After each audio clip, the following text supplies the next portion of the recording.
Coach Breathauer gives Margot the lion's share of the playing time. The multiple-time MVP rarely dies early, rarely makes mistakes, always seems to appear in the right position at the right time, and can take over the offense if he loses his first attackers. Dynasty is looking to win 4 World Cups in a row, and if they do, look for number 33 to be chalking up kills, having a stellar tournament, and be in the hunt for yet another MVP.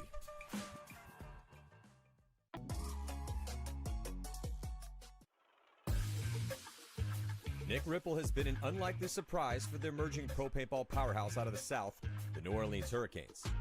Anyone that played in Europe with or against Ripple knew he had the chops to contend with the best in the States, as he has been a fixture in the Snake overseas since 2018, helping Breakout Spa win the British Invitational in 2022.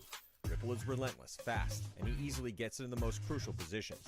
But the Hurricanes are a homegrown team, wary of imported talent, and it takes Ripple over 20 hours of travel from Germany to come to practice or an event. But he made the team, and this year he's been a soldier in the Snake, playing almost every single point. In their sophomore season, the Hurricanes have put up wins against some of the top teams, and they have made every Sunday. But so far, they cannot crack the quarterfinal code to make it onto the semis. They did take 5th at the last event in Chicago with a roster beat up by injuries. They will all be healthy at the World Cup, so they will be a dark horse to win the whole thing.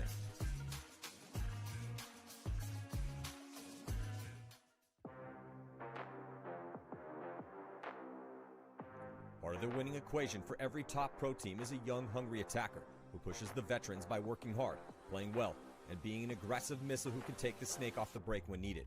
Jonah Jamrose embodies this archetype for Los Angeles Infamous. After getting his start down in Division IV as a young kid coming out of Wisconsin almost 10 years ago, he cut his teeth with the Division II Infamous squad and then went pro at World Cup of 2020.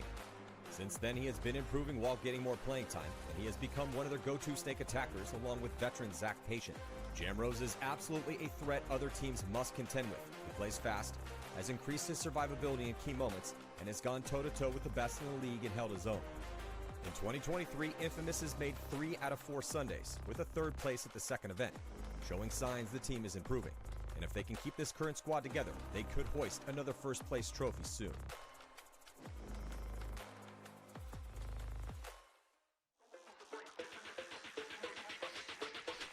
Alexander Berdnikov, known to both fans and friends as Malloy, is a legend and might be the most creative player in the history of modern paintball. When pressed, he will oftentimes make moves that most players wouldn't even think of, let alone try. And time again, his skill and creativity has produced results, wins, and multiple MVP performances over his long career. Now more than ever, his squad, Red Legion, is in desperate need of his talents. Historically one of the most successful teams ever, Legion has fallen on hard times in 2023. Though trending in the right direction with a 6th place finish for last event, they are still only ranked 12th. But since the team is only missing Leo Smotrov from their successful starting 5, they still have a chance at the biggest event of the year, since they've made it to the finals at World Cup 3 times since 2016. Malloy is the most consistent elite killer in their lineup, and as long as he is on the field, Legion could go deep at the NXL World Cup, which he has helped them win 3 times.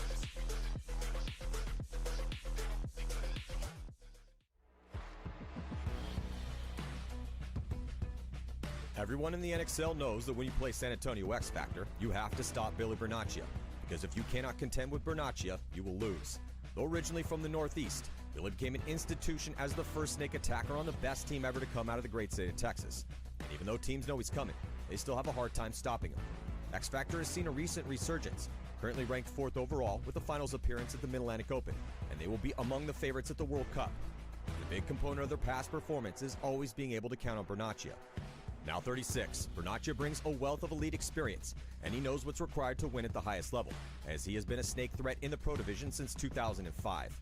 His unique mix of brutal aggression, fast pace, elite timing, quick snapshots, and high survivability in treacherous positions have made Billy an all-star and a huge asset for X Factor, as they will try to win their 2nd World Championship.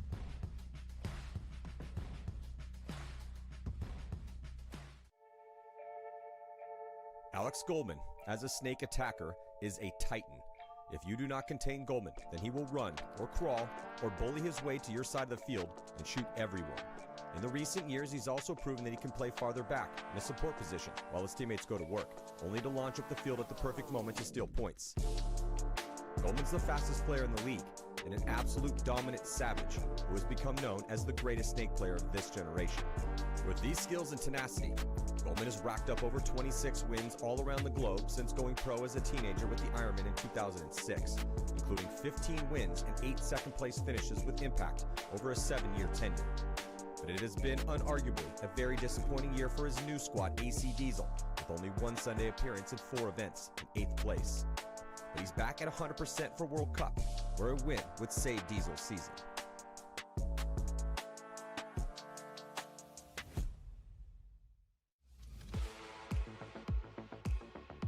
Jacob Edwards has been a dominant force on the D side of the field of the Pro Division since he was 15 years old. Now 28, Edwards is the best he's ever been. Damage's run back to the top of the game has been cemented by his heroics, not just as a wrecking ball of offense during points, but specifically in the most stressful situations our sport has to offer. One-on-ones to win the tournament in sudden death double overtime.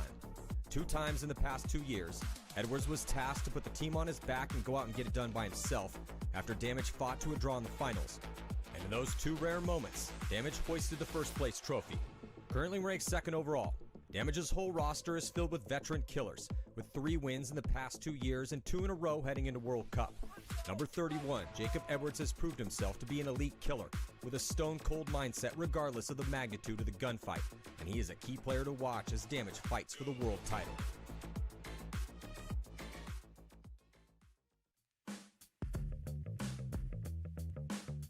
During Dynasty's precedent-setting run the past 2.5 years, Marcello Margot has been a mainstay in their starting 5, holding it down as the gunfighting anchor on a team that's won over half of the events since World Cup of 2020. Margot first came up in the mid to late 2000s as an offensive teenage prodigy, and though he still has offensive capabilities if the team needs it, his true value now lies in a more complex role, shooting bodies on the break, filling vacant positions when points are looking dire, winning low body situations, and quarterbacking his front players. There's a reason that even with a roster as deep as Dynasty's, Coach Breathauer gives Margot the lion's share of the playing time. The multiple-time MVP rarely dies early, rarely makes mistakes, always seems to appear in the right position at the right time, and can take over the offense if he loses his first attackers. Dynasty is looking to win 4 World Cups in a row, and if they do, look for number 33 to be chalking up kills, having a stellar tournament, and be in the hunt for yet another MVP.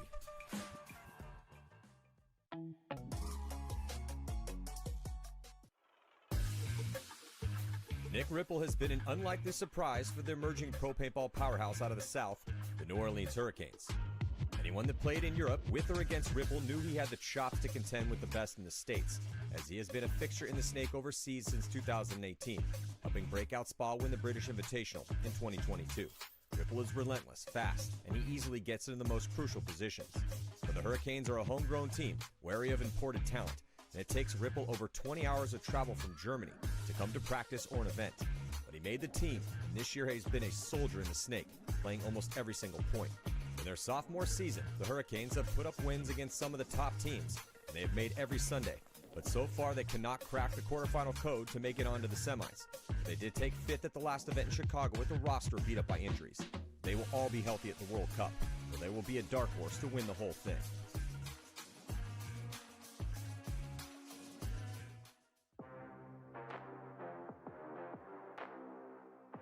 Part of the winning equation for every top pro team is a young, hungry attacker who pushes the veterans by working hard, playing well, and being an aggressive missile who can take the Snake off the break when needed.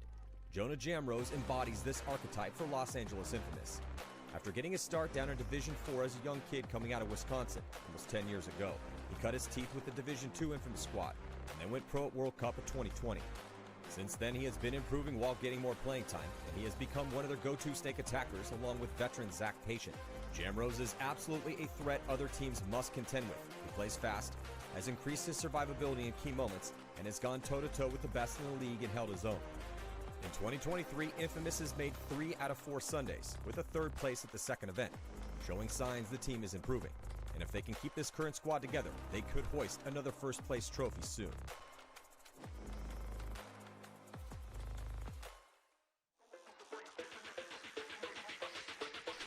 Alexander Berdnikov, known to both fans and friends as Malloy, is a legend and might be the most creative player in the history of modern paintball. When pressed, he will oftentimes make moves that most players wouldn't even think of, let alone try. And time again, his skill and creativity has produced results, wins, and multiple MVP performances over his long career. Now more than ever, his squad, Red Legion, is in desperate need of his talents. Historically one of the most successful teams ever, Legion has fallen on hard times in 2023. Though trending in the right direction with a 6th place finish at the last event, they are still only ranked 12th. But since the team is only missing Leo Smotrov from their successful starting 5, they still have a chance at the biggest event of the year, since they've made it to the finals at World Cup 3 times since 2016. Malloy is the most consistent elite killer in their lineup, and as long as he is on the field, Legion could go deep at the NXL World Cup, which he has helped them win 3 times.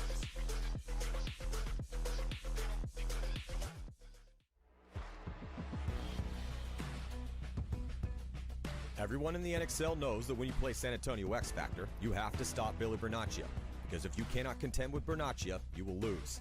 Though originally from the Northeast, Billy became an institution as the first snake attacker on the best team ever to come out of the great state of Texas. And even though teams know he's coming, they still have a hard time stopping him. X Factor has seen a recent resurgence, currently ranked 4th overall with a finals appearance at the Mid-Atlantic Open, and they will be among the favorites at the World Cup. The big component of their past performance is always being able to count on Bernacchia. Now 36, Bernacchia brings a wealth of elite experience, and he knows what's required to win at the highest level, as he has been a snake threat in the Pro Division since 2005. His unique mix of brutal aggression, fast pace, elite timing, quick snapshots, and high survivability in treacherous positions have made Billy an all-star and a huge asset for X Factor, as they will try to win their 2nd World Championship.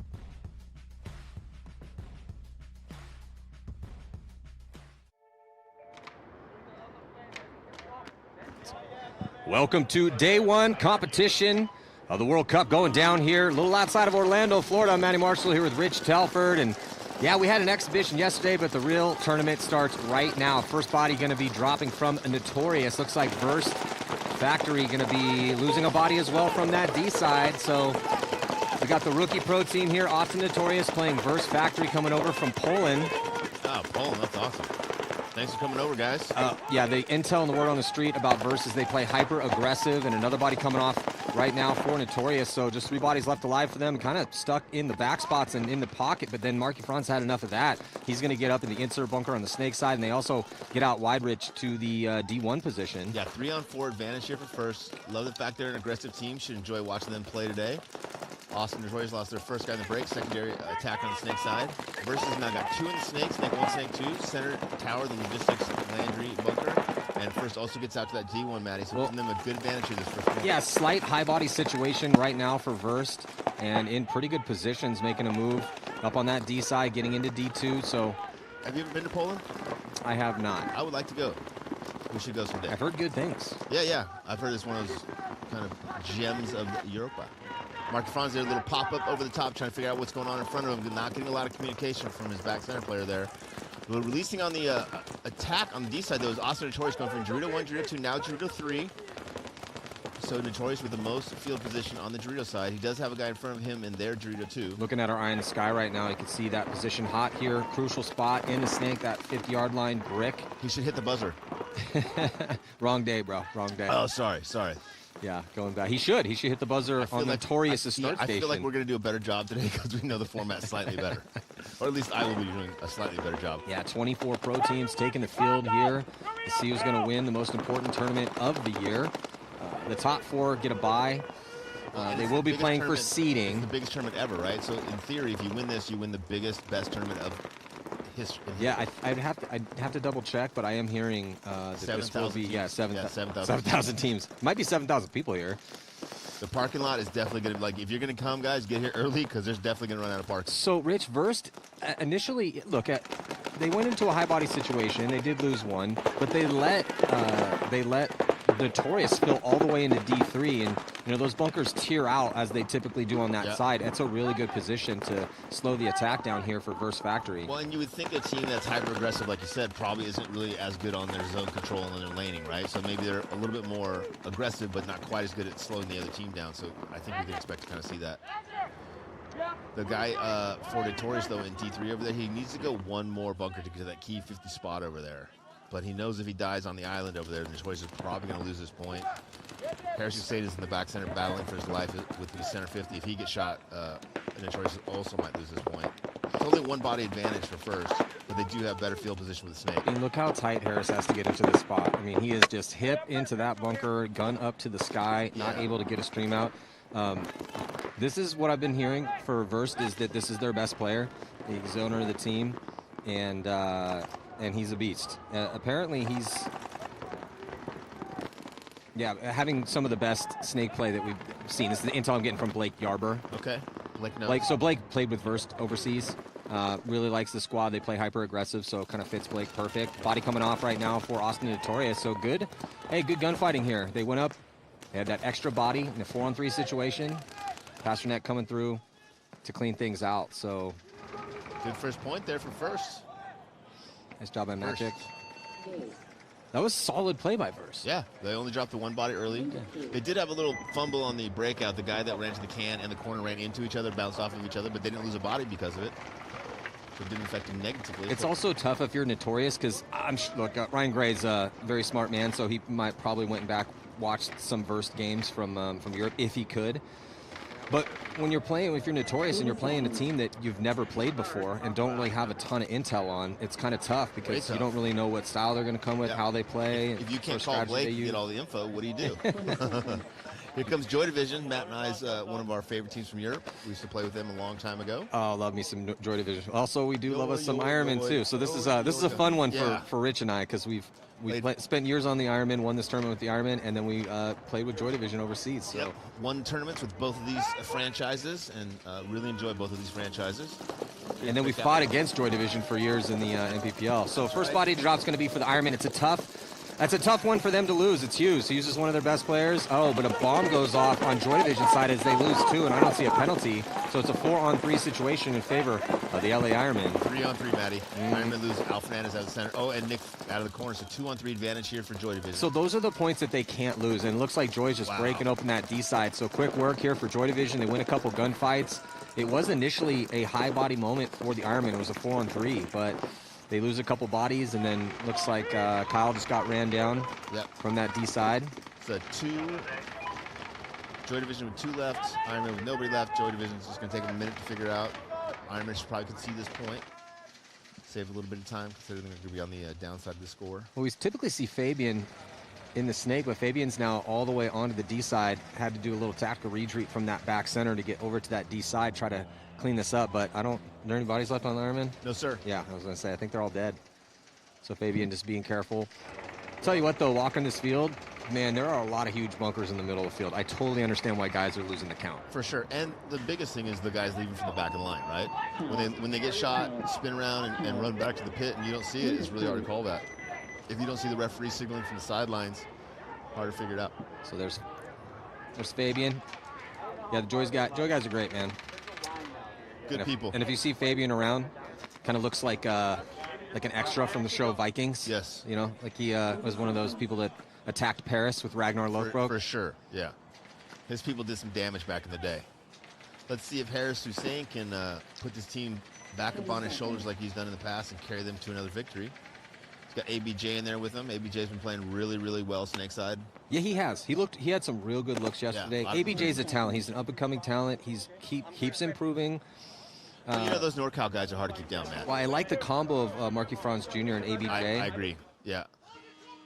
The aggressiveness of ABJ and the creativity of Marky. Looks like a good breakout for both teams, Matty. 5-on-5. Austin Notorious going up the wing first. Verst loses their first attacker going to the corner this time. Man, that's such a small bunker back there. Such a small bunker, so far away. ABJ with the inside out fill. Oh, but he got clipped, I think, Rich. Yep. Running referee says you're right, Matt. Yeah, I think I saw paint break off of his leg as he dove across. So great zone control here from Verst. So leg hits do count. Okay. Duly noted. Verst with 2 players in the attack position on the Dorito side, Matt. 1 player here, Dorito side, in the Landry Logistics Tower. I believe it's a 3-on-3 now.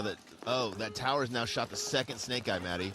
That tower is just eating up Austin Notorious as they try to attack the snake. 3-on-3 now, went from a 5-on-3 to a 3-on-3 off the play of the Verst player in that tower. Landry Logistic Tower there in the center of the field. Just cutting down anyone on the snake side. Yeah, that's just great zone control from that Landry Logistics Tower. It's the tiniest gap. You've got to make your shot perfectly. You almost have to have paint in the air. Yeah. As usual, Harris Hussein playing the back center there. He's got a guy in his D1 and someone up the center in the center wing looking D side. 3-on-3. Yeah, Rich Harris is going to have to make a decision, right? He's lost his 2 players on this side. There's no one on the snake side for him. So he ideally doesn't want to chill at that back center forever. Yeah. You know, we've talked about it quite a bit, and he really feels like he can play every field from the back center and not have to move anywhere because, I mean, he has the athleticism to do it, but he's such a dominant gunfighter and such a good communicator and kind of quarterback for the team that he likes to sit at that home position and really lock it down. Sometimes it'll look like to a novice player like myself, there's no shots there, and he'll just sit there pumping that gun. Oh, Austin Notorious losing their center attacker now. 2-on-3 advantage for Verse. Do we know what Verse means? It's actually, yeah, I have no idea. Okay. I've asked Matt Marshall a question. He didn't know the answer. Weber, could you write that down for me, please? Big move from Verse, going from that Dorito 3 all the way through the center. He's hunting for that D3, Matty. Hunt for that D3, makes the move inside. D3 player for Austin now getting bunkered on the outside. Verst is looking pretty good here, Rich. They're going to save Harris some pain and concede the point. The Verst, good zone control. They took some ground. Got those 2 kills snake side. That was really the crucial component of getting this point win right now. Yeah. And that point, because once Rodriguez died, that was pretty much it. For sure, yeah. And that it's interesting because neither of those teams ever came out snake side. They lost their attackers. Both teams lost their 2 attackers snake side, and they're just like, you know what? Let's just not go that way. Verse just had a big advantage there because their back center guy releasing into the tower and shut down the snake side, whereas Austin guys got kind of stuck in that pocket. In this bracket, this is a tough bracket. If Verst is going to look this good, oh, man, this is going to be a tough one. It's Hurricanes, Infamous, Legion, Notorious, and Verst. Ouch. And Infamous, I feel like they're on the precipice of making a run. I really like that roster. Legion looked a lot better at the last one, and then we know how good the Hurricanes are. Yeah. So if Verst is going to come in and look this good, it could be Notorious is really going to have to pick it up. Yeah, Legion's definitely. Oh, Joy Division loses 2 going to the Dorito side can, Matt. They both got shot on the same line. That's the second time in a row that Joy Division's lost 2 bodies, but the Ironmen were not able to take advantage of it in the last one. See if they can do it now. Did Ironman lose a body, Matt? I see 4 bodies out there. No, they have 5. Back corner. Dorito corner, that's right. They might be losing Boyum. I mean, that referee is checking him over as thoroughly as somebody can get checked over. Looks like he's getting checked out at the airport. Make sure he doesn't have any contraband. Might be hiding something in that keister wallet. Backfield from back center to the Landry Logistics Tower and gets shot out of there. I believe that's Al Fernandez. Well, they let Joy Division get into the snake, so even though they had shot 2 off the break again, they finally do take Victor out, though. They do get to the 50 snake. Joy does get to the 50 snake, though. So 2-on-4 advantage here. Look at that Joy player going all the way down the drill side, getting 3 kills over there, Matt. Turn that from a 2-on-5 into, 2-on-4 into a 2-on-1 now. Well, it was so Victor started to do his work for Joy over here on the snake side, and then they try to go D side, but right now the Ironmen are turning the tables on him because as soon as Victor got shot, they're going to get that kill. Nice job by Tregarthen. And then Kyle at that 50-yard line on the D side. We got a game. With Boyum behind him. Yeah, we got ourselves a game. Good. I would like no blowouts this entire weekend. Again, just selfishly. Yeah, hey, man. It's, once a year, Matt, you can be selfish. And if you're going to be selfish at any time, be selfish at World Cup. Yeah, it's fun watching the European teams play because I haven't seen them play. I don't know the players, so watching them play that kind of fast, aggressive, loose style that they have in Europe, I like it. Well, I would like to see what Joy Division looks like if they could keep in a 5-on-5. Yeah, I mean they've played 3-on-5 or 3-on-4 their first 2 points.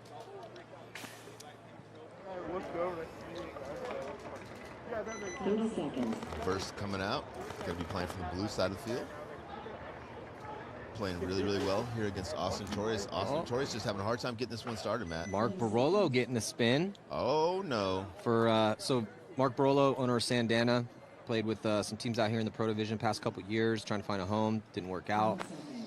But getting picked up by Verst, give him a little bit more. He has some good firepower on the roster. Yeah, Barolo was looking good. He plays creatively.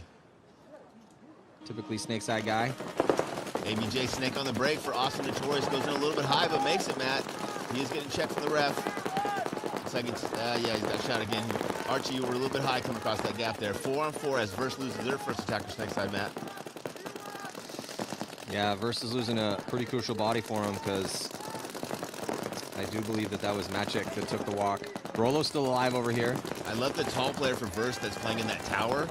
Because he's a little taller than everybody else, he can really shoot down and put that pressure on Mark and ABJ trying to get out there. Verse losing another player, Dorito side. Ooh, Harris Hussein drawing another penalty in the center of the field. Yeah, it was looking really good for Notorious to try to finally get on the board here, but that penalty is going to make this one really interesting. They do have the field spread. Barolo is still alive. I think it's a 2-on-2 right now. Yeah.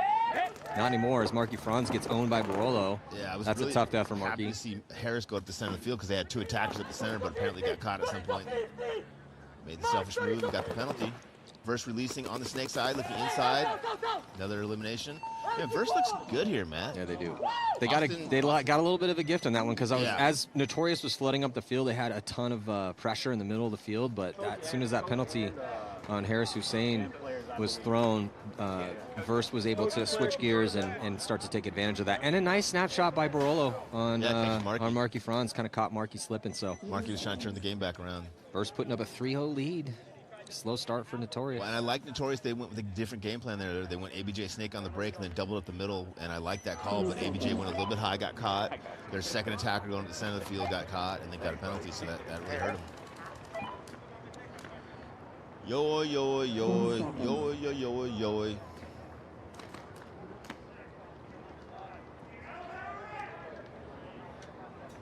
Okay, looking here, eye in the sky on the breakout, our drone shots. Joy Division on the blue side, Ironman on the red side, all tied up at 1:12:18 to go here, and it looks like finally a 5-on-5 break. It's been an absolute bloodbath. It was a bloodbath yesterday, too, in the exhibition, so. Lots of bloodbaths.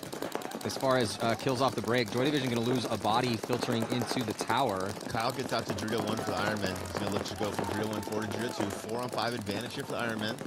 Oh, 3-on-5 advantage as Yoey loses another player from the Snake Side Camp. Fabian just trying to get it done by himself because he just lost 2 of his bodies. Yeah, so. great job for Fabian, though, getting out to the snake, Matt. That's so crucial to spread the field when you drop bodies like this. You cannot, I mean, you can, but it's so hard to win on this field if you're down on bodies and inside the pocket. If you're inside the pocket and you're down on bodies, you have to take the risk and get outside. Fabian understood that, got to that snake, and gave Joy Division a chance to get back in this game. Kyle crawling from Dorito 1 to Dorito 2 for Ironman. Joy Division losing another player, Maddie, and another player, Maddie, so 4-on-1 here. Yeah, it's just Fabian left alive, Rich, and not looking good as the Ironmen are pressing the issue.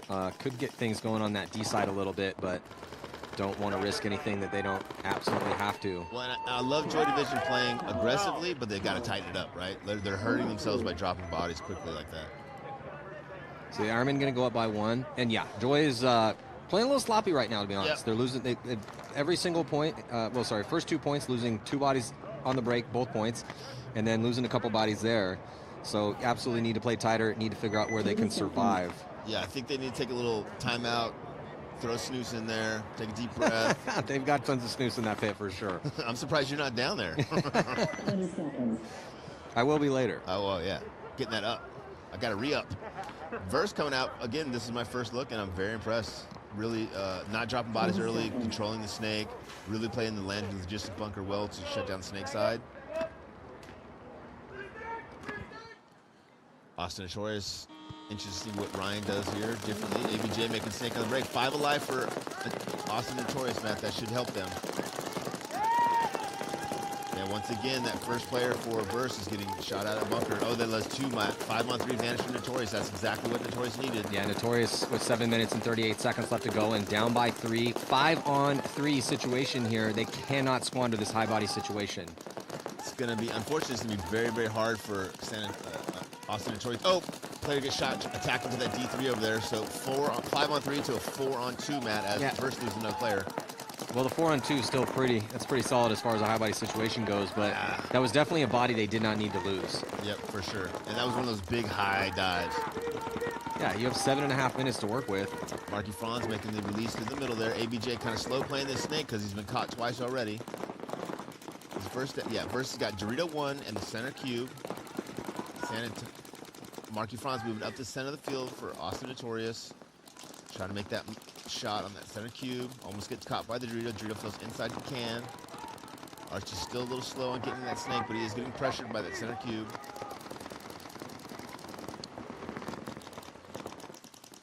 This is a slightly different lineup. I think they brought Hubert in and sat Harris. Here goes Marky Franz, Mac. Great move up the middle. Gets a little 1, gets a little 2-pack to close. Nice job, Marky Franz. Got some money on the line courtesy of Pate Smith Law, and that will be the first 2-pack, first legit move that we could start to put on the list. That's not going to win it. 2-pack of the World Cup is God, not I hope not. Right? But If you're some not news. 14 dudes and 3 points, then Pate Smith Law putting up $5,000. Thank you so much. That means so much for Sunday. So cool. The best individual performance in a single point on Sunday will be getting $5,000. Every player out here should just be looking to stunt on Sunday. As soon as I got a margin, you'd see my fat butt flying out of back center, trying to just in case it worked out. I'd shoot a couple of my guys, a couple of their guys, a couple of referees. I'd be like doing the finger pointing at Pate, like, come on, baby, you know what Daddy needs. You know you like the way Big Daddy does it. It's like Kyle getting the spin out there. Nick Sloviak. Iron Man needs this point, make a little bit bigger of a gap between them and Joy. Only a 1 point lead right now. They need 2 or 3 to feel a little bit more comfortable. Looks like Joy might be loading up D side. Nope, 2-1-2. Conservative breakout for both teams. Nikolai again getting out to Dorito 1. 5-on-5, Maddie. First 5-on-5 point we've seen here. Yeah, if you're Joy Division, for Goron, their coach in the pits, probably like, thank God, we finally get 5 guys alive. Thank you very much. I know it's a lot to ask for. Well, and taking some good ground. They got Fabian in the snake. Oh, they are going to be losing Victor behind him, though. Yeah, so 2 bodies are coming off actually for Joy. So. And to be fair, Matt, a little bit of a disadvantage for Joy. Not playing. But Fabian is going off. Left and right. Oh, a 2-pack here for Fabian to make this one interesting. Unfortunately for Fabian, he lost 2 bodies behind him. No penalty assessed on that move from Fabian. Yeah, before the big move from Fabian, I was saying that the Ironman have a slight advantage playing this yesterday, right? They played 9 or 10 points out here. First time Joy Division's been on this specific field, so it might take them a few points to kind of get into the game, but they're playing well. They've got the Dorito 1, the Snake Can. It's a 3-on-2 advantage for the Ironmen. Although Joy Division was down on bodies, they've battled kind of back to position all the way to the 50 Snake now. Yeah, Newt's going to come all the way up. Going in there. Yeah, Knut did not know that there was a gun looking that way, so just kind of overextended slightly. Still had 10 minutes to work with in this close game. Probably could have pumped his brakes and stayed into the insert bunker right there, or sorry, in the outside snake 2, or the insert bunker. And then Kyle's going to finish things off for the Ironman on the D side. So going to extend the lead here. 3-1 will be the score. Yeah, so Joy Division with winning the Netherlands Invitational, taking 4th at the British Invitational, and then the European Championship 2nd place. So earn them the right to come over here and participate in the World Cup. The Tauntaun's going to be in the top 4, getting a bye as they won the past 2 tournaments and won the overall series. Verse Factory, 3rd place. I was talking to some of the guys, and they were very consistent, 2nd, 3rd, 3rd, but they really felt like they had a chance and just didn't get it done in there. The Tauntaun guys? No, this is Verse. Verse, gotcha. Yeah. Tauntauns do great. So you speak Polish? No, not even a word. Huh. I don't even think I could say cheers in Polish. In my mind, you speak like 17 languages. I appreciate that. Thank you. To me. That's very surprising to me. No, I mean, I speak, tiny bit of Spanish. Obviously, I write it all, but I don't speak it all. I can read and write it, Here we go. Austin Notorious going with that same line out. Looks like, why not? It did well. Down by 2 against Verse Factory. ABJ, man, I love the fact that he is trying whatever he can. He's gotten shot every single point going to the snake, but he's tried a different route every single time, and that's what you got to do, Matt. A little bit less time here, Rich, in this one, 6 minutes, and Austin down by 2, so and losing their main attacker on the snake side. I love that middle move up the middle for Verse, Matt, because now they're up by 2 points. They've got 2 guys shutting down the snake gap. Let's see if they trade out. Yeah, Austin Choice goes up, gets the first guy, but trades, so keeping them in a 1-body disadvantage still. 4-on-3. Austin Choice trapped in the pocket. They've got the Snake Can, back center, and the Dorito Tower. Versed with Snake 1, Snake Insert, Dorito 1 looking inside, and the center brick looking Dorito side. So good cross on the field for Verse. And now they've got an attacker in the snake, Matt. Yeah, it's Mark Barolo crawling up, getting to the 50, not feeling any pressure. Does have to worry about some that gun from the tower inside, but safe at where he's at right now. We're looking over the shoulders. Here's Marky Franz. Marky Franz is doing everything he can to battle himself out of that bunker, and there he goes. Marky's got such good timing. Really does a good job for a bigger guy. Gunfights well. He relies on that a little bit. Does get eaten up, though. Is Barolo doing pretty good over here, man. Barolo got a nice little gunfight win in that last one. And yeah, he's got both the last 2 players just stacked up so Barolo can go past and get them both from the back. Gets 1. And gets 2. Good job, Barolo. I think that was a 3-pack for Mark in this one. Yeah, so. Yeah, you're right. He shot Marky out of the snake insert. 2 points played, 4 kills here for Mark Barolo. Nice adjustment from the coach there. His wife just had a baby, so congratulations to the Barolo family. It's nice of his wife to let him come down here. It is nice of him. they've got a great family. The wife's cool, dog's cool. I'm sure the kid's going to be cool. Just a very cool paintball family.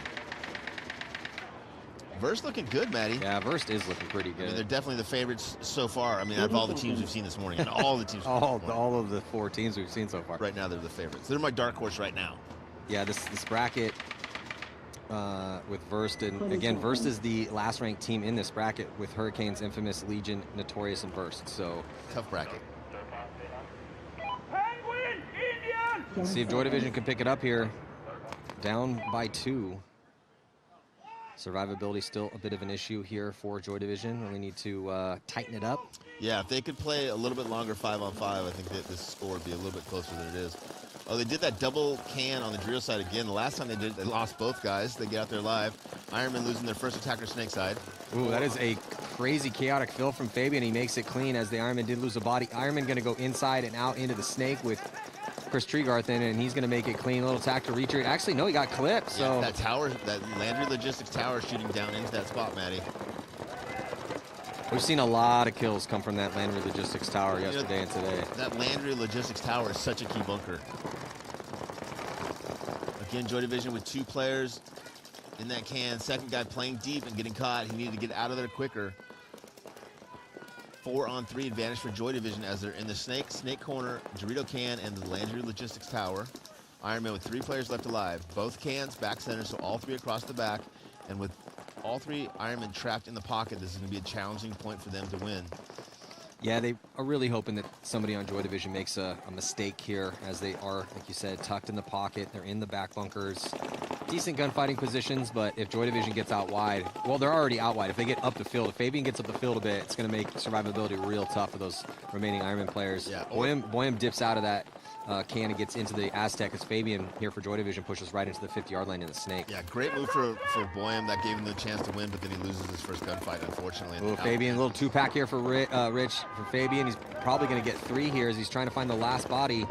And it's in the back corner D1 position. So Fabian looking good. Yeah, he is. A little 3-packer here for Fabian to claw it back. And the score be 3-2.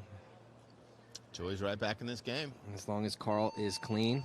Wait for the thumbs up from the ref. Yeah, he already checked him out. So, yeah, we got ourselves a match.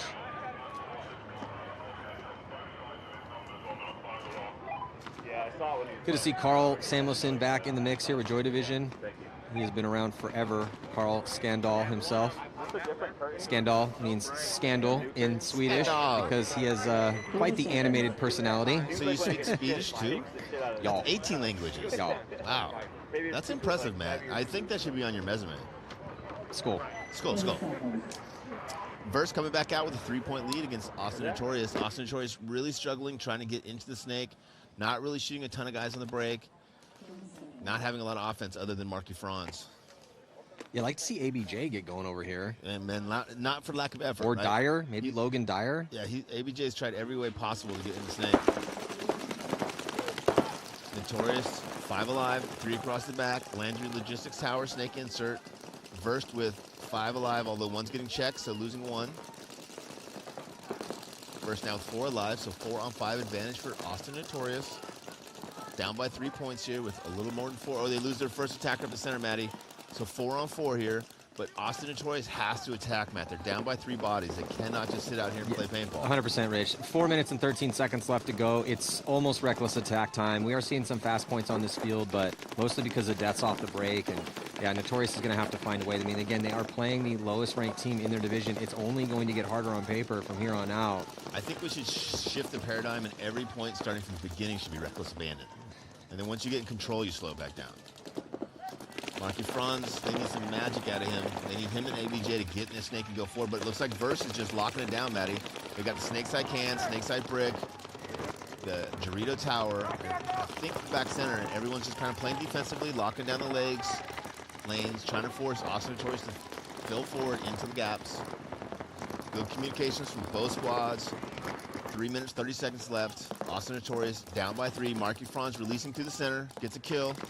Yeah, and again, this is also big for Notorious here as they're trying to close this point out, but... Yeah, the middle's wide open, Matt. No one from Versus looking down center field. Marky Franz might get 3 guys here. Oh, and Marky's going to get 1. He's going to get 2. A little bit better time, and he got all 3. Yeah, he definitely got 2. That third one ended up getting clipped from the snake. But another thing that's at stake here for Austin Notorious is they do not want to get relegated. Now, it's most likely going to be the Saints, but it's double points for Cup and 189 to 30. So if somehow, some way, the Saints can step up and win some games out here, maybe they could save their season. But I heard the Ironman and Notorious and Uprising are all under 200 overall points. I heard the worst stat possible that if Ironman didn't make it to Sunday and the Saints went on to Sunday, Ironman might be losing their pro spot for the first time in 45 years. Yeah, the Ironman are the longest running pro team in existence, so that is also something to keep in mind. As you know, obviously, rightfully so, we spent a lot of time talking about the best teams and who's going to be taking that first place, but one of the points of drama in the pro division is one team does get relegated. Dude, heartbreaking, right? Yeah, I mean, it would be pretty... well, it would be about as disappointing as it possibly could get if the Ironmen got relegated, because they are the current longest running pro team in existence. They've been around since the late 80s. Joy Division inside out, they take the snake. Ironman, same move, inside out, they take the snake. Ironman gets eliminated. So 5-on-4 advantage for Joy, as all Joy loses their snake guy too. So 4-on-4 now, Maddie. Is that Carl that got after the snake for Joy, going forward there? Yeah, Carl Samuelson getting in the snake here for Joy after they lost Victor. Fabian right behind Carl. Carl's still alive, just got checked out by the ref, so a little 2 stack of bodies snake side currently for Joy Division, and the Ironmen trying to preserve a lead, just tucked in those back spots. Still 7:25 left to go, and they don't have a big lead to protect. I was just going to say, with a 1-point lead, I wouldn't be out here zoning up this field, because now with Joy Division 2 in the snake, they're just going to go down the field and apply more and more pressure. The cans on the D side and drill side get really, really small, Matt, as the teams move up the side of the field. Al Fernandez and Nick Sloviak getting shot out of their spots. Yeah, Nick might have got shot maybe on a bounce shot. There is a pretty potent bounce shot off that Aztec into that. 100%. We saw it all day yesterday, yeah. Ironman down to just Al Fernandez now in the back center, and he's eliminated. Oh, that wasn't Al, sorry. Keith DeVitt. Yeah. Al and Keith are built so similar, it's just challenging. You're welcome, Al. You're welcome. So we got us a tie game, Boyle. Yeah. Right back. We're right back in it. Considering how bad Joy Division's survivability was to start this game out, it's very impressive that they tightened it up, started to play some offense, and looking a lot better here in this march towards this tie score. Yeah, because the first 2 points they won, they were down on bodies in the point and then battled back to win those. So that was the first point where they didn't drop a bunch of bodies, have to be really scrappy. So in this, so it's Impact, ML Kings, Energy, Ironman, and Joy Division in that bracket. I mean, just how good are the ML Kings going to be here at this event? They've been hit or miss. Same with Energy Elite. Ironman incredibly, well, they're not just inconsistent. They just have not had the firepower this year with a 17th, a 12th, a 19th, and an 18th. So kind of sitting bottom of the barrel for a reason. And then Impact going to be playing with a big chip on their shoulder as they're not in the top 4. So, which is crazy. Yeah. Well, they're not able to win an event this year. Which is to me, outside perspective, obviously, when you have a team with the most talented players, the most talented coaches and staff, and to be doing that, to underperforming like that is really weird. 3-on-3 after a pretty brutal break. 4-on-3? No, I think they lost 2 as well. Oh, you're right. Sorry, Matt. 3-on-3. Very similar positions. 2-on-3. Marky Franz trying to get himself out there. And Verse, they're pretty legit as gunfighters. Looks like it, yeah. The guy in that Landry logistic tower for Verse, though, needs to stop talking, get his gun up. Otherwise, Austin Detroit's going to get outside snake side. Austin Detroit's attacking the D side, Matty. Dorito 1, Dorito 2, now to Dorito 3. Wrapping, trying to go forward. 2-on-3 advantage here for Verse, up by 2 points. Yeah, it looks like he wants to wrap around and get to that 50 there. Sure enough, he's going to make that move across. Yeah, and they know he's there. Only one player for Austin Detroit on the snake side. He's in the snake side can. He's trying to battle the center tower, but the center tower has dropped down, focusing on the Dorito side of the field. Down to 2 minutes right now, though, here, Rich. Yep. 2 minutes left on the clock. And you can barely see that Dorito 2, Matt. He's actually got a really good shot across field on the snake side. So anyone trying to go down the snake side of the field now for Austin Detroit will get caught on that cross shot. Notorious needs to find a way, as they are going to try to move up. And just like you said, that crossfield shot dialed in for Verst. 3-on-1 net. But I can't really blame Notorious, right? I mean, Notorious, you're down 2. You got a minute and a half left. And they had to try to make something happen. It just didn't work out for them. So now they got to start thinking about margin. Because the way it's working with 24 teams here, and the top 4 are going to be playing some exhibition matches. They're not quite exhibition because they are for seeding. But that's neither really here nor there, because sure, even if you end up as the 1 seed, but whoever we draw out of the trophy, it could be, you know, not exactly the easiest team to play. You never know. But the point is that with the other 20 teams, they're taking 2 from each division. So everything needs to be on point here. Tight. Yeah, it's going to be tight. It's going to be hard to move on. But also, if you have to play that tight, you have to make a bunch of adjustments. You might have an advantage going into one of those matches against one of those teams that has just been sitting in the hotel all day, every day watching football. Should be interesting. A little bit more time left in this one, and we got ourselves a way different situation, as it is 3-3. Joy Division catches one, though, 2 steps out of the bunker. Might be losing another one here. Is this another bad break for Joy? It is. 2 bodies walking off, and the Ironmen have a big opportunity to put a win on the board. Every win is precious right now for the Ironmen for these seeding. Oh, there was Tregarthen, though. That's a tough death. And still 6.5 minutes left. Yeah, Ironman's containment snake side is horrible. They're allowing Joy Division to get back in this game because they get up on bodies and then they just drop their zone on the snake. Joy Division gets in the snake and makes a couple key kills and gets right back in the game. Well, Fabian does get out. He got destroyed in that spot. He caught that whole group. Ironman with 2 in the snake now. Big advantage here for the Ironman. Yeah, I don't know who's shooting that grouping, but man, every ball that dude shot. Maybe it was 2 guys. Yeah, maybe. Joy Division down to just 2 against 4 Ironmen, or 3 Ironmen. 2 Ironmen snake side, 1 Drio side. So big advantage here for the Ironmen as they push into both 50s, snake and D. Hughes, yeah, Ironman with a great crossfield spread. Kyle at the 50 on the D side. Hughes over here. Clay Hughes in the 50-yard line in the snake. Lots of time left on this clock. The Ironmen also have a body at the 50 in the middle. I like the middle, man. The middle, we saw a lot out of the middle. You're going to see more and more of that come Saturday, Sunday. Yeah, so Joy just not able to hold the line here, and the Ironmen are going to take a slight lead, forcing Joy to concede. So with about 5.5 left to go, Ironmen going to take just a slight 1-point lead. This is kind of a tough one to call, too, because both these teams are making a decent amount of mistakes.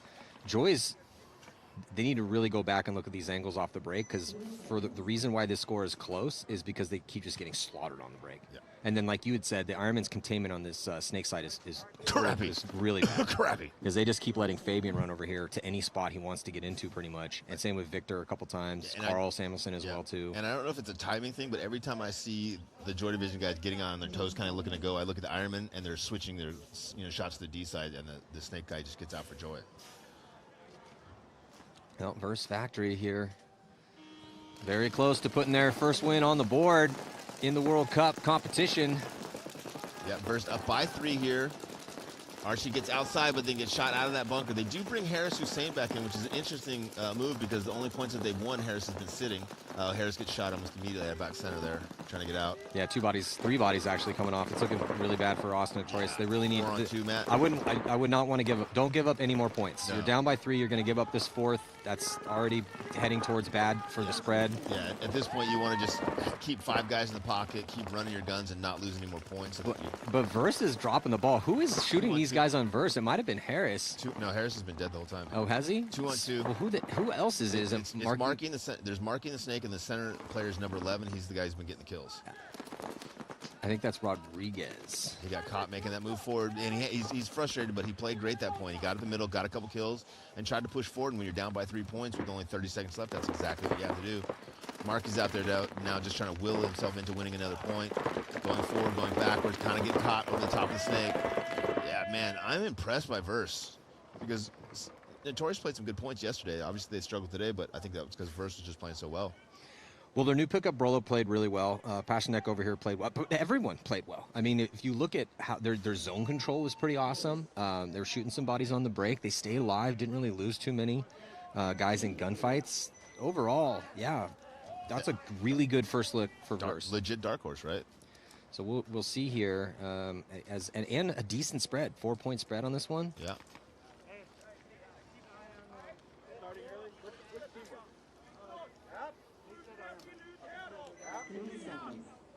So there's the Viking himself, Fabian.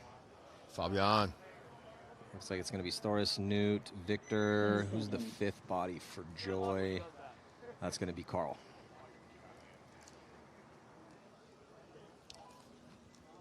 Great to see the European teams come over. Great to see some new players, some new talent. Give these guys an opportunity to maybe make a spot on a pro team here in the States, and they can play both leagues. Joy Division drops another body on the Fabian gets shot on the break. Yeah. 5-on-4 advantage for the Ironman. They really need to go back and have a long meeting about these off the break angles, because that has been their Achilles heel. Yeah, if they want me to do him a huge favor, I'll let them spend 5 minutes with my coach Dan, and Dan can get him dialed in on the breakout, because these breakouts are ridiculous. Ironman 3 in the back. Nick Sloviak doing surgery. They've got the Dorito Tower and the center brick, or the snake side brick, I should say. 1 body advantage here, down by 1. Ironman need to win this point, but there's plenty of time left. There's 5 minutes. Nick's got to get his gun going again. It's like Tregartner's in that snake brick, trying to shut down the snake side. Still a decent amount of time in this one. Yeah, a lot of time left in this Oh, one. is Nick doing surgery? Yeah, he's been doing surgery this whole point. First he had the hopper off, now he's got the gun off. So Ironman essentially with 4 guns up. Just zoning up in the pocket, trying to preserve this lead. Kyle is at the tower looking D-side. He's got a body behind There's him. the move for Ironman, getting out to the snake. Tregarthen gets shot. He's been shot a couple times trying to make that move That across. snake containment, though, Matt, is so crucial on this field, man. If you can keep them out of the snake, you've got a 30% better chance of winning these points. Nick got his gun back up, it looks like. Ironman 4-on-4 here. Ironman with back center, both cans looking inside, and the Dorito Tower, which is interesting because it's a very defensive posture from the Ironman, and they're losing by a point. No, they're up by a point. That's right. So, for Joy, though, I like the composure here. Yeah, they lose Fabian to start out with, but they're not running reckless, knowing they had 5.5 minutes to work with. 100%. Now they launch, and yeah, we want you to attack, but you have to attack at the appropriate time, given the situation. And so Joy felt it out a little bit. Tregarthen made a mistake. He got caught, and I'm wondering if Nick's gun's up. He looked like he was shooting it, and there's a pot at his feet, so I think he's got it going again. The problem here for the Ironman, Matty, is that they're all in the pocket, right? Someone needs to get outside of the pocket for the Ironman, because if Joy can get into both 50s, those cans get impossible to live in. Good cons for both teams. Yep, Nick is grabbing another pod and loading his hopper, so it looks like he got his gun going again. Being calm, cool, and collective in those situations when your gun and your hopper aren't working is so crucial. Ironman over the top of that back center, communicating, shooting their guns. Again, looks like Nikolai over there. Kyle trying to get out of that tower and get out to the D side. Nick Sloviak getting checked. Kyle releasing, trying to go forward. Gets caught. He didn't need to do that. He could have just stayed there and stayed alive. At the same time, loses the player behind him, Matt. Ironman go from 4 to 2. Just trying to sit in that pocket. Now 1. Nick Sloviak, the last Ironman player left alive. Joy's going to win this point and tie this game up, Matty. Yeah, and there'll probably be about 2.5 left. I mean, Nick does sneak out to the back corner bunker snake side, as I think Victor just taking the walk here for Joy. Might be at the 3-on-3. It was a 3-on-1, but Nick trying to make the move into snake. Catch Joy sleeping, but they had that angle. So, yeah, still 3 bodies out there currently for Joy. Storas is going to hit that buzzer. So I think that was Samuelson, Knut, and Storas, I believe. That was a much more controlled point for Joy, but I think that's possibly because the Ironman were still sitting in the pocket. Well, I'm just on this layout.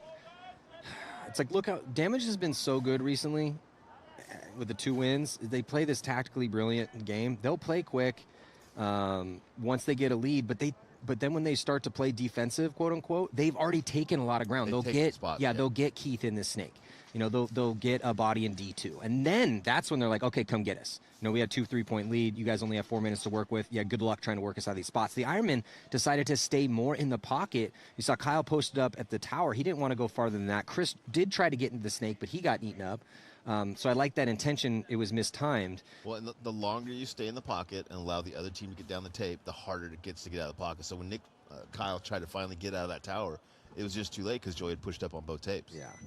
So I just wish, you know, for the Ironman's sake, that they would take a page out of Damage's book. If you're going to play defense and try to hold off on a lead, it's a microscopic 1-point lead, and you're trying to do it from the pocket. Yeah, D2 snake 1. Yeah, and again, Chris Tregarthen did try to get into the snake. Yeah. wasn't able to do it. And then after that, they were just content to kind of gunfight from those internal positions. Well, like we talked about in the past, if you can't get out on the D side and you can't get out on the snake side, where do you go, Matt? Up the middle. You're right up the gut, right? And you're going to start seeing only one other option. You're going to start seeing that Saturday and Sunday where teams just can't get outside because the shots are so dialed in, the lanes are so dialed in, and all the guns are focused outside. You're going to start seeing these teams shift from those cans and that back center to right up the middle. Well, got ourselves a pretty solid battle right now. And we're in true Xball. Yeah, 2 minutes in between points. Next up is going to be Infamous and Legion. That should be a good match. I can't wait for that match. Yeah, because Legion looked a lot better at the last event. Good matchups today, man. Yeah, and then ML Kings and Energy. That should be a good match. That could be a good match, too. Equally ranked teams there. Joy Division. Joy Division on the blue side, Ironman on the red side. 4-4, 2:19 to go, and Joy able to live through the break. 5 alive. Breakout for both teams. Kyle gets over to Dorito 2, and Chris gets into Snake 1. Great breakout here for the Ironmen. They do lose Nick Sloviak from that back can again. 4-on-5 advantage for Joy Division. Both teams with a player in the Snake, Matty. Yeah, we haven't really seen that too much today so far. We will see at this event, but yeah, both teams with the body attacking in the Snake. Looking, they want to get across. Hughes is looking inside, and Joy's looking like he wants to get across that 50. He's checking through that internal tunnel right there. Fabian fills out from the logistics tower to the Snake insert, now into the Here comes Hughes. Hughes is going to launch.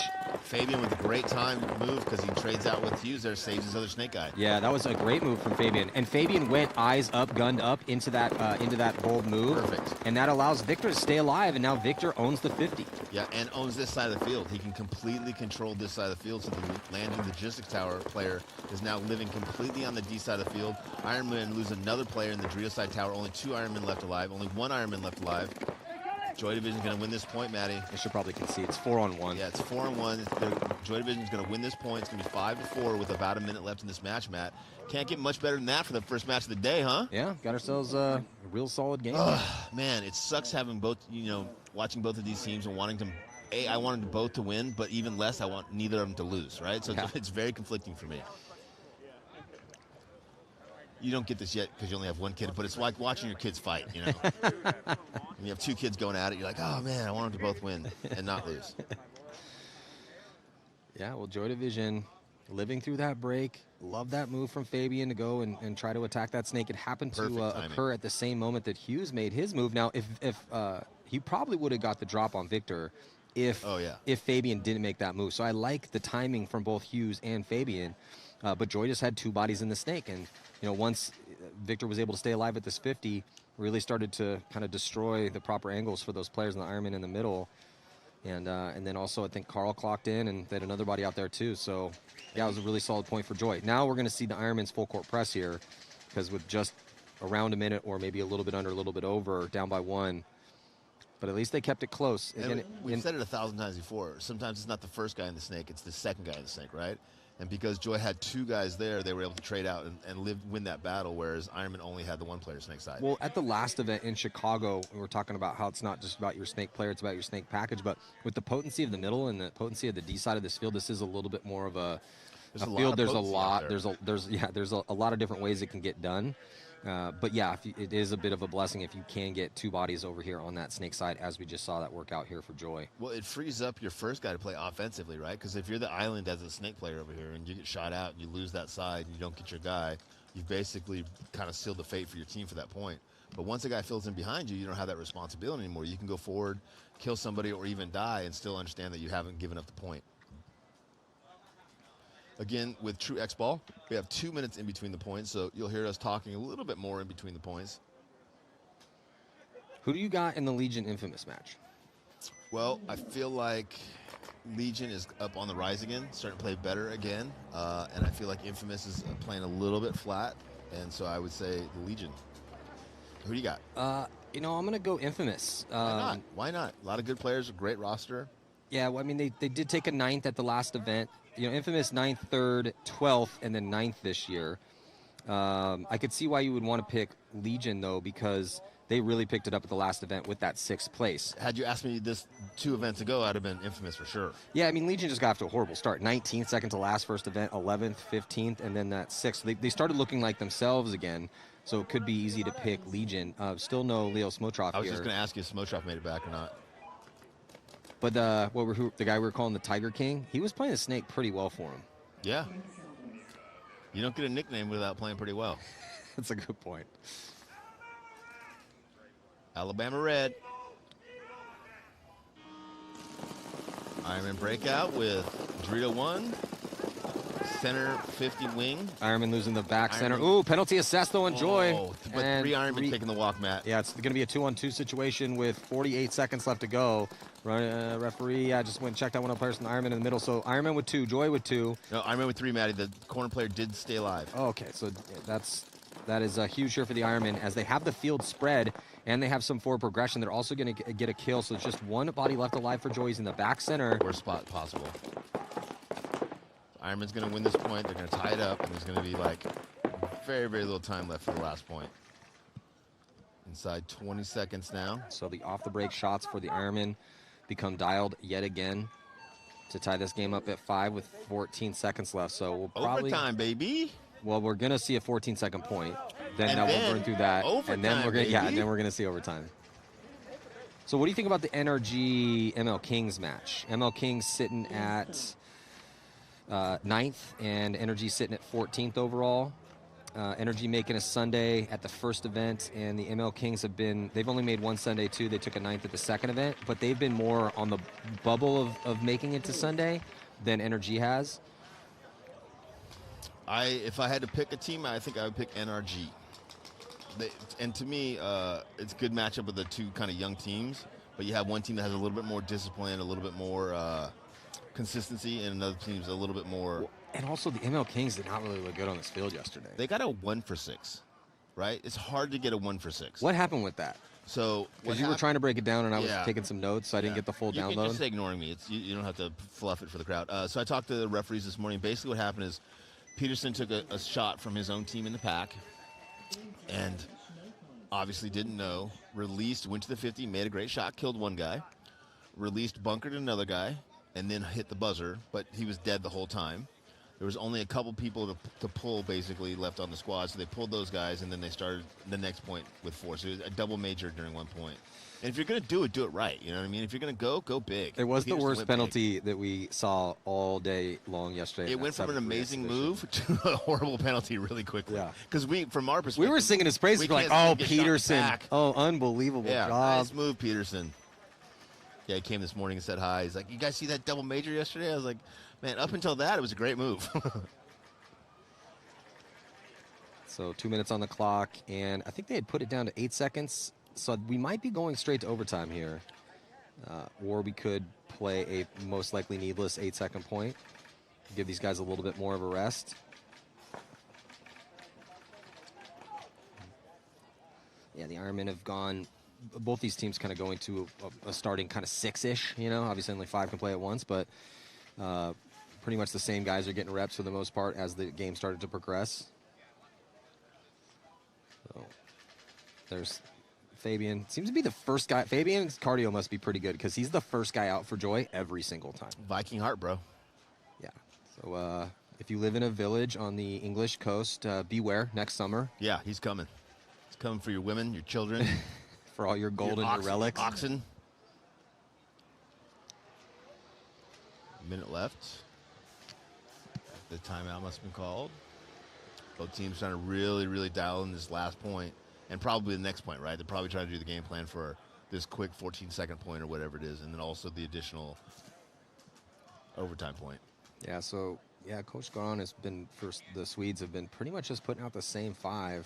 A few alterations here or there, but it's been Fabian, Storas, Samuelson, Newt. Carl. Victor. Ironman will be breaking out from the red side of the field. Joy Division will be breaking out from the blue side of the field on this beautiful morning here in Orlando. Tell you what, I would be wanting to play the morning brackets because it's going to get hot again this afternoon. For sure. No question. Hit it and quit it. Plus, you're not sweating it all day, thinking about the match, thinking about what you got to do. So we are in overtime here. 5-minute match. First team to score a point will win this match. Joy Division loses their first player, so 4-on-5 advantage here for the Ironmen. Ironman releasing up the center field with 3 players, Matt. Yeah, and we are just going straight into overtime right now. So who's going to take it, Joy Division or the Ironman? Joy still doubling up that back center here from the blue side of the field on your right. And Fabian did get out to the snake, and if he can go forward, he's got 2 or 3 bodies he can kill. He's got to stay alive, though. Oh, but Fabian getting caught out of there. Good zone control here from the Ironman. Finally.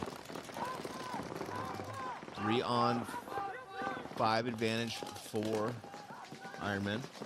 Yeah, I didn't see if Fabian got shot as he got in there or once he got in there. Once he got in there from the wing, he backed up off the wish he had just, at least for Joy, to chill a little bit, but the Ironman just made the most of that. They saw him get in there, and they put a lot of pressure that way, and also attacking on that D side early, and that is definitely paying dividends here for the Ironman. So they're coming through the middle, and on that D side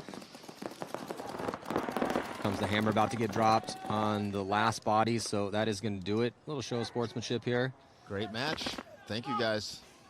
2 of our favorite teams playing super high-level paintball, both playing really, really well, taking the match to overtime. And that was a dramatic game back and forth because Joy looked horrible off the break in the beginning, but then they tightened it up and they fought back, and then they started to take the lead, and then the Ironman had terrible zone control. So there's a lot of discussions that need to happen in the meetings. But well, and these emotional games can kind of get you charged up, right? If you win a blowout, you don't really get as psyched up, but when you win a back-and-forth match like that, it maybe gives you the momentum to go into that next match and play really well. So that is going to do it here. Congrats to Verst, who show up and take down Notorious. So they got a win on the board, and now the Ironmen scrap one out against a pretty strong Joy Division squad who did really well in Europe this year, won a tournament over there to earn the right to play at the World Cup. So stick around. It's going to be Infamous and Legion, ML Kings, and Energy Elite here at the 2023 NXL World Cup. I'm Matty Marshall with Rich Telford here on Go Sports. Stick with us.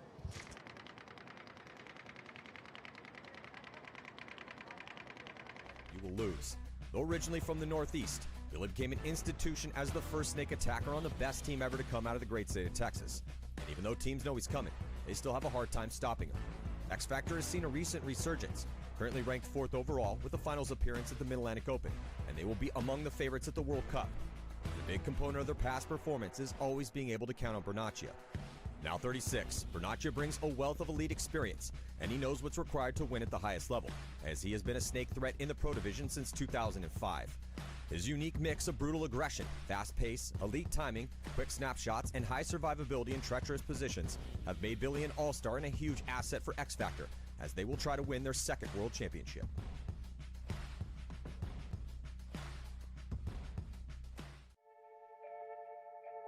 Alex Goldman, as a snake attacker, is a titan. If you do not contain Goldman, then he will run, or crawl, or bully his way to your side of the field and shoot everyone. In the recent years, he's also proven that he can play farther back in a support position while his teammates go to work, only to launch up the field at the perfect moment to steal points. Goldman's the fastest player in the league and an absolute dominant savage who has become known as the greatest snake player of this generation. With these skills and tenacity, Goldman has racked up over 26 wins all around the globe since going pro as a teenager with the Ironman in 2006, including 15 wins and 8 second-place finishes with Impact over a 7-year tenure. But it has been unarguably a very disappointing year for his new squad, AC Diesel, with only 1 Sunday appearance in 4 events in 8th place. But he's back at 100% for World Cup, where a win would save Diesel's season.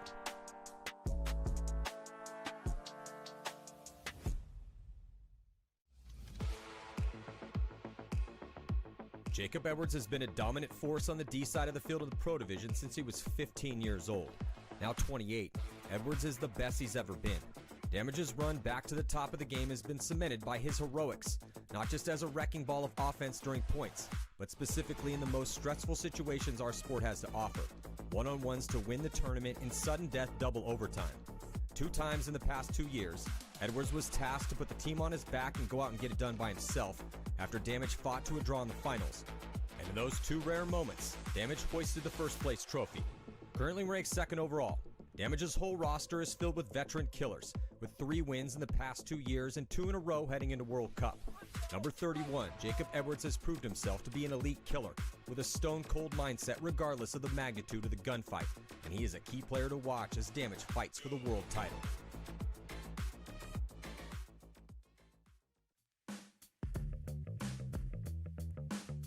During Dynasty's precedent-setting run the past 2.5 years, Marcello Margot has been a mainstay in their starting 5, holding it down as the gunfighting anchor on a team that's won over half of the events since World Cup of 2020. Margot first came up in the mid to late 2000s as an offensive teenage prodigy, and though he still has offensive capabilities if the team needs it, his true value now lies in a more complex role, shooting bodies on the break, filling vacant positions when points are looking dire, winning low body situations, and quarterbacking his front players. There's a reason that even with a roster as deep as Dynasty's, Coach Breathauer gives Margot the lion's share of the playing time. The multiple-time MVP rarely dies early, rarely makes mistakes, always seems to appear in the right position at the right time, and can take over the offense if he loses his first attackers. Dynasty is looking to win 4 World Cups in a row, and if they do, look for number 33 to be chalking up kills, having a stellar tournament, and be in the hunt for yet another MVP.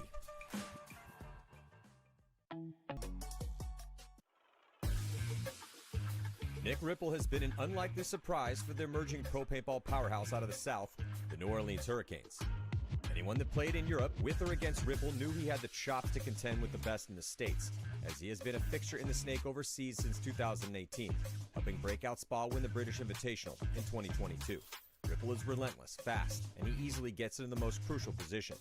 But the Hurricanes are a homegrown team, wary of imported talent, and it takes Ripple over 20 hours of travel from Germany to come to practice or an event. But he made the team, and this year he's been a soldier in the snake, playing almost every single point. In their sophomore season, the Hurricanes have put up wins against some of the top teams, and they have made every Sunday. But so far, they cannot crack the quarterfinal code to make it onto the semis. They did take 5th at the last event in Chicago with the roster beat up by injuries. They will all be healthy at the World Cup, but they will be a dark horse to win the whole thing.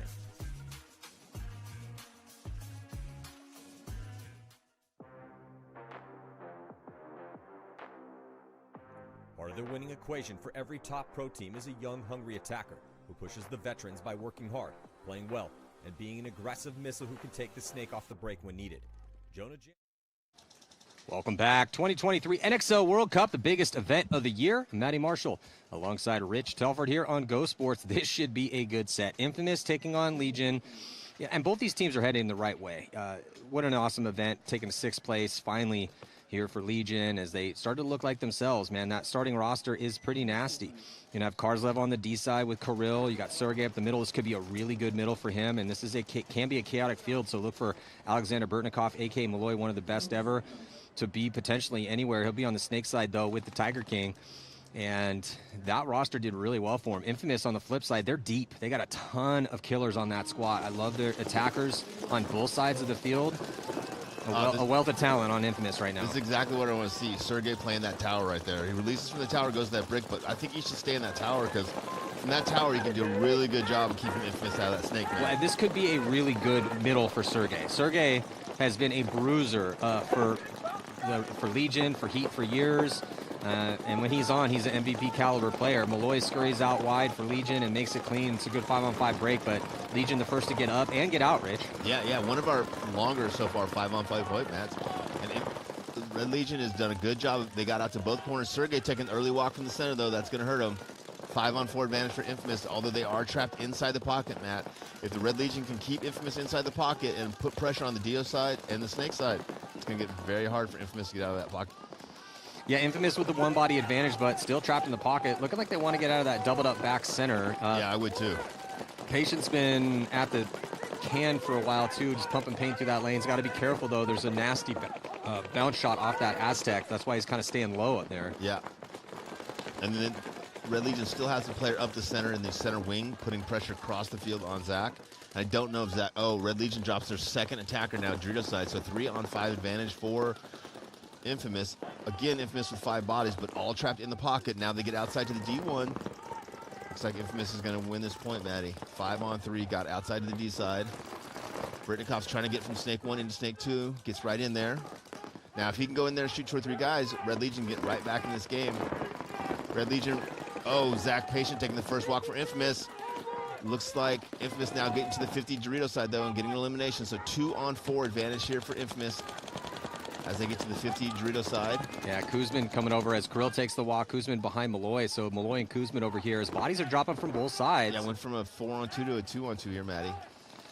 Yeah, so if Infamous ends up losing this one, they're going to want it back because they have had the advantage. As now past the 50-yard line here on that D side, Russell back busting things open over there for Infamous. Yeah, great move from Brustleback to go up and get that early elimination on the inside for Infamous, but now nobody on the snake side for Infamous except for, I believe it's Joe Barrett in the Landry. Well, it's interesting here, Rich, because Malloy has dominance over here, wrapping around, not feeling any pressure, but on the flip side, you know, Brustleback's doing so well. He's in their D3, and there's no one in front of him. Yeah. Brustleback's doing the same thing Malloy's doing, right? Just opposite tapes. 2-on-3 advantage here for Infamous. Next guy who drops or gets shot here is probably going to decide this either way. Malloy knows he's in that D3, just ripped a lane that way. The tough thing, though, is that Malloy is not the tallest guy out here, and with all these big bunkers in the middle, it helps. So if you're Brustleback size. Ooh, but Brustleback getting clipped out, though. Who's been trying to do a tactical retreat, so it's a 1-on-2 situation here in favor of Infamous. Of course, with Malloy, it's not really a 1-on-2, is it, Matt? Well, yeah, I mean, Malloy is nasty, but he is going to get caught, though, so... Great job there from Infamous, surviving the breakout, staying in the pocket, getting up on bodies, and developing down the D side of the field. Great first point for Infamous. Yeah, and great job by Nate Schrader and Joe Barrett to stay composed in that craziness. Yeah, to and be Joe those last Barrett two bodies left alive. Struggled yesterday, Matt, playing that position, but he stayed alive there, and he was the key for them winning that game. As much as Brustleback was going through that offensively, Joe Barrett staying alive defensively on the D side kept him away from going on to Infamous' side of the field and really winning that point. So now Energy Elite taking the field to play against the ML Kings as Energy Elite will be on the blue side to start out. These teams switch points if a point is won. They will stay on the same side if there's a no point, which does happen occasionally. Object is to hit the buzzer on your opponent's start station. You do not have to shoot everybody to do that. The kills and live bodies do not count for points. The only point that matters is that buzzer on your opponent's start station. I'm really excited to see big moves and big penalties out of Peterson this match. Energy 5-on-5, Matt. Both break out to very similar positions. Everyone's alive. Energy with 3 across the back. Snake insert. Landry logistics. ML Kings with the same spots, but now Peterson releases to the center wing, looking D side. Ooh, big fill out to the tiny little cake bunker here for Geiger. Energy Elite. So yeah, Geiger getting out to that corner. Bowen maybe getting up to that snake 2 for Energy Elite. Energy Elite with advantage here, having 2 players on the snake side. ML Kings still inside the pocket, losing their first player. Kyle Berry reads that, makes a good fill out of back center into the can snake side, but looks D-way. Going to make it very hard for him to get outside this way or to contain this way. Only person stopping Energy now from going down the field and winning this point is the player in the Landry Logistics bunker. He's the only guy who can put pressure D-side. Geiger now moving up from the corner, support Bowen, so 2 in snake 1 and snake 3 for NRG Elite. Kyle Berry, they let Kyle Berry get outside. That's a horrible containment there for Energy. They let him walk outside. Yeah, shooting the whole time. They've still not put pressure on him. He's gone from the can to the snake corner to snake 1. Not one Energy player is looking snake side. Now a guy from the tower goes inside to the wing to look this way, but no one was looking snake side for Energy. Kyle Berry could have literally run down the field and bunkered 5 guys there. Real bad adjustments there for Energy after having early position on snake side. Yeah, I mean, Geiger's behind Bowen. He's got his gun up kind of in a similar mode that Kyle Berry did, but they let Kyle fill all the way out shooting, all the way up shooting. He was up out of that spot shooting for probably 20 seconds. Peterson launches in the middle and doesn't get a kill, so might have got some bad comms, some bad communication as to where that opponent was. Though, body dropping out, Bowen getting shot out the 50 here in the snake for Energy Elite as they make a move into D3. Yeah, 3-on-4 advantage here for Energy Elite as Kings get out to the Jareel side of the field, Matt. And that was, you know, it's super important to get into the snake, but equally important is keeping the other team in the pocket if you have that opportunity. And that's where Energy really dropped the ball on this point. They had him, Kyle Berry completely contained there. Kyle Berry walked from the can to the corner into snake 1, up, shooting his gun the whole time, no one looking at him. Geiger now making the move from snake 1 to snake 2, back into the inside cut on snake, and now back it up to snake 1 again, just really looking for an angle on that Landry Logistics tower. But the Landry Logistics tower for ML King is looking D-side. Kyle Berry's also looking D-side. Yeah, this is an interesting point. This has been back and forth here. Yeah. 2 young, up-and-coming teams with lots of, you know, really talented, young, aggressive players trying to figure this out. Yeah, you can see here our eye in the sky, that D1 position, trying to just lob balls over to keep Geiger honest. And Geiger's popping the top, using that little nipple on the top of the bunker to, you know, get eyes down the field and stay alive. And then that's Kyle Berry looking all the way towards D3 here for Energy Elite. Yeah, I'm not sure if you can say nipple on live air, Matt. So I'm just trying to be descriptive. Yeah. It's kind of what it looks like. It does. I'm just not sure if you can say that without getting canceled. points slowed down a little bit here. 4-on-3 advantage for NRG. ML King's in D1. Landry Logistics bunker looking D side. Kyle Barry's in Snake 2 looking Snake side. NRG has Geiger in Snake 1. They have back center, they have the center wing, and they have Dorito 3 now, Matt. Yeah, and you can't quite see, but dead center of your screen on the blue side at that little cake for Energy Elite, he's in the shadow right there. That's a key launching position for attacking in that middle of the field, and they have that body in D3 and that body at that wedge. So Kyle Berry going to move up and try to get the shot in on Buffton, but then he's going to get taken out by Geiger. Nice move by Geiger. Geiger gets 1. Geiger gets 2. Geiger's still alive, trying to finish off a little 3-pack. That's on the list for one of the best moves so far we've seen out here today. For Geiger. Geiger saw Kyle take that bump to the 50. When Kyle went to that 50 snake, he looked inside instead of protecting himself. Geiger was able to come get him and 2 more kills afterwards. A little bit of a misstep from Kyle Berry there. So yeah, Geiger getting that 3-pack here on the list for moves of the prelims. You got $500 at stake for that, but $5,000 will be at stake Cha-ching. for the best move. It's really more, it's not really a best move, it's more best individual performance in a single point. That's what the award is for. Doesn't quite roll off the tongue like best move, but that's what it's given for. But yeah, Pate Smith Law focusing on helping people fight their insurance companies for property Not claims. only are they doing God's work fighting the insurance companies for us, but they're also giving $5,000 to whoever makes the best impact on that final day on Sunday. And man, thank you guys so much. That's super, super cool. Maddie and I really wish somebody would have been doing that back in the day for us. That would have been nice. Yeah, when I talked to Pate about it, that was his idea. He's like, hey, you know what? Let's up it to $5K for the World Cup, and literally his quote was, "and bless somebody." You know, I'm like, that's awesome, Pate. Good for you. 4-on-5 advantage here for Infamous. Red Legion dropping their first attack to Snake side, Maddie. Sergey playing that tower for the Red Legion, looking to shut down the Snake side. And looking forward to seeing him play that bunker, see if he can take advantage of that height. Infamous still really like the pocket here, Maddie. Back center, both cans, both towers. Now Thomas goes from the tower into the center wing. He's going to go to that center wing and try to shut down any movement from the Red Legion into the Snake. Referee's running in, taking a check on the player for Infamous into the can, but he's alive. Oh, here comes the penalty. Yeah, Jonah with a little bit too slow to get off the field there. So Infamous dropping 1 and now 2. So 4-on-3 advantage for Red Legion as Berdnikov is able to get into the Snake corner. He's matched by, is that Ryan? In the Snake? Yeah. Yeah, I think it's Ryan Hall. Yeah, Ryan Hall makes a good read there. Sees Berdnikov go out to the corner, comes from the brick over to Thomas. Has switched and looked to Rio side, unfortunately.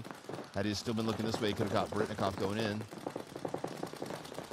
Sergey battling with Ryan Hall. Ryan Hall gets out to the Snake side, but gets caught by Sergey shooting down. It's really a huge advantage if you're over 6 feet tall in that tower, Maddie. It's finally cool to be tall playing paintball. Yeah, I thought the same thing when I was walking this field. I'm like, my God, I'm really glad I'm over 6 foot, and anyone that's over 6 foot or near it has a pretty big advantage as far as the angles, to be honest, off the break shots too. And right now, Infamous is getting eaten up here by Legion, so Legion going to be tying this one up at 1 apiece with a little bit of time burned off the clock. Going to be around 10 minutes left by the time they saunter into that buzzer. Yeah, and that point started off with a 4-on-5 advantage for Infamous. Infamous had position at the center of the field.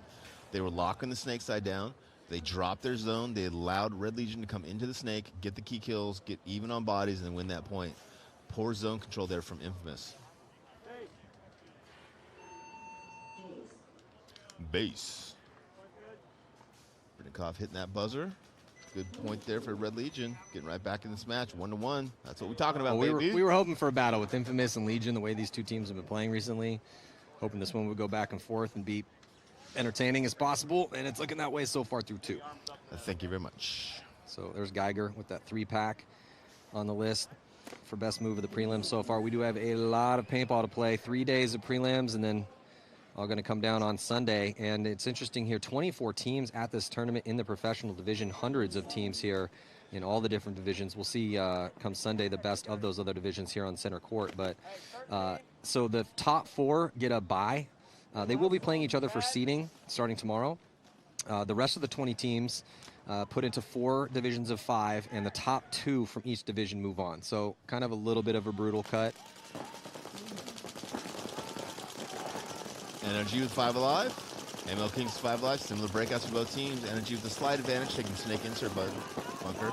I like the Geiger Bowen combo over here, Snake side or package for NRG. Yeah, I do too. They looked pretty good yesterday for the most part together. But yeah, the Bowen and Geiger combo for Energy Elite could be pretty solid. Oh, Bowen gets his first kill inside. Perfect timing. Gets there before Peterson can slide in. Shoots him right in the face. I like that Bowen knows his shots. You know, Bowen's not going in and looking puzzled No. and thinking too much about what angle he needs to shoot. He's Shoots the second guy going to the same spot. 2-pack here for Bowen, just eating people up in that inside angle, and another body comes off of the ML Kings from the backfield. Heads up, ML Kings, if Bowen's in Snake 2 looking inside, do not try to fill that center wing because he will shoot you in half. 5-on-3 advantage here off of Bowen's 2 eliminations. Bowen now pushing up and trying to rip a crossfield shot on that D1 spot. Barry gets peeled off for the ML Kings in the back center, and good, Maddie. Do it. Energy's looking good. Bowen and Geiger playing strong over there. I'm not sure who their player in the tower is, but he got that G coming outside. Yeah, John Guppy has also been playing well up the center. You also have Devin Stewart out there as well too. I mean, I do like this roster here for. It's a pared down roster for Energy Elite. They do not. It's not deep. Only 8 bodies on the roster. Oh, really? That's different for them. I like it. But we've seen, you know, Austin Buffin, pretty solid. There's 2 Bowens. There's Kyle Bowen and Robert Bowen. Louis Betancourt, former team ML Kings. He's legit. Guppy's been getting a lot of spins. He's been pretty decent. It's just tough, right? And you have to be in the top 2 of your division. But in this division, Impact is by far the favorite in this division because you have Impact, ML Kings, Energy, Ironman, and Joy Division. Between those 4 teams, ML Kings, Energy, Ironman, and Joy Division, that's kind of anyone's ball game right now. Yeah. As to who's going to be in the they get to determine that. Yeah, to who could be that second team. On paper, Impact should run away in this division. That's not always how it works out. And Impact didn't look as good yesterday as they usually do. If I'm being honest, if I'm not lying to your faces. Well, Impact this year, 7th overall. Their best finish was at the first event, a 3rd place, but then an 8th, a 7th, and a 10th. You know, and for any team that's not Edmonton Impact, that would be not a bad year. That'd be a great year. But it's Edmonton Impact. If they don't win a tournament a year, then we're always wondering, okay, what's wrong, right? Something's you know, wrong when you're a team of that caliber. Something's fishy in Denmark for sure. Yeah, that's clear underperformance from that program. So now tied up here, 1-1. Clock has stopped. A little technical timeout trying to fix the snake.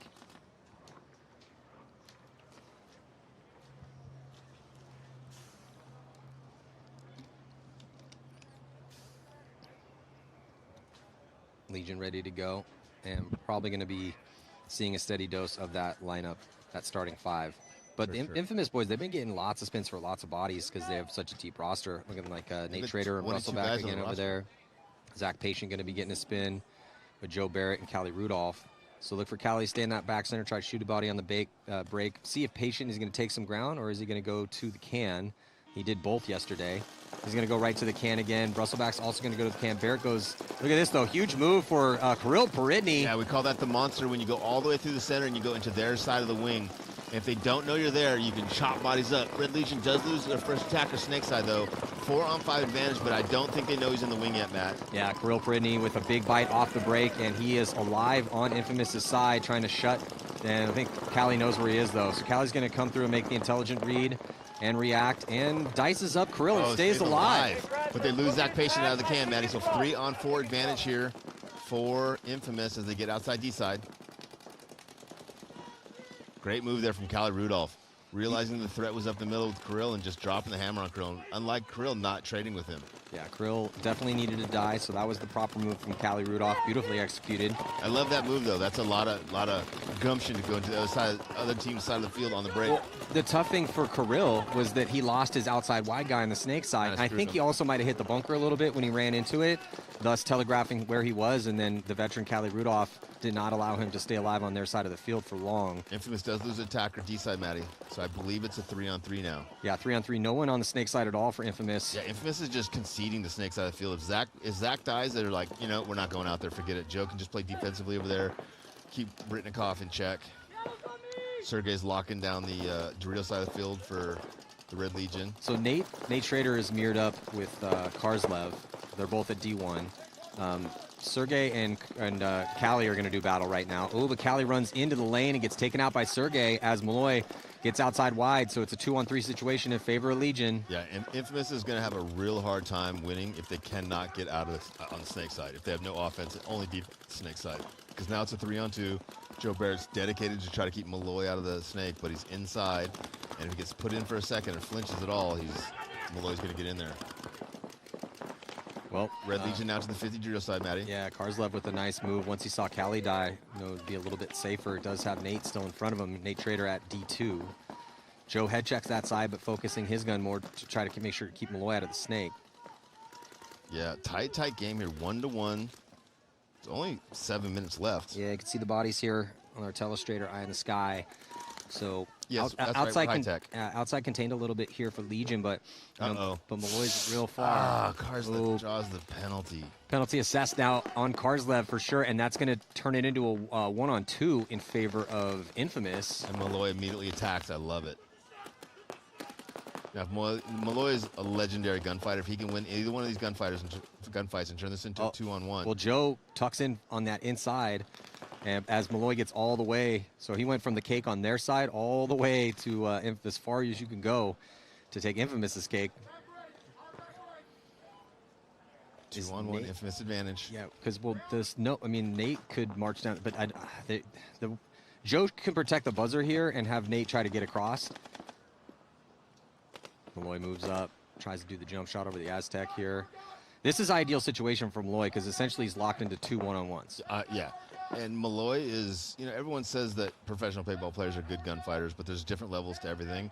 We had 2 weekends of practice with Malloy last year with New York Extreme, and we had to make up a rule that if you snap at Malloy one time. Oh, look at this. Yeah.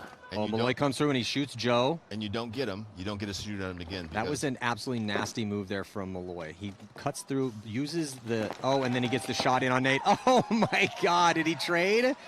Oh, that was filthy. Alexander Berdnikov proving again what a legend he is as he made the perfect move. So Nate retreated back to get to D1, but that allowed in the little chess match right there as Berdnikov was able to block him out using the Aztec and then get the drop in on Joe, shoots Joe in the back, Joe had no idea he was pushing up, and then wins the 1-on-1 there versus... We're going to make a video of that. We're going to call it How to Lose a 2-on-1 by Infamous. That was absolutely disgusting and amazing. Oh, Jesus. Alexander Berdnikov still got it after all these years. Wow. That is absolutely on the list for... we may not see something better than that. Maybe if you can get 3, but... Wow. That was huge. Yeah, he may look short, but he's actually 10 feet tall. Yeah. That's definitely the best... Yeah, that's one of the best individual performances I've seen just because of the year. It was a 1-on-2, and we've seen 1-on-3s, and we've seen a lot of craziness out here this year. But the way he executed, he went all the way from the cake. He goes to the 50, runs all the way. All those separate moves he had to put together in a really bad position, unbelievable, man. The list of people that can pull a 2-on-1 off against Joe Barrett and Nate Schrader from that corner, little nipple, is really, really short. Yeah. That's a very short list. Yeah, it's me. Good breakout from both teams. 5 alive. Very similar breakouts. Energy. ML King's slow shot there from the back center now fills into the Dorito can. ML King's losing their first attacker D side. Now, 4-on-5 advantage for Energy. Energy's pocketed up. 3 across the back. Snake insert. Landry Logistics Tower. Close game here. Still a decent amount of time left. Body coming off is Kyle Berry taking the walk from the can here for the ML Kings as they are down 2-0 here to Energy Elite with 9:15 to go. Yeah, ML Kings really kind of struggling with offense here, Matty. Yeah, they are. They're having a hard time getting in the Snake. They're having a hard time shutting Energy down from the Snake, and that's a double negative, right? If you're not in there, it's no big deal as long as you can keep them out of it. But if they're getting in there and you're not getting in there, man, that's going to make it a long, hard day for you. Energy's still 5 alive, so 5-on-3 here, up by 2 points, lots of time left. They can just sit there and shoot their guns and force ML Kings into making a mistake. Is that time of the day again, Matty? Got to put the white man juice on. It's coming. It's starting to get hot. Yeah, so it's interesting that you say that, though, right? ML Kings struggling with offense. 2 years ago, what were they really good at? Scary offense. Yeah. Scary. But I think a lot of that was off Betancourt. I think they lost a lot of that punch with Betancourt. And Connor Kelly. And then Connor Kelly. Yeah.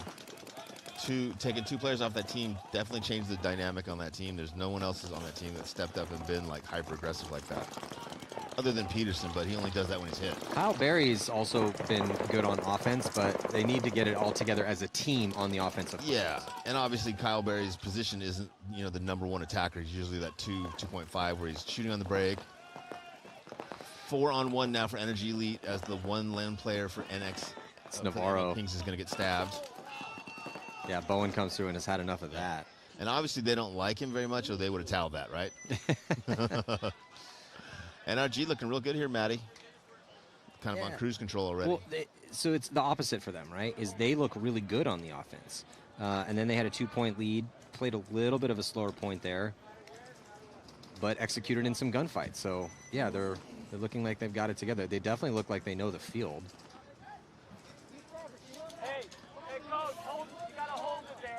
So Legion now up by 1 because of the miraculous move from Alexander Berdnikov. And that last was incredible. Point, that really was. Love to see it. Because you just don't get to see, I mean, this is the best in the world, the 24 pro teams out here, but even with it being the best, you rarely get to see that. And the majority of the people in the world don't understand how difficult that is, right? Yeah. And Infamous losing their first attacker, Ryan Hall at the center of the field. Red Legion losing their first attacker in the snake side can, and their first attacker D side, so 4-on-3 advantage here for Infamous. Infamous loves this pocket mat. 3 across the back, 1 in the Dorito side tower. Both teams communicating well. Very close match here. Only 1 point separates these 2 teams. Infamous cannot lose another body here. Joe Barrett making a move from back center to the Landry Logistics bunker. He's going to look to keep Sergey or Berdnikov from filling this way. Berdnikov fills Dorito side from the back center. Infamous still a 1-body advantage. They need to get outside. Thinking about it. Yeah. From that tower, he's leaning out a little bit. Callie's thinking about making that move out. Yeah, Callie needs to get from that can to that corner or to that snake insert. Nate releases up to center. Couple longer points out here, Rich. We're down to 4:42 left. Sergey takes the walk, Matty. This is going to be a close match, Matt. Infamous is going to win this point. It's going to be 2-2, like 2 or 3 minutes left. That next point's going to be super crucial for this match. 4-on-2 advantage here for Infamous.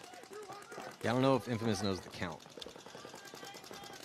I mean, Certainly I get Callie being knows careful. that no one's stopping him from going forward because there's nobody shooting at him, and he should definitely take that advantage of getting out of that can and going forward. Infamous complete control though here. 3 in the middle, 1 on the D side. No pressure on Callie, no pressure on Joe Barrett. Nate Schrader takes the walk. I was just going to say Callie's got to get outside before someone on Infamous dies sloppy, and Nate Schrader dies sloppy. Well, and that was Malloy. They got that kill. Malloy's over on D3 right now. Of course it was. And I love the fact that, you know, Malloy's been playing snake side. They lose the whole snake side. He had won the last point snake side. He's like, you know what? I'm going to go D side. I'm going to go D side. And it must be so easy coaching someone like Malloy, right? Because you're just like, where do you want to go?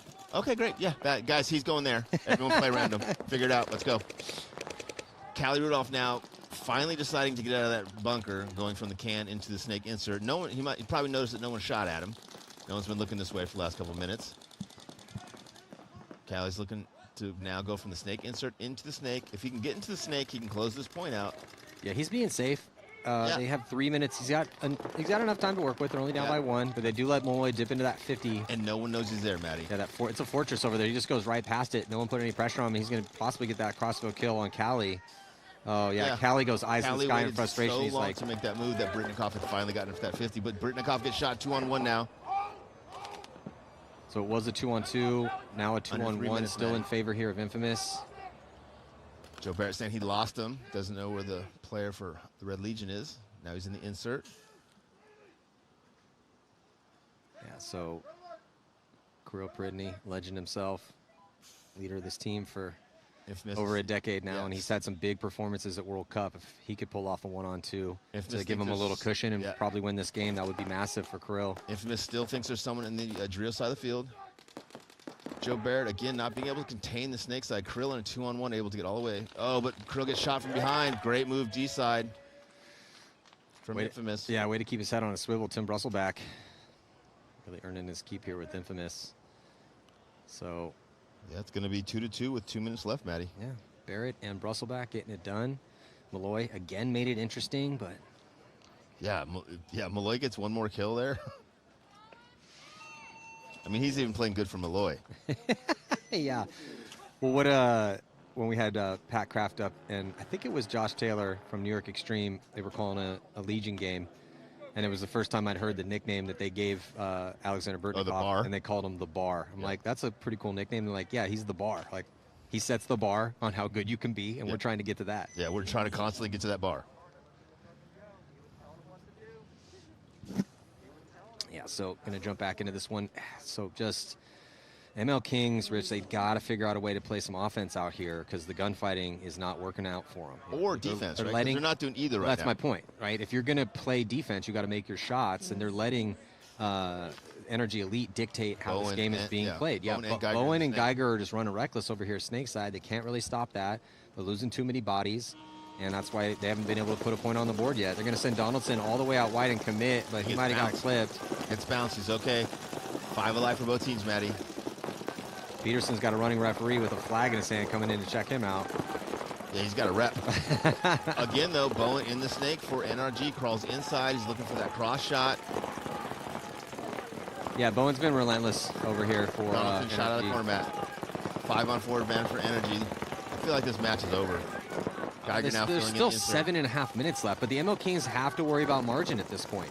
You know, only the top 2, you get 5 in your bracket, only the top 2 move on. Yeah. And if you cannot take a big loss to Energy right now if you're the ML Kings. This game cannot finish for ML Kings at a 6-0. Because if it does, then they have to come and blow another team out. Completely, right?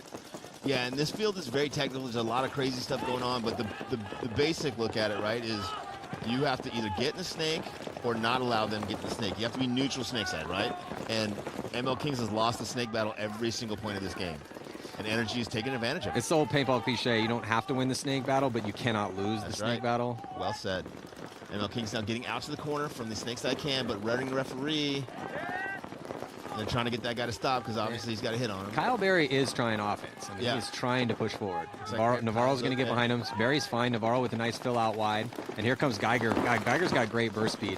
Geiger comes down. He gets blasted by Navarro, though. Bowen gets out wide during the chaos. Again, second guy in the snake coming through, right?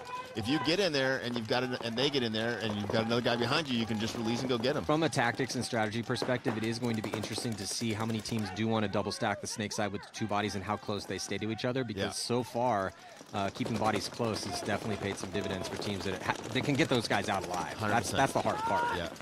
ML Kings with Dorito 1, Dorito Tower, Snake Corner. They've got 3 bodies. I believe Energy's down to 3 bodies. They've got the Snake 2 with with Bowen, back center, and the Dorito Cam, but I don't see another player. So maybe a 3-on-3 here with ML Kings having their first opportunity to get on the scoreboard. Yeah, I think we got just 3 here for Energy Elite. Bowen coming over the top, shooting cross at that tower. He's only got 1 clip left on his back, though, so he's got to be a little bit conservative with that paint. And ML Kings, it's not full attack here, but inside of 6 minutes, 5.5 minutes left. And, Bowen playing a little too aggressively, trying to work a little too hard, not understanding that they had a 3-point lead, and he just needs to stay alive there. Yeah, that was it. Burning clock would have been precious for Energy Elite and Bowen in that sense. He did not need to engage. He got shot crossfield by Mingo. Buffton too, getting shot out of that corner there, sloppy. Those guys need to stay alive in that situation. ML King's going to get their first point so far, as long as Peterson doesn't get a huge penalty again. He's over there getting checked by multiple refs.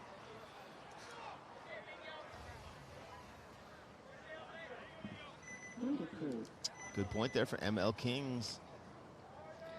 Yeah, so again, the ML Kings finally on the board here, but Energy Elite with the kind of light line they're running only brought 8 bodies to this, but it's a really solid 8 bodies. And they picked up Devin Stewart from Houston Heat, and then I just love how Bowen and Geiger are playing the snake side right now. I was at Devin Stewart's field last weekend that he manages in Houston. Amazing field. His family was there. They took amazing care of us. I probably had the best barbecue I've ever had. If you're in that area, I highly recommend going to Wasteland, enjoying the amazing turf and the amazing barbecue. Barbecue in Texas is like Mexican food in San Diego. Can't have bad barbecue in Texas. I did. I went to that Franklin's place in Austin. No, meaning you can find it, but those places aren't going to stay in business very long. I was real surprised. This was definitely the best I've had, though. Because Texas barbecue is elite. Infamous changes it up. Has Zach go outside the pocket. I like that. I like that option because he gets out there alive, giving them some option to play offensively snake side. Red Legion loses their first attacker. I believe it's Karslev taking the walk on the east side. Great game. Just 1 minute and 37 seconds left here with 2-on-2 and Legion in the snake. Unfortunately, Zach gets eliminated out of that corner. 4-on-4 here, but Red Legion is in the snake with Berdnikov behind him and Sergey inside of him. That's a powerful package snake side for the Red Legion. Just one player in the back center trying to lock down D side, but there's no one attacking D side for Infamous. So if Red Legion can apply a little bit more pressure here with their snake player, or their snake package, as I should say, they can easily win this point. Well, they got Kuzmin in a really good spot. He's at snake 2. Malloy but behind he needs him. to press that advantage, right? With no one on this side of the field, Matt, what should he be doing? Well, he should be making room for Berdnikov. Well, the thing, though, is there's 1 minute left, right? So we're going to find out pretty quick. It looks like Infamous is in a position. They're not really in position. They're in a position to hold right now. They don't have a lead to protect, but they're stuck in the pocket. Legion's outside wide. It's their advantage. What are they going to do with it? Are we going to go to an overtime period? Are they going to try to take advantage of this situation? Yeah, you don't get a better situation than this. Up on position, even on bodies with the other team in the pocket. Callie taking the walk.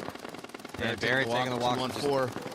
Yeah, Red Legion's good going Legion. to win this Not point, a lot Maddie. of time left. Yeah, just 31 seconds left, and they are on the full court press here. Here goes Comes Sergey full with full commit. release. Yeah, full commit from Sergey up the middle. Here comes trailing behind him, though, with Kuzmin and Malloy. Still one more to kill, and they're going to get that kill, so they've got to get in and hit that buzzer. They got enough time. Infamous has got one left in the Dorito, back corner bunker. Yeah, they let the Dorito. Oh, they got him. Berdnikov again, coming up big.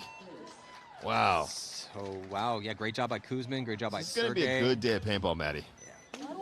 Yeah, the Ironman Joy Division game was great. This game is excellent. We'll see if the ML Kings can step up to make that a game. Yeah, I mean, the only team to really let us out here so far today is the ML Kings. Everybody else has been giving us great points. Verst handled Notorious. That's true. That's true. I was trying to be nice. Good paintball so far today. Yeah, we got a bunch more sets coming up. We will have the Hurricanes in their sophomore season making every single Sunday. Maybe this could be their tournament. They're going to be playing Notorious, who's already in a must-win situation, and then Impact will be taking the field for the first time, and they're playing the Ironmen, who just warmed up in a win against Joy Division. In a tough win, too. NRG, ML Kings, big point here.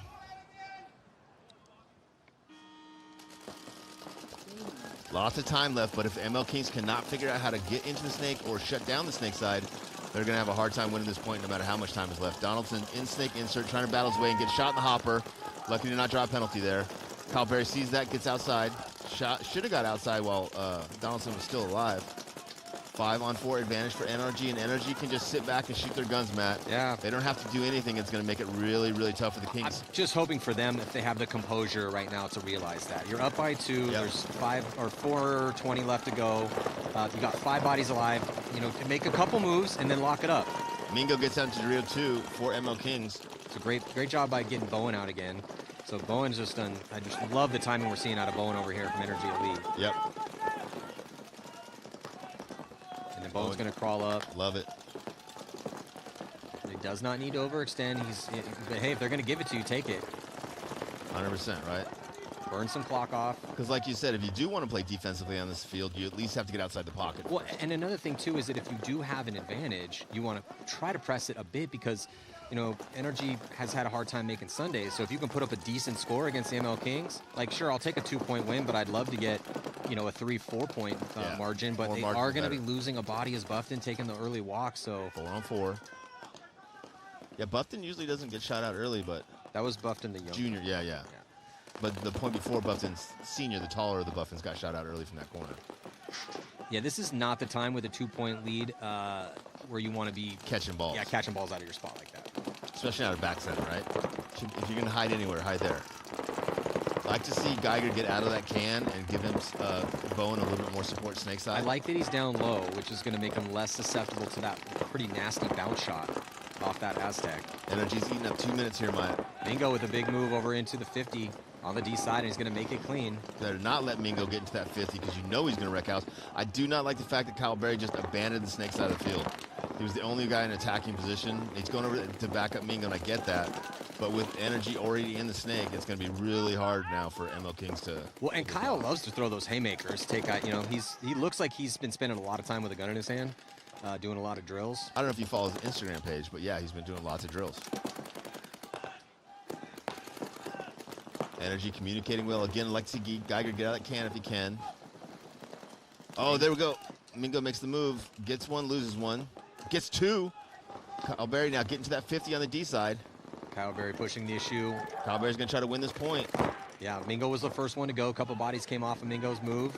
And then now Kyle Berry at the Fortress on the 50 on the D side. But with no one on this side of the field for ML Kings, now the Energy players can just cheat this side of the bunker. There's just no one on this side of the field to put pressure on, so Kyle Berry's going to have a hard time getting this kill on the logistics tower or the snake side can. Navarro's popping the top and thinking about trying to run up. Yeah, so he's going to move up. Here comes Peterson behind him. Oh, and Geiger gets shot out of the back there.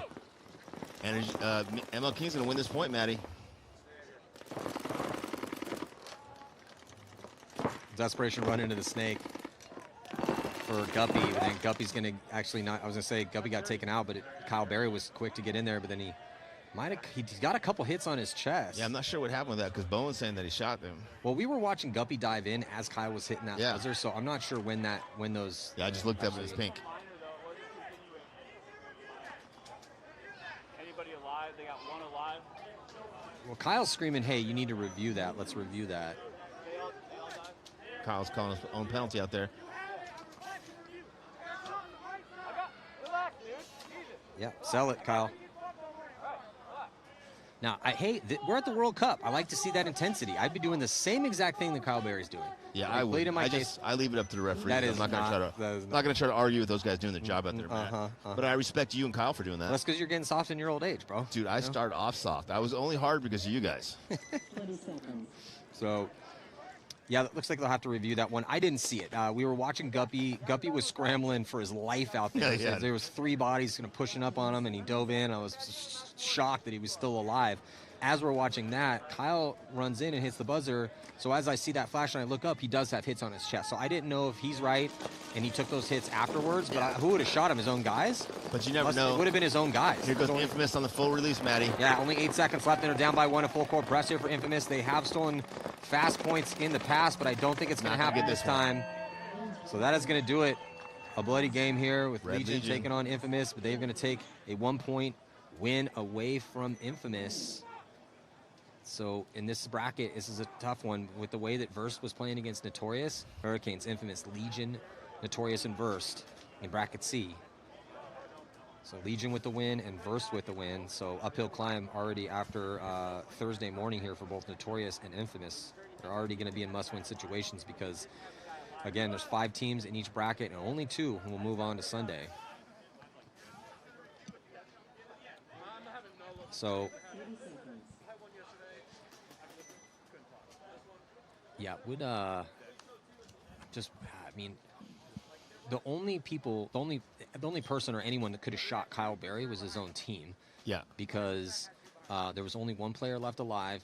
Guppy was diving into the snake and getting shot at by multiple players. So Guppy was, I don't think there's no way Guppy was going to be the one to put a ball on Kyle. So maybe Kyle got shot by his own guys after he hit the buzzer, maybe before, not sure. Yeah, and then it comes down to, did he get the buzzer on the first time he tapped it, or did he get the buzzer on the second time he tapped it? Was there paint in between that? It's a tough call for Jason, but that's why he gets paid the big bucks.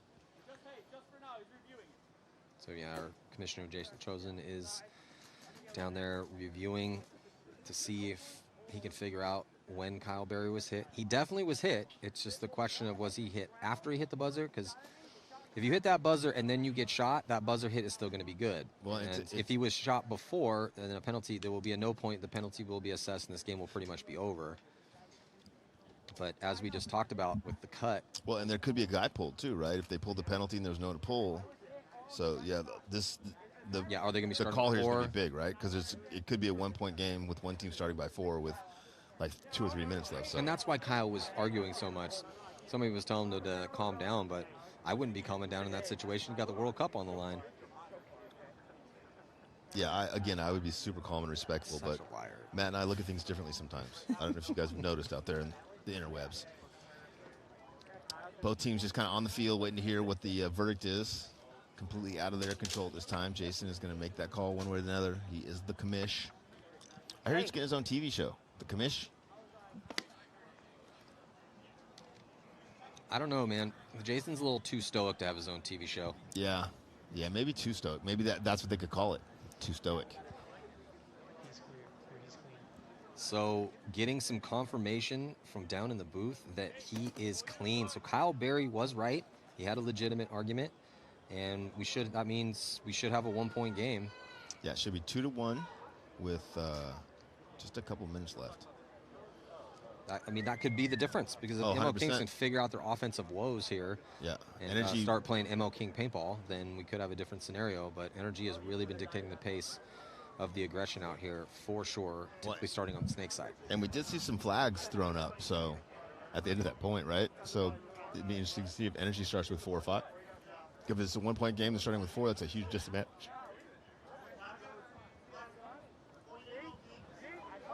Yes, Kyle's like, redemption. I told you guys. I told you. No one was listening to me, but I was right. Way to plead your case, Kyle. And they called it 5-on-5. 2-3 is the score. Great job by Kyle Berry, leader of the ML Kings with Charlie Gibbons. Have the Kings been in the snake 1 point this match? Your recall and memory is definitely better than mine. Donald. Yes, they have. They have, but okay. because Kyle was in there. Oh, Kyle got bunkered out. Kyle was in there.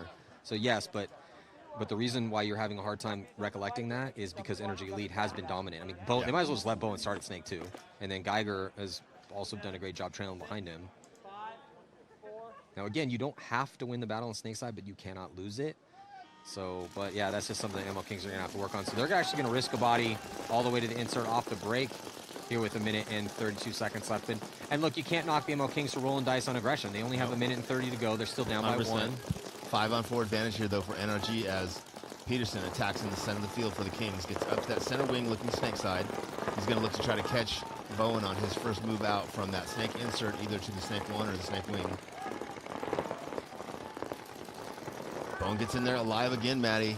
ML Kings cannot shut down this snake side of the field. They do not understand what positions they need to be in and what sequence they need to be in those positions to shut this side down, because energy is just... Well, sequence is a good point. You can be in the position, but if the gun's looking the wrong way, then... Yeah, or if you get there after the guy's already filled the spot, right? And they had the guy in the tower, which is the best guy for stopping the snake, looking D-side. Yeah, and unfortunately for the ML Kings, they've had to play, for the most part, counterpunch paintball in this match. Sometimes that works out. Most of the time it doesn't. That's what happens when you give up half of the field. Put yourself in a tough spot. Big move over there from Mingo again. I love playing. Mingo's playing offensive over there. Energy losing their first player. Oh, big move, snake side. Look at this run all the way down the side. No one's looking at him. Yeah, gets all the way to the 50. Kyle Berry goes all the way to the 50 brick and makes it alive with just 25 seconds left. Great move by Kyle there. Oh, and he gets a kill cross field. He does. Oh, and Boston's lucky to get a penalty there. Navarro leads the launch, though. So here comes Kyle Berry. He's going to step on Bowen. He's going to come through. Kyle Berry's going to come through. He's going to get 1. He's going to get 2. He trades. Navarro's still alive, and Navarro is probably going to trade out with Bubden in the middle, but and then Peterson got shot as well, too. So even though it was a pretty nice move from Kyle Berry. Great move. It wasn't enough. Wow. Energy Elite going to get the win here by the narrowest of margins. Big last point there, Maddie. A little too late from the ML Kings, but starting to find the offense a little bit more. So, and they still have some games to work with in that division with Impact, ML Kings, Energy Elite, Ironman, and Joy Division. So stick around. Hurricanes and Notorious, Impact, and the Ironman coming up next. Set number 3 here at the 2023 NXL World Cup. I'm Matty Marshall with Rich Telford on Go Sports. We'll see you in just a few.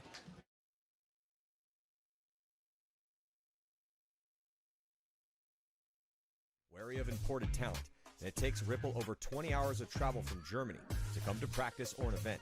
But he made the team, and this year he's been a soldier in the snake, playing almost every single point.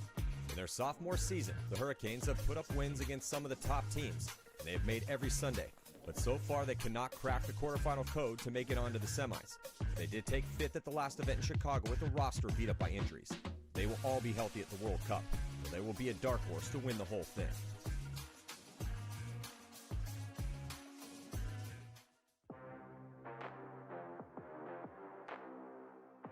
Part of the winning equation for every top pro team is a young, hungry attacker who pushes the veterans by working hard, playing well, and being an aggressive missile who can take the snake off the break when needed. Jonah Jamrose embodies this archetype for Los Angeles Infamous. After getting his start down in Division IV as a young kid coming out of Wisconsin almost 10 years ago, he cut his teeth with the Division II Infamous squad and then went pro at World Cup of 2020. Since then, he has been improving while getting more playing time, and he has become one of their go-to snake attackers along with veteran Zach Patient. Jamrose is absolutely a threat other teams must contend with. He plays fast, has increased his survivability in key moments, and has gone toe-to-toe with the best in the league and held his own. In 2023, Infamous has made 3 out of 4 Sundays, with a 3rd place at the second event, showing signs the team is improving. And if they can keep this current squad together, they could hoist another first-place trophy soon.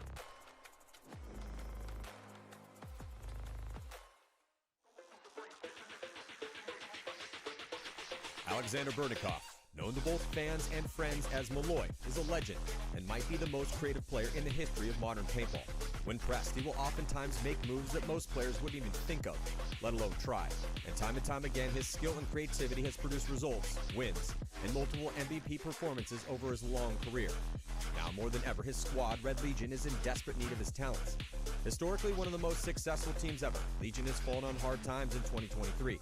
Though trending in the right direction with a 6th place finish at the last event, they are still only ranked 12th.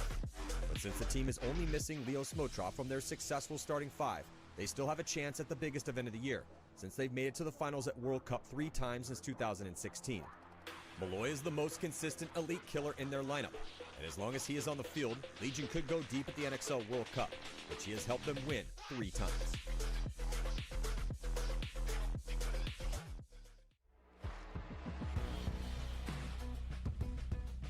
Everyone in the NXL knows that when you play San Antonio X Factor, you have to stop Billy Bernacchia, because if you cannot contend with Bernacchia, you will lose. Though originally from the Northeast, Billy became an institution as the first snake attacker on the best team ever to come out of the great state of Texas. And even though teams know he's coming, they still have a hard time stopping him. X Factor has seen a recent resurgence, currently ranked 4th overall with a finals appearance at the Mid-Atlantic Open, and they will be among the favorites at the World Cup.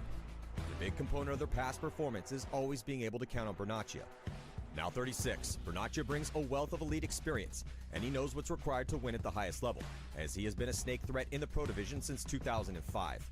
His unique mix of brutal aggression, fast pace, elite timing, quick snapshots, and high survivability in treacherous positions have made Billy an all-star and a huge asset for X Factor, as they will try to win their 2nd world championship.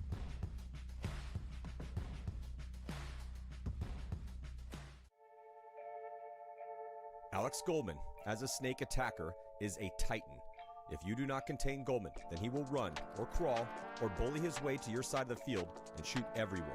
In the recent years, he's also proven that he can play farther back in a support position while his teammates go to work, only to launch up the field at the perfect moment to steal points. Goldman's the fastest player in the league, and an absolute dominant savage who has become known as the greatest snake player of this generation. With these skills and tenacity, Goldman has racked up over 26 wins all around the globe since going pro as a teenager with the Ironman in 2006, including 15 wins and 8 second-place finishes with Impact over a 7-year tenure. But it has been unarguably a very disappointing year for his new squad, AC Diesel, with only 1 Sunday appearance in 4 events in 8th place. But he's back at 100% for World Cup, where a win would save Diesel's season.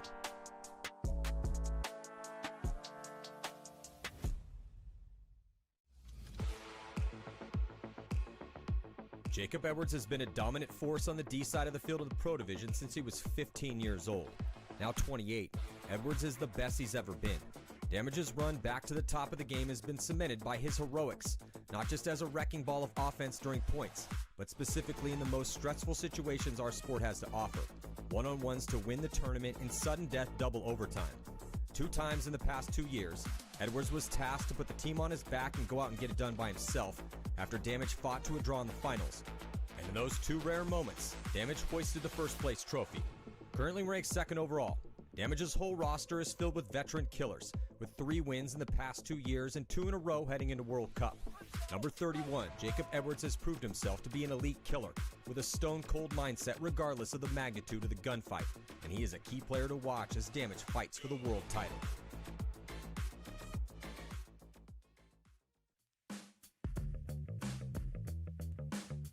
During Dynasty's precedent-setting run the past 2.5 years, Marcello Margot has been a mainstay in their starting 5, holding it down as the gunfighting anchor on a team that's won over half of the events since World Cup of 2020. Margot first came up in the mid to late 2000s as an offensive teenage prodigy, and though he still has offensive capabilities if the team needs it, his true value now lies in a more complex role, shooting bodies on the break, filling vacant positions when points are looking dire, winning low body situations, and quarterbacking his front players. There's a reason that even with a roster as deep as Dynasty's, Coach Brettauer gives Margot the lion's share of the playing time. The multiple-time MVP rarely dies early, rarely makes mistakes, always seems to appear in the right position at the right time, and can take over the offense if he loses his first attackers. Dynasty is looking to win 4 World Cups in a row, and if they do, look for number 33 to be chalking up kills, having a stellar tournament, and be in the hunt for yet another MVP.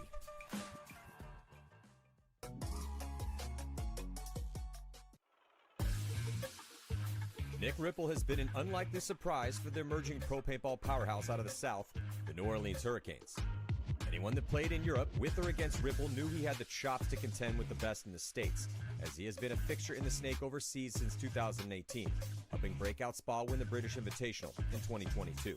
Ripple is relentless, fast, and he easily gets into the most crucial positions. But the Hurricanes are a homegrown team, wary of imported talent, and it takes Ripple over 20 hours of travel from Germany to come to practice or an event. But he made the team, and this year he's been a soldier in the snake, playing almost every single point. In their sophomore season, the Hurricanes have put up wins against some of the top teams, and they have made every Sunday.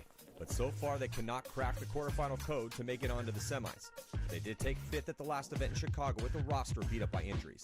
They will all be healthy at the World Cup, but they will be a dark horse to win the whole thing.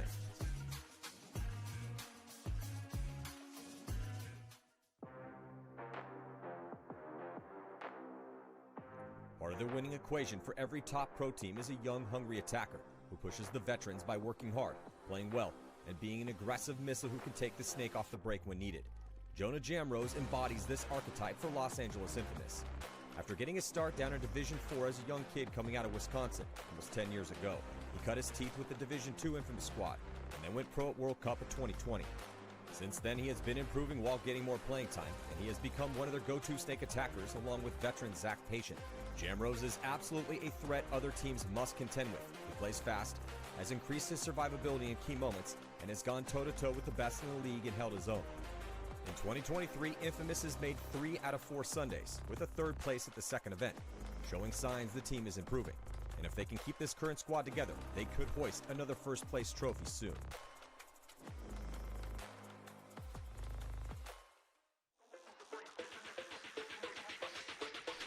Alexander Berdnikov, known to both fans and friends as Malloy, is a legend and might be the most creative player in the history of modern paintball. When pressed, he will oftentimes make moves that most players wouldn't even think of, let alone try. And time again, his skill and creativity has produced results, wins, and multiple MVP performances over his long career. Now more than ever, his squad, Red Legion, is in desperate need of his talents. Historically one of the most successful teams ever, Legion has fallen on hard times in 2023. Though trending in the right direction with a 6th place finish at the last event, they are still only ranked 12th. But since the team is only missing Leo Smotrov from their successful starting 5, they still have a chance at the biggest event of the year, since they've made it to the finals at World Cup 3 times since 2016. Malloy is the most consistent elite killer in their lineup, and as long as he is on the field, Legion could go deep at the NXL World Cup, which he has helped them win 3 times.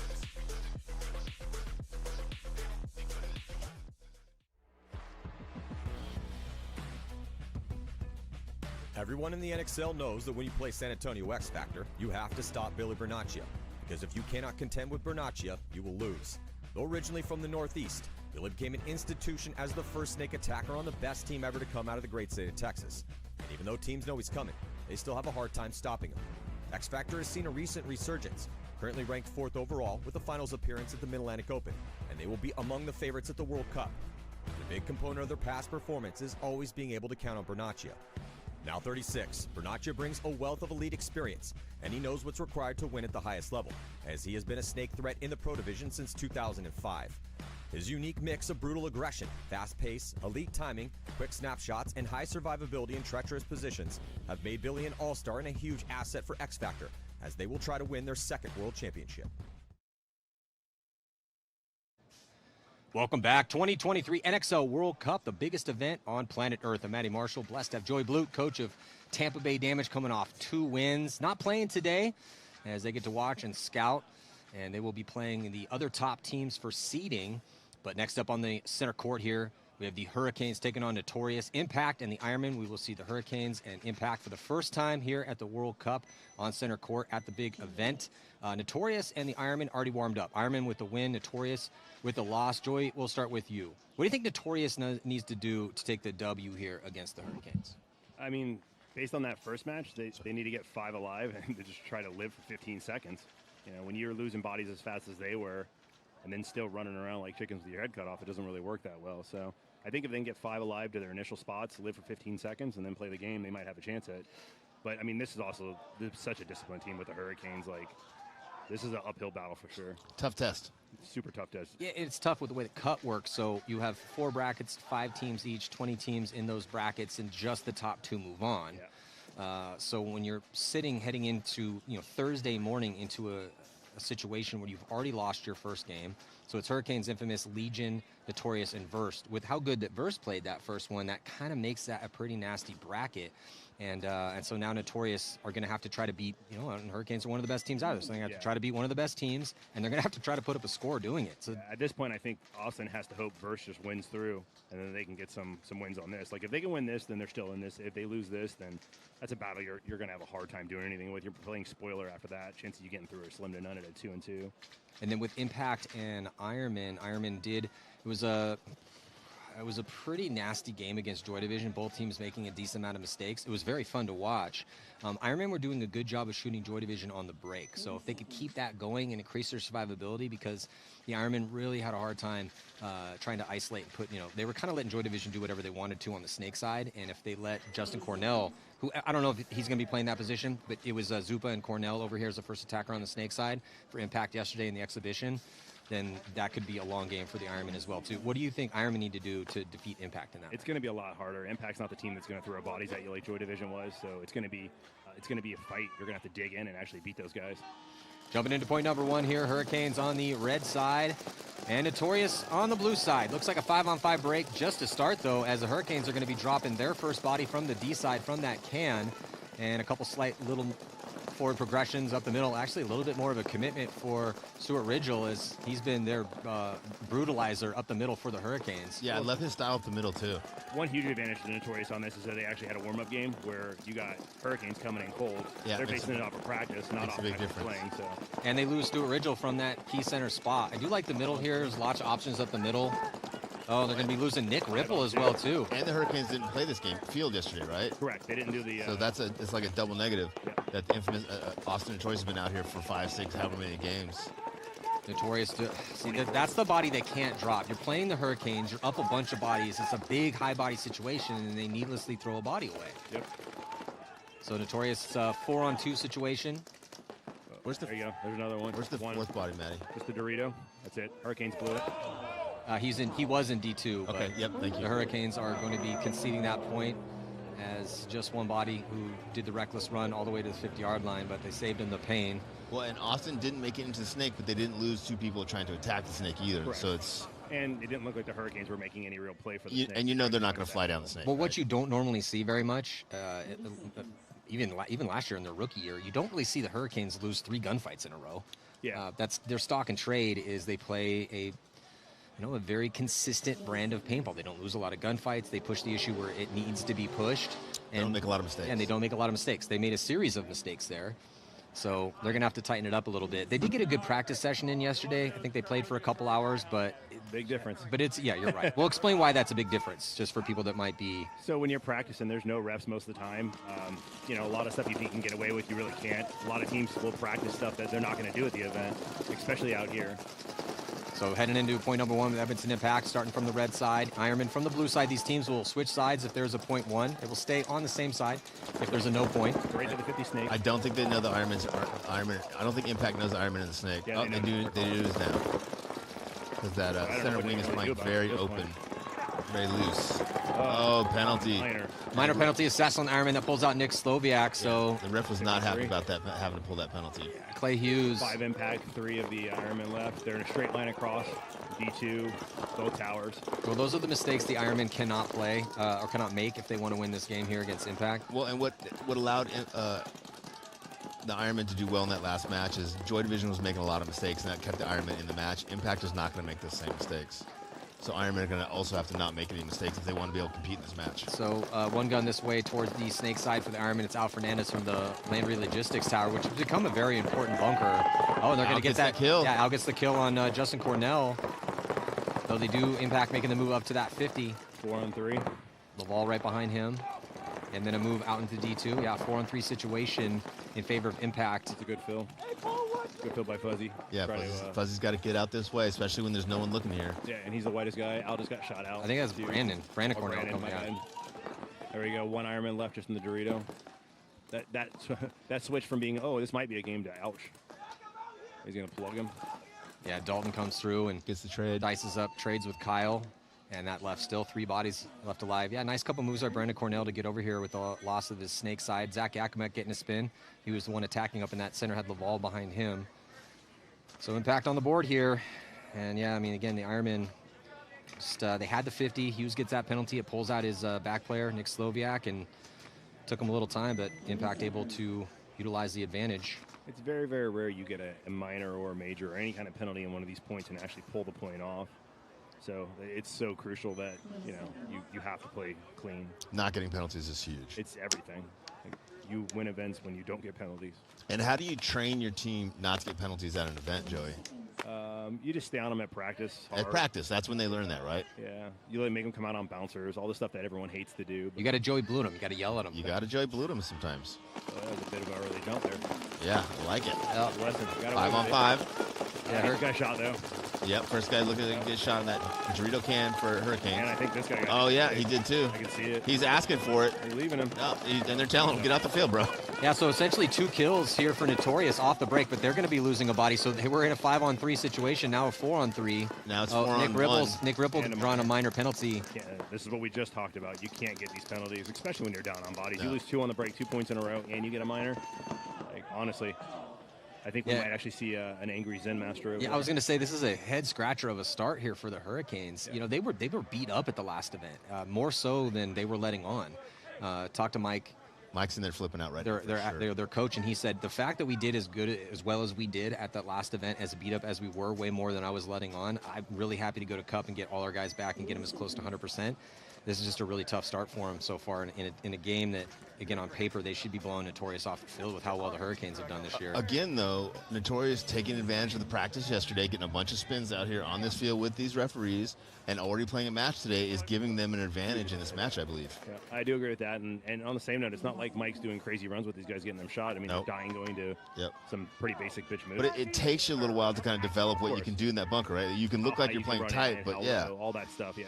Impact now on the blue side. Shots, all that other stuff. Ironman on the red side. Ironman with a little bit of a risk. Wow. It cues out to the insert bunker, snake side. He makes it clean. And here comes Fuzzy Jackson. He's going to go up into the middle. Yeah, Treegarthen taking the walk for the Ironman. So 5-on-4 advantage here for Impact. Fuzzy right to the 50, looking snake side. Ironman with a 1-by disadvantage as they get into Dorito 2, Snake 1. Dorito 1, Dorito 2. Impact with 4 across the back line and 1 at the 50 with Fuzzy. You're up the body, you're up the point. Yeah. This is what you're going to see. The good teams are. Ironman dropping another body. Sloppy D side, just taking the walk. 3-on-5 now, advantage for Impact. Yeah, Kyle has moved up for the Ironman into D3, and they get Hughes into Snake 1. Yeah, he's trying to put some pressure on Fuzzy there. 5-on-3, they have the better spots, but can you make the shots? That's all that really matters. That's going to be the question here in the next couple seconds. Ooh, they get the shot on Drula in the back center, so that's a huge kill for the Ironman. As Impact now pushing up on that D side into D3. He's got a mirror with Kyle for the Ironman. So both teams with a player in D3. Ironman with a slight advantage here, snake side with 1 player on the snake, but only a 1-4. Yeah, but down a body. So Matt Jackson, Fuzzy Jackson looking towards that D side. Now he's going to switch his gun towards the snake. You can see there on the screen as Hughes comes across, and Matt. They trade. So that's Matt switched his gun at the perfect moment to get that trade, because if Hughes had went 4 seconds before that, he probably would have shot Matt in the back. Yeah, would have split his wig for sure. Is Impact down to 2? They got the snake corner, Dorito 3. No, there's only 1 Ironman left. Okay. So it's just Boyum left alive here, 50-yard line for the Ironman. Boyum's actually been doing a good job of getting out over here. Yeah, he's in a tough position though, as Impact is blown up in that D side.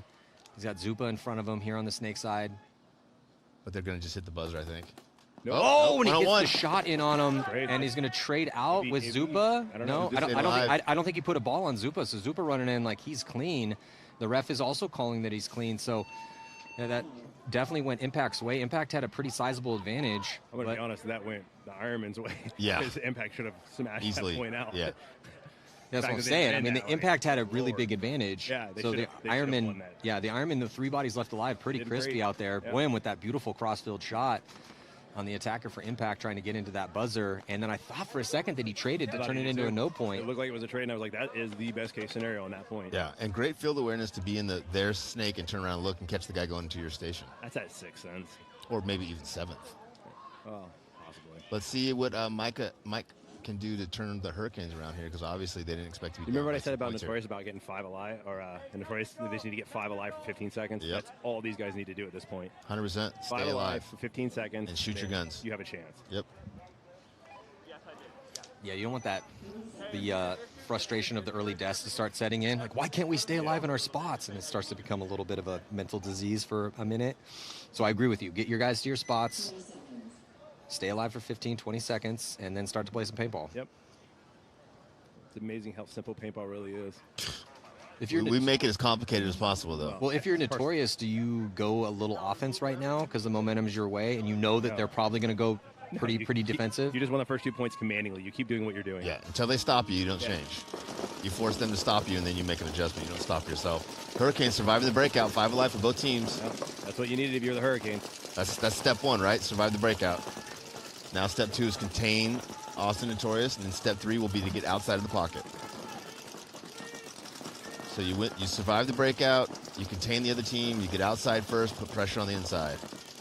Hurricanes moving from the Landry Logistics Tower to the little box inside the snake, looking to shut down that snake move. It's Daniel Camp. So Camp got his gun up on the snake side of the field. Notorious has just completely pocketed it up. Well, But we I think talked they're about this playing earlier. Up 2-0 thing. But if you want to play defensive on this field, you don't really want to play from the pocket, right? We say you got to play damage paintball. Take ground, then zone it up. Take some What I ground. ask myself in this situation is, what would Joey Blute do? And that's what I try to do. Damage paintball is just winning, so I would do that too. Yeah? Yeah, I know, but you win by the tactical brilliance of getting guys in the correct Yeah. positions and not being just able to hiding in the outplay. pocket. Of course. It's 4-on-4 now. They got a guy up in the 50 snake side center area. Does the Hurricanes. Yeah.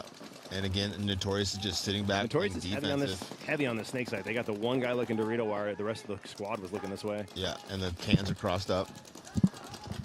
So Austin Notorious with a very defensive posture here. Mike Bianca and the boys for the Hurricanes trying to figure out how to get into this game. They've survived the breakout. They've made some penetration up the middle of the field, but they haven't got outside on the snake side or the Dorito side. And if they're going to do this, they're probably going to have to figure out how to do that. Yeah, breaking that cross with those 2 cans is not the easiest thing in the world to do. You got to No. get a guy wide, and Especially when they got 2 guys inside of them on the same cross, right? They're basically doubling up the cross, which means they're on the opposite side of the field looking the opposite way. So when you're attacking, you don't see them until you're into the lane and the paint's already there. So I like to consider what he just did going from the can to the Doritos like a jab, right? Like, it's not going to knock the guy out, Yeah. but you get him out there, Makes and it now a you little stretch easier. a gun, and then this guy making the punch up the middle. I don't know if I love that, but I get it. I'd rather have him go underneath that corner guy's gun and get to that Agreed. Dorito. He can But- still get out from there, though. But yeah, Well, Camp has been posted up looking snake side from this 50 brick for a while. But they're not going anywhere. They lost another that's body. the problem. Yeah. Yeah, And he's they're getting not. screwed. He's stopping the guy that's not trying to attack the snake Right. side. Yeah, because they're just chilling in the pocket. Yeah, and that's a really common mistakes with the middle of the pack teams is overdoing your job. Right, you're doing your job. The guy next to you's doing your job. Oh, 56 traded with him, but Yeah. it's not a good trade. You're Now still we're low down on on bodies. bodies. Oh, Yeah. oh, no, there you go. You shot 2 guys. oh, I 2 take it more all guys back. taking the walk. Is it a 1-on-1 Apparently now? He knew what he was doing. No, it's 2-on-1. Oh. 3-on-1. No, 2-on-1. Wow, Dorito Notorious in just here. threw that point away. It's not over yet. Marky can do something here. Come on. Yeah, Marky's in a good position, and because there's no one on the snake side of the field for Yeah, for the Hurricanes. Yeah, so kinda live over they have. here. So it's D side and middle.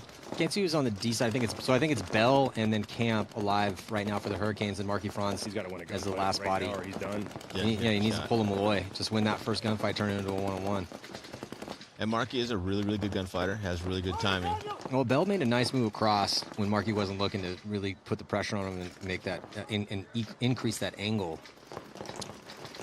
Yeah, but they have to do a better job of working together because essentially, oh, there he goes. There it is. So that's going to do it. Hurricanes on the board finally. See? 5 alive, 15 seconds. I'm amazed they pulled that point off, to be honest with you. Yeah, they This is like that impact one where, like, yeah, you won it, but you got a little lucky. you got lucky for sure. You got a little lucky.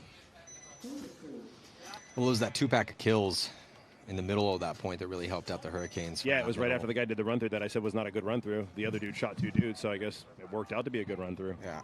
Camp played great that whole point. Camp was the one up in that middle, stayed alive in all that chaos, and was able to get that last kill on Markey as well, too. You had probably 2, maybe 3-pack there for Camp. When we play them, it's a little different. We actually hunt for the Bell guy first. We want to kill him as fast as we can, because we get him off the field, their ability to close a point goes down drastically. Yeah. Wait, which guy? Bell. Good read. Oh, Bell. Yeah. Bell's real That's good. the guy, and he's usually the home guy. So Pate and Bell are really good at closing points for the Hurricanes. Bell's the one that we actually like, okay, let's kill him, because he's their last punch guy. You kill him, usually the rest of them will just sit in their bunkers and die or let time run out. So now 2-point lead here for Edmonton Impact.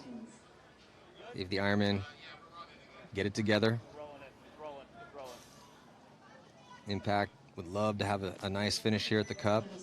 Other than the 3rd place to start the year out, been a bit of a frustrating year for one of the best teams ever to do it. An 8th, a 7th, and a 10th at the last 3 events here for Edmonton Impact. The Ironmen are down near the bottom of the barrel, sitting at 19th overall. The win they just had, though, against Joy Division, any win the Ironmen can get out here, depending on how the Saints do, is going to bode well for them not getting relegated. So on the breakout right now, as both teams punch up the center, but the Ironmen are going to be losing a body, maybe 2, scurrying out of that back center to get to the can, and he makes it clean, and now going to get to the Landry Logistics. Well, for 5-on-4 situation in favor of Impact with 11:11 to go. Impact is hitting that pocket hard. Yeah, they like that pocket a lot. They like that center wing as the option to go up there and look snake side. Definitely containing snake side. Nick Sloviak's trying to get out of there, but he's definitely going to have a hard time getting from that can to anywhere snake side with the center player in the Hal wing. Fernandez catching one from the Landry Logistics. So it's a 5-on-3 situation now in favor of Impact. And this is where Ironmen need Impact to make a mistake, and Impact is just such a good, disciplined team that they're probably not going to make those mistakes. JC now attacking the 50 snake for Impact. He's going to wrap us, and 5-on-3 advantage here for Impact. Nick's life's about to get real tight. Yeah. It's already pretty tight. He can't even get his gun out. Nick's time for getting out of that bunker has passed. Now Rough he's spot for Nick. I don't know if I would play Nick in there. no, he's kind of unless that's your hold on that side, right? Well, he's just not the guy that's going to come running down the snake No. unless he's up on bodies, right? Like, he's not going to force that issue. Ironman down to just one player. Yeah, Body. Cornell feasting over here. Cornell with a little 3-pack to finish. Yep. Might have pushed him into a gun over there. No, I think No, he he did get got- that he got 3rd him. kill. So 3-packs, or a 3-pack of kills for Justin Cornell. That's our early Golden Barrel candidate. Or Malloy. Too soon? Little too soon. Oh, tell your guys. So Pate Smith, the lawyer from Pate Smith Law that's putting up the money for moves of the tournament, putting up $5,000 for the best move. Well, best individual performance in a point on Sunday. Nice. Let your guys know. I will. Actually, I won't. I'd just rather win the tournament. You can give that $5,000 to somebody else. Yeah, Joey doesn't get any part of that 5,000. I don't get a single dollar of that. There's no contingency plan. He's literally like, do not leave your bunkers, guys. There's no bonus structure from that at all. Let's do the Dave Baines. Don't go forward unless we've shot 5 Well, guys. that's fine. I'll gladly give it to somebody else. But there, you have enough guys on your team that even if they play regular paintball, Yeah, no. that one of those guys could get it. Yeah, Well, if I tell them that's out there, then you're going to see some and one mixtape shit. I'm not If doing it. we get even close to Sunday, That's what we it'll need be to different. see, Joey. No, so here's the difference. That $5,000 doesn't match the $40,000 for winning the tournament. So I'm trying not to and one mixtape them for $5,000. Damage. $5,000's at stake. Yeah, Matty said he's going to give it to you from his personal checkbook, which only has $23 in it. Is it a big check? If it's not a big check, no one cares. Ryan Gray's throwing out some last-minute stuff. Oh, yeah. Yellow and brown. This is also interesting, too, because Ryan Gray and Mike Bianca are going to be doing a podcast together. Yeah, they're for- in a for relationship. coaching. So listen, breaking news. I believe Skinny and I are going to do a Drunk Coach podcast. Oh, there you go. It's not going to happen very often because we're degenerates. I'll tune in. But You just let me know. you guys will be able to buy us shots. We've already decided on that. And we're going to have a 24-second delay. At some point, we could just kill this whole entire cast. Because I go from being brutally honest to really brutally honest. That's To not hurtfully, good. to hurtfully honest.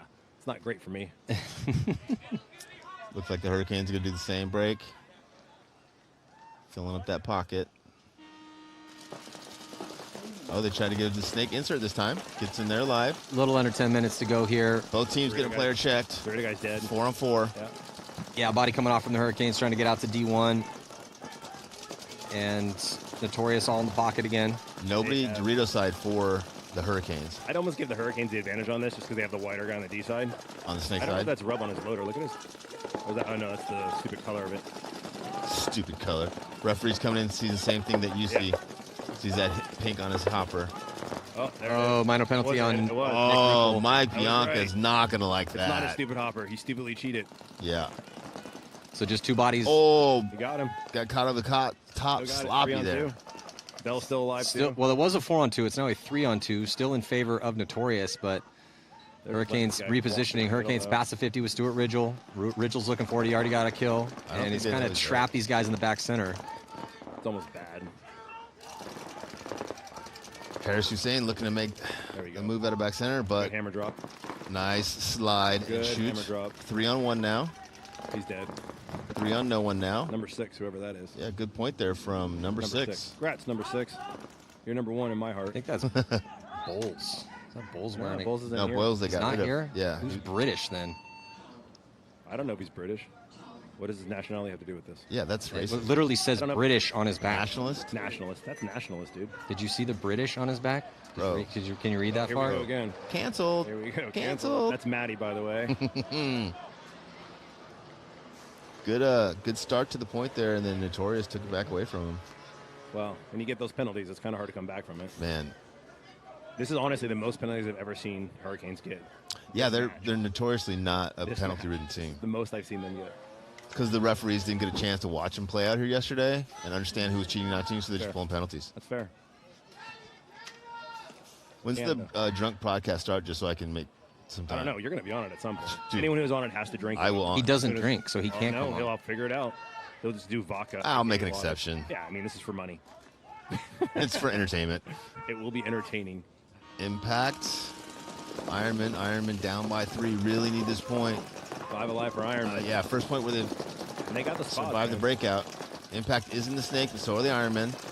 Ironmen are also at D side. Impact with 4 bodies in the pocket, 1 in the snake. It's like Kyle over there in D1. Oh, someone in 27 way too Yeah, far that off was the back of that. super sloppy. 27 getting shot in the Landry Logistics bunker. Looking D side gets shot in the back of the head from the snake side. I don't know why he's looking that way. That's Inconceivable. confusing. Well, Mike Zupa in a good position here, an eye in the sky. You can see him there in outside snake 2. Yeah, and again, when Edmonton Impact, much like Tampa Bay Damage, when they get a 3-point lead on The a other team, tower. man, it's just Zupa's feasting. That's a 2-pack. Yeah, I'll see your. you let them get outside, it's almost over. Here's the bounce shot that we're looking at from the snake. So- I've been communicating well, but Sure. 5 on 3 here. Yeah, Treegarthen's out wide. Impact going to get a body out behind To the corner. Zupa. I don't love that corner. Yeah, I don't either, other than it's a transitional bunker, right? Yeah. You can't Yeah. go anywhere else, you go there. Yeah. I don't know, if I'm Shaner, I might concede this point. If the Ironmen don't start playing some There's still a lot offense. of time. I'd probably let it run a little bit more and give my guys a chance. I mean, you're talking 8:45. If you go too fast on it, you're going to end up having. Huge margin. Yeah. Well, they have a win, so that's great. Right. But it was a 1-point win. Yeah. So if you lose this one big, That's bad. Yeah, that's right? bad. That's why we just let it run. I mean, this is the game that you're supposed to, on paper, lose if you're them. So now You it's gotta a 2 keep on it as 5. close as possible. Now it's a 1 on 5. Poor Snake Kid. I will tell you, the bounce shots on this field, there are a lot of them when you're using Ugh. practice paint, but with It's- speed paint, it's not as bad. fragile it is, it's not as good. I don't think it's going to be as impactful as we thought it would We be. saw some yesterday. Yeah, yesterday in the afternoon when it got humid, that's when the bounce shots. And the paint had been sitting out for a long time, dude. None of us were taking care of our stuff No. like we normally do. Yeah. With those big breaks in between. Even in between each point. Our guys said the Long same break. thing. Like, hey, we weren't icing our paint. We weren't doing any of the normal stuff that we do. So Nice Impact, to have you up here, Joe. Thanks, bud. so Impact starting to run away with this one a little bit.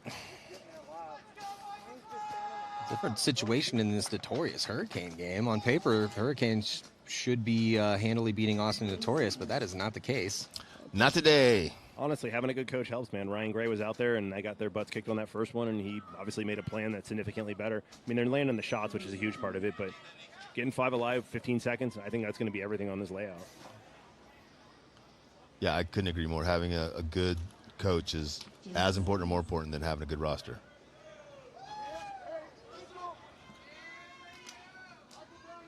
See if the Hurricanes can get back in this match. They need to, like Joey said, survive the breakout, live for 15 to 20 seconds, kind of get a feel for where the other guys are, and then execute from there. 5 alive on both sides. Yeah, all Notorious has to do is contain the Hurricanes in the pocket and not lose sloppy gunfights. And stay away from the penalties. Yeah. Just all those things. Just all those things. Honestly, if they stay away from the penalties at this point and keep doing what they're doing, they'll win this just on the sheer every third point they've lost. Yeah. They make a good move up the center of the field to the center wing on the Snake side. He can shut down that lane from the Snake insert bunker. Which way is he falling forward? Does he hit the Snake or Dorito? I can't see him. Yeah, I can't either. Well, we were just looking at the our camera, looking from behind the back center, and you could see how many big bunkers there are in the middle of the field. Yeah, there's a wall right across the center of the field. Yeah, Going up into that spot is super smart at this point if he's sitting snake side, because if he's sitting snake side, there's no way these guys are getting out, and they're going to have to go get him, which is a trade at best, right? Yep. The rest of these guys just need to stay alive in their spots. And give Market Franz an Oh, he's opportunity. shooting Dorito side? That works Yeah, too. he's If he sits shooting- Dorito side, it's the same thing. He's going to shut down one of the two ways. Yeah. 100%. And when you're up by 2, that is a ideal spot to be. But theoretically, with 3 players for the Hurricanes on the Snake side, you probably want to shut down that Snake side. Oh, they're going to go get him, I think. Yeah, Ridger wants to go get him out of there, and he needs I don't know to if he's die. there. He's shooting his gun like he doesn't know he's there. Yeah, and they're not. And Notorious isn't protecting him. No, he knew. Yeah. No, I don't think he did. No, he didn't know. No, Oh he my God. came right around into that gun. So he shot the can. I thought he was going to get a 2-pack. Instead, Yeah. he He didn't know. gave his body. So Yeah, but that spot that we were just highlighting with the Telestrator, Yeah. that's become a really crucial position Yeah. already early on in the tournament. They ended up. The Hurricanes ended up getting to the corner Dorito, but Yeah. I don't think he can make it much past that with that guy there. Oh, he makes it the Dorito too. He just needs to work on that Dorito too. 4-on-4 here. Plenty of time left in this match. Notorious up by 2 points, looking to just control and lock down the field, trying to force the Hurricanes to make a mistake. But with the Hurricanes' slow, methodical style, they're less likely to make mistakes. They've got to get past that Dorito 2 on the Dorito side, and they've got to get out of that Snake insert on the Snake side. Hurricanes have 6.5 minutes to work with, down by 2, a lot of time. At this point, that's all they got to worry about. Is there anyone on the Austin Notorious side of the field that you feel like is out of position, Joey? Yeah, without a doubt, a home guy. He definitely is. Yeah, I noticed that they play the home significantly longer than all the other teams. Do you think that's the coach's call or just that player not understanding how to play paintball? Is that Harris? Yeah, that's why. It's Harris. Well, Camp just got eaten up by that same body. Over the top, though. That was sloppy, Matty. Well, Oh, Marky Marky Franz Franz, taking the walk. yeah, that's a tough That's a bad death. Yeah, Especially if that's he a doesn't tough get out. Oh, Harris gets out of back center finally. Good Well, job. his middle guy's got a 2-pack, so he comes off. That 3-on-3. Harris forced to get out there, does make it out alive. I just don't think they're going to get up that Dorito side with this guy sitting here, and for them to drop. Well, now they could drop the hammer on him because nobody's protecting him at all. Yeah, they're all stacked. Like he can honestly go get a 2-piece right here, guaranteed. He's shot 2 bodies already. They that definitely Bell? should know he's there. That's Bell. It's Pate. Pate, I Hey, think. I don't know why he went that way. Pate's looking for the Oh, guy. He this might is not not know. This is not Unless he's good. going to try a hard wrap there, but that's a But hard then wrap for that What are you position. hoping to do? Like, you hope you get the shot and he misses? Yeah, I think he knows he's there, and he's trying to figure out how to get him to stay alive. Come this way and run around. If he knows he's there, he has to go the other way. That's what I'm saying. I don't think he Yeah, they knows know he's he's there. Yeah, they're trying to shoot the bounce He shot. knows They he's know. there now. It's on Harris right now to get outside and stay out of this triple stack. They got 3 guys lined up. Yeah, It's also Harris on- can make it into this entryway right here. Yep. Then it's game because he can protect his guys. Then right now he can't protect them. and the Hurricane player has to stay alive long enough for Pate to go through, kill the guy that's blocking that lane, and then attack on that D side.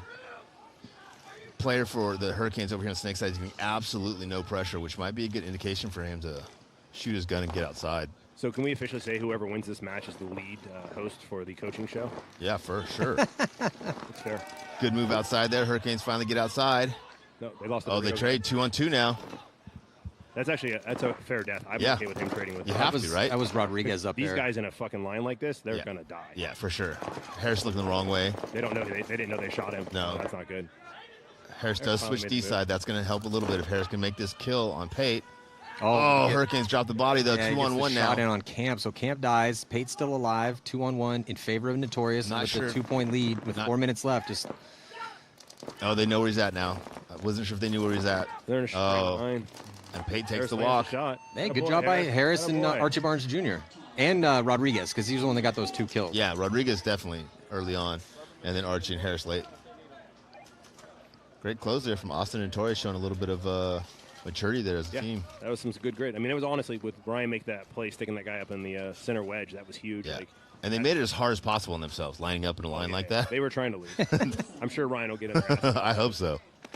Well, now we're going to be forced to see some offense out of the Hurricanes because they're down a decent chunk of points and they don't have a lot of time to work with. Well, talking to my buddy Mike Bianca, he said they're all about the offense.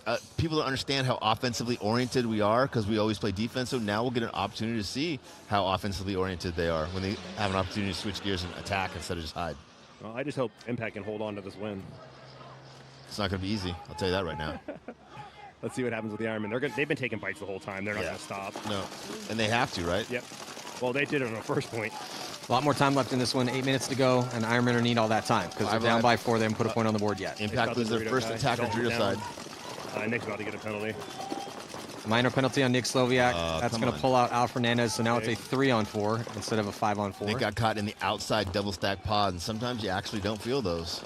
This is what we talked about, though. Those penalties are so hard to come back from. You're down by 4. Mistakes. And you're Mistakes, right? Yeah. You can't make mistakes when you're playing against a team that's better than you. You have to execute. And the biggest stage, right? World Cup is such a big stage that. Well, and in 19th place, right? I mean, there's a lot of pressure on the guys with the shield right now. Yep. Because if they lose that spot, we'll probably make sure they never play paintball again. Ironman getting out to Snake 1. That was a great move. They shot Let's see if he JC. can, let's see if he can capitalize. Coming on the Dorito side, though. 3-on-2 here. Impact's in the Dorito 50. And Ironman gets shot sloppy out of that Snake again. So 3-on-2 advantage for Impact. Impact in the 50 Dorito. Ironman trying to attack. No, Kyle runs through and trades out. And Impact major gets the penalty. red. Yeah, major penalty assessed on. That's going to 1 to pull. Yeah, they should start with 4 the next point. So dummy. Zach was dead already. There was only 1 body to pull, so they will start with 4. That gives a chance for the Ironman, so they're going to put a point on the board here. I don't know if it actually gives them a chance, but it gives them a little speck of light. Well, if they had at least a chance, and now they're only down by 3, still a little under 7 minutes to go. That point did not look terrible for them. So, no. And even with the penalty. Well, thank God they matched their minor with a major. Otherwise, that would have been real bad.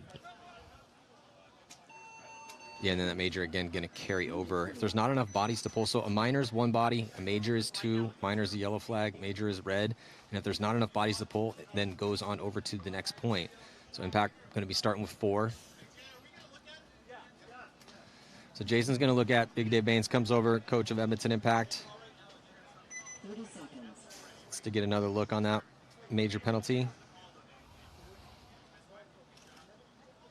So 3-point spread here. Hurricanes have a lot of work to do. Unlike the Impact to get a penalty in that position. Usually, up on points. Usually they just let that point go and not care about it. Yeah, there's not, because usually when you get a penalty like that, it's a big spin. It's an ego thing, right? Yep.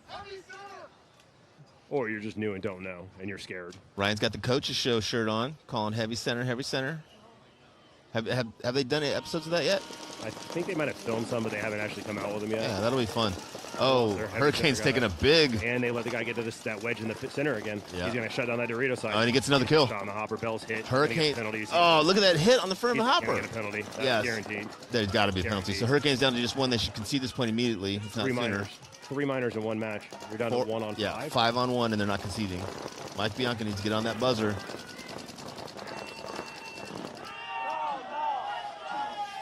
Well, it's looking even worse for the Hurricanes.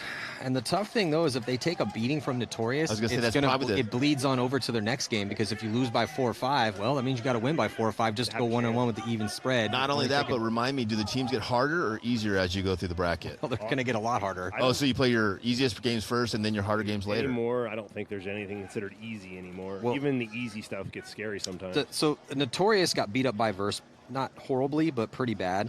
And then now Notorious is about to beat the Hurricanes. Still some time left. But the Hurricanes still have to play Infamous Legion and Verst. Yeah. So.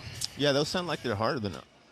Yeah, going hard. Getting harder. I'm wrong. Or getting maybe harder. we are completely wrong, and Notorious runs through the rest of this bracket and wins the tournament. 3-1. Chill, dog. Yeah. They're not winning. Calm down. Chill, bro. Let's not get too far ahead of ourselves. Yeah. So. But yeah, this is not what the way that Notorious played against Verst and how good the Hurricanes have been. I did not see it going this way, but again, I think it's the coaching. I think Ryan saw what happened. He put a game plan together and he made the adjustments. Which, in paintball, there's not a lot of us coaches that actually are on point to do that. Ryan's definitely one of those guys. Yeah, Smart dude. Yeah, no, it was a really big blessing for Notorious to get Ryan Gray as a coach. He used to coach X Factor, Texas Storm back in the day, so Impact been starting there and done that. Impact starting with 4, so Dave's getting him making a little change there in roster. Kiss his cheek real quick. Tell him God bless. Little knuckles. Oh, it looks like Impact's going out with 5. I guess they're. No, I think there's only 4 out there. Oh, no, they do have 5. You're right. Yeah, I don't know thought what's they were going on. starting with 4 this game. I was mistaken. Yeah, They they're are No, it starting is with going to be 4. Yep. So maybe that's the last adjustment. Jason's telling Dave why his guy got a penalty for spinning. Yeah, I'm pretty sure that was he spun. Yeah.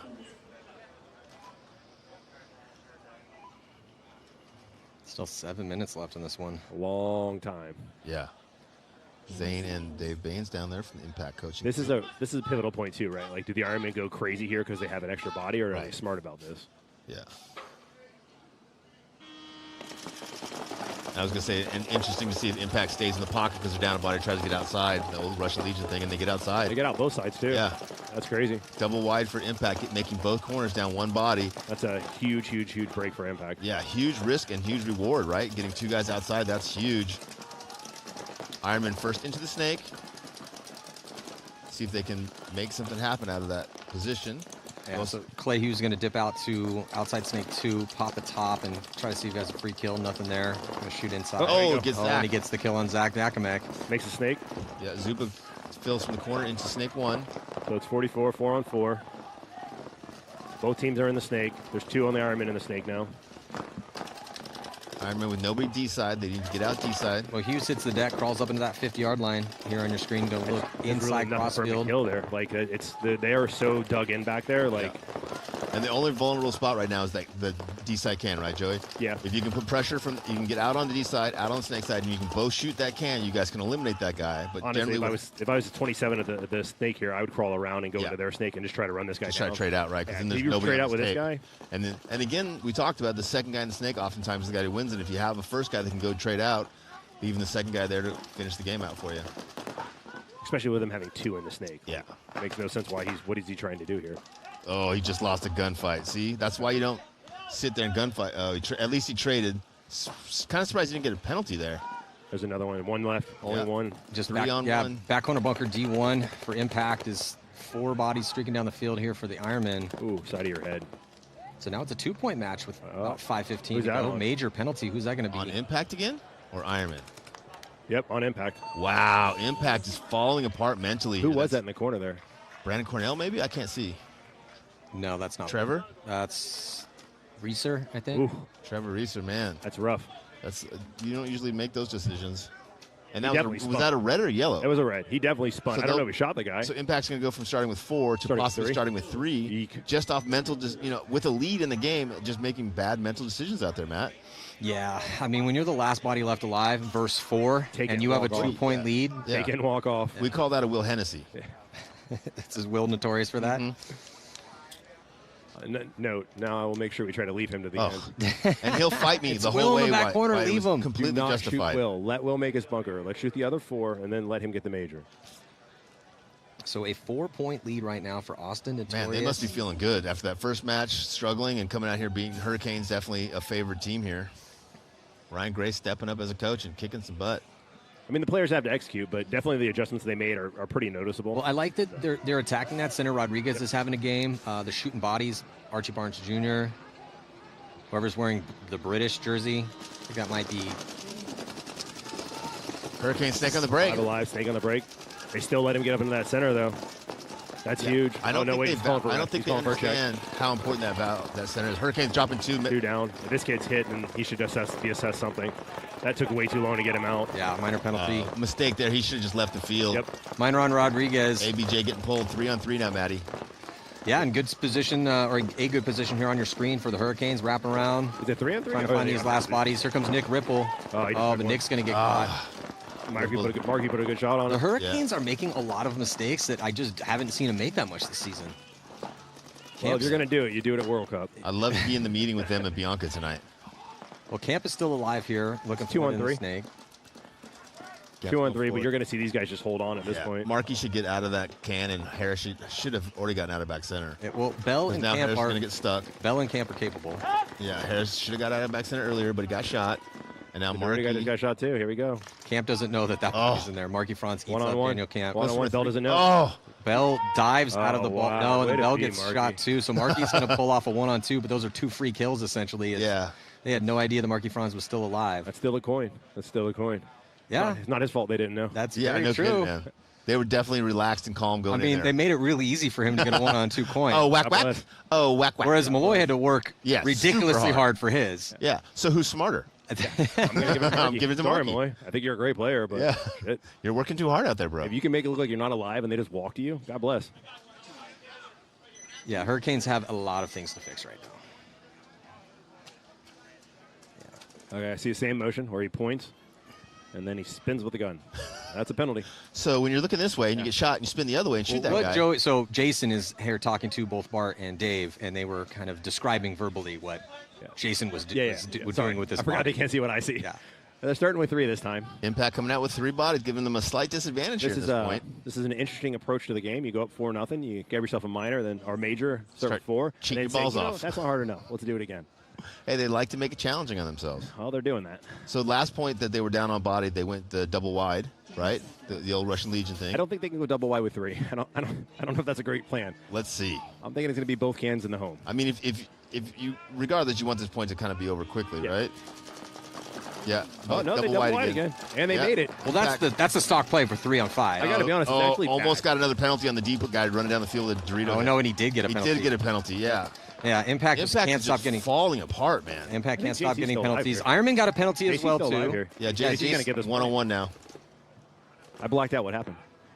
JC just shot everybody. The Ironman made a bunch of mistakes, and they got a penalty. Wow, Ironman just threw that point away. Oh no, still 1-on-1. He was definitely pointing like he was dead. He definitely signaled that he was dead. Yeah. So now, plenty of time left, 4.5. JC should just sit there. Yeah, he just had the more time he can burn here, the better it is. Happy. Don't shoot at him. Nope. Yeah, make him come get you, right? Hide. Make him come trade out with you. If you make him come trade out with you, that's a win. Don't let him go this way. Yep. Don't let him go to the left, but don't play with him. Just stay in the gaps, right? I'm shooting this gap and this gap. As a coach, I'd never want him to play one-on-ones. I just hide. Yeah. Fine. We're winning. Who cares? Yeah, I can't see who that is. And JC's tucked in for the Ironman, but yeah, JC's in full control here. He's got 4 the buzzer's clips. right there. He's got a ton of paint on his back. He has a 2-point lead. Burning clock is what he should be doing right now. Just shot a couple guys in complete control. Oh, he did miss that move though. He just saw a shadow. That was a big shadow. Yeah. Shadow gave him away again. Yeah, shadow gave him away. JC knows exactly where he's at. Although you can't see him, you can see his shadow. Don't play with him, JC. Just chill. Yeah, make him run you, bro. You can see the shadows. That's what I was just going to say. He's just trying to keep enough eyes on him so he can see if he leaves the back center that he can trade with him. I see he's the having gun problems. He's being very proactive on his head check, so that's good. I think the Ironman guy's having gun problems. Based on the fact he's not shooting his gun. Yeah, and he started wiggling with the loader. Yeah. He's got some pink spray on there. Oh, JC figured out too and went. Ooh, and a couple extra JC style. Wear it, nerd. JC coming up Justin Cornell saving the day here for Edmonton Impact in another brutal point where another penalty was assessed. 3 points in a row. Yeah, that's a bunch of points in a row, and then but the Ironman threw that one away. They also got a penalty, and that's what destroyed their chances in that one. So and the Ironmen are not conceding the point here. The front, so honestly, they squandered some times. I would have let the whole clock run out. I would have lost 4-2. It's a 2-point spread. It's 0.25, 0.50. Yeah, that would have been the smart play. I mean, don't get me wrong. You want to win this match if you can, but you also can't let the spread get. Well, the momentum was going their way, right? Yeah, so you could very much argue it. Well, maybe, maybe. Well, the momentum went their way because they were cheating, not because they did some great thing. They started 4-3. One body, JC, he stepped up. The rest of the team is still making a ton of mistakes. I don't disagree, but you just lost a 3-on-5. You can't say the momentum's still on your side. Oh, I understand, but it is. But when we look through the last multiple points, yeah. I love it when I don't completely disagree with you, but I'm just saying, as a devil's advocate, I get it. I know these players like the way they work, and it's literally what just happened, not what have we done over the course of the match. You would hope that that's not the way that they're thinking. Oh, it is. As a third party, I'm just happy that someone's up here disagreeing with Maddie other than myself, because it feels like it's always just me. Maddie and I never disagree. We agree to disagree. We agree to disagree. Very true, Joey. Very true. Hurricanes dropping one attacker snake side Austin 44. They dropping might get a 2. flag here. Yep, Austin there it is. dropping There's a minor. 4. Only one Notorious player left Landry bunker alive. only. Just a Landry. Oh, head. 151. You got to get this point margin in. Come on, Bianca. Well, the Hurricanes pull off a fast one to avoid the mercy rule loss as they were down by 5, now going to be down by 4. I can't even imagine that meeting had they got mercied. Yeah, Bailey getting checked out by the ref, though. The ref has Bailey's gun. Uh-oh. And he's asking for a little consensus, going to get a couple more of the refs to come over and check out Bailey's gun. Bringing the stripes in. Does this look like a hit to you? Looking for a second, a third, a fourth opinion on it. Good Looks like green. it's okay. Yes.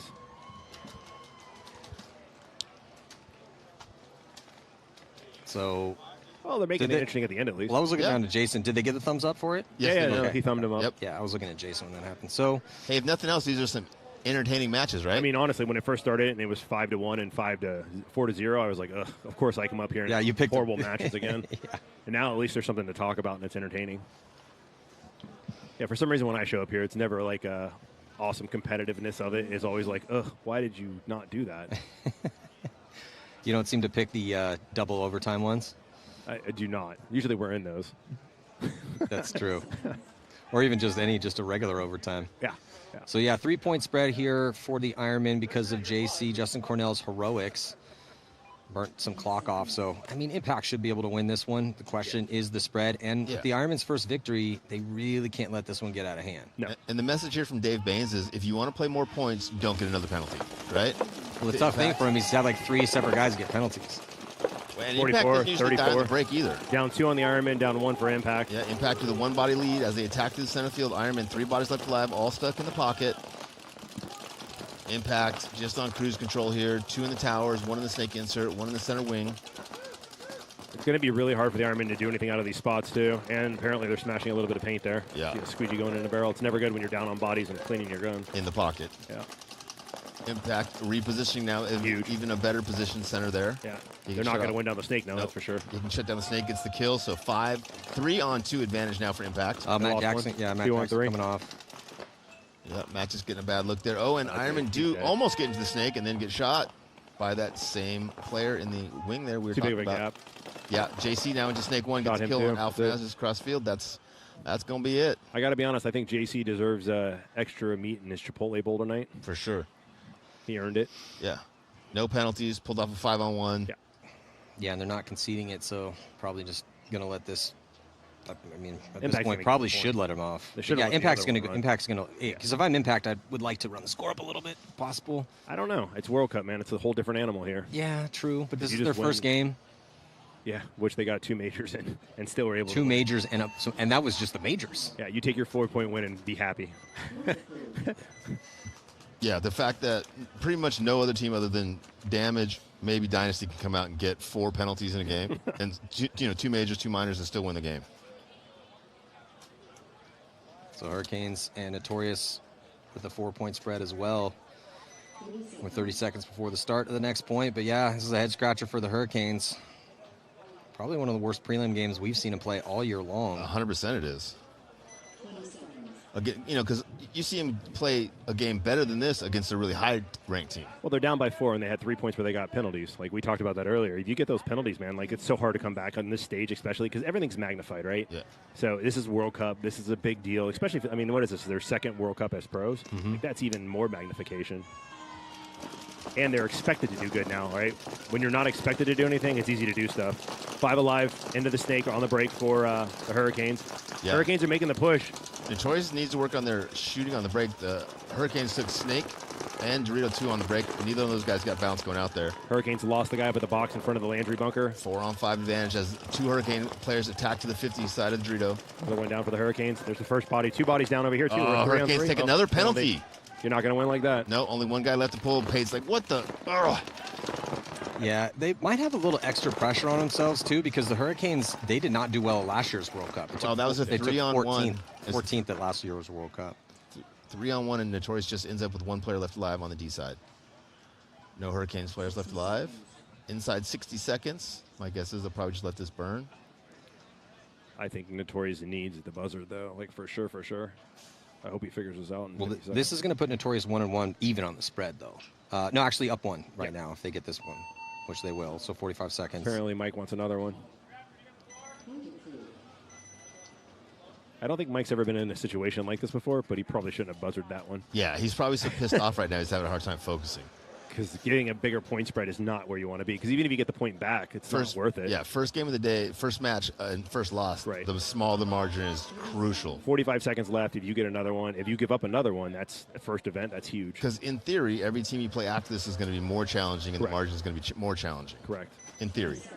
I also think this is the first time they've had to do the watch the other team play the first and then play. Yeah. Because, I mean, I'm telling you, when we were on our comeback trail, when we started getting into that spot, it's so much harder to play that second one as the first team. Everyone's like, you get to scout them. I'm like, who cares? Yeah. Like, I'd rather know my paint shooting straight. I'd rather know that this is not the same. Or And this is the blind shots are big, right? Right. Like, at least once, twice a match, you get a kill on a blind shot. And if the other guy doesn't know that blind shot yet because he hasn't played it, that's 2 points. Yep. Between penalties and losing 2 on the break for those 2 points, that's huge. Yeah. Ironman got a minute 34. Let's see what they do here. 5-on-5. Haven't seen that in a while.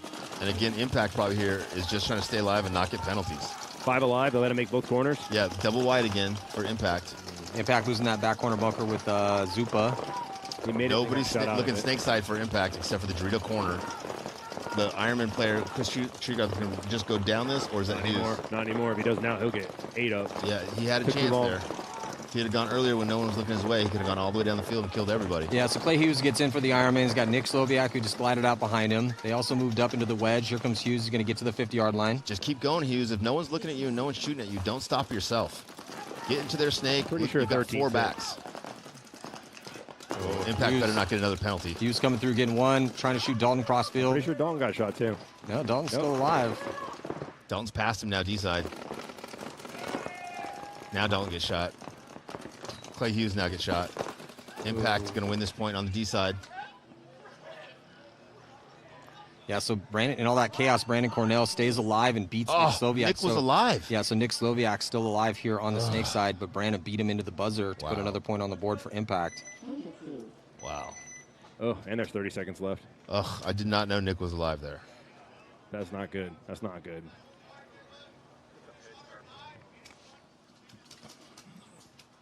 Yeah, so Impact starting to run that score up a little bit here. Yeah, again, being able to win by that many points, having 2 majors, 6 minors. Yeah, but this is also, Seriously. again, been part of the Ironman's problem. In events where they've been able to win games in the prelims, they'll get blown out in another game, and they just never have the margin to move on or to finish up higher than, you know, the finishings that they've had, which have been rather bad. So, but yeah, but it is an interesting story here with the Hurricanes. This is probably one of the worst prelim games we've seen them play in 2023. Definitely upset in the making here. They let him Hurricanes into with snake 5 one. alive, flying down the snake side and the Dorito side and the center of the field. He's there. Lots of offense. Harris dies out of the back center. 50 Snake just died. He got shot. Yeah, now he's coming out. So it's 3 of the Austin guys on 4 of The Hurricanes. Hurricanes. Hurricanes all 2 go through the middle, 2 though. on 4. Joey. They're on the Dorito side. Okay. There it is. They're going to get this one. Put a little extra on him. It's good for him. See, the Hurricanes do have a lot of offense. Yeah. They do that 3 more times, they're in. They're not going to do that in 19 seconds. You know, that's a real pessimistic attitude So view. negative, bro. Seriously, dude. I don't know how you do this He's all always day. harsh on my vibe. All day? All day, bro. He's like sucking the life out of He's a me. negative guy. Ugh. You know what it is? It's because it's getting warm up here. Yeah, it is getting a little, hold on a second. Command control. Can we get a fan up here? getting a little moist. Yeah, pot. This is the kettle. You're black. You guys is. Whoa, now I'm, you're going to get racist? I'm the Seriously. negative First- one. first he's Whoa. nationalist I'm with the the negative cancel, one. cancel. British. And now he's- I'm the negative one out of the 3 of us. I mean, yeah, Thank you for that's a stretch. now we the can vote if you imagination. want. Democracy style. We'll take a vote. Yeah. I vote Maddie's the... Yeah. I second it. Yeah. Yeah. Oh, sorry, Matt. You Liar. brought that on Negative yourself. dude. You brought that on yourself, friend. Seriously. And maybe that'll help you be less pessimistic going forward, Seriously. okay? Be a positive guy. Yeah. The glass is half full, Matt. Half full. Yeah, totally. Half full. Mostly from the sweat. I'll try to Yeah, be it's more all sweat. positive. It's all sweat. That's what's filling the glass up Upper right lip now. sweat. Upper lip sweat, that's the worst. All right, you got 33 seconds left on this one. Yeah, this one is over. Again, Impact just trying to figure out how to play without getting huge penalties. Honestly, the Ironman should just not try to lose this one. Yeah, just margin. Their Impact's all the way on their side of the Dorito side. He shot 3 guys already. 4 He got guys. his 4. He just got shot. So it's 2 on, I can't tell, 3 of them dead. So 2 on 2. Yep. Yeah, I don't Did know the who math. shot the impact guys, but they're walking off. So 2-on-2. Impact with Dorito 2, Snake 12 that can. seconds. Iron Man with Dorito Saikan and Snake 50. 6 seconds left, 5 seconds. Oh, it's so nice having a scoreboard on the other side of the field now. 2-on-1, but it won't matter. Not enough time. But at least Impact didn't spin there. That's a move forward. That's a move forward. There wasn't a major assist. Listen, if you get it all the way in the first match and you're still able to win 7-2, God bless. Yeah, then it's not that big a deal because most of us, when that happens, we've lost that game, and we're like, hey, man, we're making all these excuses why we lost, but guess what? You cheated, and that's why we lost those 4 points. Well, when they go back and look at it on paper, 7-2 finish. 7-2 with. So actually, Impact's playing really good. It was 2 majors and these like 2 minors. and 3 minors, maybe. You start with 4 1 point, 3 1 point, like, yikes. But still, with the 7-2 win, that's Yeah, I know. a pretty God bless. You did sweet great. margin. You did great. Giddy up. You did great. But I promise, if that continues, that will not last. Way to make it hard on yourself. Yeah. We got 19 seconds left on this one. See if the Hurricanes can pull that margin a little closer at least. Flying V. Looks like the Hurricanes are not going to go for it. Oh, he's dead. Yeah, 17 seconds left, and we haven't seen a point that fast out here today. Well, Hurricanes that down to last 2. We one. might see one here. Yeah, Hurricanes are losing a lot of bodies. Hurricanes real down to fast. 1. Marky Fran's going to try to come through and drop the hammer in the Got middle. 5 seconds. Didn't quite get it. Yeah. Brian, see, this is how you can tell. Like, if you look at this real quick at the end here, you see the 3 guys that haven't moved yet. That don't understand That is the game. no. That is 100% Ryan Gray doing exactly what Ryan Gray said. Yeah. He said, "You 2 guys launch. If you can win the point, great. You You guys 3 lock it idiots up." stay here and hide. Yep. Don't let them come through and get another point." Well, that's a big win for Austin Notorious. I mean, they Huge. played a team that's significantly better than they are. Well, they were already in a must-win situation, getting beat up by Verse as bad as they did. But now they come and upset the Hurricanes with a pretty sizable point margin. Yep. Good job. So what, a 4-point margin? Yeah, so they're back at 1-1 with even on the spread.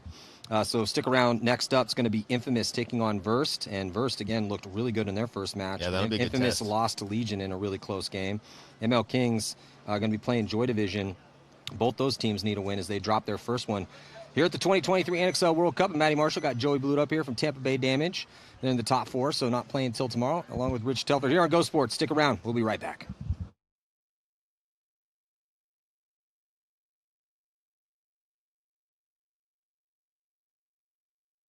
Ranked second overall, Damage's whole roster is filled with veteran killers, with 3 wins in the past 2 years and 2 in a row heading into World Cup. Number 31, Jacob Edwards has proved himself to be an elite killer, with a stone-cold mindset regardless of the magnitude of the gunfight, and he is a key player to watch as Damage fights for the world title.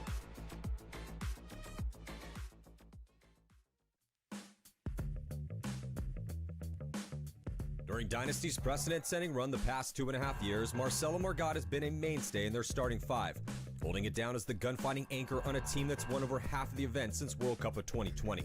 Margot first came up in the mid to late 2000s as an offensive teenage prodigy, and though he still has offensive capabilities if the team needs it, his true value now lies in a more complex role, shooting bodies on the break, filling vacant positions when points are looking dire, winning low body situations, and quarterbacking his front players.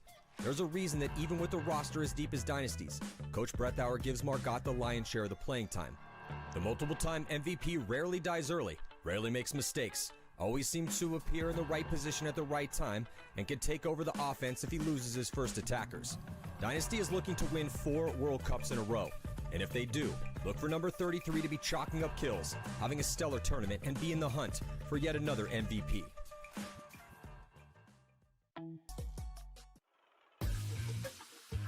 Nick Ripple has been an unlikely surprise for the emerging pro paintball powerhouse out of the South, the New Orleans Hurricanes. Anyone that played in Europe with or against Ripple knew he had the chops to contend with the best in the States, as he has been a fixture in the Snake overseas since 2018, helping Breakout Spa win the British Invitational in 2022. Ripple is relentless, fast, and he easily gets in the most crucial positions. But the Hurricanes are a homegrown team, wary of imported talent, and it takes Ripple over 20 hours of travel from Germany to come to practice or an event. But he made the team, and this year he's been a soldier in the Snake, playing almost every single point. In their sophomore season, the Hurricanes have put up wins against some of the top teams, and they have made every Sunday. But so far, they cannot crack the quarterfinal code to make it onto the semis. They did take 5th at the last event in Chicago with a roster beat up by injuries.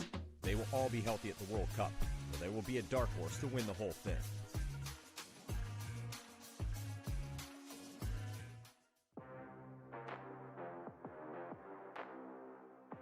Part of the winning equation for every top pro team is a young, hungry attacker who pushes the veterans by working hard, playing well, and being an aggressive missile who can take the snake off the break when needed. Jonah Jamrose embodies this archetype for Los Angeles Infamous. After getting his start down in Division IV as a young kid coming out of Wisconsin almost 10 years ago, he cut his teeth with the Division II Infamous squad and then went pro at World Cup of 2020. Since then, he has been improving while getting more playing time, and he has become one of their go-to snake attackers along with veteran Zach Patient. Jamrose is absolutely a threat other teams must contend with. He plays fast, has increased his survivability in key moments, and has gone toe-to-toe with the best in the league and held his own. In 2023, Infamous has made 3 out of 4 Sundays, with a 3rd place at the second event, showing signs the team is improving.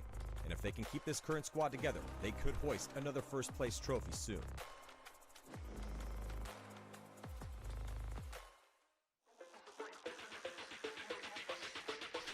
Alexander Berdnikov, known to both fans and friends as Malloy, is a legend and might be the most creative player in the history of modern paintball. When pressed, he will oftentimes make moves that most players wouldn't even think of, let alone try. And time again, his skill and creativity has produced results, wins, and multiple MVP performances over his long career. Now more than ever, his squad, Red Legion, is in desperate need of his talents. Historically one of the most successful teams ever, Legion has fallen on hard times in 2023. Though trending in the right direction with a 6th place finish for last event, they are still only ranked 12th. But since the team is only missing Leo Smotrov from their successful starting 5, they still have a chance at the biggest event of the year, since they've made it to the finals at World Cup 3 times since 2016. Malloy is the most consistent elite killer in their lineup, and as long as he is on the field, Legion could go deep at the NXL World Cup, which he has helped them win 3 times.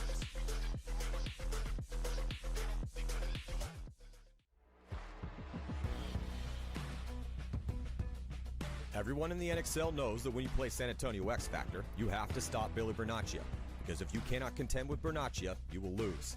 Though originally from the Northeast, Billy became an institution as the first snake attacker on the best team ever to come out of the great state of Texas. And even though teams know he's coming, they still have a hard time stopping him.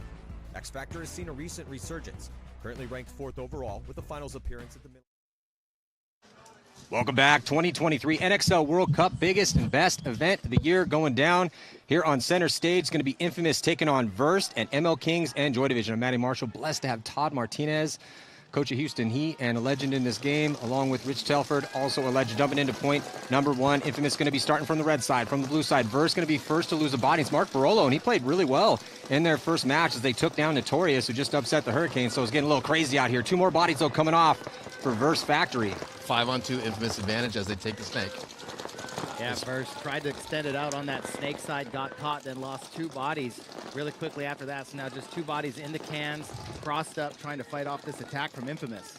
Yeah, for Los Angeles Infamous, they did drop 1 to Legion, so already a must-win situation, but they're looking really good in point number 1. 5-on-1. Yeah, and that is going to do it as that last body gets peeled off. So full control from Infamous. It started with those off-the-break kills. They didn't really have to work that hard for this one.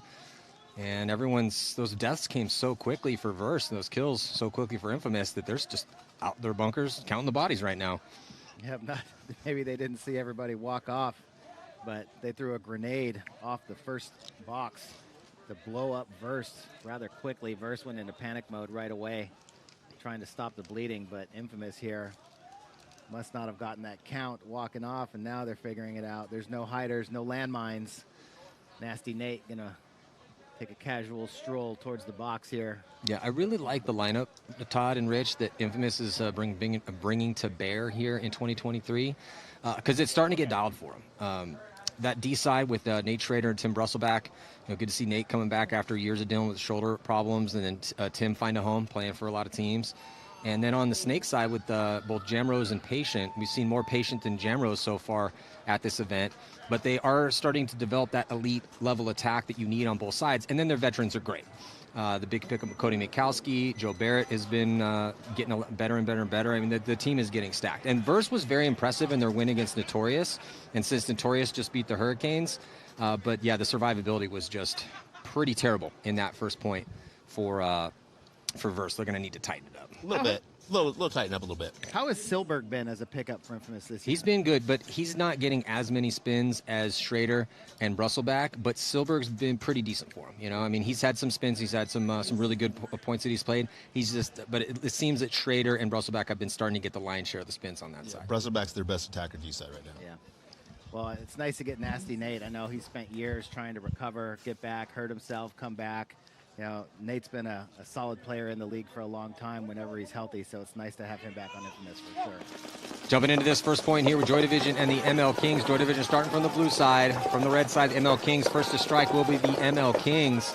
As Joy Division losing a body here, Snake side. I think that's Victor taking the walk. Fabian with a great fill out here, though. ML Kings losing their first player, Navarro, in the center tower. Body coming off for Joy Division from that D side, so it's a 3-on-4 situation. But looks like ML King's kind of trapped in the pocket with those two bodies at that home, that back center bunker with Fabian, who in the first game that they played in the battle against the Ironman, they ended up losing by 1 point. But Fabian was, I wouldn't say doing anything he wanted to on the Snake side, but Todd, he was really pushing the issue on the Snake side, had some really good points for him. Yeah, as long as I can remember, he's been a very dangerous player on Joy Division.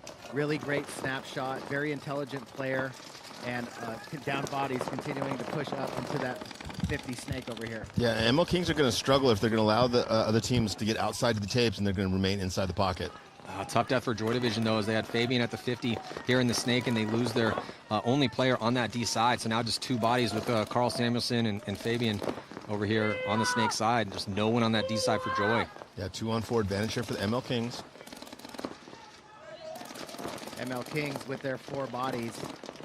I believe they still have their 2 in the back center and 2 in the cans. One guy got out of the back center. Where'd he go? I think he's in one of the Ds. Yeah, I don't see those bunkers moving at all. Fabian's going to move up, though. He gets past that D2 cap. It's D1. Yeah, because okay. D1's moving around a little bit here. So Fabian's going to come through, and he's going to get shot as... No, he's alive. No, he's still alive. So Kyle Berry was the one the ref was pulling out. Fabian all the way on their side of the field here. They're going to have to find a way to get him, and they still can't. Fabian with a little 2-pack, maybe no. Nice move by Fabian. Wow. Yes, so... Oh, minor penalty, though, going to be assessed. That's going to pull out Carl. So even though Fabian did have a good look on the attack, drawing the minor, and unfortunately for Joy, its survivability is still eating him up. Wow, ML Kings players were just running into his gun over there as he crossed onto their side of the field. If he had picked up one more, it would have been a one-on-one with just the Dorito player in the corner. But luckily for the ML Kings, they threw a couple bodies at him, but they were able to get him out of there. And I believe he got a penalty, or was it the can guy that got the penalty? I think it was Fabian. But to be clear, the Joy referee, the Joy coach is real big. Yes. I don't think the referee should be making any mistakes in those calls out there. Yeah, he's looking like he's going to kill Jason. He's a big dude, for sure. We're not small, and he's way bigger than all of us. And bigger than Jason, and Jason's a big guy. He looks like that kind of guy that would pick me up and beat you to death. Yeah. No, Todd, no. So there's Jonah Jamrose. Looks like he's going to get a spin here for Infamous, this 1-point lead over Verst Factory. So I was talking to Blake Yarber. He played with Verst overseas. Said they're a very aggressive team. They grind a lot, and that they would be fun to watch. And as advertised, they definitely were fun to watch in that first one. But it wasn't just their aggression. They looked pretty dialed as far as their survivability and zone control. Not a lot of mistakes. Against Notorious. Yeah, they really did a really good job of picking up Notorious players as they were trying to move through gaps.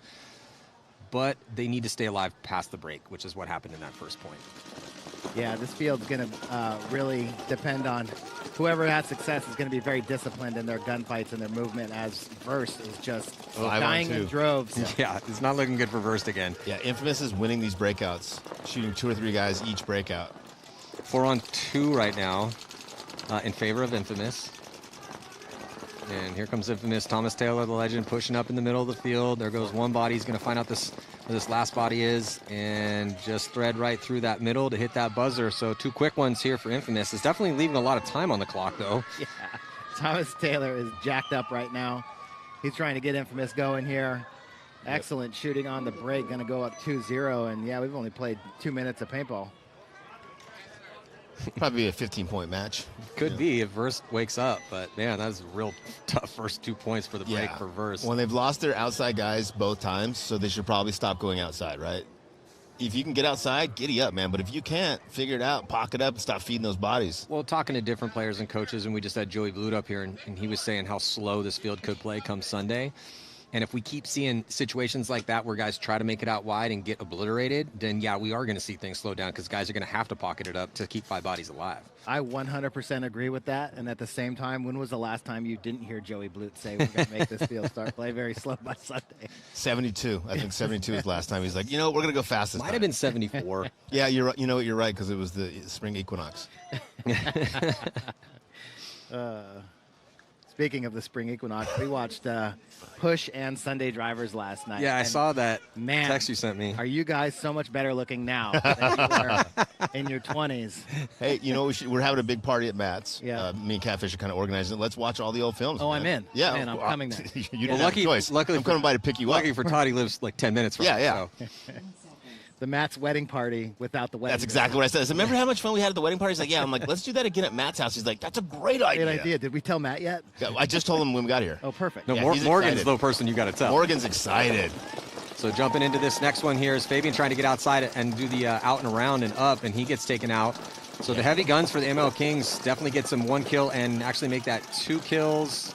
Yeah, Joy Division started down a body with that penalty, tried to go around that snake and lost one, then lost that Dorito body. So just 2 players now left alive for Joy Division. Yeah, King's got all 5 players left alive in the box. Yeah, this field can be really fast if you try to go outside. Yes, Yeah, absolutely. and don't make it. Well, Joy Division probing up the middle. They're at that crucial 50-yard line spot. Todd, this spot has become big. It does look like, though, they lose their back player behind him and going to be forced to concede it. And I think he was shot as well, too. But we're seeing teams constantly pressure up this middle because it's a safer run, obviously, and there's some good angles you can lock down from that scenario. I mean, in fact, we saw Notorious be pretty successful against the Hurricanes. That was a head-scratcher. I saw you down on the sidelines watching that last set. On paper, Hurricanes should be beating Notorious, especially because Notorious got beat up by Verst in their first match. But, you know, this is the World Cup. We're going to see some upsets. It's definitely the World Cup. You know, I thought we had a great practice. You know, we all got together out at Wasteland Paintball, like Rich was talking about, us, NYX, and Notorious. Great facility, great practice. And, you know, we ran all over the place. You know, Yeah. It was a lot of fun, tons of bloodbaths. You know, like, there are so many good points, and, you know, there are a lot of different routes you can take. You know, you have to hit your shots on the break, or otherwise it could get real bad for you real quick. But, you know, that middle is going to be very interesting, especially if it is hard to get out wide. And then it's all going to come down to discipline and hitting your shots on the break. Infamous 5 alive, Verst 5 alive, first 5 alive point we've had in this match. Interesting to see if Verst can now get on the scoreboard. Uh-oh, they lose their first player in the Landry Logistics Tower. 4-on-5 advantage for Infamous as Ryan Hall moves from the tower into the inset brick. Looking to shut off the snake side for Verst. I think Ryan Hall wrapped from his Landry Logistics bunker. Shot the other guy, right? Shot the other guy, and now he's going to lock off that snake side from that lay-down cube. Verst drops another body. 3-on-5 advantage for Infamous. Infamous is all gas here, no brakes. Yeah, another body coming off for Verst. 5 on 2. Survivability is just completely horrible compared to what it was in the first match. I don't know what happened, but Infamous is just, shots are absolutely dialed. They're going to launch and attacking up the middle of the field, patient into the snake, and just trying to find these last bodies. There goes another one for Verst. So this is going to be another situation where Infamous is going to pop over the top of their spot and try to look for any live bodies on Verst and not find them to put up this 3rd point. Actually, well, one body left alive. He's at that wedge, and he gets absolutely destroyed trying to do a backfill. It's been all, I mean, not only has it been all Infamous, it's been about as much Infamous as it possibly can be. I don't know if I can stand any more Infamous. This is a lot of Infamous, guys. Well, Infamous in, I wouldn't say desperate need of a win, but it is a tough break. So, or a tough situation for all the 20 teams that are down in these brackets, because Dynasty Damage, Heat, and the Tauntauns, the top 4 squads. So Dynasty Damage and Heat, the top 3 teams from the States. The Tauntauns won Europe, the European Championship. So they all essentially get a bye into the top 8. Everyone else is fighting for position right now, and only the top 2 from each division move on. Infamous drops their first game to Legion, but they only lost by a point. So if they come out here and go 1-1 on the day, but put up a huge amount of points against Verst, really going to put them in a, but that's a tough bracket because it's Hurricanes, Infamous, Legion, Notorious, and Verst. And things are getting already crazy because Hurricanes as the #1 seed lost to Notorious, the 4th seed, and then Verst beat Notorious. So yeah, bracket C is already getting kind of craziness. And I'm sure Infamous, after that 1-point loss, you know, was a little bit of a wake-up call for them. You know, turning up a notch a little bit here against Verst. And once again, bodies dying all over the place early for Joy Division as they lose 2. Yeah, 4-on-3 advantage here for the ML Kings. Both teams pocketed up. ML Kings, you know, we're just breaking down that other bracket in their bracket. Impact, ML Kings, Energy, Ironman, and Joy Division. Starting to put some points up here. If they could keep doing that and they could get a big win. Still, we got a lot of time left. They're only up by 2 and there's 12 minutes left to go. But they dropped their first one to Energy in a close match too. So ML Kings here now attacking the middle a little bit, coming up into that center box, looking towards that Dorito side. Mirrored up with him is Joy Division, also looking towards the Dorito side. yeah, it was interesting, Todd, in the first game for the ML Kings, they really struggled with offense. Energy was doing a much better job with their offense, particularly in the snake, as another body here comes off in this point to make it 3-on-3 now for the ML Kings. But because the way this game has started and they're obliterating Joy off the break, we can't even really see what their offense looks like yet because they've just been winning all the games in the first couple seconds. Yeah. It was kind of like that for them yesterday, though, wasn't it, when you were watching it? Like they were winning breakouts, but then weren't closing games efficiently. But, you look at they're shooting tons of people on the break, but they go to both of those cans, cross up, they're doubling up the back center, and they have one guy on the attack up the middle, right? So they're definitely sitting in their spots, shooting heavy on the break, and then continuing to just pound paint and, kind of drag the middle part of these points out. And when the ML Kings weren't shooting bodies on the break, they were more counterpunch on the attack than the ones dictating the pace. Penalty. Of the point. Penalty on Navarro. Navarro, that was sloppy, man. It's going to pull out Barry, and that's going to leave just one body. Back center actually going to move all the way across, making a big fill all the way to the baby cake here. On the snake side, Joy trying to turn this into a one-point game here. And they do it. So some mistakes made in the survivability, an issue in that point for the ML Kings, as again Joy Division got chewed up on the break a little bit, but Kings threw that point away. Yeah, but Carl Scandal still got it after all these years. Yeah, I was down there when Joy Division walked into their pits, and I recognized only about maybe two faces of these new guys. Obviously, it's been probably 3 or 4 years now since I've been to Europe, but let's get Todd back to Europe, guys. Well, Todd used to coach Breakout Spa over there, and they were successful. But that's kind of one of the cool things is Joy Division. Tauntaun's the same thing. They got a decent amount of new blood that's been working for the past 2, 3, 4 years to rebuild these legendary European teams. I mean, you're going to be hard pressed to find a more legendary team coming out of Europe than either Tauntauns or Joy Division. Those are the two, right? Yeah. Well, I'm actually really proud to see Mac Duchenne from my breakout team come out here. He's playing with Aftermath. We had Alan Golding come play with the Ironman for a while, and of course Nick Ripple plays on the Hurricanes. Yeah. So got a few of those breakout guys out here as well. Yeah, when I was talking to Grayson Gladstone about the pickups as we're starting this next point, saying he picked up Quentin Duchesne because he had been going over to Europe and saw how good Quentin was. So, yeah, bodies. So Verst and Infamous both losing a body early. Might be losing Jonah as well, too. So Jonah getting shot. Jonah's going to get a minor penalty as well. It's going to pull out Thomas Taylor. So Barrett, Thomas Taylor, and Jonah Jamrose walking off early, and the door is open slightly for Verst. Yeah, Tom's a little frustrated because he just got out to that snake corner when they pulled him on that penalty. He's like, guys, I was just going to shoot everybody, just so you know. He was tasting those kills. You ruined it for me. A referee running in on the back center player there from Infamous. Looks like he's eliminated. Yep. So Infamous with just one player left alive.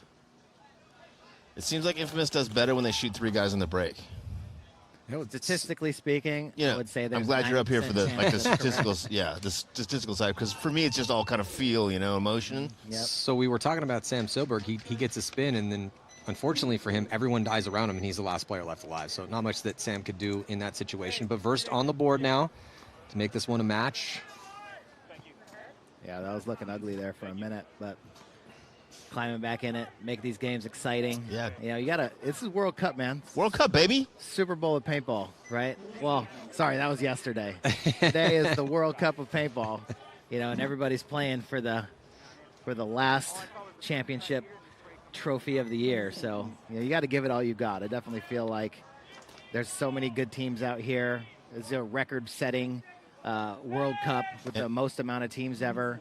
And if you ask Aftershock, nobody remembers anything about the season except for who wins World Cup. Except for who wins World Cup. And, the teams from Europe, Verst, Joy Division, and the Tauntauns, good teams out Lucky here. 15. Oh, there it goes. Big all bite. the way. Big bite for Mingo. A lot of people know how offensively oriented Mingo is. He just loves putting on that flop cat and running down the side and smashing people out. Yeah, Mingo Kappas with a huge bite all the way to the 50 structure. That fortress of bunkers at the 50-yard line on the D side is there on your screen. Yeah, now if the Kings can get out snake side, they're going to have Joy Division trapped inside the pocket. It's going to be tough for Joy to get back outside of that pocket. Yeah. But here goes Fabian.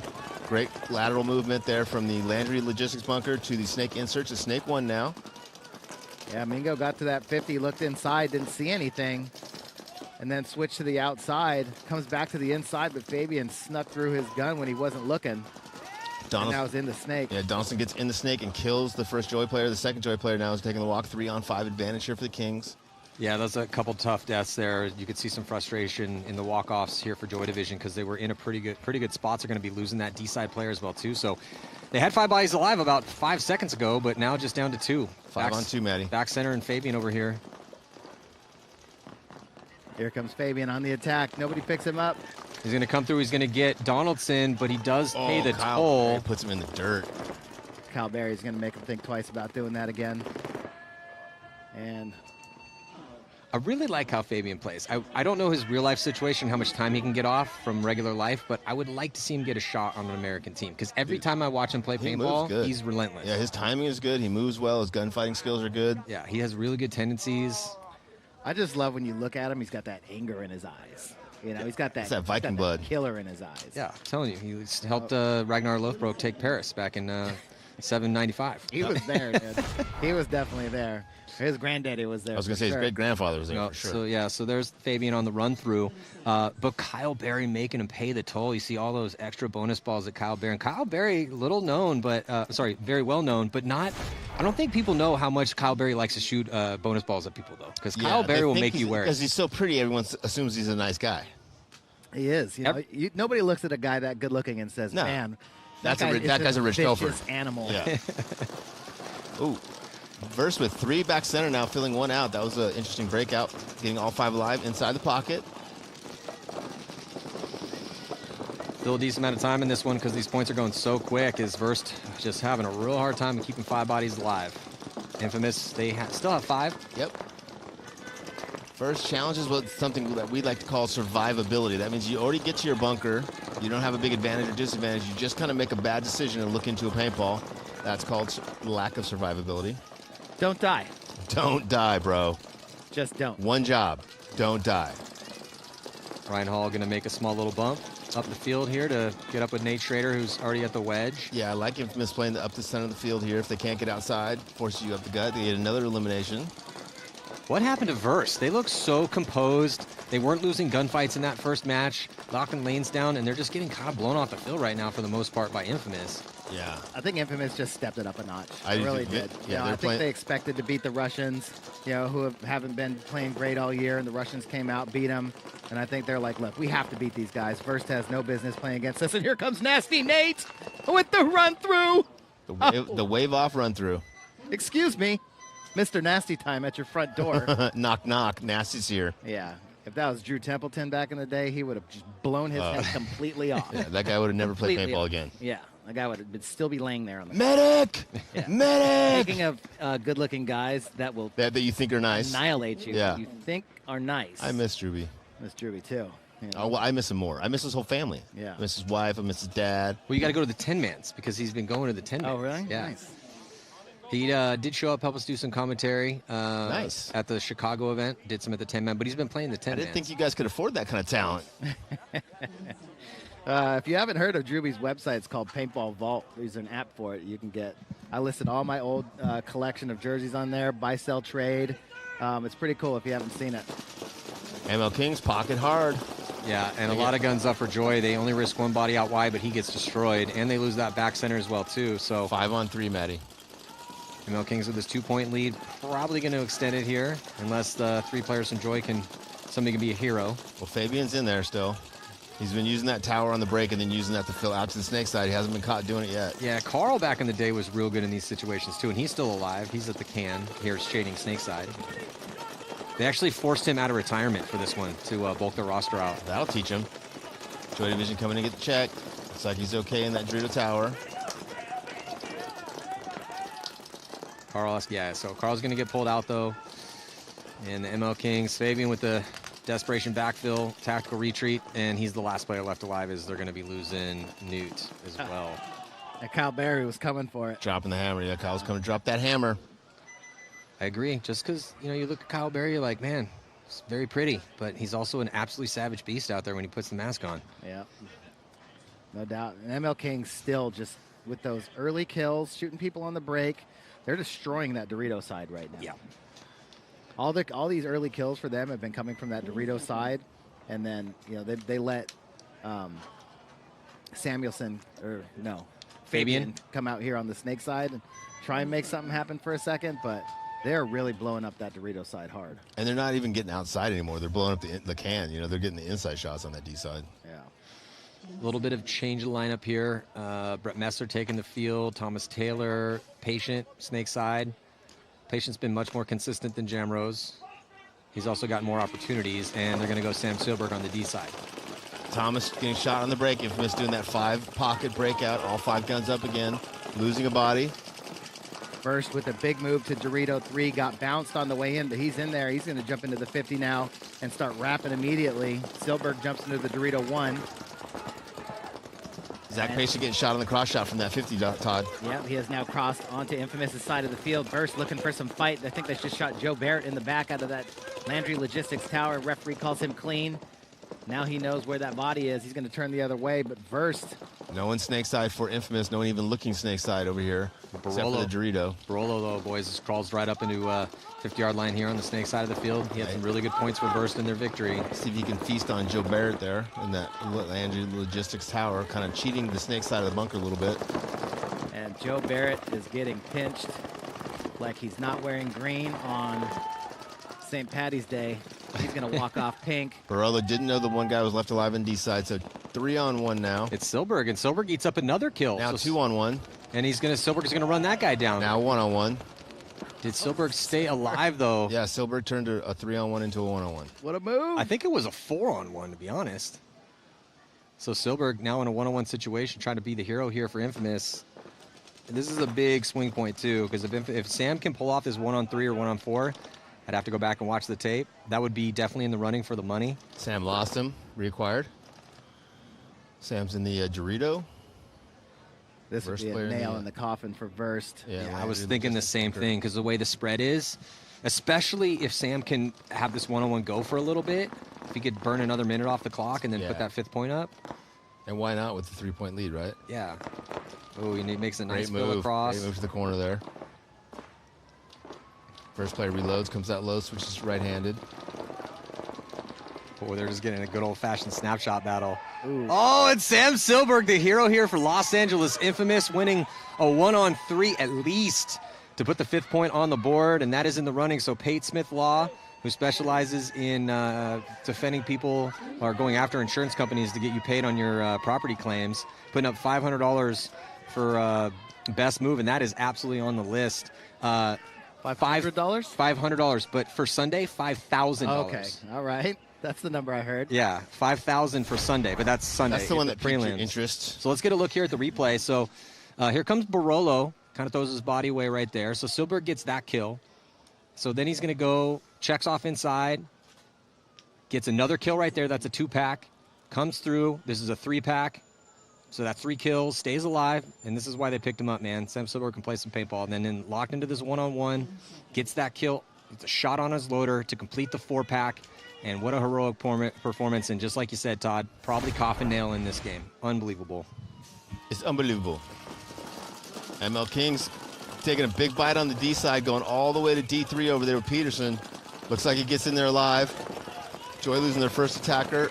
Peterson now taking the walk as well. 4-on-4, nope. Joy down to 2 bodies left. 2 bodies for Joy. Back center and Dorito can. ML Kings with 4 players left alive in the pocket. ML Kings are just, guns are on fire this morning. Yeah, they got their shots on off point. Off the break. I mean, off the break, but then shortly after the break and the gunfights, man, they're just riding on Joy Division, who, you know, is traditionally known for being amazing gunfighters. Yeah, historically, Joy is known as gun, because they, you know, in the winter, all they can do is just reball each other and just play indoor paintball and get really good at snapshots. But right now, it's just all ML Kings on these off-the-break shots and gunfight wins. 4-on-1 here for the Kings, up by 3 points. Forces a concession. ML Kings looking really solid. And it was a close game against Energy Elite in the loss.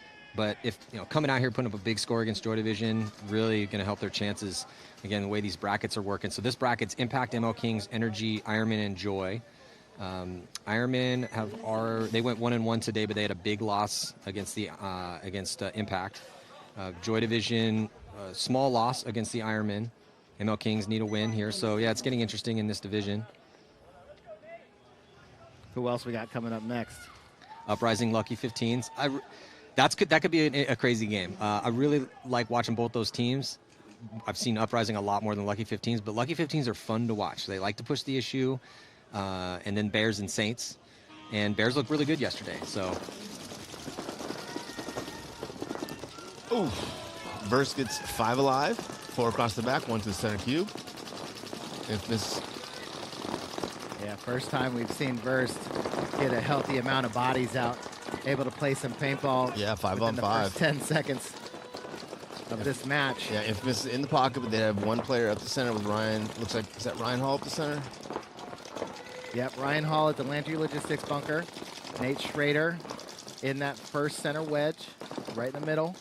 Both looking snake side. Callie Rudolph over here in the snake can. Looks like Joe Barrett in the back center. I think come Sunday we're going to see a steady dose of what looks like an arrowhead of players. Yes. This up 5 that middle. spots. Yeah. Oh, nice move to the snake there by Callie. Goes into the insert and right out to the wing on the snake side. Again, 5 on 5 here. Infamous with a huge lead. Callie had a real nice run through, ended up getting a penalty on it against Legion, but he's looked pretty crisp out here in day 1 of the World Cup. Callie been doing this for a long time. Remember, we took a 2nd place at the World Cup when Callie was 16 with excessive. Oh, Barolo dying out of that back corner bunker. Reverse factory. Funny is Callie's voice was the exact same then when he was 16 as it is now. He's only slightly taller. No, he's the exact same height for sure. Nasty Nate letting it rip over the top of that center bunker. Yeah, getting no pressure, right? Just standing over the top, just shooting his gun, communicating well. He's got everybody blocked out, understands the field very, very well. Yeah. The teams that hammer a lot of paint, I feel like, are going to have a much better advantage than the sniper team. It's not sniper ball out here, man. Yeah. Especially with all the bounce shots, right? Yeah, the more pressure you can put on the other team, the more paint you can put on the other team, the more of an advantage you have. And the more and more it ends up being pocket, you know, keeping that paint just flying through the air. Guys are trying to lock down zones. Balls come flying out of nowhere, hit dudes. Yeah, this is definitely machine gun field, not so much the sniper field. I haven't seen Infamous guys drop their guns hardly at all yet. And Callie Rudolph taking full advantage, moving now into the Snake 2. Talking to Nate, looking across the field. Ryan Hall just hammering heads up, trying to make sure that can doesn't fill out. They're also not risking much. I like this. They're rolling their guns. They're making the moves when it's given. They're not forcing anything. Trying to burn clock. They got a nice sizable 4-point lead. And looks like somebody may have bounced that center player for Verst. Or no, maybe There's not. some pink on there. Still in there. Callie Rudolph now at the 50 on the Snake side.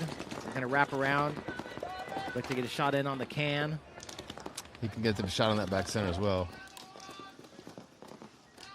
Yeah, Callie's just doing this well. Just, again, not pushing, not forcing the issue, but still pushing forward. Infamous happy to burn up as much clock here as they need to. Yeah, great communication. Just kind of waiting for Verst to react. And Verst has to do something. Yeah, and Verst had 4 bodies. They got outside, but they never tried to attack. And if you're down by a bunch of points against a better team and you just kind of sit in the back and hope to win gunfights, it's probably not going to happen, man. Well, again, Joe Barrett and Ryan Hall, their guns never dropped. Joe Barrett stayed in that back center and just hammered that Dorito 1 cut. The Verst player in the Dorito just couldn't help. He couldn't go anywhere.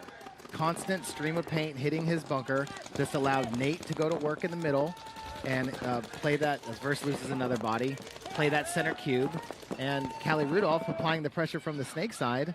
The Verst players couldn't breathe. Yeah, beautiful, just perfect execution there. Is that even legal, suffocating the other team? Yeah, absolutely. Okay, all right. Yesterday was the Super Bowl. This is the UFC of paintball. I get it. Now I get it. Yeah. Now I get it. Yeah, rear naked choke's my favorite one. The hexagon choke. Ah. You know that one. You're a jiu-jitsu the guy. eye gouge. Yeah.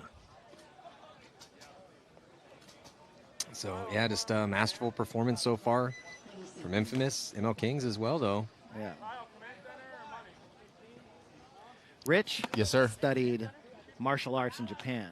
Indeed. That was a long time ago. Ride the Ninjago ride at Legoland. Oh. So it's very... My kid loves Very Ninjago. Pretty similar. Very when similar. It comes to our, martial arts abilities And terminology. and terminology. 5 alive for both teams. Joy Division launching up the center of the field, trying to get into attack position up the center because they've had such a hard time getting outside, but they lose the first attacker They might and be the second attacker. Yeah, they lose both of them. That center is going to be coming off, too, for Joy. So once again, Joy Division playing a 3-on-5 here. At least they tried, right? Yeah. Yeah, with 7 minutes left, they didn't have to try to take the huge bites, but they ran up the center. It's typically a safer route to run. I'm just glad they tried to go up the middle and go make something happen. Yeah. Instead of just sitting back and up on giving the up. outside. Yeah. Yeah. I agree, Todd. Yeah, I thought with what we saw Joy in the first game against the Ironmen as they picked it up after getting obliterated on the break, maybe they would make a few adjustments and give the ML Kings a game, but man, it's just been almost all ML Kings so far. ML Kings right to the 50. Center 50 wing, D side, putting pressure across on Fabian. Fabian sees him, goes forward, and tries to trade up, but gets caught.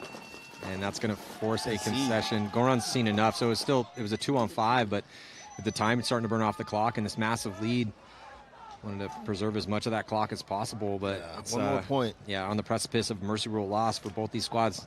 Infamous and ML Kings trying to keep us on schedule here.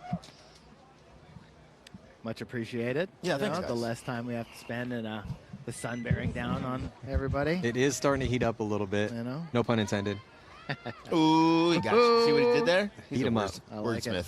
We have, I think it's like 30 friends and family here this weekend. You guys always come big to heat. All the to World wives. Cup. Heat rolls deep. All the grandmas. I miss the whole heat crowd cheering. Oh, yeah. They're going to be in full effect this weekend. Can't wait. Yep. Is how many you got? Is everyone? What's everyone doing today? Because you guys get the day off, kind of. Everybody's here. Everybody's here watching, hanging out, taking Probably over notes. probably over there in the VIP, the $200 a day seats. That's where you see the Heat guys. I wish. Oh yeah, they got a better view than we do. Looks like we only got a... God, we can't say best seat in the house anymore, Rich. No, it's second best seat in the house, Matt. Well, we're on the 50. They're on the back line, but they are up at probably another. Man, if we 5 or have 6 that feet. on the 50, forget about it. Forget about it, Matt. You remember when at the Badlands, when they put in the zipper field with the giant tower right Yes. at the 50 and Yeah. somebody would climb up and referee from there? Yeah. Yeah. Maybe we start calling games, right at the So 50 we were on the field. We were just at the Badlands for that 10-man event. They still have those refs up in that tower, and they played the zipper field. And sure enough, that's where the most people are getting called out from. Good. Yeah, that would be pretty sweet. Let's get us up there. We're just looking down on the field. Judging. It's only a matter of time where we're all just floating on jetpacks, calling the game live, flying around the field. I want a jetpack. I've wanted a jetpack since I was a child. It's never happened. Dude, it's going to happen. Infamous trying to take a few risks here just to see what they can get away with. They take D2, Snake 1 on the break. They do lose Thomas Taylor to the back center again. 5-on-4 advantage here for Burst. But Infamous in really good field position with Snake 1, D2. 2 players on the Snake side for Burst. First one sneaking in from the corner into Snake 1. Second one in the Snake insert. Oh, he gets eliminated from that cross shot from D2. Yeah, so Jamrose getting a spin here. Took some ground outside wide and just tightening things up here for Infamous. Going to get Body to get out behind Jamrose, get to the can. Big, huge 5-point lead with just 3 minutes left to go. Yeah, and Infamous, being here in that Snake side, able to look over across the entire middle of the field, definitely going to help slow down that push a little bit. Ryan Hall, instead of playing heads up, he's also looking towards that Dorito side to try and cut down the attack. 2 bodies over there for Verse, 1 in the tower, 1 in Dorito 3. And now they're going to fill out of the tower into the Dorito 2 and the Snake 50. Brett taking the walk from that Snake side can. First now into the 50 Snake. Infamous struggling a little bit here at this point. 3 players left live. Snake 1, Logistics Tower, Dorito 2. Yeah, Matt Chick in a really good spot here for Verse to try to put their second point on the board. 2:20 left to go. He's going to get some help. So I like getting Jamrose out here to look across the field, but when they switched Ryan Hall, I don't know if he switched after the break, but he was the guy that was keeping them Verse out of the Snake. Yeah. Once they switched him inside, they basically gave up Snake. Oh, but what a shot here. Somebody just took out the 50 Snake. I think it might have been D2. Because it wasn't Jamrose. He was looking inside. Hall was looking inside. Jamrose comes looking inside, though, and if he looks inside without the inside guy protecting him, they can definitely run down the Snake and get him. Yeah, it's that Dorito 2. I think that might be Silberg. Well, after how good Silberg just played in that last one with that 1-on-4. Jonah just made a great snapshot over the top, caught the inside guy from Vert. Now goes forward. Puts pressure crossfield on D2. Good pickups there by Infamous. Kind of take the pressure off themselves as Verse was pressing through the middle and the snake side. Now Verse completely on that Dorito side as Jamrose. He's going to come across the field. Gonna On get his first side kill. of the field. Once he Where's finds that? out where that second guy is, he's going to lob it over there, see if he can get that second kill.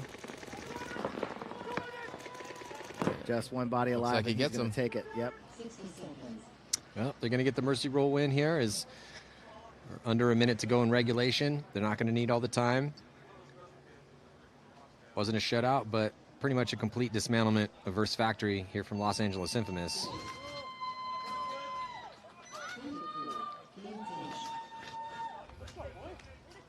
Yeah, that was a really good look. So Infamous now 1-1, but with a +5. Good little margin That's there. looking pretty good. Yeah. And Silberg with that big 4-on-1 move. You know, the guy that kind of really turned it around and ended the hopes of Verst. Yeah, while that was going down, you know, we're both, everyone thinking it. It's like, look, if Silberg pulls this off and he wins this 1-on-1, then this game's over. Because it was a 2-point spread at that specific moment. Yeah. Emotional, momentum, anything that they had trying to get going there, Silberg ended it. Stomped it right out. I mean, yeah, when you lose a 4-on-1, it's typically a bad day for you guys in the pits, or a bad moment at least. So now 5-point spread here with the ML Kings. It's a 6-point mercy rule, so ML Kings with 6 minutes left to go. They double up that back center, and they continue to get these off-the-break shots dialed. 3 by 4. Oh my God, 4 bodies coming off for Joy. They really need to go back, have a big, long meeting, and tighten up these off-the-break lanes because they're just getting murdered off the break. And this match is over. I mean, well, you did not exactly pick the most competitive set, Todd, to come up on this one. I got Way to suck the, I mean, the air of the web. to be able to You and Joey. Ugh. seriously. I mean, the off-the-break shooting by the ML Kings in this Dialed. match was insane. It was a clinic. They were shooting 2 to 3 bodies within the first 10 seconds of every single point. Yeah. Just It was, destroying. you look up in the paintball textbook, if there is one, that's what it looks like in your best dreams. You're in World Cup shooting 2 bodies on the break, get a mercy rule win. So congratulations to the ML Kings.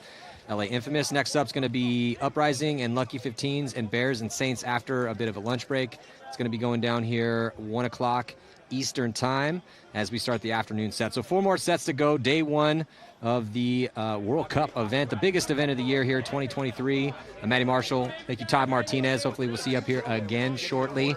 I'm up here also with Rich Telford. So stick with us. We'll be back.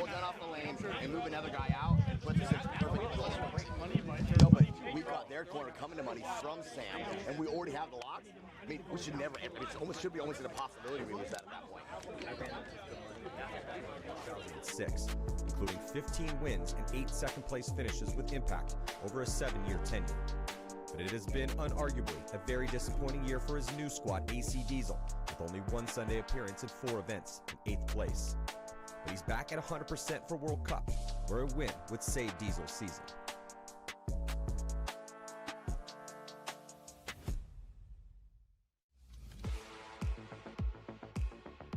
Jacob Edwards has been a dominant force on the D side of the field of the Pro Division since he was 15 years old. Now 28, Edwards is the best he's ever been. Damage's run back to the top of the game has been cemented by his heroics, not just as a wrecking ball of offense during points, but specifically in the most stressful situations our sport has to offer.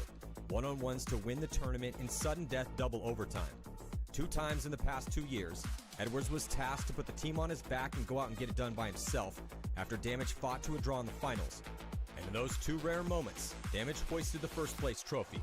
Currently ranked 2nd overall, Damage's whole roster is filled with veteran killers, with 3 wins in the past 2 years and 2 in a row heading into World Cup. Number 31, Jacob Edwards has proved himself to be an elite killer, with a stone-cold mindset regardless of the magnitude of the gunfight, and he is a key player to watch as Damage fights for the world title.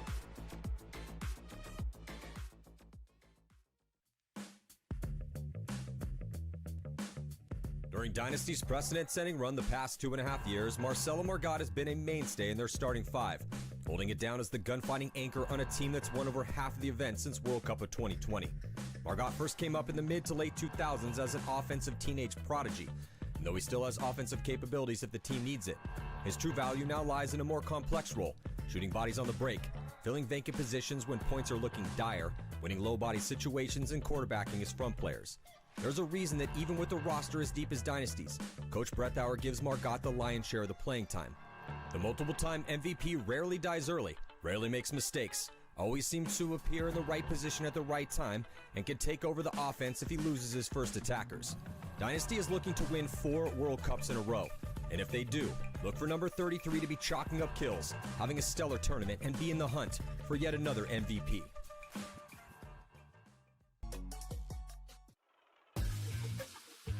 Nick Ripple has been an unlikely surprise for the emerging pro paintball powerhouse out of the South, the New Orleans Hurricanes.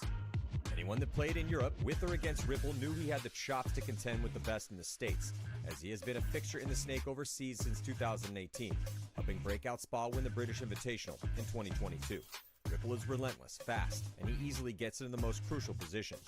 But the Hurricanes are a homegrown team, wary of imported talent, and it takes Ripple over 20 hours of travel from Germany to come to practice or an event. But he made the team, and this year he's been a soldier in the Snake, playing almost every single point. In their sophomore season, the Hurricanes have put up wins against some of the top teams, and they have made every Sunday. But so far, they cannot crack the quarterfinal code to make it onto the semis. They did take 5th at the last event in Chicago with a roster beat up by injuries. They will all be healthy at the World Cup, so they will be a dark horse to win the whole thing.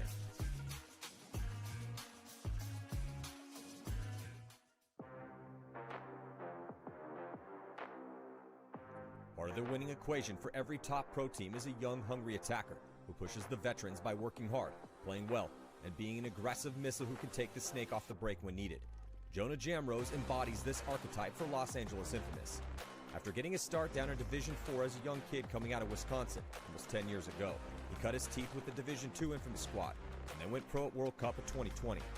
Since then, he has been improving while getting more playing time, and he has become one of their go-to Snake attackers along with veteran Zach Patient. Jamrose is absolutely a threat other teams must contend with. He plays fast, has increased his survivability in key moments, and has gone toe-to-toe with the best in the league and held his own. In 2023, Infamous has made 3 out of 4 Sundays, with a 3rd place at the second event, showing signs the team is improving. And if they can keep this current squad together, they could hoist another first-place trophy soon.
The biggest and most important event in the paintball world, and by far the hardest to win.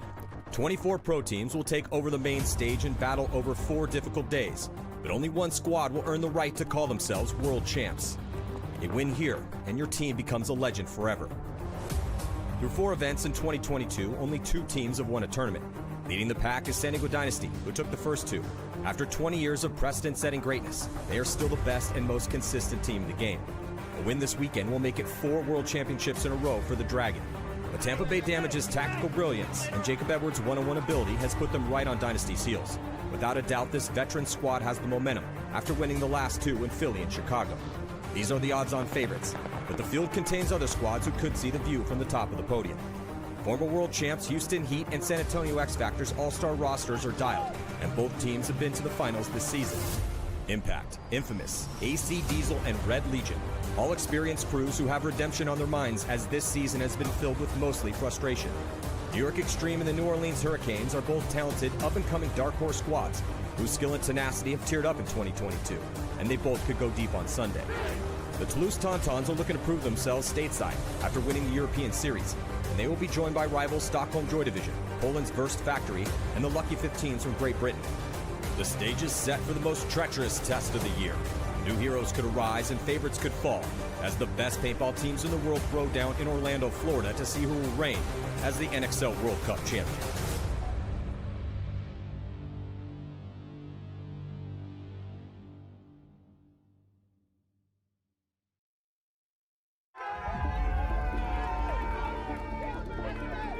Since the modern incarnation of the NXL began in 2015, every single winner of the World Cup has finished in the top 5 at the event preceding the championship.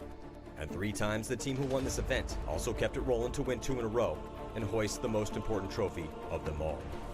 And the NXL Series champion, the most consistent team of the year without fail, always comes out of the top 5.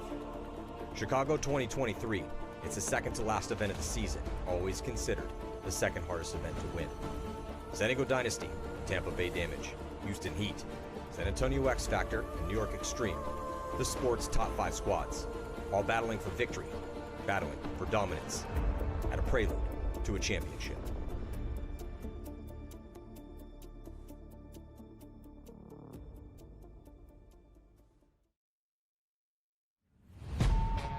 Let's go, New York. Hey, let's go. Let's go, boys. New York Extreme's been quite the story, dominating in the prelims. They've only lost 1 prelim game all year, and then losing close games on Sunday.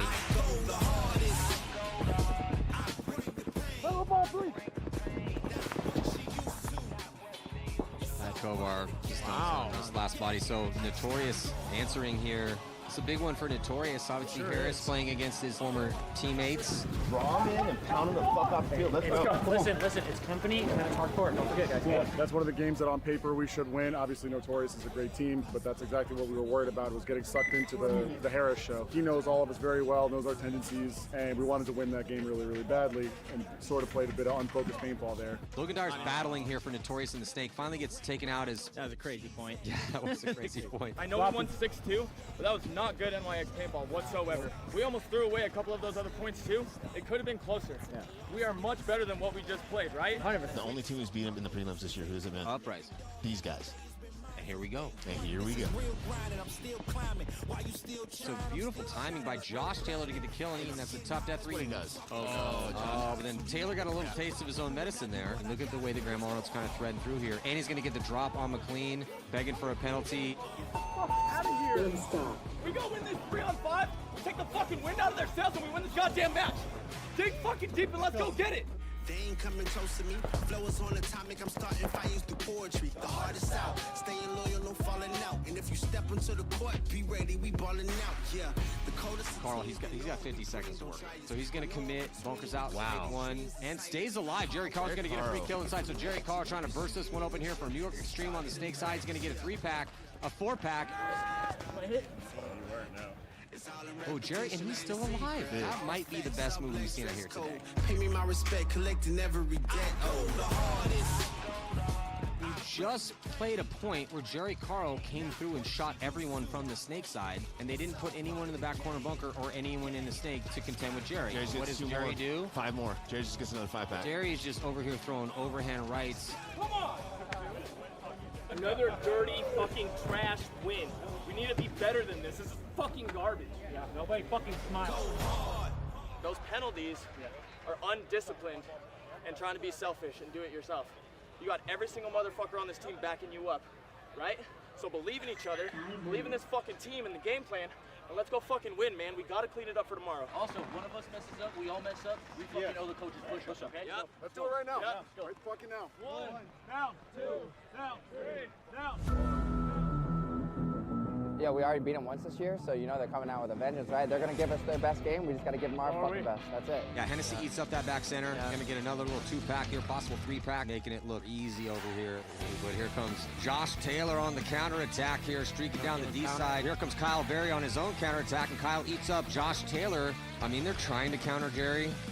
But if you don't have somebody in the snake or somebody outside wide, then it's going to be a disaster. And Jerry's just going to hit the afterburners, come through, trading out. Ooh, but a penalty assessed on Jerry Caro. Good thing George McLean lived through all that craziness. CJ Cantor's going to run the highway. Oh, I don't think he knew exactly where he was. Kaye comes over and drops the hammer on him and stays alive. 10 seconds left to go. Extreme trying to pad their stats a little bit here and put another point on the board for margin.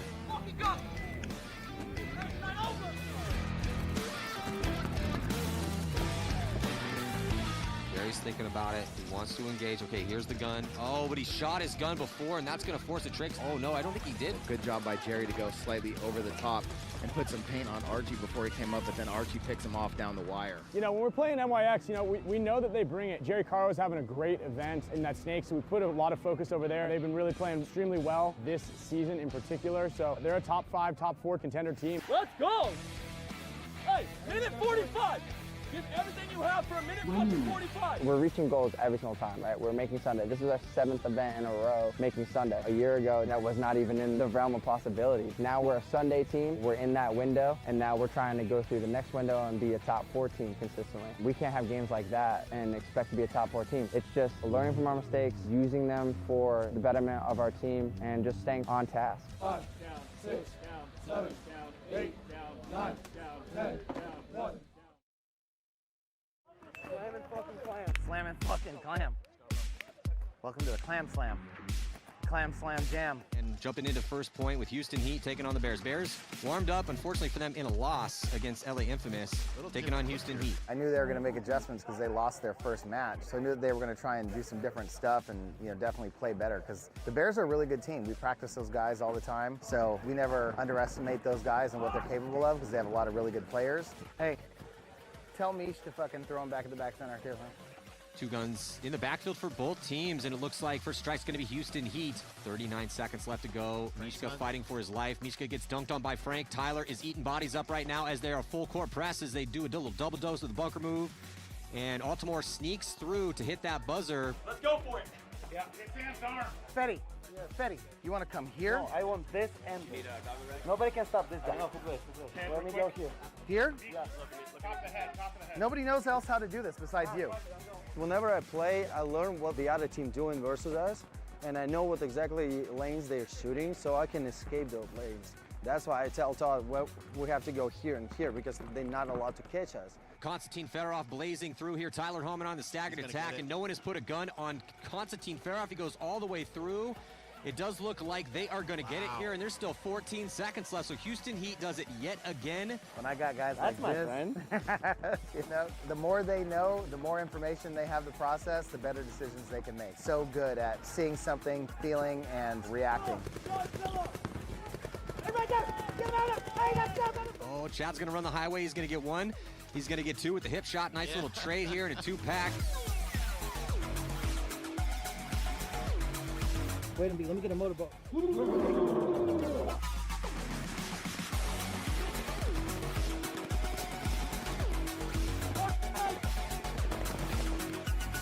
just gotta be there, guys. High ball game. Get him right! Yeah, baby! There we go! Houston Heat remains undefeated. Finally, somebody stepped up to beat Legion. Heat with 1 more game to play. The goal in the prelims is always to just accentuate our powers on the field. Obviously, discover different angles and ways of navigating the field. So tied 3-3 here.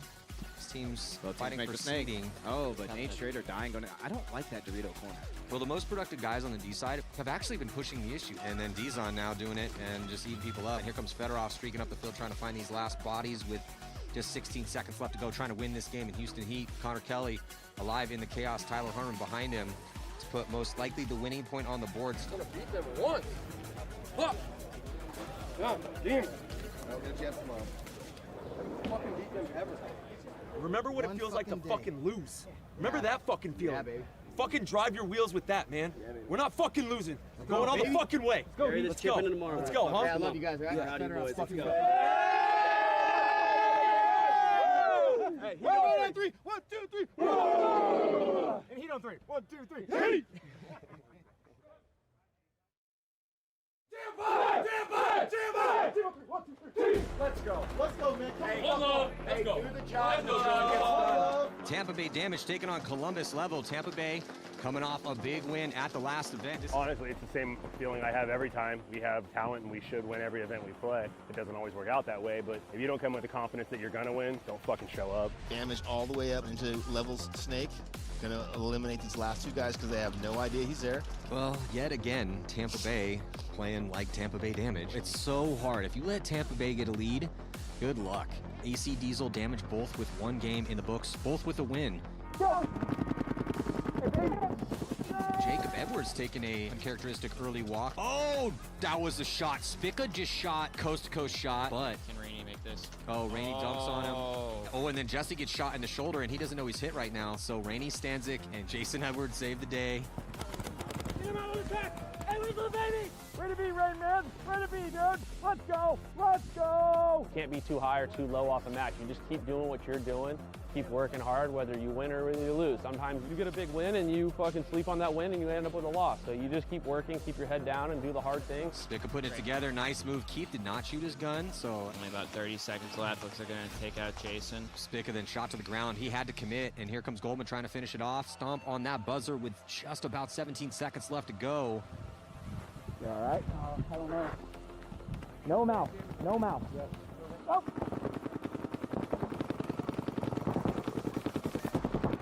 A minor penalty assessed on Tampa Bay, but just in the closing moments. I literally went like this and got out. How is that a penalty though? I just. Okay. It's like from the point of like when you get hit. I appreciate that. I appreciate the explanation though. Normally you guys are like, just get off the field. Right. I appreciate it. Man. We're not anywhere near where we need to be, and we're still winning. So if we can pick up where we need to be, it's going to get fucking scary again. Communication did get gradually better, though, at every point. And it should be better tomorrow. Yep. So, like we said last night, man, if we just continuously get better, we're going to be unstoppable on Sunday. That's it. Literally, if every person out here gets 1% better every single time we play a match, that's a fucking 5% increase every fucking time. Yep. Like, overall, like, that's huge. Penalty going to be assessed here on the Saints as Keith Brown is going to add some pain and some punishment. Hey, it's too fucking easy, man. When you guys shooting people off the break, too easy.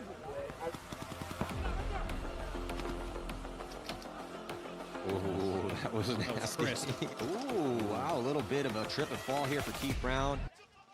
Oh, it is going to be a major assessed on Keith Brown. I don't want to talk about it. You guys, did you get the other shit? Where I fucking dunked them in the back? Make sure you got the good shit. Not just shit where I get shot, you feel me? 2-on-1 right now, and then poor Colin. Not much you can do in that situation. I would say their playing style is super similar to ours, so it's going to be a very tough fourth match, but it's one of the best matches you can play before you move on to Sunday, because us playing against them, it is going to be Sunday paintball on Saturday. But this is another big test for the Hurricanes here. Obviously with a 1-point lead, now we'll see how Damage answers. Snake 2? I think so. I think Snake 2, Keith. 8:30. Can I get the tape? Let me back up. Jason. I'm there.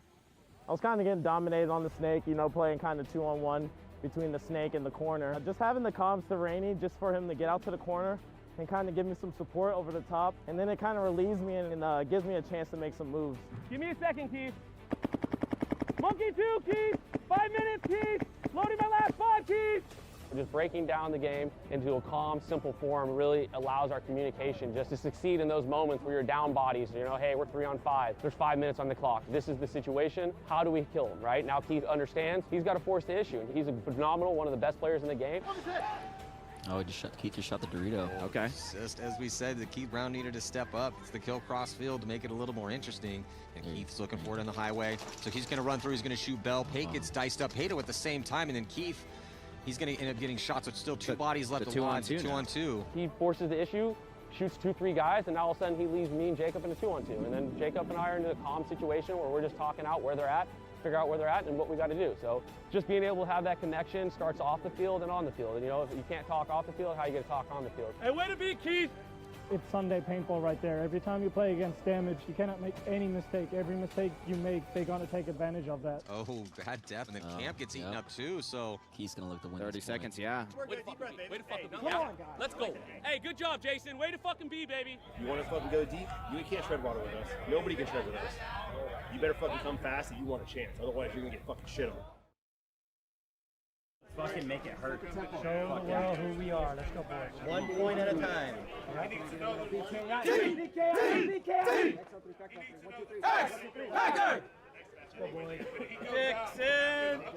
No one's doing it. Bayless, that's your job now. San Antonio X Factor, second place at the last event, and they are definitely going to be a favorite here at this one. See if they can get through Energy Elite. We're coming off a double overtime loss to Damage at the last event, so we just know that we're right there. We've gotten better every event, so we knew coming into this that we really have something to prove. Now we got a tie ball game here with 1 minute and 19 seconds left. Now everyone's worried about Billy. That's going to loosen things up for Meteor Ninos. Ooh, but Meteor, a team kill. Oh, sorry, Meteor. I just saw it.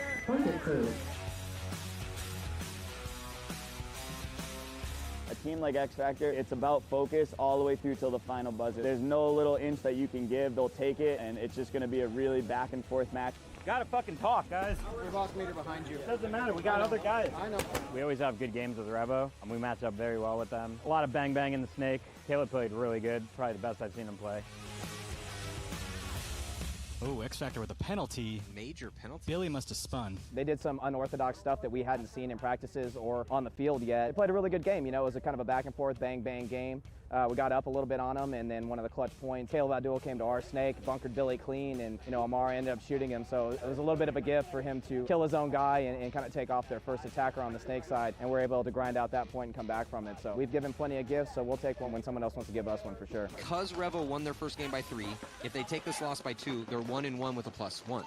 Before we sign off, though, let's check in with Lauren Kelly. Yeah, I don't know if you guys saw it, but Billy Bernacchia was hobbling off the field. He's on the ground right now, having his ankle rubbed. Not sure what the injury is or if he'll be able to continue playing this weekend. Second step out, I felt a cramp in my calf. I've felt that before, so I knew right away it was a cramp. As soon as I got in the pit, just had to massage it, and we were good. But I'm still good. I might be old, but I'm not broken yet. Going on 20 years in the snake. But I feel like I'm just starting to get it. It's Ryan. Ryan's fast on the count. I knew it. I'm looking at him. It's fucking him.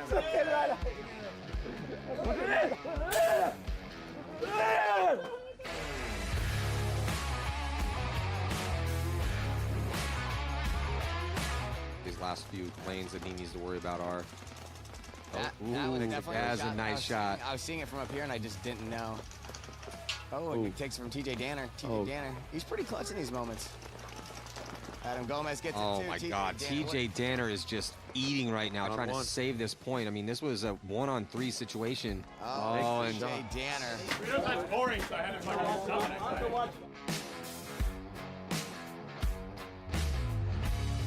Enough of the fucking, let's just turn it up. Play tighter, play together. We got fucking a lot of work to do. All right, a lot of work from here on out. We win, we're good. We lose, wild card. Simple as that.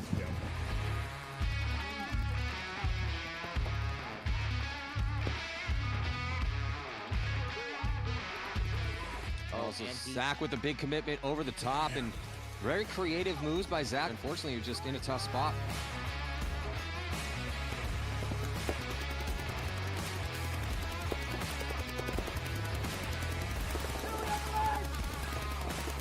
Axel over here in the snake, he's up here looking at the scoreboard. So maybe they know that if they lose by 1, they're good. That they're good. I was in the big wedge in the stake side, and I hear Colt back in the stake corner saying, I'm low on paint, or he might have been fully out. So I kind of pulled one out, gave it a huck. No good, Tom. I tried my best. Probably the most exciting moment of the whole It was thrilling. Yeah. I almost wanted you to do it again, just so we could see some more excitement. Yeah, I think they're content, Bill. Now everyone's just shooting their guns, because why not?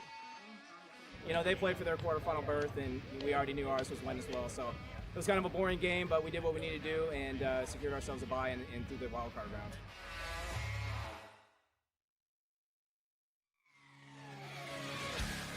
San Diego Dynasty, man, over half of the events in the past 2.5 years. They're taking on the rookie sensations, Notorious, making Sunday in their 3rd pro event ever. I mean, we have the same mentality we have going into every tournament. That's just to win. The nice thing about this team is we can lose and still really enjoy ourselves. But at the end of the day, like, we are here for one thing. Ryan, good luck, pal. See you on the other side.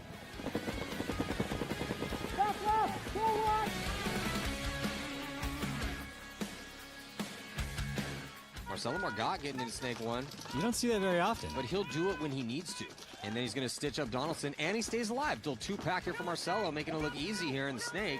Marcello, bro, good job, bro. Thank you, bro. The team's mentality coming into Chicago is we have a huge opportunity. I think everybody knows that coming into Chicago for the last 2 events of the season, it really sets you up for, one, being in that top 4 round at World Cup, which is huge, getting that essential first round bye, and just really catching stride. You don't want to let other teams to catch momentum. So Chicago's always a huge event. Everybody knows that. Everybody's been pushing Chicago being one of the bigger events of the season.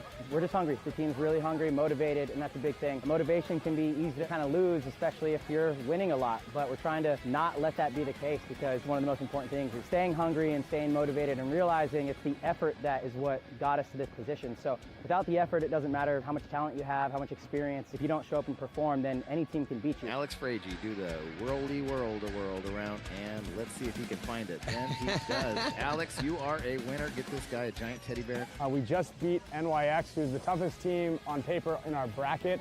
We beat them 5-0, and it's actually a little unsettling because just like in the last event in Philly, we didn't really run into any adversity going into Sunday, and the same just happened for the last 4 matches right there. We won all of them very convincingly.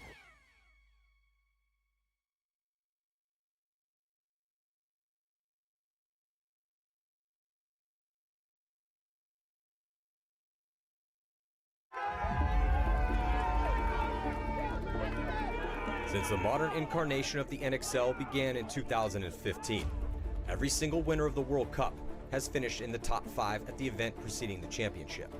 And 3 times the team who won this event also kept it rolling to win 2 in a row and hoist the most important trophy of them all. And the NXL Series champion, the most consistent team of the year without fail, always comes out of the top 5. Chicago 2023, it's the second to last event of the season, always considered the second hardest event to win. San Diego Dynasty, Tampa Bay Damage, Houston Heat, San Antonio X Factor, and New York Extreme, the sport's top 5 squads, all battling for victory, battling for dominance, at a prelude to a championship.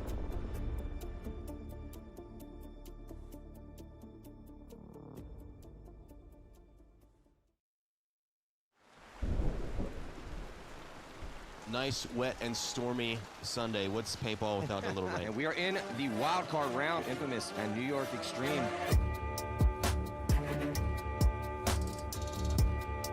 Zach Patient off the break, and he gets taken out. New York Extreme off the break shot's going to work out.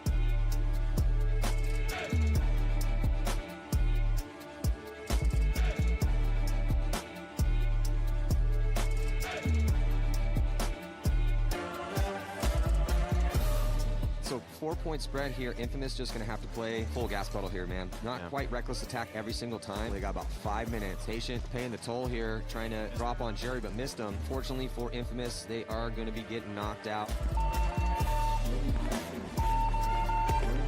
Jumping in point number 1, San Antonio X Factor and New York Extreme. Still got to give it to X Factor as far as favorites are concerned, but New York Extreme just beat Infamous pretty solidly. Oh, and Cantor does get the crossfield shots. Oh, but then Cantor caught one right in his ear. Major penalty going to be assessed, and it looks like it's going to be pulled on New York Extreme. That major penalty, there was no more Extreme players left alive. Yeah, EMT is on their way down to NYX's pit. CJ Cantor was spending all that time cleaning out his ear, swabbing it, but he says he does not want to be out of this game. Billy's going to run the highway. He stitches up Jerry and takes the spot and stays alive. Beautiful job by Billy Bernacchia.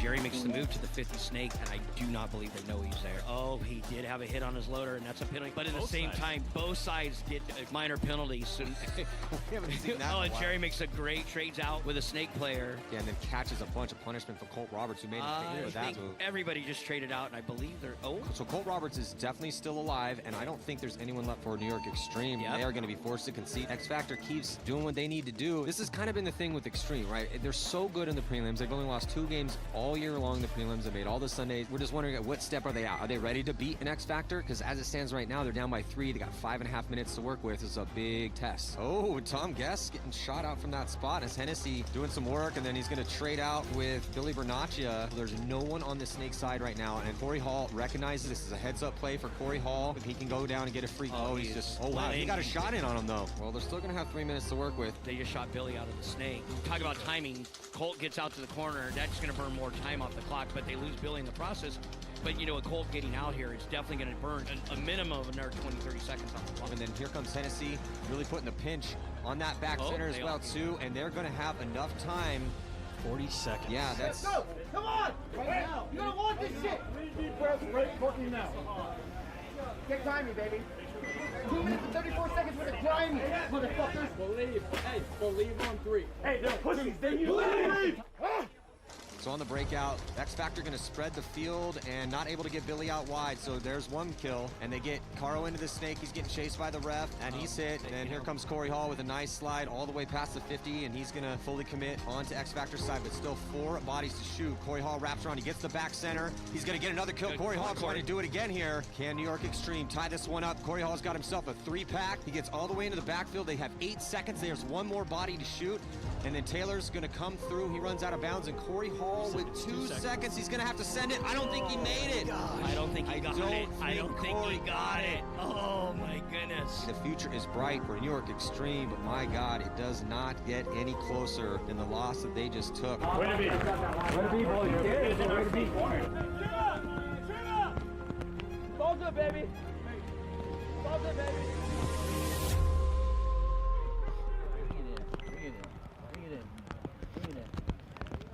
Sorry, guys. Bring it in tight. Hey, just a quiet for a minute.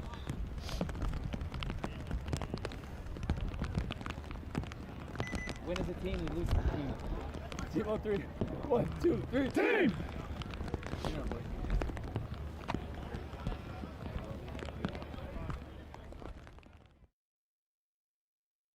The next quarterfinal battle, Houston Heat, they got to buy into the quarters. Baltimore Revo had to scrap through the wild card round, knocking out Edmonton Impact. That's 2 times at this event that Revo has beat Edmonton Impact, so they are dialed in right now. Houston Heat still got to give them the edge, though, as far as favorites are concerned, because of how consistent they have been. I mean, Heat basically only loses on Sunday to the team that wins the tournament. They have the Snake. There's no one wide on Revo's side. Oh, penalty on Revo. Complete. Oh, and then pull the towel. Save him the pain, but he still got the pain. Oh, he got shot. Better off. That's a huge kill here for Revo. Elliot Weaver's a phenomenal paintball player, has a nasty shot. Everyone who knows, and he did a phenomenal job of, I think he shot Fetty, and then he shot Tyler, who was on the counter punch, so he counterpunched their counter, and that was a 2-on-1 scenario, so clipped Tyler after shooting Fetty, turned it into a 1-on-1. What a great point right now. Just back and forth battle between these two. Weaver and Dizon locked in a 1-on-1. Crucial moments for both squads. Weaver could literally just get and crawl all the way down the Snake side, and Ronnie won't be able to see him. We give Elliot a little bit of crap for not crawling down the Snake like a little panther, but he did it. He got down and dirty, got all the way down, kind of had Dizon in a little confusion. Talk about underrated players, man. I mean, Weaver's real legit. Oh, and he opened up, and now he's going to launch, and he's going to be close enough to try to hit that buzzer, and I think he might have got the drop in. What an intelligent heads-up play here from Elliot Weaver. And so it's 2 bodies out here for Heat. There's 2 for Revo, and here comes Henry Sense. He's going to go and trade with Tyler, and that's going to turn it into another 1-on-1. It's going to be Mishka versus Benny Carroll. Ended up being a 1-on-1 with Mishka and I. Kind of went back and forth. It was hard to find him. He was confusing me in the beginning. I backed up a little. Found him, we found each other, exchanged a couple. I got up, shot a bunch of paint at him, snuck into a good spot, and then he did a nice little step out shot. I kind of predicted it, so I edged just a little bit. Oh, but Mishka gets caught out in the open area by Benny Carroll, so that's how you become an elite player. You beat other elite players in pressure situations on Sunday, and Benny's been working at this for years. Yeah, so it's good for him, man. He played it smart. Now Rebel with a 1-point lead over a favored Houston Heat. They were obviously playing hot with a lot of confidence, but our team's full of grit and heart. We're always going to fight back. They still have enough time. You only really need a good 30 seconds. There are bodies to kill, but Connor Kelly's going to be in a really good spot to get him. So Connor Kelly's going to get 1, Connor Kelly's going to get 2, and a little 3-pack here for Connor Kelly, maybe 4, as he sprints through. But tied it up with 36 seconds left, and I think we're the last team in the league someone wants to play in a fast point, so we're always going to come for the win. Just 36 seconds left to go, so Houston Heat notorious for stealing wins in situations like this. They're going to lose Fedorov, though. They're going to lose Connor Kelly. And then here comes Tyler Harmon. He's going to come through as well, too. And he's eating up bodies. Tyler Harmon's going to get one, get two. He does get clipped, so we'll probably get, no, 15 seconds left. And here come four-headed D's on. It came down to me and Ronnie on just the back center, and he was kind of just hiding back there. I don't know if his gun broke a little bit towards the end, but he hadn't battled us in that whole 30 seconds at that point was. And when I came around the corner, I took the free easy kill, looked up at the clock. There's 9 seconds left. Let it run down. This is unbelievable how many times Houston Heat has stolen wins in these situations. You called it. I just came up because I felt something. I didn't want to get it out. So I was like, I was like, I'm good.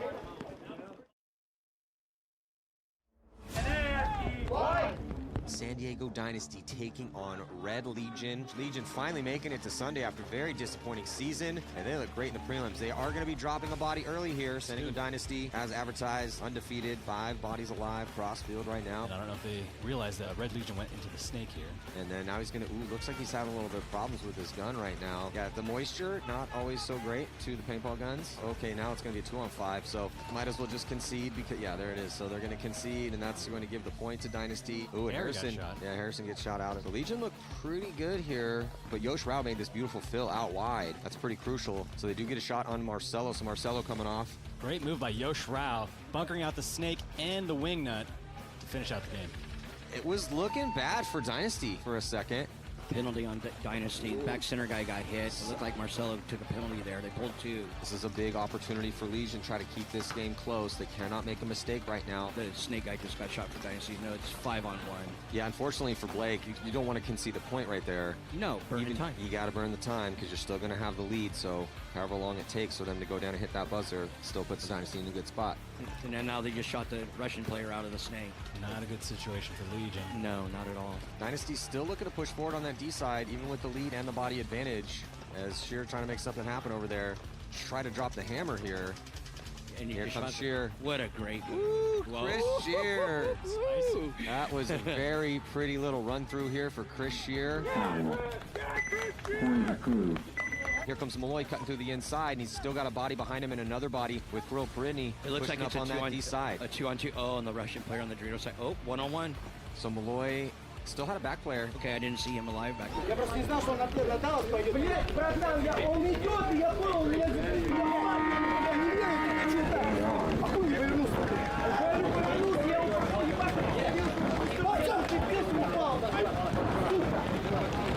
It looks like the Legion lost 3 guys off the break. That is not good. I have 4. Yeah, They should 5-on-1. point. They need to concede. Yeah, there you go. Well, if there was ever a time to lace up those off-the-break shots, that was the moment right there, and to have 3 of them connect. You know, typically when you see 3 bodies come off on the break, there's normally a penalty.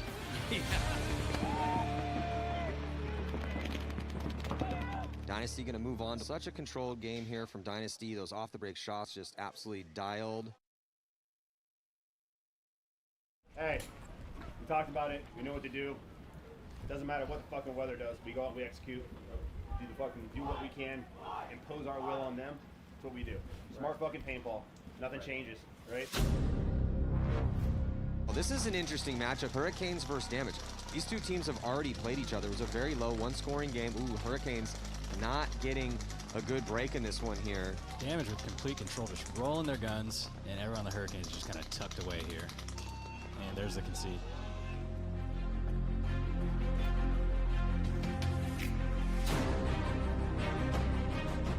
Well, looks like they lose Smith off the break for Tampa Bay, so 4 bodies alive for them. This is a good break for the Hurricanes as they get Ripple into the snake. We're already under 10 minutes to go.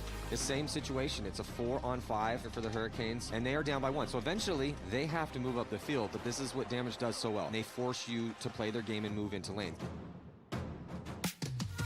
Losing Nick Ripple here. So as Ripple comes off, Hurricanes with a couple moves, get a body into that 50-yard line brick, and they need it. Jacob Edwards trying to make the big move over there. Looks like it's going to be an even trade. Oh, no, another body's coming off right now for the Hurricanes. Looks like Keith is going to get jiggy here. Oh, Keith getting taken out. So now it's a 2-on-2, but it's still a better situation here for Tampa Bay as they have the field spread, whereas the Hurricanes are stuck in their spots. And sure enough, he gets that cross-field kill, and Mike Bianca is going to concede that point. So now Tampa Bay is up by 2, but here comes Drew Bell. Drew Bell's going to make a a big move up to the Goose Island brick. Oh, Just showing he missed the damage guy going to. Switched his gun right before. yeah, that's just unfortunate timing for Bell. So Bell's going to come through and try to get creative. Did he make that shot? I don't think he did, and he's going to run into a couple guns. So, you know, now we're on a 4-on-2 situation, and they have to concede. Time's not on their side now. They're probing, you know, but Damage doesn't have a lot of holes in their defense. And with Damage, this is fine. I mean, obviously, because even if they lose this point, as long as it takes the Hurricanes a minute to do it, then it's now be 45 seconds left, and they're still down by 2. On paper, this one's going to look a little bit better. Yeah, any other team would say, hey, 30 seconds, you could score 2 points, but, you know, it's Damage. So. Yeah. They might be able to put one up here as here comes still 2 bodies left alive for Damage, fighting mightily. It's not going to be enough. So Tampa Bay with 2 victories over the Hurricanes here at this event. We ain't done shit yet. This doesn't mean anything. Yeah. I expect us to be here. The next 2 matches is what really matters. Let's fucking go. Let's fucking go. One more fucking match right here, huh? Let's do it now so we can get our shit. Go, baby. Go. Hey, one more fucking match. 1 point at a time, boys. Be smart out there, right? They like to capitalize on mistakes. If we don't make mistakes, they don't have anything to Close together. Close together. Let's fucking go. Come on, boys. Give me a little PKI. PKI. Next up, back up. 1, 2, 3. 1, 2, 3. Next one! This is a rematch from the finals at the last event. It went all the way through overtime into one-on-ones where Jacob Edwards played the hero. Billy Bernacchia getting shot on the break, and Meter Nino's getting clapped up right behind him. They do shoot Keith Brown, so it is a 4-on-3, 1-body advantage for Tampa Bay Damage. Randy going all the way to the 50 snake here from the corner. But he's going to continue to go forward, and that's going to put him right in the line of Danner and Parrish. Parrish is looking for him, so is Danner. He's going to wrap around. He's going to shoot Danner in the back. Danner kind of chicken wing from that spot. Nothing he can do to hide. Randy checks off real quick and just trying to make sure he's safe as he comes through to try to finish off these bodies. He does get clipped cross field, but it's not going to matter. It's point number 1 for Damage.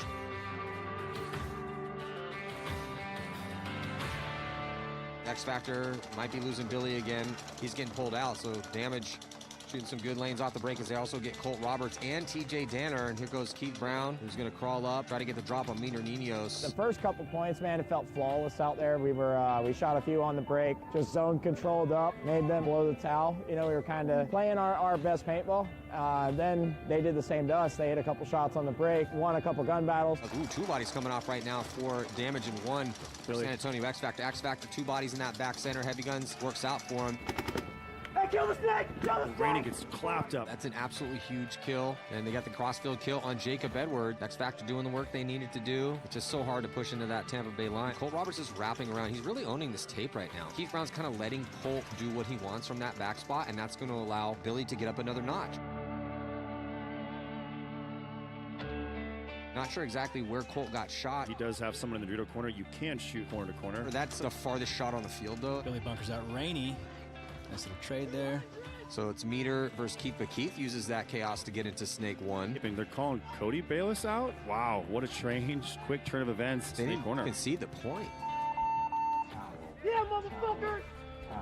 Let's see what San Antonio X Factor is going to do here to answer. Billy Bernacchia starts his crawl.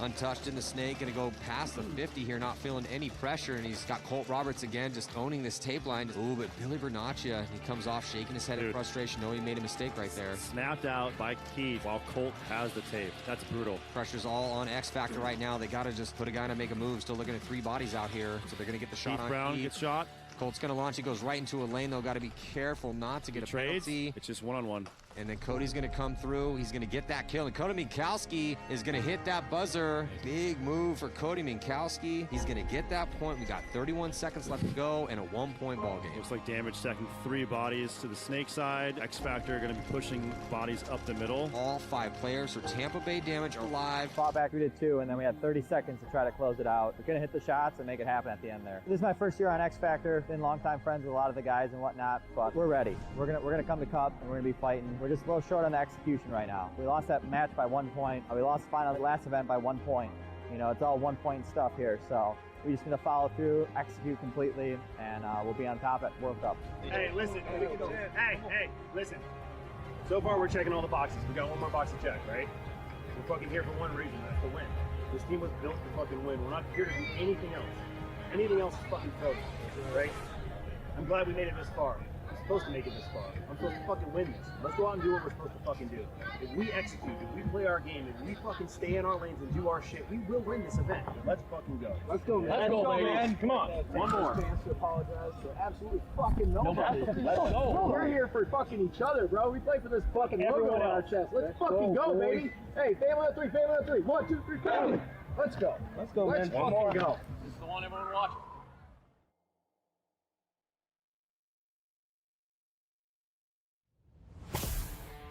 D-Y-N-A-S-T. What? Come on, boys. D-Y-N-A-S-T. What? Fucking blue tidal wave, baby.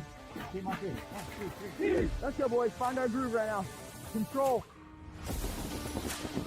Jumping into the semifinal battle here. San Diego Dynasty taking on Houston Heat. Battle some titans. Harrison Fry untouched. He's all the way onto Houston Heat side of the field. Biding his moment, waiting to come around. He's going to eat up Konstantin Fedorov. Blast Connor Kelly. A little two-pack here for Harrison Fry. All that damage done by Harrison Fry to start out this point, and then Marcello going to get this last kill. Dynasty taking the first one. Both teams taking the snake on the break. Ooh, and it looks like Harry Fry forced to take the walk too. So just 3 bodies left alive for Dynasty. This is Houston Heat's chance to answer. Ooh, Marcello trying to get creative. He does end up trading with Connor Kelly though, and also Archie catches one. All tied up with 11:28 to go, but a bomb goes off. His 2 bodies walking off right now for Houston Heat, and it's their 2 big attackers. No! Snake! Kill the snake! Kill 2!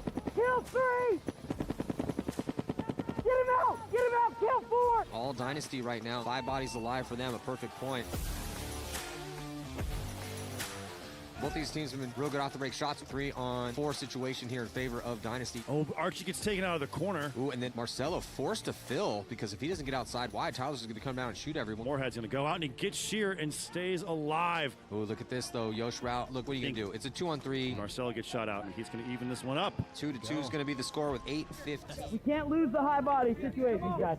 They're going to lose Connor Kelly, so another couple deaths off the break. I mean, Dynasty's off the break shots. Harrison Fry still alive. He's going to start his crawl here, snake side. Tyler Harmon's going to filter and try to stop the bleeding. Oh, but then he gets his loader scalped. Towel. Poise approved. It was so back and forth.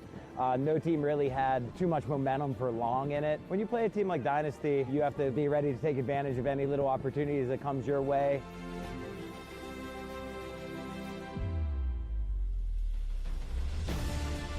Whoa! Oh, Archie getting caught. Nice shot by Tyler. Yeah, he gets Cyclops. Oh, Marcello gets caught in the open by Mishka. Yosh dies out of the back center. Tyler, ooh, did he just clip him in the pack? Tyler's handling right now. He might have just clipped it, he did. Tyler Harmon with a 2 or 3 pack here for Tyler Harmon. That is going to tie it up yet again. We lost Archie! And here comes Marcello Margot with one of those beautiful fills out. That's right. But I see 4-on-3 situation here in favor of Houston Heat. Harry, we gotta make him paint. Let's find the 4th body. Hey, we lost Chris. We lost Chris. And that forces the concession from Dynasty. Hey, we're up at point now. Play smart. Go after it. It's on the time. It's just 1 point. Play smart. Let's go, Tyler. You gotta believe. Believe in each other. Let's go. Let's go. Come on, boys. Ronnie DeZan gets shot, and Tyler Harmon gets shot, giving Dynasty the 1-body advantage as Chris Shear makes his way down the Dorito tape. Oh, what a shot by Connor Kelly cross field to pick up the move. Now it's a 3-on-3. Oh, but then Harrison Fry got shot by Ryan Moorhead inside. Marcello trying to get creative here, and he's in a tough spot trying to figure it out. Yosh can do what he's doing right now and fill out. Oh, Yosh is able to make it out. And Mishka clean. gets shot. And Ryan's been totally focused on the snake side. No one saw Yosh make that fill out wide. Everyone's focused on Marcello right now. Marcello made it in. He's popping the top. He's presenting a threat. Oh, and Connor Kelly wins the gunfight. And Marcello Margot gets his eye dot. He goes eyes to the sky in frustration. And Connor Kelly, man.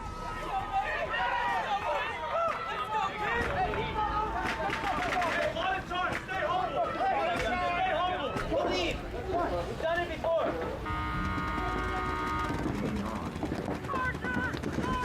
Look at this push by Dynasty and doubling the snake. Ryan right behind here. They need to just a tie, and they are bullying the snake side here as Marcello Margot. They sent Yosh there very quickly up, and it's gonna looks like Harrison's gonna trade out with Connor Kelly. Here comes Ryan Greenspan on the attack, and there's no one in front of him.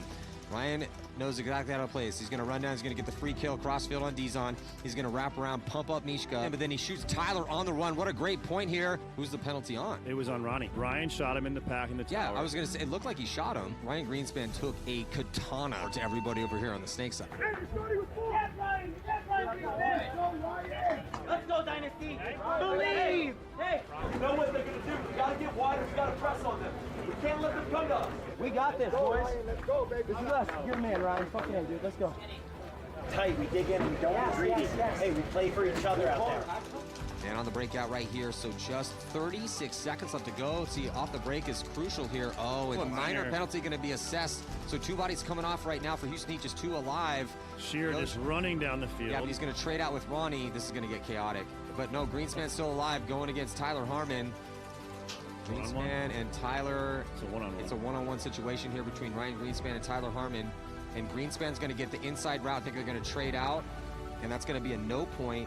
Houston Heat knocking out San Diego Dynasty was as close as it gets, and now it's going to be Houston Heat versus Tampa Bay Damage. All our mental energy goes to damage. Right now. Right now. Come on. Now, all the energy goes to B, baby. Good at B. Let's go, kid. Let's go, baby. Let's go, Heat. Let's go, team. Let's go, huh? Let's go. Team paintball. Yeah, baby. Team paintball. You're going to have to bleep that, but we feeling it. We feeling it. Yeah. Let's go. Hey, one more, man. Let's fucking do this. Take care of business. All right? Do it for the family, man. Come on, baby. Just do it. Hey, just do it. That's it, man. Just do it. Let's go, boys. All right? Team on 3. 1, 2, 3. Team Houston. Heat. Houston. Heat. Look within yourself and bring your best version to World Cup. That's where we're at right now. Guys, one person fucking knew the field a tiny bit better, or one person communicated just a little bit better, didn't get shot at both of the last 2 matches would have been four fucking wins, both the 2 last events. 4 wins for Dynasty, not a fucking 2 third places. I mean, our fucking baseline is fucking 3rd place. And so we're fucking sitting in a good area, and that's all we need to do to tighten up to make it into the fucking finals. Come on, we're right here. Come on, man. This right here for World Cup. Come on. Yeah. Let's go. Hey, World Cup. Love you guys. Let's go. Come on, 3. 1, 2, 3. Team. The game we've all been waiting for. Final battle about to go down here, center court. Houston Heat taking on Tampa Bay Damage. I believe against Heat, they have a few key players that are going to win points by themselves. So if we just really pick on them, that takes away their powerful one punch. Sometimes they'll be a disciplined team and play a 1-2 punch game, but we have a game plan for their game plan, and we'll see. Damage has had our number the last 2 times we played, but they've both been really close, gritty, 1-point games. They're going to try to drag out long points. They're going to try to pick us up and making sloppy moves. If we survive the breakout, figure out where they are, and do moves together, and no one plays selfishly, I feel really good about the game. Tampa Bay going to double up that back center. They are going to be losing Keith Brown off the break, and Mishka dying from the back center, so it's a 4-on-4 battle. Connor Kelly makes his way into the snake. But it's been a while since Houston Heat's won a tournament. They are definitely due. Ooh, Dizon taking the walk, though, Nick. He tries to make the move up and inside with Moorhead, and I'm not sure if he got taken out by Jason Edwards' cross. Oh, and Ryan Moorhead runs into the walk. Yeah, he's going to take the walk from that 50-yard line. Yes. 3-on-2 in favor of Damage here, and both the guys are lined up in the snake. Gunbouse going down right now. Who's going to win this one? It's actually Jacob Edwards. Jacob Edwards goes all the way to the 50, and then Tyler gets tapped out from that back corner. Hey, we got the guy we wanted, man. We just got to finish. Hey, long game, baby. Let's go. Jumping into point number 2 right now with still a lot of time left, and looks like a good old 5-on-5 break here. As Heat loses 2 guys and a penalty on Ronnie Dizon. Oh, this is a tough break right now for Houston Heat. There's a big opportunity here for Tampa Bay Damage situation right now. Now it's going to be 1-on-4. Connor Kelly does his best, but why are they not conceding the point? There we go. Now, yeah, Houston Heat going down too early. Hey, you better fucking want it, though. We gotta go get it. Go get it. Let's go. They're up 2 points. Hey, 12-23. Hey, don't let this game get away from us. Listen. Don't let this game get away from us, guys. They're up 2. We gotta play the one. Let's just fucking play our game. We gotta play smart. Let's get one on the board. Hey, play the situation, right? 9-20, 2-0. We get bodies, we chill.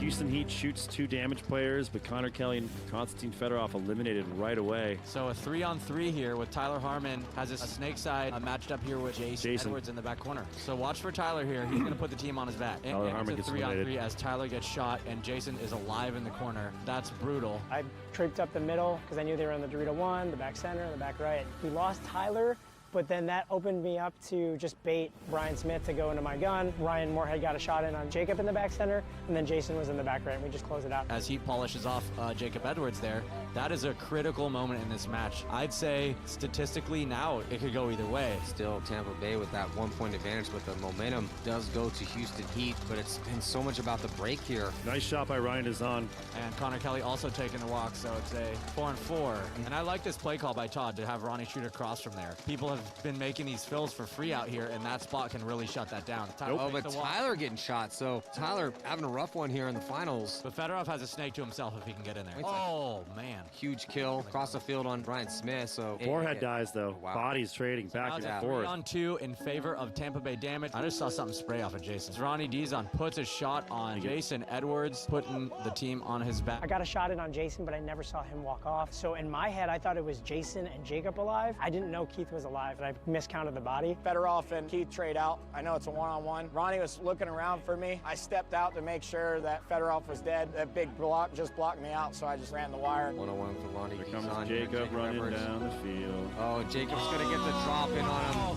I'll applaud for that, man. Oh, they called him clean. Yeah, no, he bunkered him in the back. Dig deep, man. Hey, dig deep. Let's fucking go. Hey, situation 3-1, 158. Play the situation. Tyler Harmon's going to go all the way through and doesn't know where that last body is, though, so... Gets him to 1-on-1. I don't think he knows there's only 6 seconds left. Okay, now he had checks on the clock, and he launches. Good. Okay, good for Connor.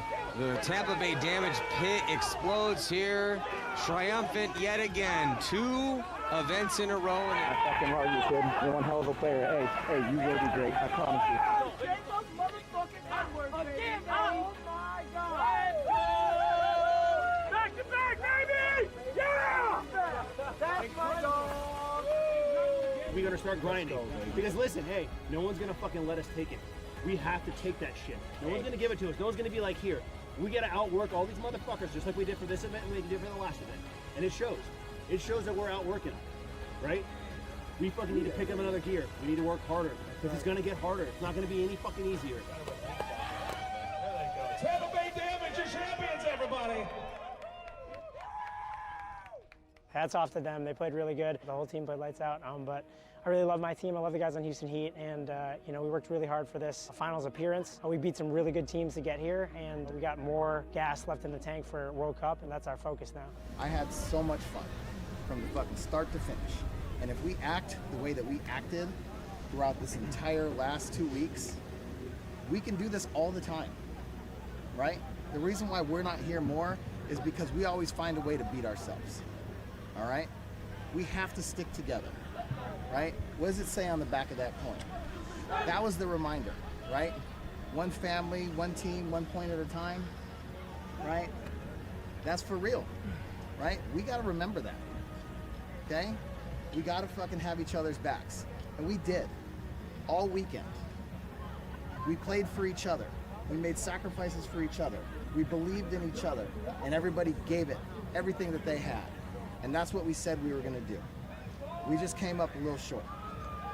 We get one more for the whole deal. One more event, okay? Don't forget this. Don't forget this when we go to World Cup, okay? When we get one shot. When we win fucking World Cup, none of this shit's gonna fucking matter. All right? We know how we gotta get there. All right? Proud of you guys. I fucking love you guys more than anything. Love you too. Love you guys. Love you boys. We're playing this weekend, man. Heat on 3. 1, 2, 3. Heat!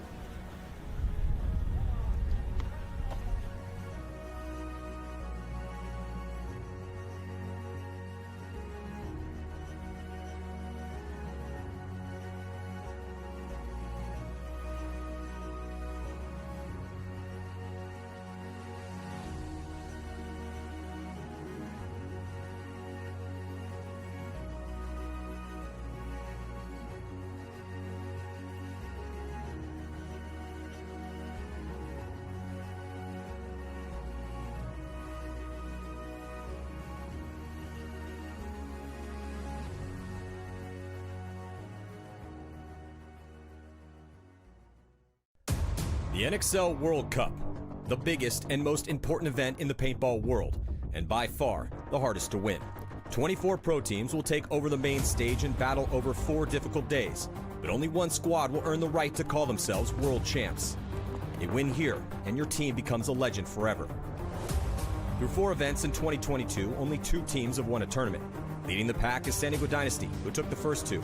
After 20 years of precedent-setting greatness, they are still the best and most consistent team in the game. A win this weekend will make it 4 World Championships in a row for the Dragon. But Tampa Bay Damage's tactical brilliance and Jacob Edwards' one-on-one ability has put them right on Dynasty's heels. Without a doubt, this veteran squad has the momentum after winning the last 2 in Philly and Chicago. These are the odds-on favorites, but the field contains other squads who could see the view from the top of the podium. Former world champs Houston Heat and San Antonio X Factor's all-star rosters are dialed, and both teams have been to the finals this season. Impact, Infamous, AC Diesel, and Red Legion, all experienced crews who have redemption on their minds as this season has been filled with mostly frustration. New York Extreme and the New Orleans Hurricanes are both talented, up-and-coming dark horse squads whose skill and tenacity have teared up in 2022, and they both could go deep on Sunday. The Toulouse Tauntauns are looking to prove themselves stateside after winning the European Series, and they will be joined by rivals Stockholm Joy Division, Poland's Verst Factory, and the Lucky 15s from Great Britain. The stage is set for the most treacherous test of the year. New heroes could arise and favorites could fall as the best paintball teams in the world throw down in Orlando, Florida to see who will reign as the NXL World Cup champion.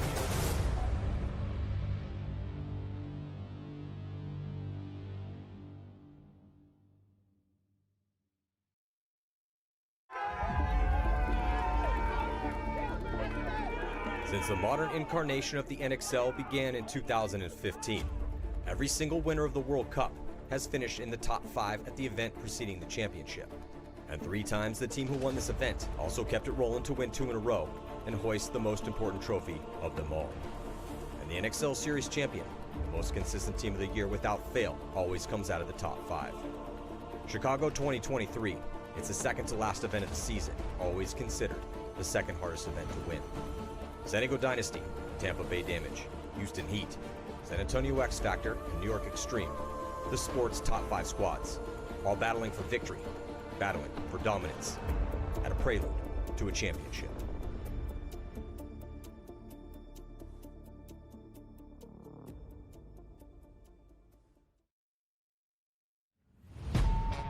Let's go, New York. Hey, let's go. New York Extreme's been quite the story, dominating in the prelims. They've only lost 1 prelim game all year, and then losing close games on Sunday.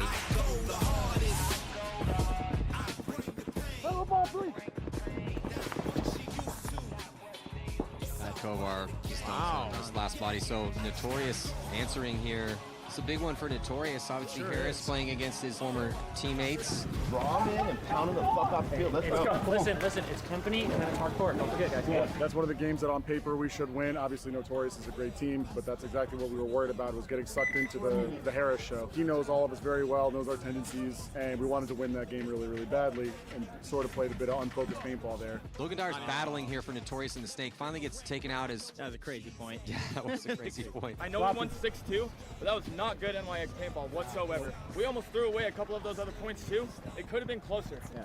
We are much better than what we just played, right? 100%. The only team who's beat them in the prelims this year, who's it, man? Uprising. These guys. And here we go. And here we go.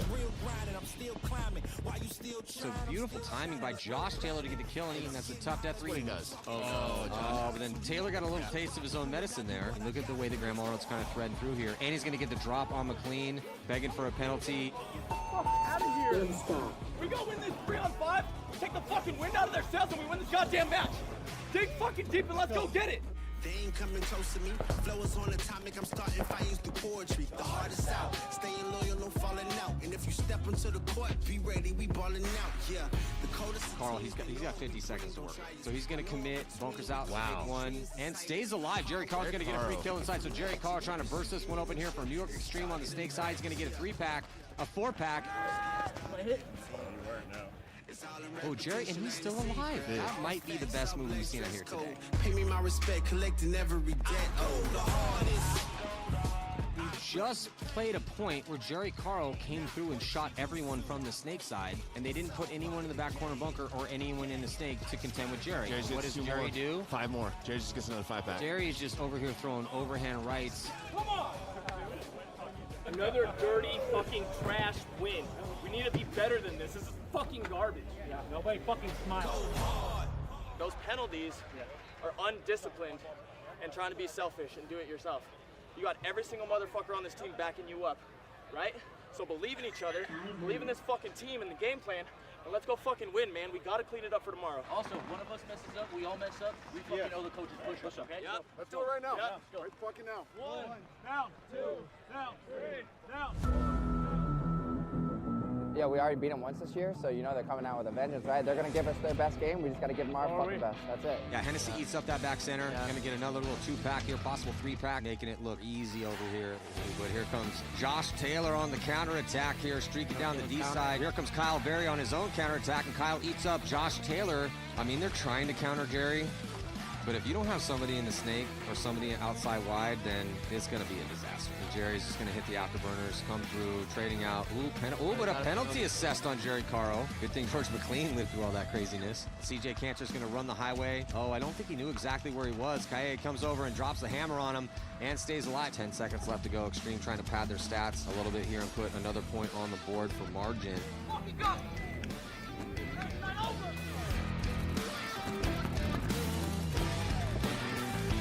Jerry's thinking about it. He wants to engage. Okay, here's the gun. Oh, but he shot his gun before, and that's going to force a trick. Oh, no, I don't think he did. Good job by Jerry to go slightly over the top and put some paint on Archie before he came up, but then Archie picks him off down the wire. You know, when we're playing NYX, you know, we know that they bring it. Jerry Caro's having a great event in that snake, so we put a lot of focus over there. They've been really playing extremely well this season in particular, so they're a top 5, top 4 contender team. Let's go!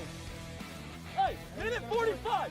Give everything you have for a minute fucking 45. We're reaching goals every single time, right? We're making Sunday. This is our 7th event in a row making Sunday. A year ago, that was not even in the realm of possibilities. Now we're a Sunday team. We're in that window, and now we're trying to go through the next window and be a top 4 team consistently. We can't have games like that and expect to be a top 4 team. It's just learning from our mistakes, using them for the betterment of our team, and just staying on task. 5 down, 6 down, 7 down, 8 down, 9 down, 10 down, 1.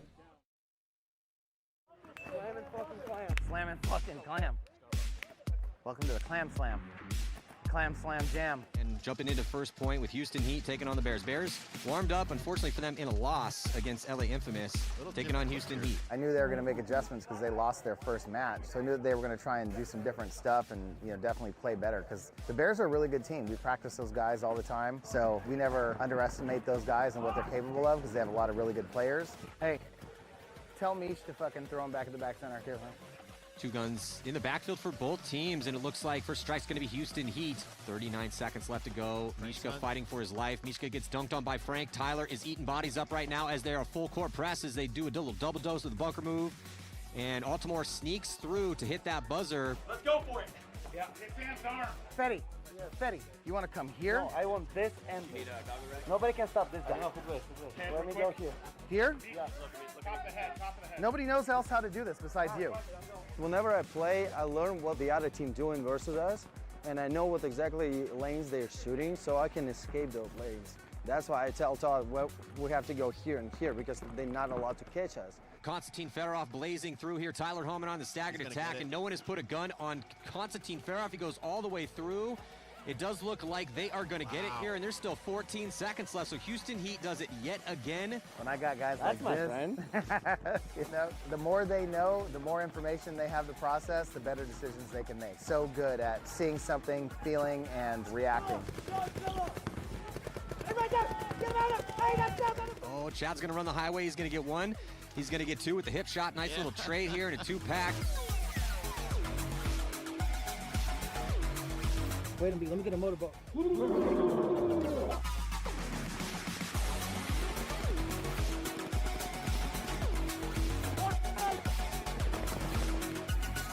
just gotta be there, guys.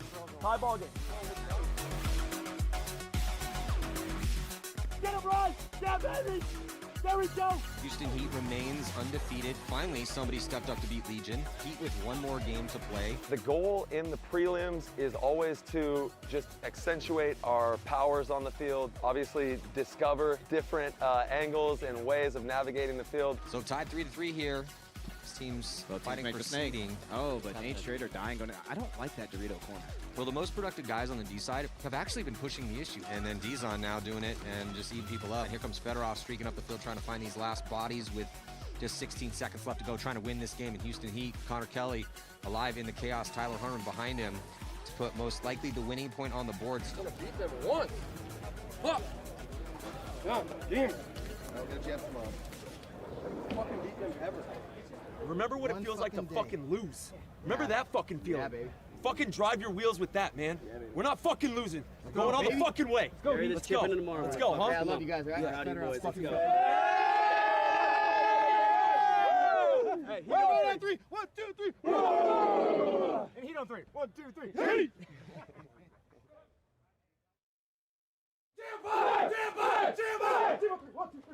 Let's go. Let's go, man. Hey, Let's go. do the job. Tampa Bay Damage taking on Columbus Level. Tampa Bay coming off a big win at the last event. Honestly, it's the same feeling I have every time. We have talent and we should win every event we play. It doesn't always work out that way, but if you don't come with the confidence that you're gonna win, don't fucking show up. Damage all the way up into levels Snake.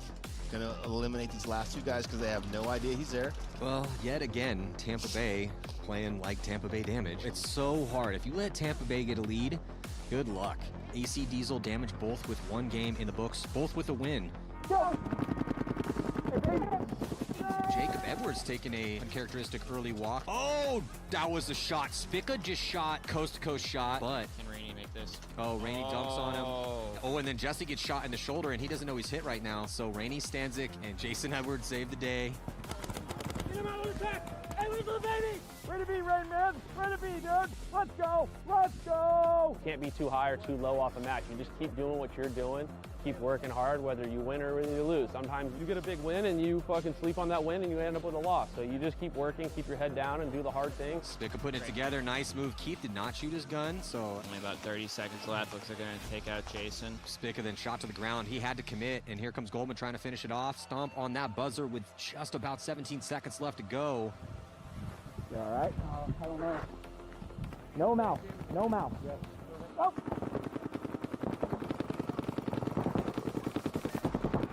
A minor penalty assessed on Tampa Bay, but just in the closing moments. I literally went like this and got out. How is that a penalty though? I just. Okay. It's like from the point of like when you get hit. I appreciate that. I appreciate the explanation though. Normally you guys are like, just get off the field. Right. I appreciate it. Man. We're not anywhere near where we need to be, and we're still winning.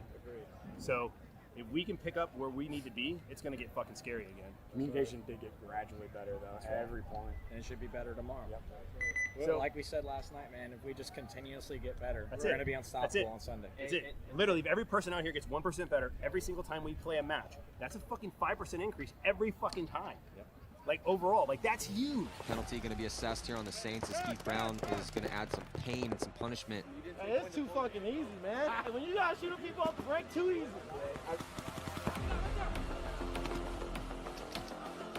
Ooh, that was nasty. Ooh, wow, a little bit of a trip and fall here for Keith Brown.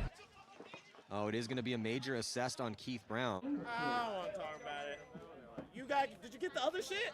Where I fucking dunked them in the back? Make sure you got the good shit. Not just shit where I get shot, you feel me? 2-on-1 right now, and then poor Colin, not much he could do in that situation.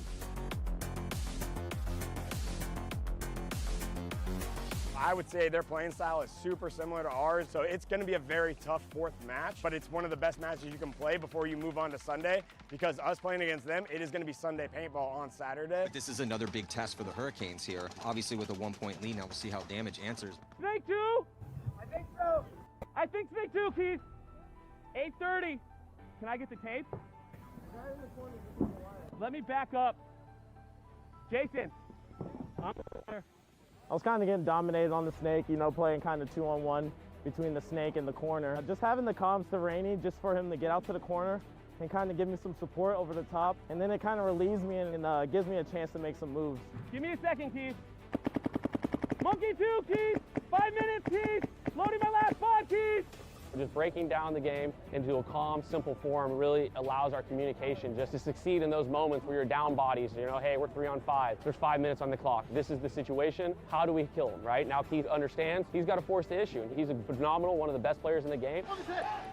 Oh, Keith just shot the Dorito. Okay. Just as we said, that Keith Brown needed to step up. It's the kill cross field to make it a little more interesting. And Keith's looking for it on the highway. So he's going to run through. He's going to shoot Bell. Pate gets diced up. Hato at the same time. And then Keith, he's going to end up getting shots with still 2 bodies left to watch. 2-on-2. He forces the issue.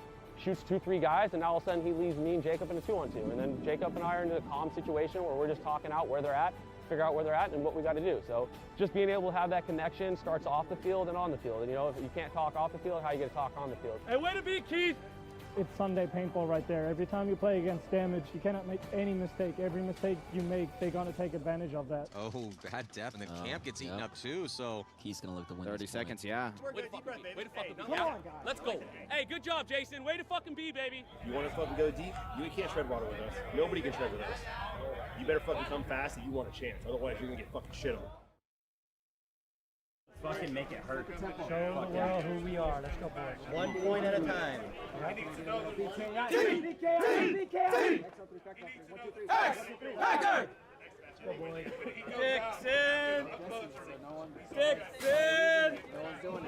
Bayless, that's your job now. San Antonio X Factor, second place at the last event, and they are definitely going to be a favorite here at this one. See if they can get through Energy Elite. We're coming off a double overtime loss to Damage at the last event, so you know, we just know that we're right there. We've gotten better every event, so we knew coming into this that, you know, we really have something to prove. Now we got a tie ball game here with 1 minute and 19 seconds left. Now everyone's worried about Billy. That's going to loosen things up for Meteor Ninios. Ooh, but Meteor, a team kill. Oh, sorry, Meteor.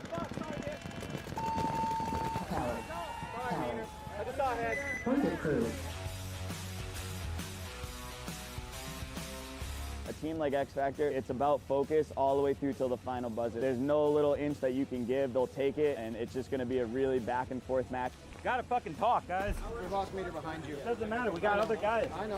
We always have good games with Revo, and we match up very well with them. A lot of bang bang in the snake. Caleb played really good. Probably the best I've seen him play. Oh, X Factor with a penalty. Major penalty. Billy must have spun. They did some unorthodox stuff that we hadn't seen in practices or on the field yet. They played a really good game. You know, it was a kind of a back and forth, bang, bang game. We got up a little bit on them, and then one of the clutch points, Caleb Abdul came to our snake, bunkered Billy clean, and, you know, Amar ended up shooting him. So it was a little bit of a gift for him to kill his own guy and kind of take off their first attacker on the snake side, and we're able to grind out that point and come back from it. So we've given plenty of gifts, so we'll take one when someone else wants to give us one for sure. Because Revo won their first game by 3, if they take this loss by 2, they're 1-1 with a +1. Before we sign off, though, let's check in with Lauren Kelly. Yeah, I don't know if you guys saw it, but Billy Bernacchia was hobbling off the field. He's on the ground right now, having his ankle rubbed. Not sure what the injury is or if he'll be able to continue playing this weekend. Second step out, I felt a cramp in my calf. I've felt that before, so I knew right away it was a cramp. You know, as soon as I got in the pit, just had to massage it, and we were good. But I'm still good. I might be old, but I'm not broken yet. Going on 20 years in the snake. But I feel like I'm just starting to get it. X Factor! It's Ryan. Ryan's fast on the ground. I knew it. I'm looking at him. It's fucking him.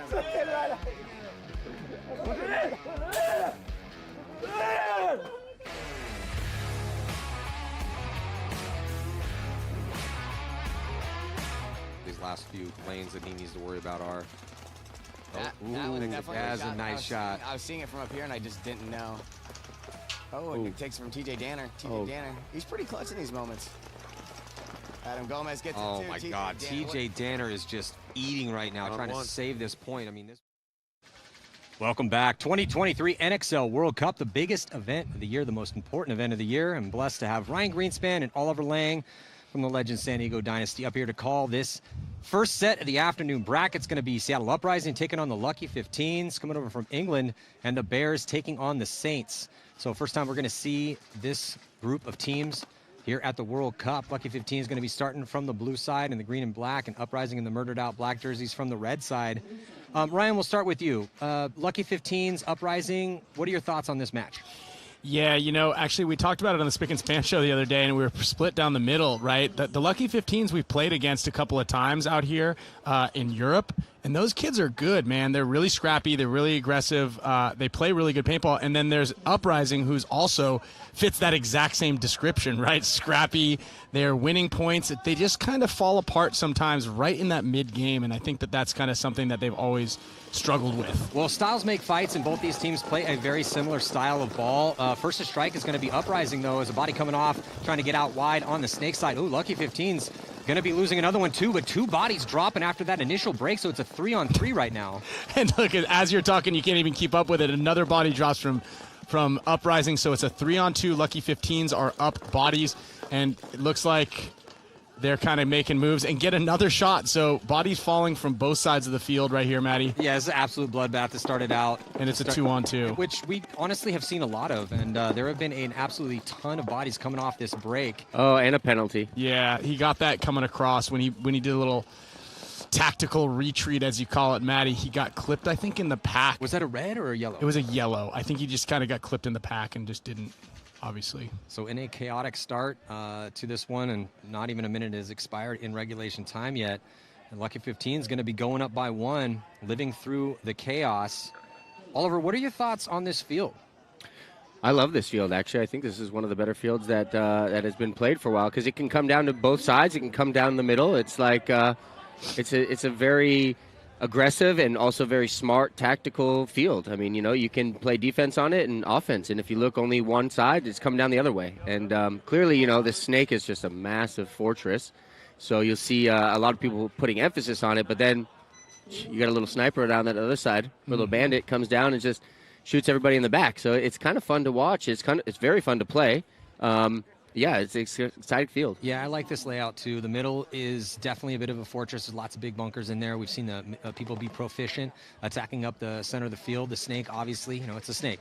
Well, in practice, the center wasn't so played, to be honest, and now I'm seeing a lot of more people playing the center. But that's kind of how it goes, right? Layout comes out, people start putting emphasis a certain way, but once it shifts, it does open up angles. Jumping into this first point with the Bears and the Saints. Bears, they looked really good in the exhibition yesterday as they are starting to get the Saints. Watch for a penalty coming here. So the Saints have work to do. Mine are going to be assessed on them, 2 bodies coming off, but they're on the precipice of relegation, getting knocked down to the semi-pro division. So they need to have a big event here, and it's going to need to start against the Bears, who warmed up nicely in that exhibition and had some really good looks. Caputo, it was awesome to see Caputo. We did the Hormesis Joust in the dual finale. Caputo was my star in the joust. And he really impressed me. And he's playing really good here, Yeah, he's been holding down on the snake side.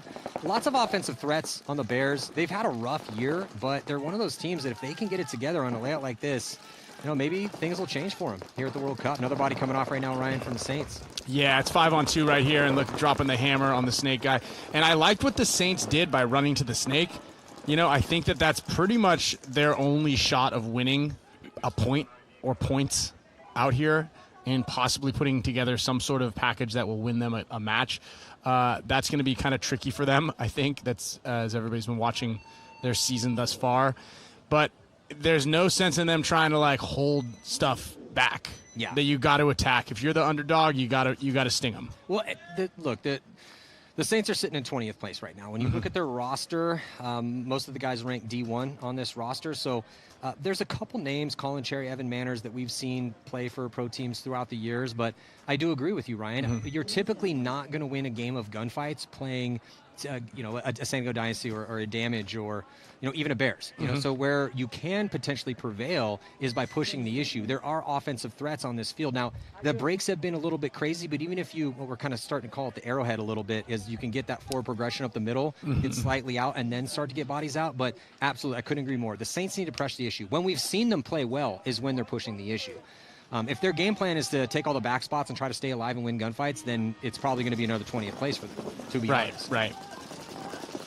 Jumping back into this point number 2 here is Lucky 15's up by 1. A little bit of ground taken for Uprising on that D side, getting all the way to Big Bite, all the way to D3. And a penalty assessed. Oh, penalty's going to happen on both sides right now. But big fill, big move over there on the Dorito side, already into the 50. It is a 5-on-2. Uprising is about to turn the corner on that Dorito side. There was that penalty assessed on the Lucky 15s that pulled out Clint Moore. I think it might have been, was that Levy? They got the penalty. Carroll. Another body coming off right now. Oh, look at this, though. So that D side, with the really big bite off the break to D3 with the addition of the penalty on the Lucky 15s pays some dividends right now for Seattle Uprising, as they're going to tie this one up here at 1. Oliver called it, the sniper. Get a little sniper over there. He's just a one-man snipe mission. Yeah, that could play really good in practice. I remember when we practiced them in Sacramento, and he was flying down the Doritos, but that field wasn't so oriented in the best way that the Doritos was that powerful. The Doritos is very powerful now, you know? Yeah. Yeah, the Doritos have been a big factor out here so far here, day number 1, morning bracket. And then we saw it yesterday, too. It is a very balanced field. It's a pretty balanced field back and forth. I think it's going to continue to seesaw depending on where people put the emphasis. And it most likely is probably going to slow down as we head on. Now, when you're looking at the roster for Uprising, man, there's not one guy on this team that hasn't played a lot of events. And there's a couple new additions here or there, but for the most part, their core of starters, Joel Eaton, Borromeo, Graham, Scotty Knight, Brandon Olson, Ormrod. I mean, those guys, Ilya, they've been around for a long time. So we kind of like to see them to get it together here because they are a team that when they play well, they can pretty much beat anybody. It's just consistency's been kind of their Achilles heel. Jumping into point number 2, Bears up by 1. A lot of time left on the clock is pushing the issue on the Snake side. Saints going to be crawling into Snake 1. Referee follows him in there. But Bird dog. Bird dog. Looks like the Saints getting checked out of the back center. Everybody's clean. Lots of eyes on the Saints players on their moves. That guy's got to get out of the back center on the top left of your screen. There he goes. He fills out of that thing. That back center Snake way, you've got 0 vision, and it is just not the most fantastic spot. Oh, gets a shot on that guy. So Caputo. That's why you want to get out of that back center into that tower. If you can get, oh, look at that, 2 kills. I'm glad you're saying that, Ryan, because we've been kind of talking a little bit about that because some guys do kind of pitch a tent in that back center and stay there a little bit too long. Why do you think someone would want to stay in that back center for? There's nowhere to go, Matty. And so you're talking about that little arrowhead setup that you have. So the Dorito side back center has got a clear lane on the Dorito 1 gap. So if no one runs out there, you can stay there and just shoot 15 pods through that lane and just really try to slow that side down, which is also kind of why you're seeing a little bit more emphasis movement on the Snake side because there's extra positions to go to over here. Now, what ends up happening is, oh my gosh. Yeah, look at this, though. We haven't seen this yet. Comes through, he's going to get him. He's going to get 1, he's going to get 2. So 2 bodies had come off early for the Bears and player up the middle making them pay for the Saints. So we just talked about this. The Saints pushing the issue. They take the Snake early and then shoot a couple bodies and then attack up that middle, and it works out for them. And they're on the board here tying this one up. Very risky, though, making that run through with everybody shooting at the back center and just immediately hitting the buzzer like they were out of time. That's exactly how you get penalties. Let's check a replay here. Nice little heads-up play. He got there and just hurt his gun shooting. Right there, you stop, though. You kind of just make sure you're good to go. Yeah, that you're clean because you probably took a little bit of fire if you're doing that much work. A nice little 2-pack run through to close. But the thing is it was great, but he didn't even know that guy was there. He went and tried to bunker the other guy first. So, I'm kind of discrediting him a little bit. I'll give it to you, too. And he did it with the wrong hand at first. I mean, it was cool. It was great for video, but, it wasn't a strategic move on his behalf. He was just kind of going. Well, let him fly high, man. That's World Cup, man. Hey, sometimes you get lucky, though, You make you take the initiative, and it works out for you sometimes. Not always. People say you'd rather be lucky than good. I'd rather be good than lucky. But all right, 4-on-4 breakout. 1 player dropping, 2 players dropping from the lucky 15s, but they make it into the Snake, and they're going to come down here real fast. And 2 players on Uprising also walking but here comes a penalty on. So but Lucky's going to bring it back. It's a 3-on-1. Gets all 3 of them. See you later. Wow.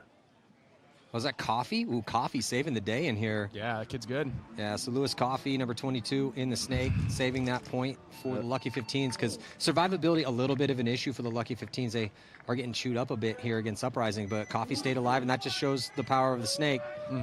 You can't, we say it all the time, different events, different layouts, and this is kind of similar on this one. You don't necessarily have to win the Snake battle, but you cannot lose the Snake battle. Well, you just can't lose that body over there. You got to, That's my point. Here's the age-old saying, Matty. You know it. Oliver knows it. We all know it. You don't always put it into practice, but always assume the Snake is hot. Yeah, what's the old Mike Heyman saying? He's like, when you wake up in the and 3 o'clock in the morning to go use the restroom, the Snake is still hot. Yeah, I like that. The one thing that I'm noticing, and it's kind of sad, but it's like there's so many penalties that are occurring, and we just came off a long 4-day practice, and honestly, it shows when who comes out when they get hit in practice because these guys are just getting penalties. That's a good point. Honestly, you just cannot afford to do that. That's a good point. Stop cheating in practice, you schmucks. That's right. That's pretty much what I was trying to say. And we've seen a ton. This has been a very penalty-ridden event so far. Not so much yesterday, but definitely today. So flying up on the D side, getting out to D2 early. Here's a 5-on-4 break in favor of the Brooklyn Bears. 4-on-4? Yeah. The Bears lose one? Bears lost one. They lost the first Dorito guy. Yeah, looks like. Oh, Frank Tommaso, taking the walk. So he took a little bit of ground, but wasn't able to make it alive. Sakaguchi's going to move up into D2 here for the Bears. I love that name. That's a strong name. Yeah, GJ Sakaguchi. It's a pretty good name. And he's a great dude, too. He is. Yeah, you know, it's they're in this little bit of a fight here, and I think the move for both teams right now is just jam down that Dorito side, because no one from the Saints is looking Dorito way. There's one guy kind of flopping on the Bears looking Dorito way, but he can't really stop or see anything.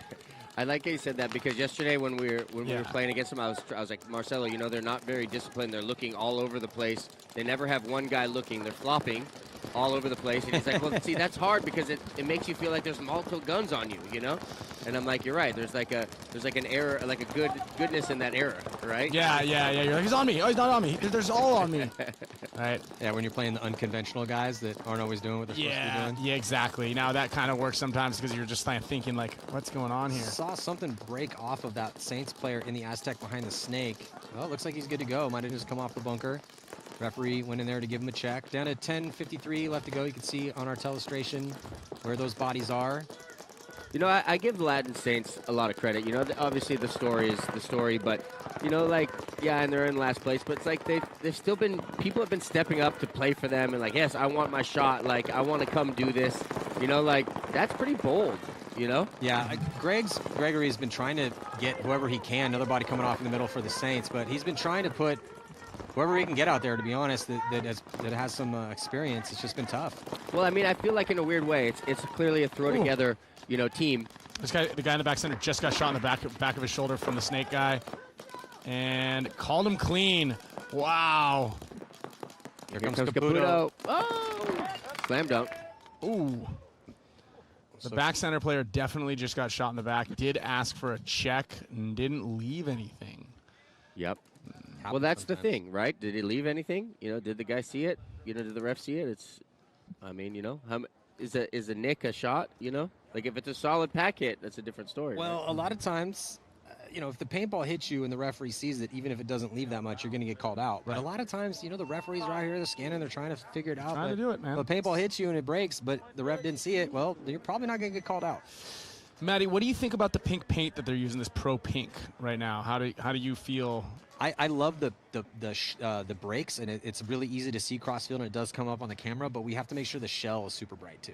So the shell needs to be super bright, because when you're looking, like, for instance, so on the back line over here, we have our cable cam. So when the cable cam goes down to either side and we're looking over your shoulder, no matter how bright the fill is, if the shell isn't bright, well, then it's harder to pick up those. You can't pick up the lanes. Yeah. But you know, but at the same time, you know, are we trying to see? We want to see more the action all around. We want to increase action, spray, impact, and so see that's the why I lanes, love right. the pink. So yeah, dude, huge step in the right direction. I've always been a fan of pink. I mean, RIP to everyone's hands for the next couple weeks. Yeah. But RIP to everybody's everything. Everything you own is. Do not wear white shoes out here. Just a public service announcement to anybody.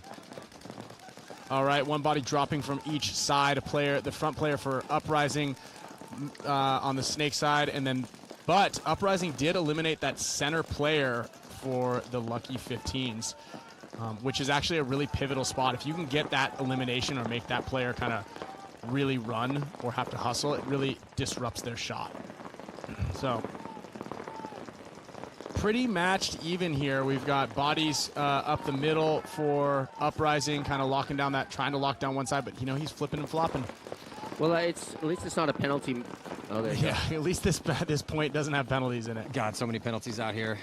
But yeah, so another player taking the walk from Seattle Uprising. Yeah, it's Borromeo. Mason Hines had taken the walk for Lucky 15s. Oh, another body Umrod coming out from that back center. So just some gunfight wins for the Lucky 15s here. 4 bodies on the field still for Lucky 15s, but still tucked in those back spots. That's what's another bad thing about that back center, right, Ryan? It's like the beast of that. Everybody can shoot at you. Yeah, that Dorito corner can just lob them right into you, and all of a sudden.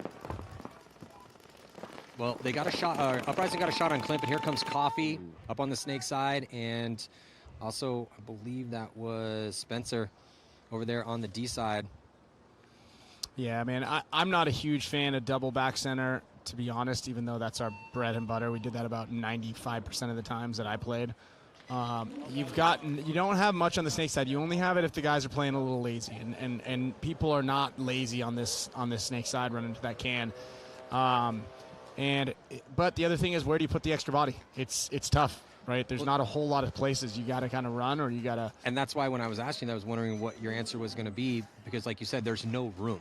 Because if you're making the risk and that's the play to send a body out wide, cool, maybe there's room. And that's why doubling up that back center has been kind of a go-to play for a lot of these teams. You just got to get out of there, because if your opponents do get wide and you double up that back center, we've seen a lot of guys get caught back there. Well, Maddie, I'll show you where that other guy goes on Sunday, because I'm going to try to win that move of the $5,000. Yeah, but there you go. I think one spot you can go is their back center is probably the Nice that's one. a good spot to go. I like that one. That's a great spot to go.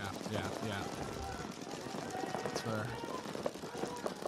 So, yeah, there's that arrowhead again for the Bears. Then, speaking of double up back center, doubling up the back center. I think Daniel's coming off early for the Latin Saints. I think it makes a big advantage up being a tall guy going to the what we're calling the command center. Yeah, absolutely. Because that guy just shot the snake, and yeah, we don't have tall guys doing that. I think Yo should be a great positioned person to put right there. Yeah, walking this field, it definitely pays off to be around 6 foot tall, or at least 5'10". Because there are a lot of angles that if you're 5'10" or plus, you can shoot that somebody that's not can't. Just you're not going to have as good an angle. I will say I do appreciate these snakes that have this like kind of little mini alleyway that you can do multiple things with. Like there's a lot of possibility in it, and I think it's very cool.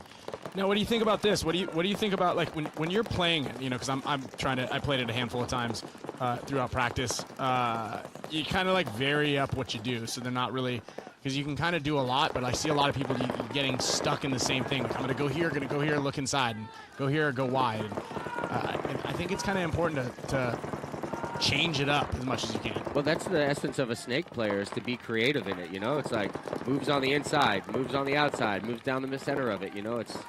It's up to that guy's creativity. And here he goes. He just blows that guy to bits. Yeah, it's just that spot. That guy sucks. It's just like that spot sucks.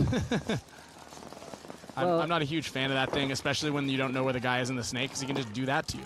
And watch this. Right. See you later. Yeah. And who is that? Altimore. Oh, here comes the desperation run. Yeah, desperation run on the D side for the Saints, but he gets torched. Altimore still alive, doing his work here for the Bears, trying to extend their lead. 7:47 to go. Altimore got a lot of buys, a full complement, 5 across the field here for the Bears. He's breaking a little bit of paint, but I don't think it matters because it's a 4 or 5 on 1 right now. There you go, a little squeege move right there, and there goes your guy. How do you feel, Ryan, about the pink paint, getting shot by it? I hate pink paint. I got shot by it a lot yesterday, and you were like, I can't clean it. It's really messy. I forgot messy. about how treacherous it is. Yeah, it's really messy, man. And I would hate to be a spectator. You're coming up. You're loving the World Cup. You go into the Hormesis booth. You get your nice brand new jacket.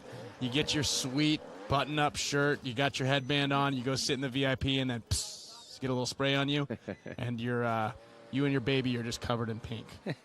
You know what I mean? Shows you're at a paintball tournament. Yeah, and then you got to go back. You got to go back in there and buy all brand new stuff. Splash zone. Splash zone. Yeah, you're in the splash zone. They should have a little banner. Dude, when you're watching it from the back, because now we have the little viewing point. The pits are in the back, which I kind of like. I kind of like that. Well, so I like the pits. It's only a World Cup. Yeah, no one's yelling at each other. Yeah. So Lucky 15-3, Seattle Uprising 1. I mean, are you thinking that this is accurate? Dude, I think those lucky guys, I don't know. I give them both the same credit like I did in the beginning, I don't know. I love when, look, Uprising's a good team. I feel like, exactly like you said, Maddie, they've been around for a long time. I feel like when we used to play them, they were much more individual players. And I feel like in a sense of progression of a team, there comes a point, and I recognized this last weekend at practice, it's like there's individual play, and there's some value in that, but the real value is in team play. And I feel like those guys were individual players, and now they're trying to be team players, and they just don't have that fully organized. And I think that's a high level of elite professionalism in the pros. So the thing with the Uprising boys is they have had a relatively decent core for a long period of time, but this year it's been really frustrating for them. But when you look at some of the points within the games, they're kind of falling apart here or there, but their results aren't not good. 18th, 17th, 14th, and 15th. They have better talent than they've been actually, the results have shown. Yeah, but again, that's the difference is team paintball versus individual paintball. Team paintball will get you into the finals, into a first place, second place. So lucky. Individual paintball will only get you so far. Yeah. Oh, absolutely. Yeah, Lucky 15's now taking some ground here. Snake side getting to the 50 and wrapping around. Here, see, he didn't even stop him with that move right there, you know? This is Greeny, James Green. So multiple different bodies can play this first attacker on the Snake side for the Lucky 15s. We saw Coffee already get it done. Now Greeny's in here trying to get some kills for his squad. Another Uprising walked off. Actually, that should have been a penalty. He got shot in the head on the top in that little no man's zone on the top of the corner of the lens, and he was still playing. The referee was very gentle on him. That was nice. He was very gentle. Well, that's a first because we haven't really seen a lot of gentle refereeing out here. I think today. he felt bad. He knew he couldn't see it, but you know, it's like Fluffy last weekend was like he got shot there, and he was, where is it? I'm like, it's in the gross major zone. Yeah, there's that poor guy in that landing logistics bunker. Yeah, just everybody's got their backs turned. You know, I think, you know, we've met, Team USA has met pretty much this Lucky 15s team the last 2 years in France, and had incredibly close matches with them. These kids are good, man. They like I said, they know how to move, they know how to communicate, and they show a lot of you know, restraint on that Dorito side. Like, nobody moved. They just kept holding that zone. They got the first kill, and they didn't get to, you know. Here's a cool replay here. You're going to see him come up and come across, and then. Yeah, and you really need to be standing up in that that stand up right there. Unless you're there. Yeah, that's a good spot too. Yeah, so this is James Green, See you later. aka Greeny, or coming in through. any spots, you know. Get himself a little 2-pack. I will say, like, I'm going for Lucky 15s because I like right now and what's happening in paintball and such. It's like if they have a good showing here, if they go back to England, like they literally revitalize paintball over there. You know? And there's a huge boost when an English team comes over here and you know plays well against American teams. I agree. So I'm rooting for them. I really like how this format is how they set it up, how they played out.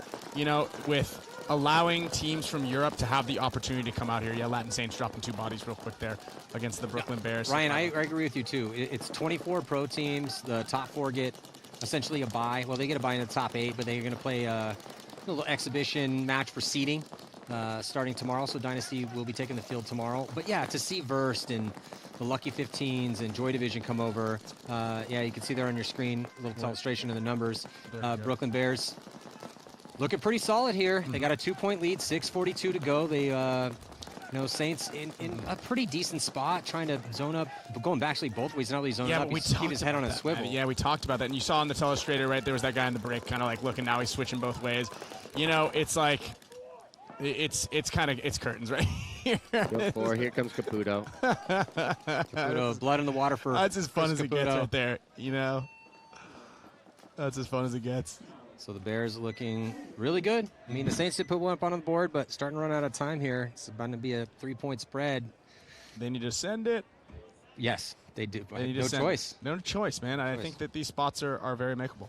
Send it. So I see you got some in your hand right here, Ryan. So so this is the, what are we calling this? This is the Force V2. Yeah, so it's a V2. It's the new body cut. It's got all the newest internals that we have been slowly releasing and leaking with inside of the other Force platforms. It goes on sale. Pre-orders go on sale today at 3 p.m. Pacific.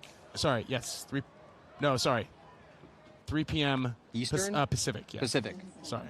So 6 p.m. Eastern. Or is it 12? No, it's 12 p.m. Pacific, 3 p.m. Eastern. Okay. That's what it is. Sorry, guys.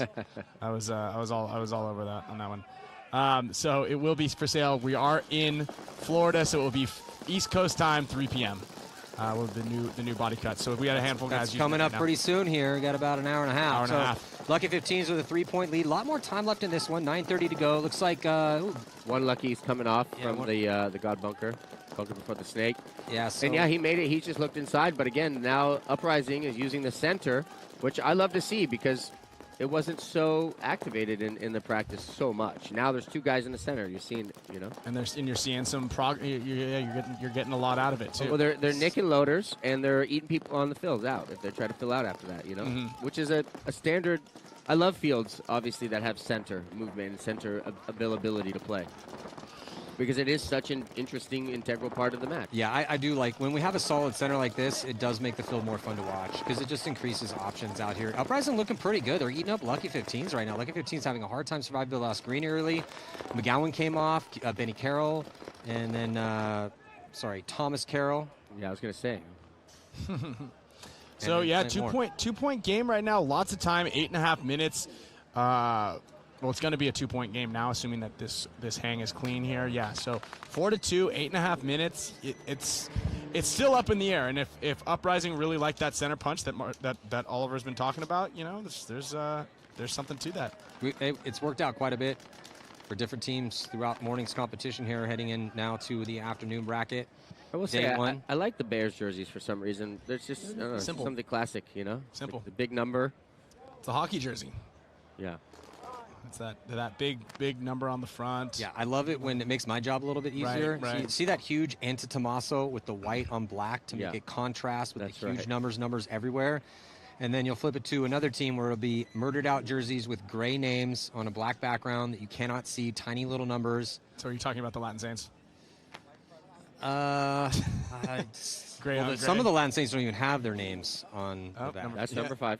Okay. Oh, those are good names. Yeah, those are pretty good. Again, contrast. See, white names, the black with the gray, with the black surrounding it. Well, you know, I believe that the league can, you know, have a say in how jerseys should look.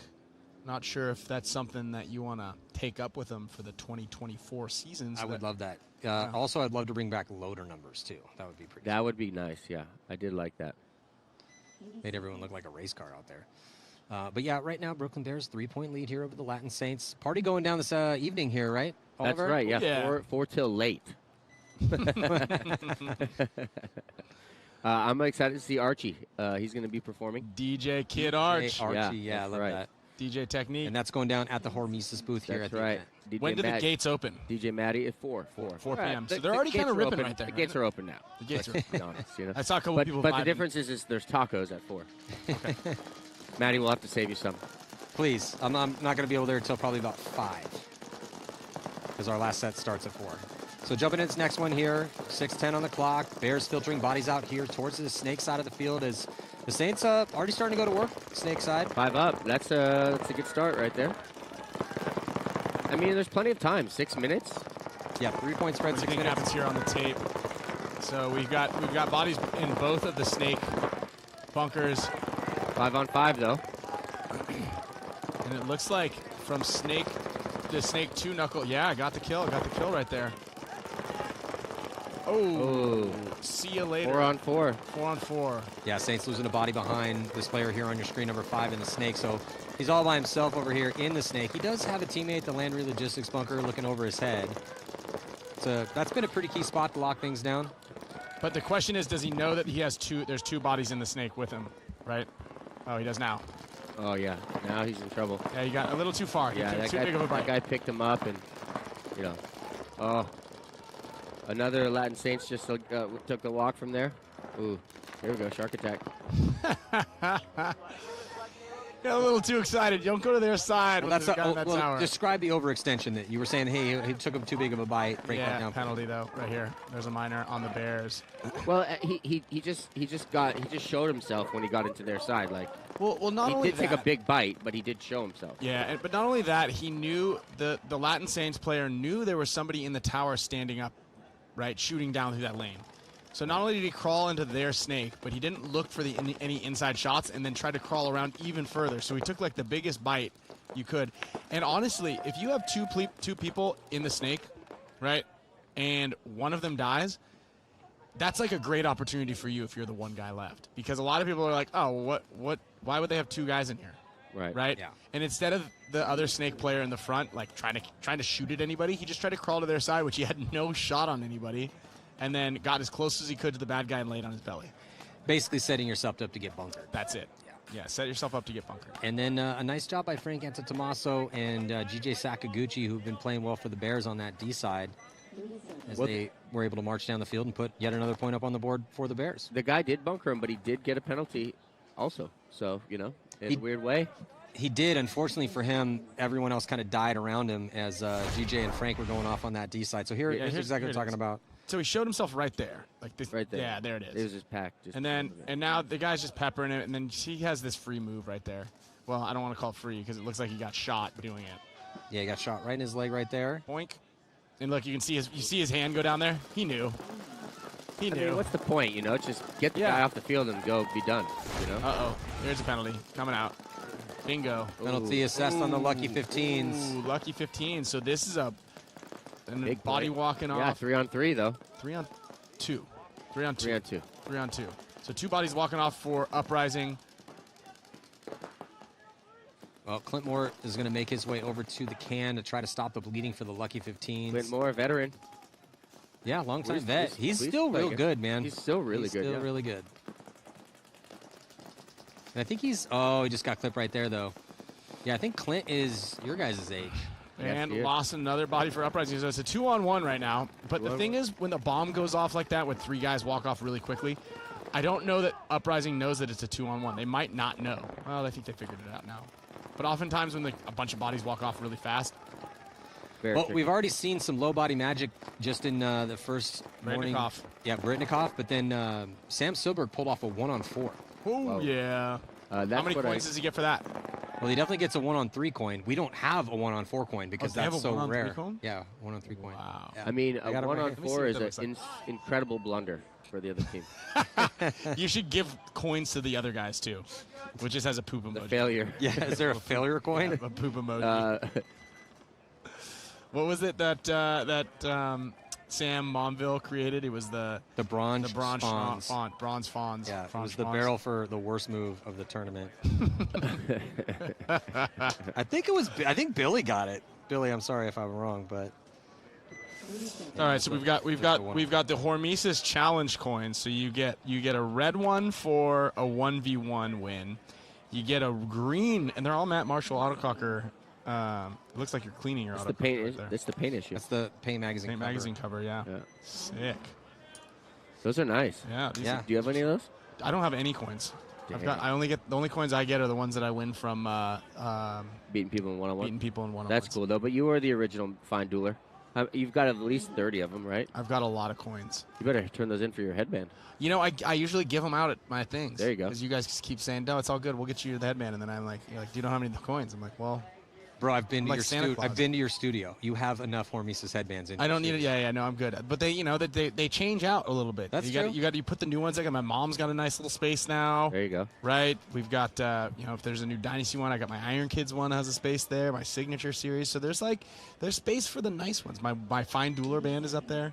So there's still space, pal. Yeah, I get it. Yeah, the Spick and Span studio is ever growing, and it's we're getting things, You're like the Spick and Span studio is like a snake. It's like it sheds its skin and then it gets a grows little back bit bigger. and, yeah, See, there we go. Yeah, exactly. Sheds its skin, makes a nice little den for the mosquitoes, and then there might be snakes in there too. Who knows? For the summer shows, can we get a fan up in that thing? We have one that only blows on me. You didn't get a fan? You got to put it in your rider, Matty. You got to put it in your rider. IPAs and a fan. Oh. God. Yeah, starting this next one here. Brooklyn Bears up by 4 on the Saints. Saints losing 2 bodies. Not looking good for the Saints right now. 4:13 to go. There is a Saints player in the Dorito one kind of wrapping. So, yeah, it is a 3-on-5 scenario here. Not a great position to be in if you're the Saints. What do you think? You think if the Saints' original team would have stayed together by this point, you think they would have been relegated, or you think they would have been dominated? Definitely not relegated. I mean, they took second in the very first tournament. The only tournament, really, that team played together. Yeah, that's true. But they'd probably be, at this point, a super high-level team, right? I think so. Yeah, Mm-hmm. I think so, too. Probably. It takes about a year or two, Yeah, it's hard. It takes time. As is evidenced by just how things have gone for the past 20 years. Yeah, but a problem with the current Latin Saints team is they just don't have any direction or leadership, right? No one's telling them what to do or what the right thing to do, so they're just kind of going out there and just going, and they don't really understand. Like when you make a mistake, you need the players that are high-level players, or you need a high-level coach to tell you what's wrong. Like Kevin doesn't really tell us what we're doing wrong as much as us just constantly bickering and brainstorming together to tell each other what is and is not working, But Kevin does a really good job of managing all of our our egos and our opinions. He alphas the alphas. Yeah, and collects all the data, right? But when you look at a team like the Latin Saints, they don't have any direction. So this guy's going in here, you know, like, what am I supposed to do in this position? You know, no one's telling him to stop gunfighting. No one's telling him to run this route. And they don't really have a lot of input going back and forth that's very constructive in my, you know, I'm sure. So what you're saying is you're available for them Yeah. to book you for Ryan Greenspan clinic. Dude, honestly, you know, I've had pro players come to my clinics before. I would say pro teams should be hiring you to come and help them in the offseason. Absolutely. You know? I don't know why they haven't done that. Yeah, it's a pride thing. It's a pride thing. You don't want... Well, what Impact did in some of those other teams is they just picked you up for the Europeans, and then they got the download, and then they got good, right? They downloaded some info. Which is smart. Yeah, that works too. You know, $1,000 and you get upgraded. It's a little more than that now these days, but yeah. Well, that's 20 years ago. There was one team that didn't want to pay. Yeah. And they suck now. They're in the top 4. Oh, they have really? a bye. And it wasn't us. Dynasty? No. No. Okay. So that really only brings it down to 3 teams. So one team did hire me. But they didn't want to pay. They didn't want to pay once we got Does it rhyme with feet? I'm not going to say what it rhymes with, but it was an interesting situation. Palm. I've not played on a French team before. I played on the Russian team. Dude, Wow, shout out to the that's Polar Bears. right. If anybody from the Polar Bears is watching, Shout out to the Polar Bears. You Bears. guys are great, man. I'm watching. Papa Bear. Yeah, you are part of the. You are a bear. Skinny Kevin was. Yep, I know. That was great. 2 bodies walking off for Uprising, and this was their chance here. Yeah, there's still 7 minutes on the clock, but Lucky 15's pushing the issue, getting into the snake. Coffee is really. It's like he's getting arrested in there. He's got his hands up and everything. He was getting frisked for sure. he was getting the when you go through TSA, you know. I said that in the last set. Yeah, that's exactly what it looked like. That guy has metal in his pockets. He's got a water bottle. And he had like white gloves on, so he looked very conspicuous, you know. Yeah. So definitely, now they think there's a player in the snake. They didn't see the snake player walk off, the Lucky's player. So you can see not only Coffee watching the edge of this, but if you kind of zoom out on your screen a little bit, there is a player number 3 in that tall Landry Logistics bunker, and the can in the number 2 position are all looking at the edge of that 50 snake. Well, Olsen gets his eye dotted for Uprising and is forced to walk off. That pushes Graham Arnold into a desperation run outside wide as his boy dies in the middle. Bandit on the Dorito side, coming down, shooting everybody in the back. Yeah. Yeah, so again, styles make fights, and it does look like the Lucky 15s have ramped up their aggression, and Uprising just can't match it right now. Mm-hmm. And shout out to everybody in England who's watching. I think, is Ainsley here? I haven't seen Ainsley. Okay. Yeah, okay. Love Ainsley's. Yeah, Awesome he's the owner of the 15s, from what I understand. I believe. Yeah. You know? And he's got a pretty terrific field up there. Oh, yeah, I believe he's in the booth. Or I saw him earlier. Oh, he's here. He's here. Okay. Yeah, his field is amazing. Yeah, that's as good as it gets, man. Spectacular field. That's as good as it gets. Yeah, I have not seen. It's all grass too. He cuts his grass, like he mows it, and then if there's anything that he missed, he cuts it with scissors. Wow. Is it Bermuda or is it what is it? I don't know. You'd have to ask him, but I've been to his house. Do you know your on grasses, on his coffee table. I do know my grasses, but the thing, so I went out there and being a San Diego, and I asked him, I'm looking at this beautiful grass, and I'm like, so did you sod this? Did you seed it? And he's like, looked at me like I was crazy. He's like, Maddie, this is England. If you want grass, you just clear cut an area of land, and in about 3 or 4 months, grass just grows. And cows appear. Yeah, not on us. So then not the best situation for them right now. Allowing the Bears no pressure to fill out. Down 4. Down 2 minutes to go. 5. Can they do? Down 5, sorry. Yeah, 6 minus 1. It's all right. It's all right. It's been a while. And then they're in this little lock-up situation. You can see the Saints player in the brick on the bottom kind of center left of your screen on the number 1 position. You can see that cross that the 1 and 2 guys are doing. But that's not the game plan at this point in time because the Bears are up. How many points, Oliver? 1, 2, 3, 4, 5 points at the minute. Carry half. the 5. Yeah. So there's no reason for the Bears. For those of you who are watching this when you're up points, I know like you really want to keep scoring and playing paintball, but they should be practicing for that $5,000 move right now. I would. Right? Yeah, that doesn't happen until Sunday, I believe. Yeah, it's a $500 move right now. Oh, it's a $500. And then it exponentially gets bigger for the 5,000. I like that on Sunday. Big shout out to Pate Smith Law. Pate Smith Law, we love you. That's pretty. You know pretty what an amazing spectacular. sponsorship. Mm-hmm. You would appreciate this, Oliver. When I was talking to him, he's like, hey, for Cup, he's like, let's increase the Sunday to 5K and bless somebody. That was his exact quote for it. Dude, love that, man. Yeah. It's so great to see. Oh, but he's making his move. Oh, almost. Almost. You know, it's great to see people in the industry, or even, outside of the industry, you know, with the means to, like you said, bless the people up. But, you know, it's a huge thing. You know, what Oliver and Alex did with the Hormesis one-on-one, you know, they gave Tommy Greenleaf $10,000. You know, that's shout out to Tom Cole and Kingman back in 25 years ago when they gave us cars, right? Like, that right there really changes the trajectory of some players' careers. You know, there might be somebody out here who's like really scrapping to get by, and pretty much every paintball player. And then he does a great move and gets $5,000 in his pocket. Yeah, or wins a one-on-one and gets $10,000. I also love the moment where Tommy Greenleaf was on the ground cramping up. He couldn't even stand, and I'm over there like massaging his legs and, hey, can you move this? I'm like, everyone was like trying to help him out, and then Alex rolls up with a blank check. Well, the name was blank, but it had $10,000 on. He's like, hey kid, if you want this, you're gonna have to get up off the ground. Oh, nice. Yes. Dude, whatever you need to have motivation to keep fighting forward, right?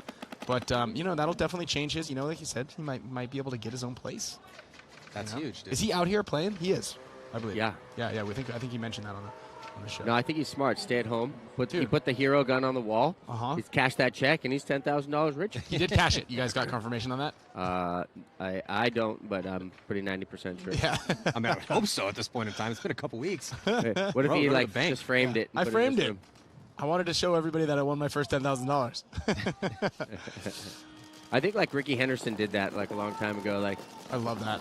Framed his actual check. Yeah. So right now, a 2-point spread. Uprising still does have a chance. They just shot a body here off the Snake side for the Lucky 15. Oh, Lucky 15 just got shot. Wow. Yeah, they're losing Mason from that as well. Dorito, one player on top left corner of your screen, just pumping into that center Landry Logistics lane. Yep. The Landry Logistics lane. So what's up with the Landry Logistics also? So Logan Landry used to play pro with PC Katana. He owns a pretty successful logistics company in the South, and decided that he wanted to, again, just, you know, help the league out and sponsor the league. Amazing. I mean, that's the future, right? Where every bunker has their own sponsor? At least a couple, right? That would be great. I mean, we talked about it back in the day. Like, why hasn't Coke and Pepsi sponsored the cans? You know what I mean? Or one of the two. Dorito sponsored the Dorito. That's right. That's right. We need to get. We need to ramp up the marketing department here at the MLPB NXL. Ooh, look at that. Borromeo closing the gap, takes out Spencer, and now Uprising in this game here, just down by one with 5 minutes left to go. This is the fight we were hoping to see. It's turning exciting. That's right. 1 point game, 5 minutes. Still, dude, Maddie, how do you like the field, though? Like, we're getting points. Yeah. We're getting action. This field has been great. This has been a blessing of a field for sure. Again, like we talked about, if you guys just joined us, thank you so much for joining us. We're at the World Cup. I got Oliver Lang and Ryan Greenspan, some of the best ever, two of the GOATs. It's actually funny listening over the years between arguments of your peers over who is actually the GOAT, because some people are like, no, it's Oliver, and other people are like, no, it's definitely Ryan, and no, it's Oliver, it's Ryan. So I got the GOATs polo up here. But yes, I love this field because, you know, sometimes it's, okay, very snake dominant, or that, you know, there's no real middle that you can play as well as this one. I mean, this field, there's options everywhere. We've seen people win it up the middle. We've seen crazy low body magic on both sides of the field. We've seen the D side be potent, and the snake side is obviously, you know, it's a massive, huge fortress of bunkers that runs essentially the length of the field. So yes, we did get lucky for the World Cup. Was it lucky or was it calculated? Well, it was definitely, I mean, you know, Jason did make it intentionally. Yeah. So, but as far as the fans out there, you know, the fans didn't have anything to do with it. I didn't have anything to do with how this layout went, so I got lucky by Jason creating this. And I'll tell you what, man, Jason is a wizard to be able to create these things and have as many of them be hits as they are, right? Because there was that time during COVID when I was really petitioning the league. I go, hey man, you guys got to. People are still playing paintball. Please just release some layouts. And Jason's like, hey man, you only got so much magic in the in the wand here, man. Yeah. You know, and I'm like, all right, we'll do it. So I got all the pro team players to start releasing layouts. Mine was a bit of a bust, and every single layout that was made by a pro player was absolutely trash. Like, I mean, I was putting bunkers in the middle of the little squares, and someone's like, hey, man, you don't do that. You got to put them, they got to be touching a line somewhere so you can measure it out. Otherwise, what are the, and I'm like, all right, I had no idea. And the next thing someone else was like, people were like, this is a disaster. But maybe that could be a cool thing, though. Like, they could fan submitted. they could come and set it up, and it could be something online, and people could create them, and then there could be a huge Rolodex, and then people could choose from it. It could be, but that's the thing. Like he just said, that it does take a certain special skill set. It does. Because even the pros. For sure. We had, I think, 6 or 7 layouts that were I think Axel did one. I did one. I believe Tin did one. I know. Yeah. I mean, it wasn't happening. But Jason keeps blessing us with these awesome. So yeah, just think about that, guys. Yeah. So talking about the Force right here, brand new Force coming out. Yeah. So we got the Force V2 body cut right here. It's gonna be released 3 p.m. Eastern, 12 Pacific. Pre-orders available on field1paintball.com. There will be limited runs of these available to the public for the first run, because we got to split them up between the dealers and the public. Pre-sales will be going, like I said, field1paintball.com. All new body design. And shaves off a little bit of that weight that people complain about, even though it's only a couple of ounces in total that differs this beautiful paintball gun than from the other manufacturers. And I don't know, we're really interested. Well, you're looking bigger, so I don't know, you're lifting some sort of weight. You know, I do, you know, you do 5 push-ups a day, and you should be able to pick up this gun out with ease. That's a lot for people. It's a lot. Grown men. Body coming off right now. 1-point game, 5 minutes left on the clock. Scott taking the walk for Seattle Uprising. But they get Coffee, I believe, out to this snake corner, which is a huge. Yes. So the Lucky 15 is the bottom left-hand corner of your screen. That little cake bunker. It's not the greatest bunker, but it does spread the field, and you can attack from there. What are your thoughts on that back bunker?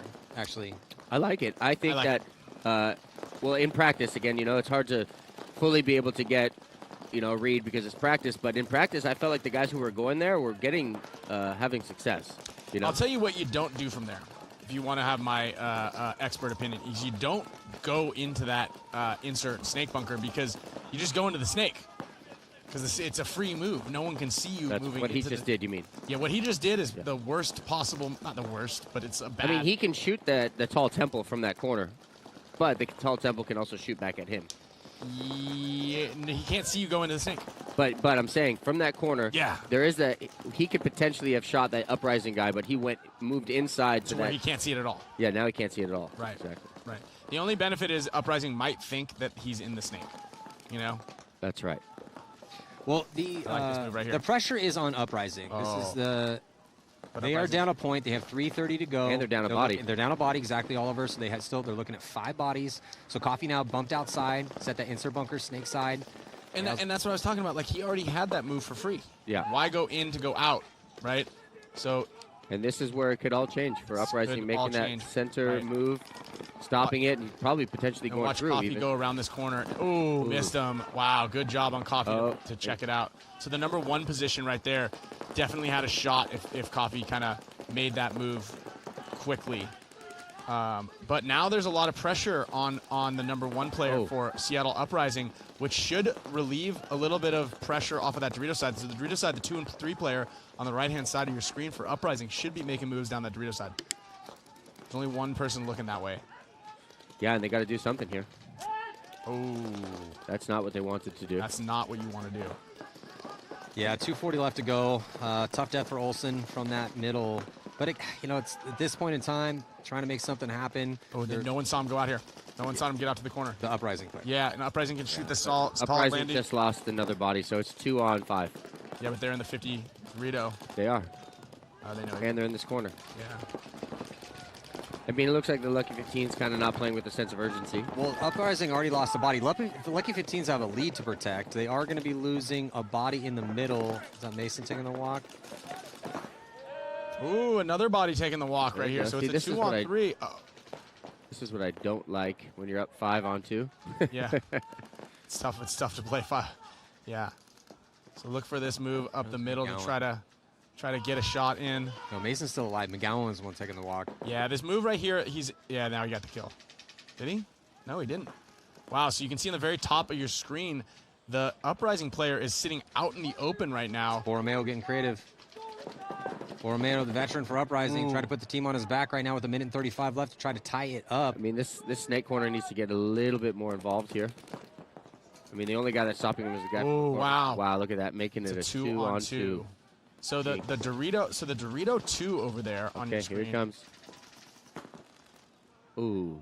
What happened? Mason Hines with the Gonna be a one-on-one. run in the middle. Oh, wait, penalty, wait, no. penalty, I think. Penalty on- Penalty going to be on Mason. And they pulled it back. Here comes Graham Arnold. Hold on, there's a penalty on somebody. They threw No, a there's penalty. no penalty. It looks like it's a one-on-one. Yeah, there's a penalty on. It's a major on uprising. A major on uprising. Well, that's going to be the coffin nail then, potentially, here. As there was one body left alive. It was a one-on-one with Graham Arnold. Can't see Only who that 1 is. minute. That might have been Spencer. Couldn't see who that was over there for Lucky 15s. But So penalty on Borromeo then, maybe? Yeah. It looks like he spun.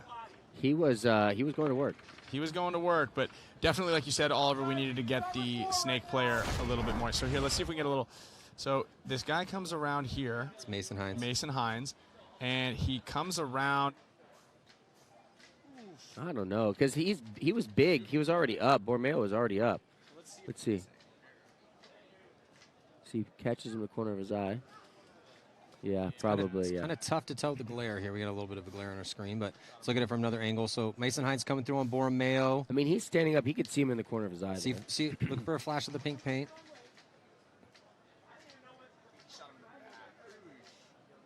Yeah, don't. I mean, he turned, so that's like, kind of a, you're pretty much convinced at that point. But the question is did he shoot him first? Well, it left Tommy Carroll as the last player left alive to put that 6 point on the board for Lucky 15s. I'm sure that's going to get reviewed most likely. Tough break for Uprising though. I love this angle. It just looks great, right? The drone shot. Yeah, this is the drone. Yeah. Yeah, drone shot. Really great shot. Yeah, we're adding some. We had the Telestrator with a bunch of different features on it. We got the cable cam, the drone, ton of cameramen, roving cameras. Shout out to the production team. Yeah. They're doing a fantastic job of keeping up with the commentation and commentary. And Maddie, so how does it feel now? Like it's. I think you just go closer. But Maddie, how does it feel now? Like 20 years, you just had your signature line pop off, and now you're kind of like sitting at this. I don't know. Would you call this the pinnacle of production? Well, we're going to try to continue to increase that pinnacle. But yeah, I mean, I appreciate you guys making the 20th anniversary. This is my 20th year calling games. Huntington Beach 2003 was the first time that I did commentary for a tournament. It's long, long ago, and we've been working very hard over the years, and a lot of different incarnations of it. Obviously, doing stuff with ESPN and Fox College Sports, and Paintball Access, and now GoSports. But yeah, a lot of people, and big shout out to Darren Cesena and our crew. Putting all this technical mastery together. Yeah, a lot of moving pieces. As a subscriber to GoSports and as a an advocate of paintball and the way it's going, I truly feel like it's kind of some of the best right now. The way that the angles are shot, the drone, the line, everything. It just looks great. Look at how great that looks. I never seen that before. Well, it's important to us. We are all paintball players, and it's important to us to try to cover the story as close as we can. Now, obviously, and a big shout out to all the supporters out there. Oliver, thank you for for being a subscriber. But essentially, that's what it's for. I mean, this is my 29th year coming to World Cup, and 29 years ago, I was a 16-year-old kid a few miles away over by Old Town, where the first Paintball World field was that we played, and there was only 72 teams there. Wow. Now there's like 772 teams or something crazy. 772? There's something, I don't know, it's something like 600 teams. There's an insane amount of teams here. That's incredible. So in 29 years, that's how it's grown. And just seen a lot of it. But I was that kid that, 16-year-old kid where they're like, hey, Maddie, come on, let's go. We got to get in the cars. What are you doing? So, yeah, it's been a very interesting adventure. But we're going to try to keep making it better. I mean, that's kind of the whole thing. It's and you would have probably both. Yeah, so penalty is confirmed. But there's a famous Japanese saying, it's small incremental improvements over time create a drastic advantage.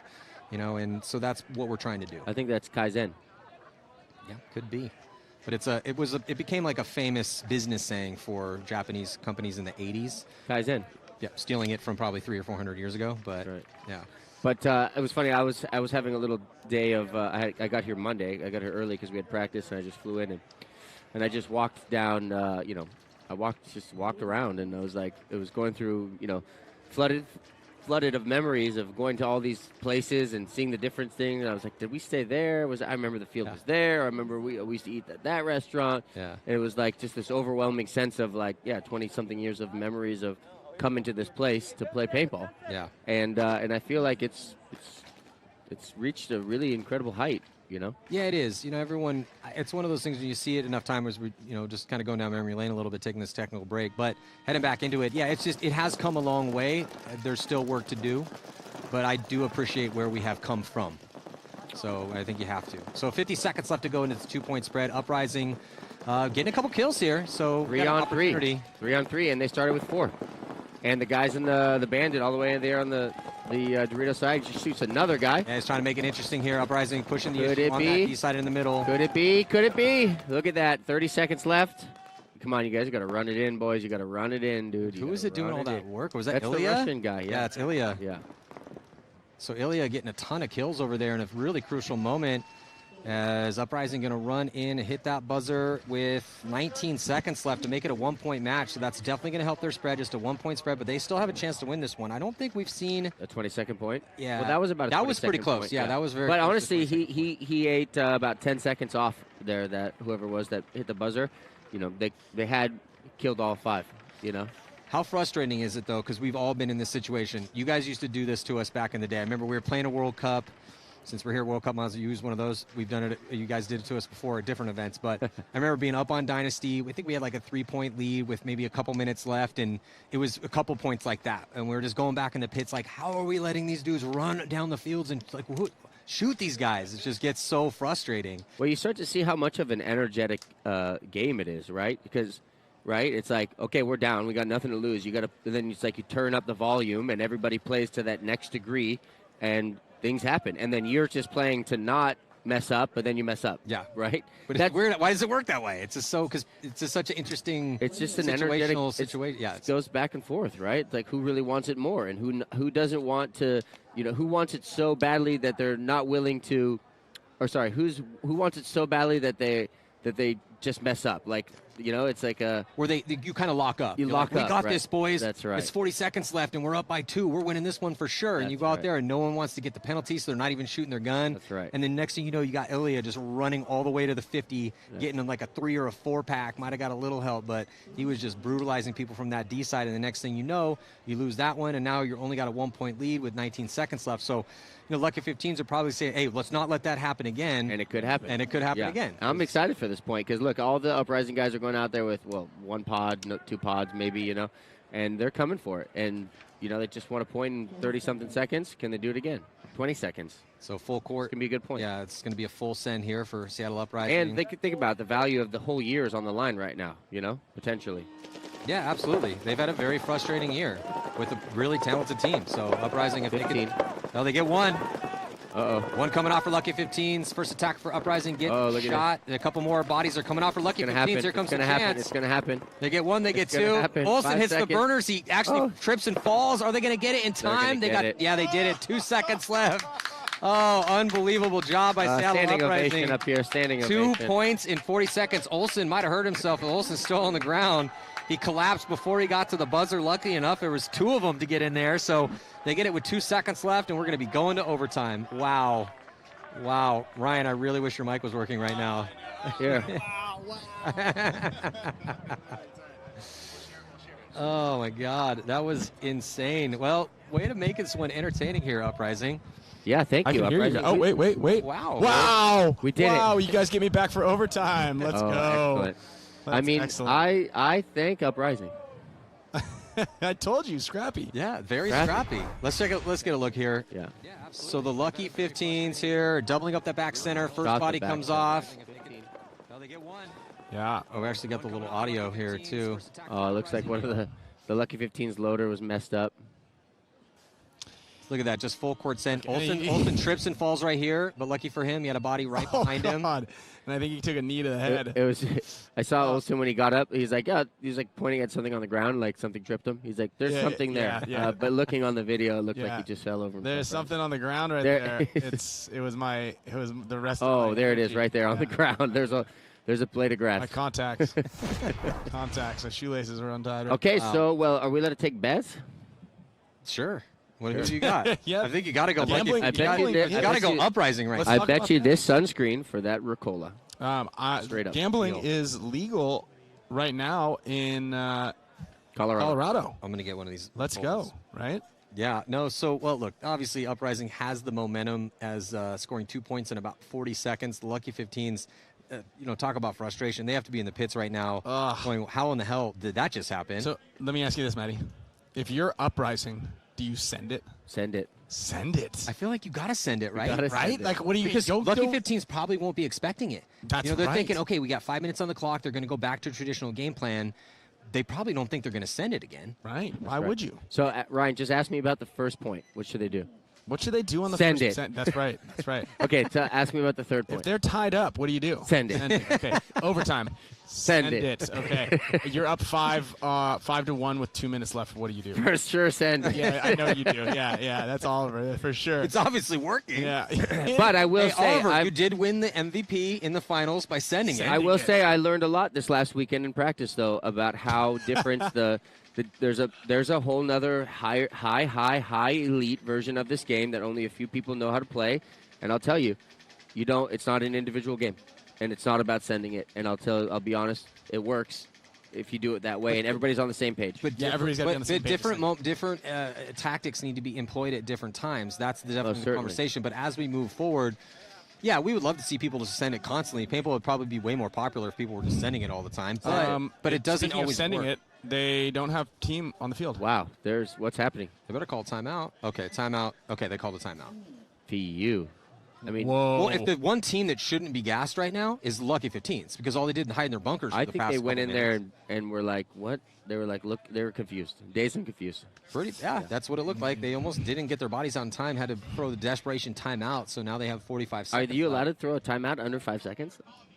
They were calling it before. They were calling okay, it, they were but I calling think it. something wasn't working. So maybe that's what it was. Maybe they weren't confused. They were going to call the timeout, but it didn't get transferred across. Gotcha. Yeah. 30 seconds. All right, well, what do you think they're going to do? Send it? Dude, it's hard to say. What if they I don't double think they have send the, it? I don't think they have the stomach for it. I don't know. I want Uprising to send it, right? But I feel like we got the consensus on that. Yeah, but but if I'm the coach, I don't know if I send them. You know what I mean? Like, I want it to happen. Do you roll the dice a third time? Yeah. Speaking of lucky 15s, like, do you just keep rolling on the hot streak? You ask Colt Roberts, he sends it. For sure. Yep. All right, well, tied 6-6. no Still 5 sending it. minutes on the One clock. guy eliminated. Lucky 15s. 2 down from... No, 1 down also. 4 on 4. Yeah. Oh, no. 3 on 3. 3 on 3. Oh, wow. Yeah, Bomb 3 went on off on both sides, and I think maybe an Uprising player might have gotten shot out of this can. Hard to say. So it is a 3-on-3. Lucky's owning the outsides here. But Yeah, Lucky's also in the middle. Yeah, Lucky 15s are outside, more wide and farther up, more real estate in the middle. And of the now field. taking the snake. Yeah, Coffee's going to crawl up and get into the insert snake spot outside wide. So much better field position currently for the Lucky 15s. Oh, here goes Moves making over there. Yeah, Ilya getting into D2 for Uprising. But the Luckies heard it, and that Lucky player that's in the center 40 wedge, you can't see him on your screen right now, but he has the gap between Dorito 3 and the 50 brick structure. But this also, one of these Uprising guys needs to come over here and match Coffee, otherwise Coffee's going to come. Yeah, it's gonna be curtains for these guys if they don't make this move. And I believe you can kind of see it on your screen. Lucky's player in that center wedge. Looking, now he's looking snake way. Wow. Okay, big wrap here, and watch for him to make Watch for the move. bandit. Go. Watch for the bandit. Let's get the bandit into Ilya. the 50. Oh, he missed the shot. Oh, just shot him. Got him. Oh, but he gets shot. Heads up. Oh, 2 on 2. But again, Yeah, Coffee here in the 50 snake. So D1 and Coffee at the 50-yard line for the Lucky 15s. Oh, but the Uprising guy is squeegeeing his gun at the stand-up can. That's a bad time to break paint.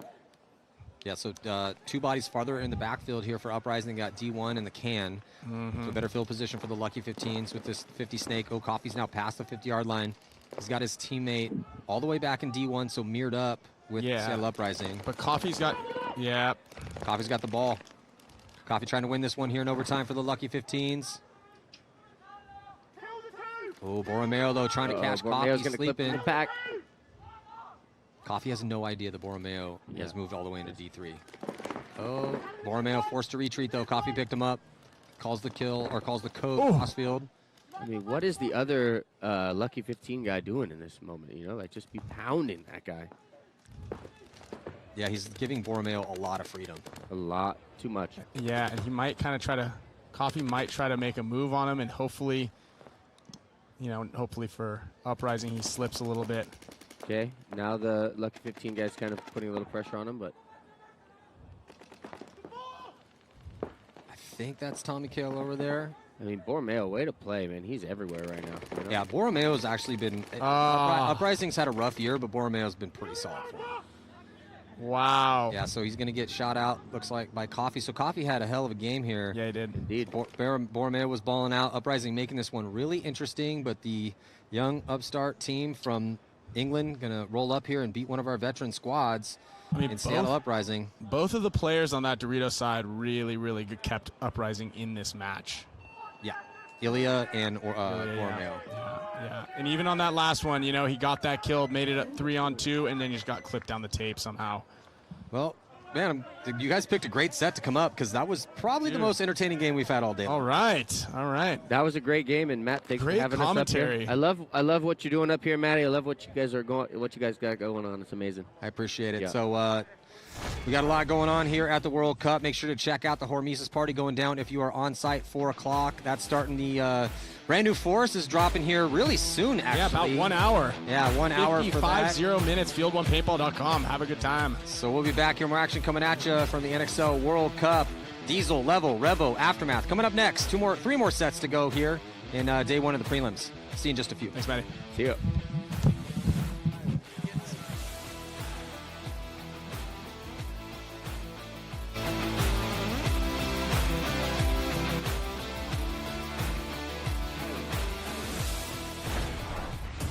The NXL World Cup, the biggest and most important event in the paintball world, and by far the hardest to win. 24 pro teams will take over the main stage and battle over 4 difficult days, but only one squad will earn the right to call themselves world champs. A win here, and your team becomes a legend forever. Through 4 events in 2022, only 2 teams have won a tournament. Leading the pack is San Diego Dynasty, who took the first 2. After 20 years of precedent-setting greatness, they are still the best and most consistent team in the game. A win this weekend will make it 4 world championships in a row for the Dragon. But Tampa Bay Damage's tactical brilliance and Jacob Edwards' one-on-one ability has put them right on Dynasty's heels. Without a doubt, this veteran squad has the momentum after winning the last 2 in Philly and Chicago. These are the odds-on favorites, but the field contains other squads who could see the view from the top of the podium. Former world champs Houston Heat and San Antonio X Factor's all-star rosters are dialed, and both teams have been to the finals this season. Impact, Infamous, AC Diesel, and Red Legion, all experienced crews who have redemption on their minds as this season has been filled with mostly frustration. New York Extreme and the New Orleans Hurricanes are both talented, up-and-coming dark horse squads whose skill and tenacity have teared up in 2022, and they both could go deep on Sunday. The Toulouse Tauntauns are looking to prove themselves stateside after winning the European Series, and they will be joined by rivals Stockholm Joy Division, Poland's Verst Factory, and the Lucky 15s from Great Britain. The stage is set for the most treacherous test of the year. New heroes could arise and favorites could fall, as the best paintball teams in the world throw down in Orlando, Florida to see who will reign as the NXL World Cup champion.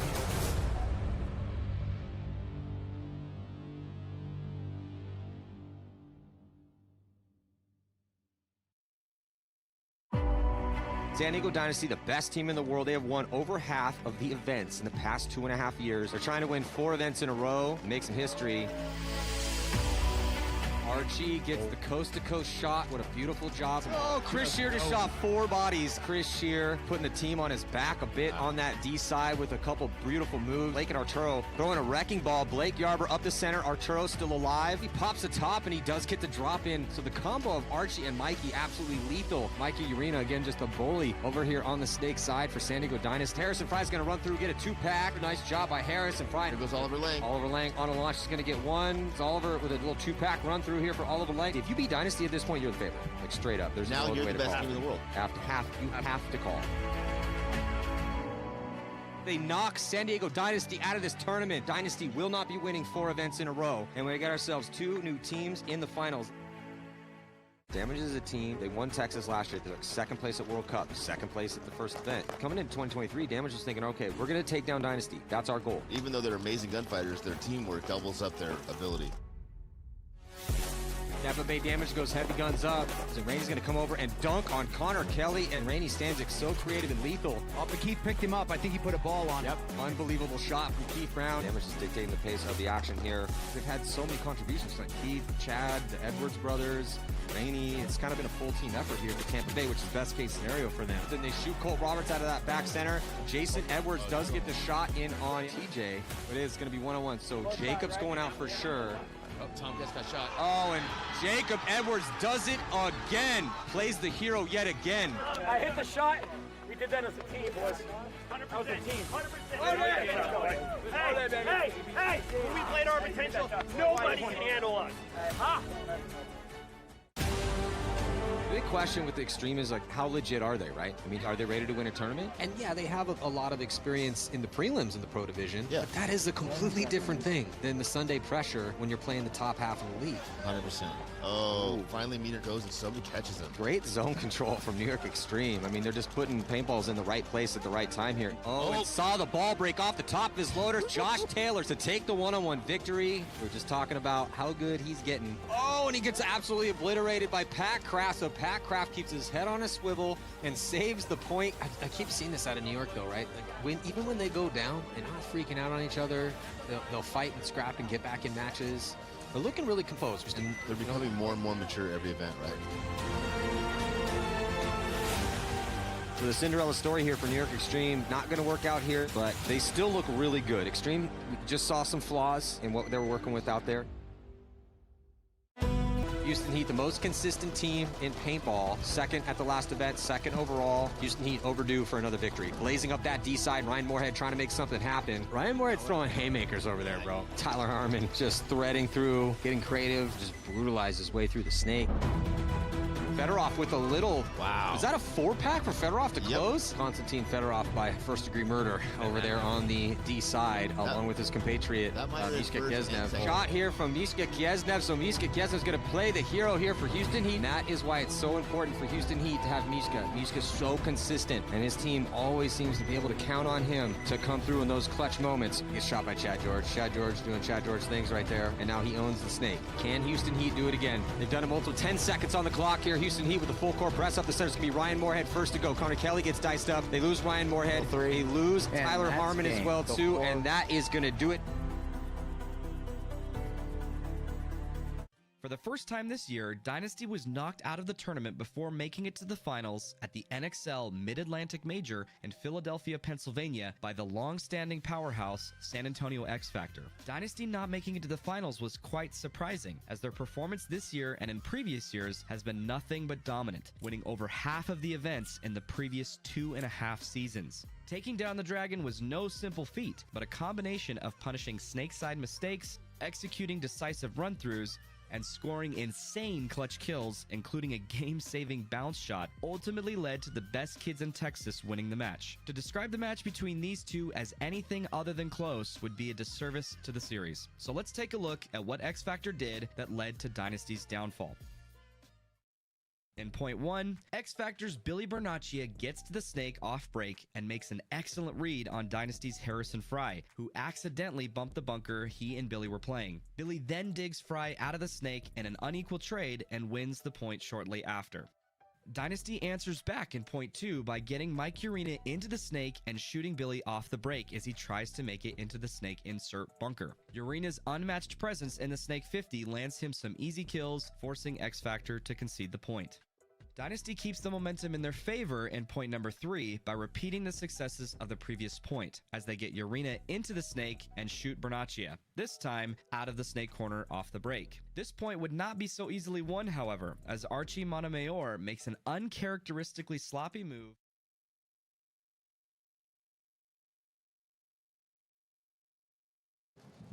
Welcome back. 2023 NXL World Cup, biggest event of the year. And we got 3 more sets to go. Matty Marshall, I got Todd Martinez and Ryan Greenspan up here to call this set. AC Diesel going to throw down against Level.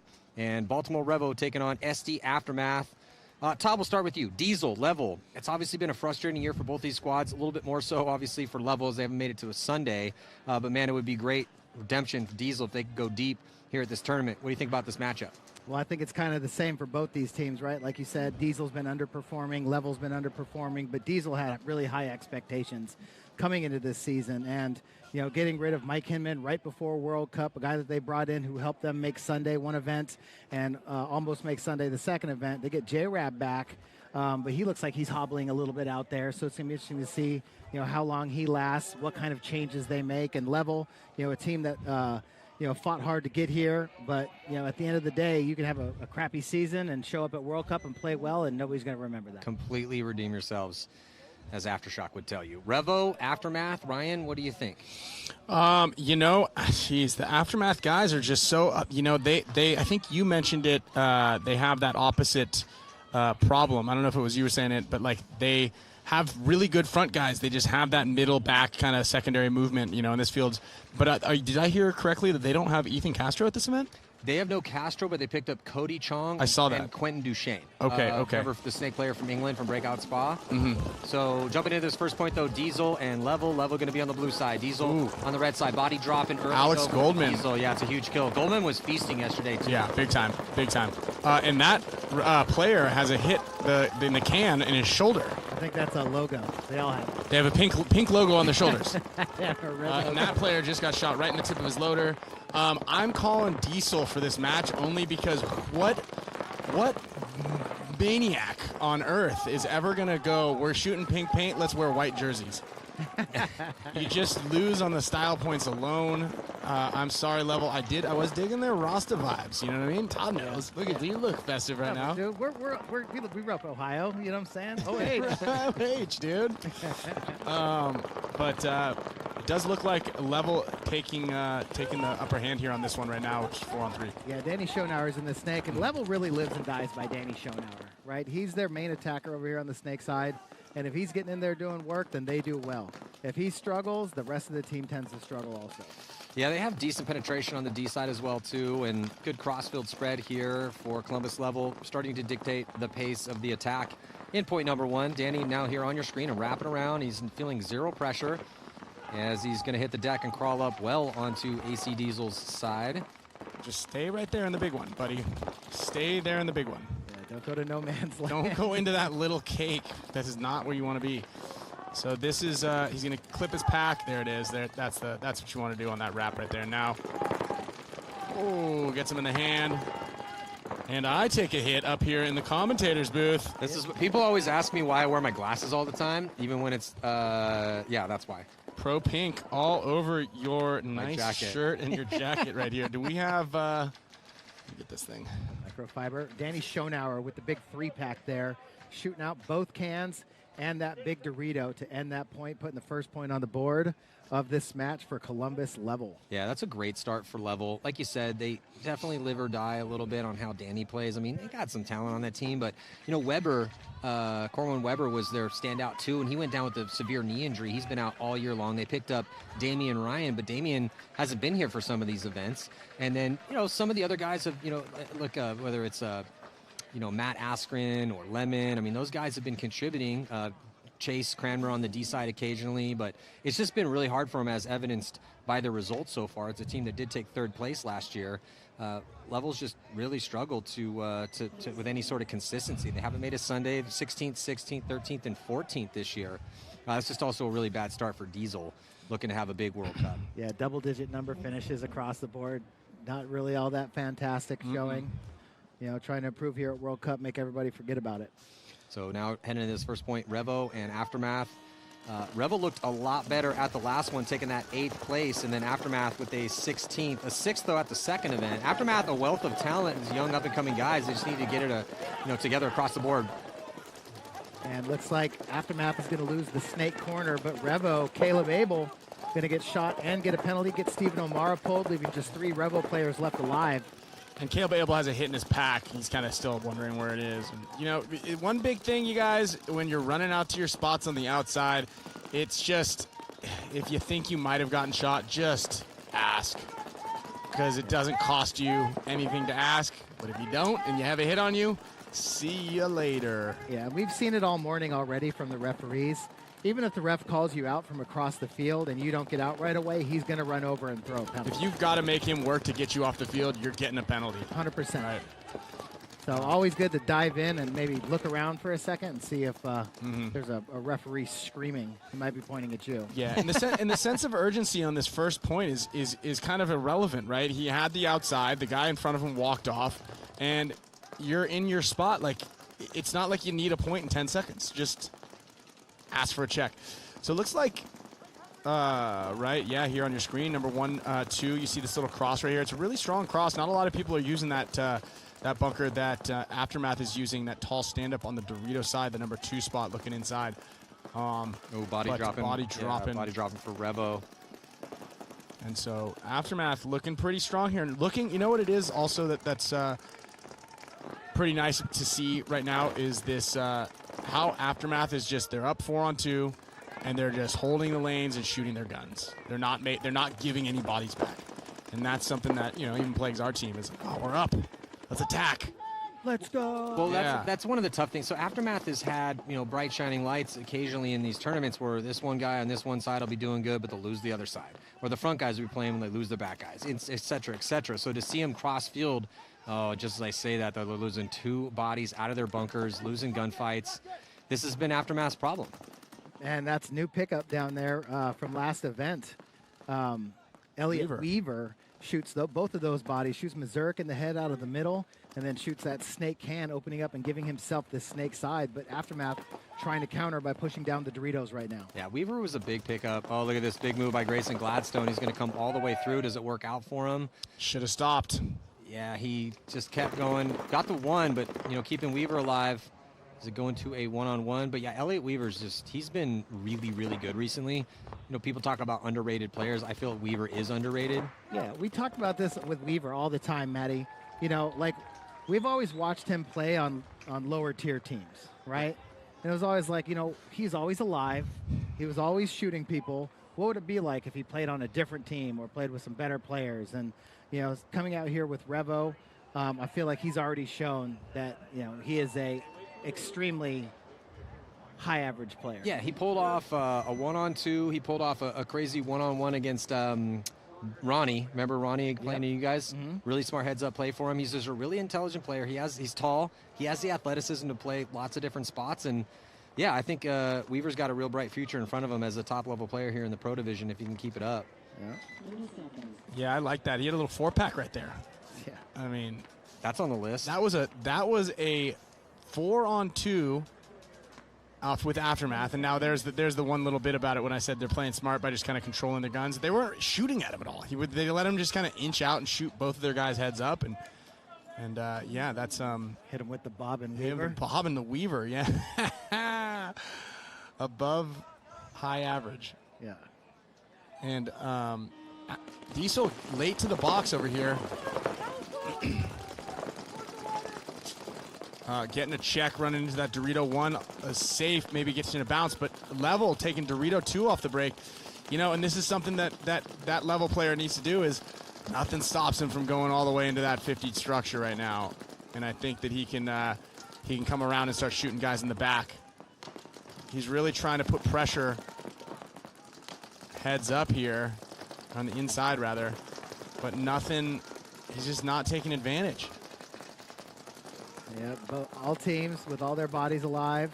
Look at that, Jamie first kill. Out into the Dorito 1. Yep, first kill is going to come out of the snake can for Level. Yeah, and watch Diesel be able to bully this one tower player out, and no one for Level is now looking Dorito way. It's kind of wild. Just don't understand why people aren't moving here. Yeah, and that move from AC Diesel from D1 to D2. If they understood, then they would have banners hanging up over here, but most of these say Dynasty. Yeah, looking at all the banners, at least the ones with the wins. There's, I mean, you know, Heat's up there, got impact and damage. Yeah.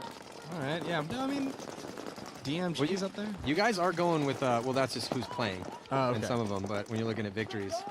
But I forgot about that one. I mean, this year, only Dynasty and Damage have won. Dynasty's going on 3 World Cups in a row. If you guys win this one, it'll make it 4. Okay. Excellent. No pressure. No pressure, though, right. dog. No, pressure. not at all. Not at all. Season, series. Yeah. The whole deal on the line. Another historic 4 in a row. No pressure. Yeah. So these teams are just kind of just gunfighting, playing a little pillow fight here, back and forth, trying to exert some sort of dominance. No one wants to risk anything as it's close. Down to 10, 57 left to go.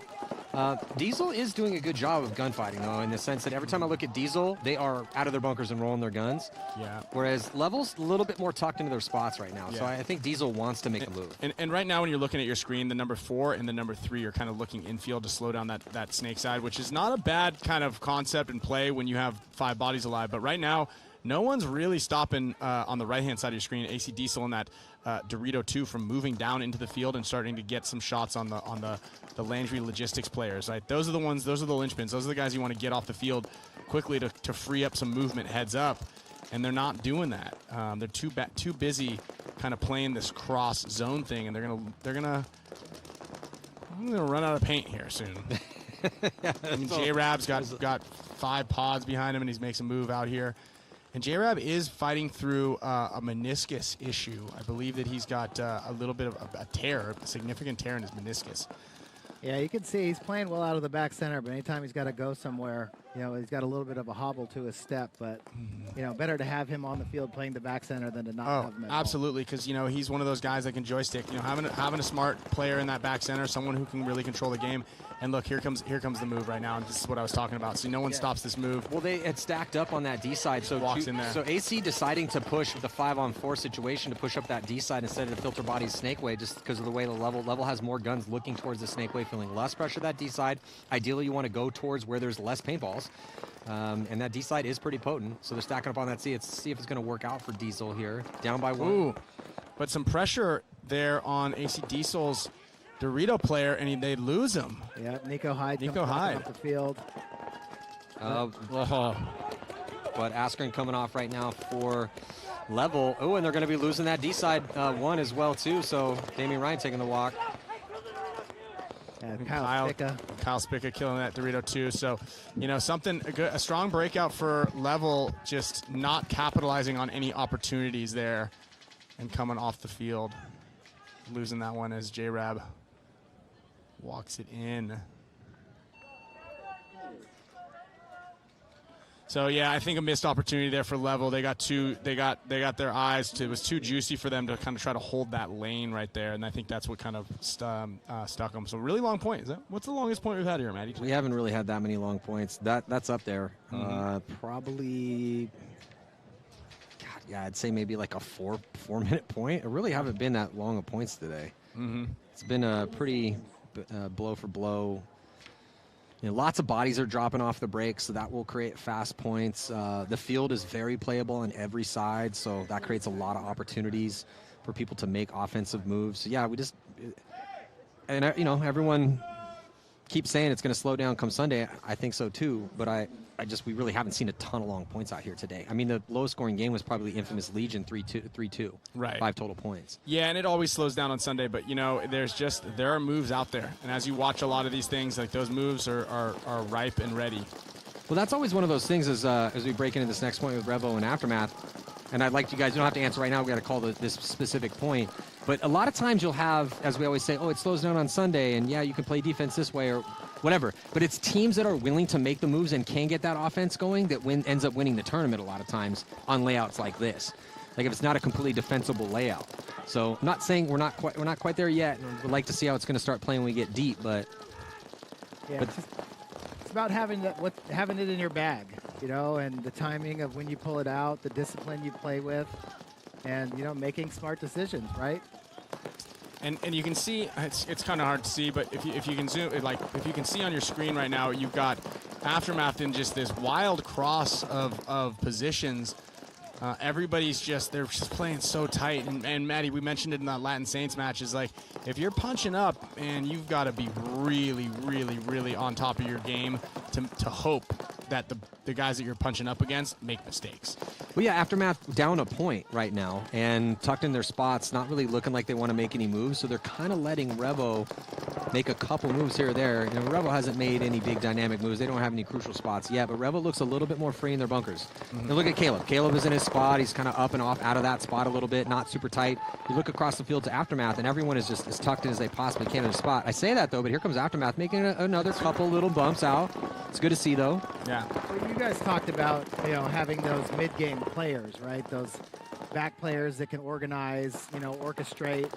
But, I mean, for me, with the Aftermath, I feel like they do a good job of shooting on the break, getting in positions, taking calculated risks.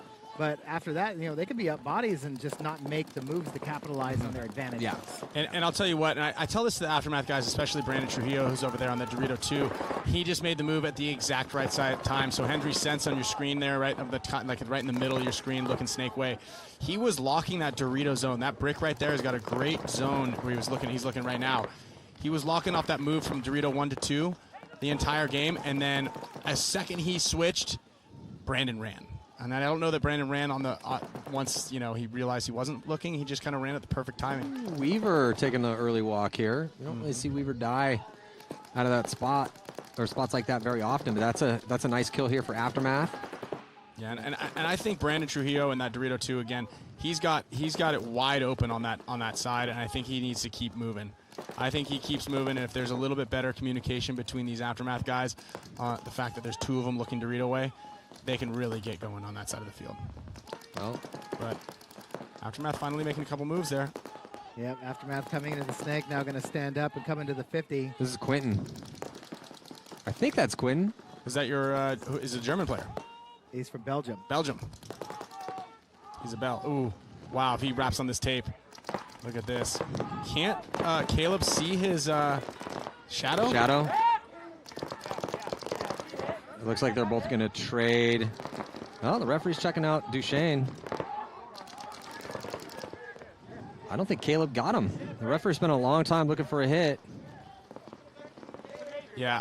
Oh, they did pull him out. Ooh, major penalty going to be assessed on Caleb Abel. And that is going to give Aftermath a breath of fresh air here, as it's going to really open things up as they start streaking down the field, try to take out these last players. There you go, Brandon. Yeah, Caleb is 2 for 2 on penalties now. Definitely hurt over here on this side of the field. That was a tough one, you know. But you're almost like, I hope he shot me. I swear he shot me, you know, like that's going to be a major. He definitely shot me. Yeah. I mean, if you're Caleb, you just make sure you trade out, right? But Caleb put in the inside guy and went and shot him, so it was Mac that had to have shot Caleb, right? So the referee decided that... Just don't Caleb raise up, man. Yeah. Just don't raise up. I can't see exactly what happened because of the referee tower. Tower's right. We'll probably get a nice little, maybe we'll get a nice little... Okay. We get a nice little replay, possibly, that we can get on that 50 snake side. Here it comes. Ask and we shall receive. So he puts in the inside guy. Oh, he tries to do the ninja flip. Yeah, so it looks like he got shot. So if we rewind it just another couple of steps. Back there. I think, and I don't see any... Oh, there we go. Yeah. So you're coming up here. He steps out, does a little weird goon hand look kind of step, but shot him there. Hits him, and then... Yeah, so Abel shoots him in the headband as a reaction, but it looks like... I thought something broke off of Caleb, actually, a little bit back there, yeah. But he's still looking inside. From the inside so angle? Right there, yeah. Tough to see so we get shot right there, maybe 2 hits somewhere on that arm or something like that. Yeah, you see the spray, but I think that's why Caleb did the weird hop. Man, that Aftermath player needed to put it on him, though. Always.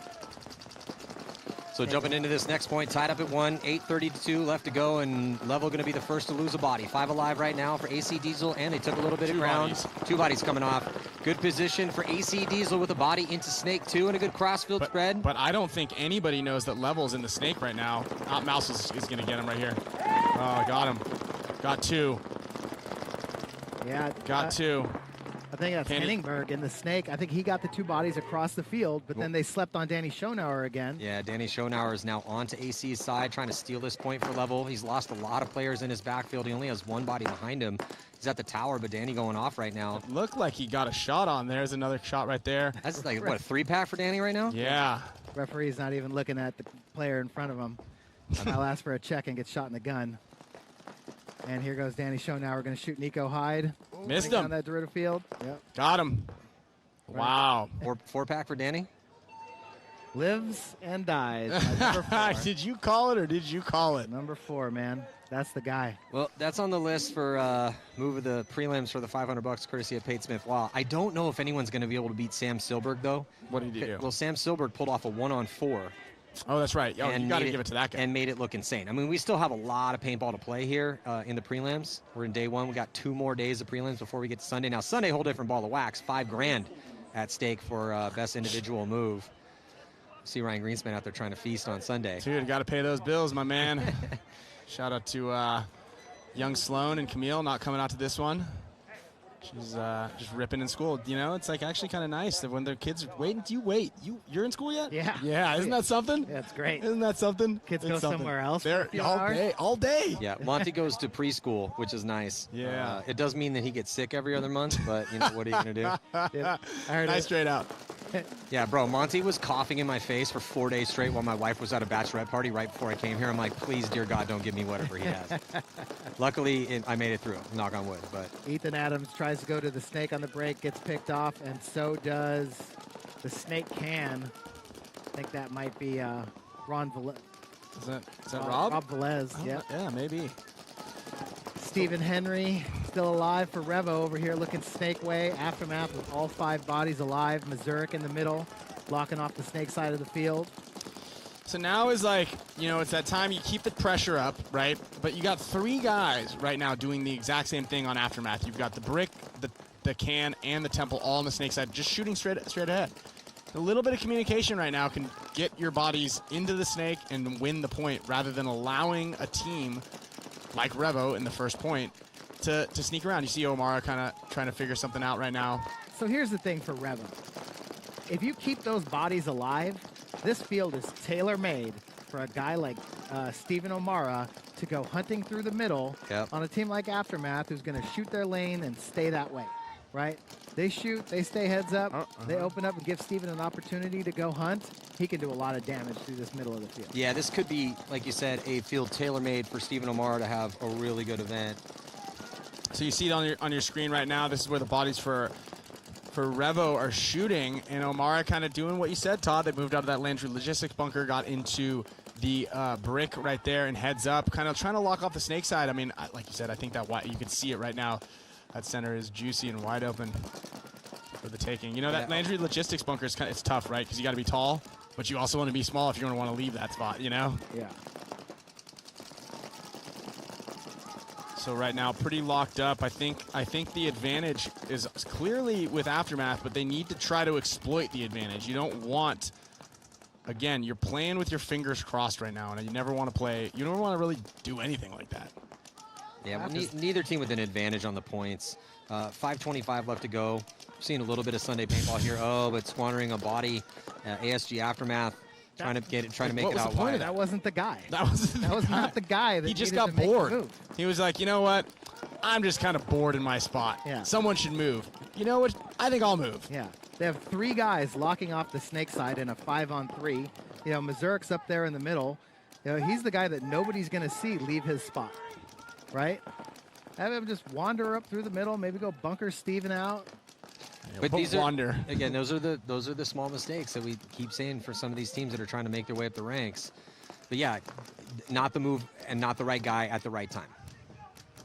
And there you go, Steven making another move. He's gonna be looking inside, possibly to catch Aftermath, trying to make a move on that Dorito side.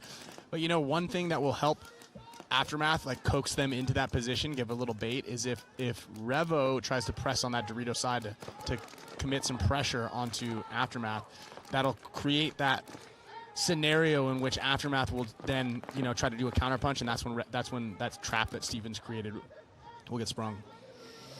Yeah. Well, you got Mazurek and Cody Chong Snake Way here for Aftermath. Again, it's locked up at 1, so both these teams kind of playing Sunday paintball right now because of how difficult it's going to be to make it out of the prelims. Only 2 teams out of the 5 in each division move on. So nobody wants to be that one that makes a mistake. But Aftermath did make a mistake. They had a 5-on-3 situation. They squander a body out wide. Cody Chong got to be careful right there. Almost got caught inside real quick. Omar's been back and forth. He's been at this the lay down door, going to the wedge, now back to the door. Just trying to catch more Aftermath players making mistakes. No one else has made a mistake yet, though, so it is still a 4-on-3. Yeah, and they just identified what Steven moved back. So they know he's there. but you know, he's definitely being more proactive up in that middle. And Maddie or Todd, I think you're right. Like, someone should just wander up the middle and go kill him. Yeah. You know, just wander up there. I mean, they got one guy that can keep an eye on Henry in the snake can, hit him with the bounce shot, put some paint at him. Well, also, Aftermath's in the Dorito too, so Henry can't leave that can. Exactly. So. Exactly. And, you know, obviously, you had 2 bodies over here that could have kept Henry out. Now you got 1, but even still, you know, he's in a better position in the Snake Side Temple just to keep an eye on Henry and get Steven to go launch. You know, even that Dorito can. That nobody's really paying attention to, but somebody gets a cross shot. That's another kill. Oh, and you got a penalty. Major penalty? Oh, look, that might have been a red. This ref is absolutely killing me right now. Well, he only pulled out 1, so it was a minor. Oh, but they're going to lose Missouri at that same time for Aftermath, so just 1 body left alive. It's a 3-on-1. It's Salcedo, so Sean gets back to the can. 3-on-1 situation because they lost Missouri. Still a lot to a little, and they're going to take him out pretty easily. So 1-point lead going to go to Aftermath with 2:27 left to play. A long point. Yeah, that was Henry getting a penalty right there. Like, what was the point of that? Dude, Henry got shot, turned around and asked the ref for a check, who wasn't paying attention again for the 2nd time, and then goes, "Oh yeah, you are hit." Then runs over and throws. Oh, is that what it was? Yeah. I missed that exchange right there. The ref wasn't even looking at him, and Henry asked him for a check and said, "Hey man, am I hit?" I had to be like, "Hey, hello." Huh. Hey, give me a penalty. Yeah, it's the same guy that Kyle got bounced and then had to turn around and be like, "Hey man, am I hit? Am I hit?" Yeah. Stuck his gun out and got shot. Well, it does put Revo in a bad spot right now. On paper, Revo should be beating Aftermath. And in this division, it's NYX, Revo, Aftermath, Bears, and Saints. How are these guys all so, like, I mean, that was a 5-minute point, and they're all late getting to the box. Like, how is that possible? Oh, wow. Level, 2 and 2 big bites on the outsides. Great job from Level, except for losing their first body in the Dorito 2 now and in the Snake inside 2 structure. Yeah, those were huge bites here for Level. They doubled up the back center initially, and they tried to get up to the land of the logistics bunker. He got shot. They're gonna. Looks like AC is gonna be losing Clint Johnson, who Clint got shot from across the field in his pack. Dude, those pink logos on AC's shoulders are throwing me off. Not a great. Yeah, they're red, but they are pink. It looks like that's a really bright red. That's like a magenta. Bright red. Yeah. Pink from here. Yeah, we got to get the Pantone sheet out there because you're definitely not allowed to use pink.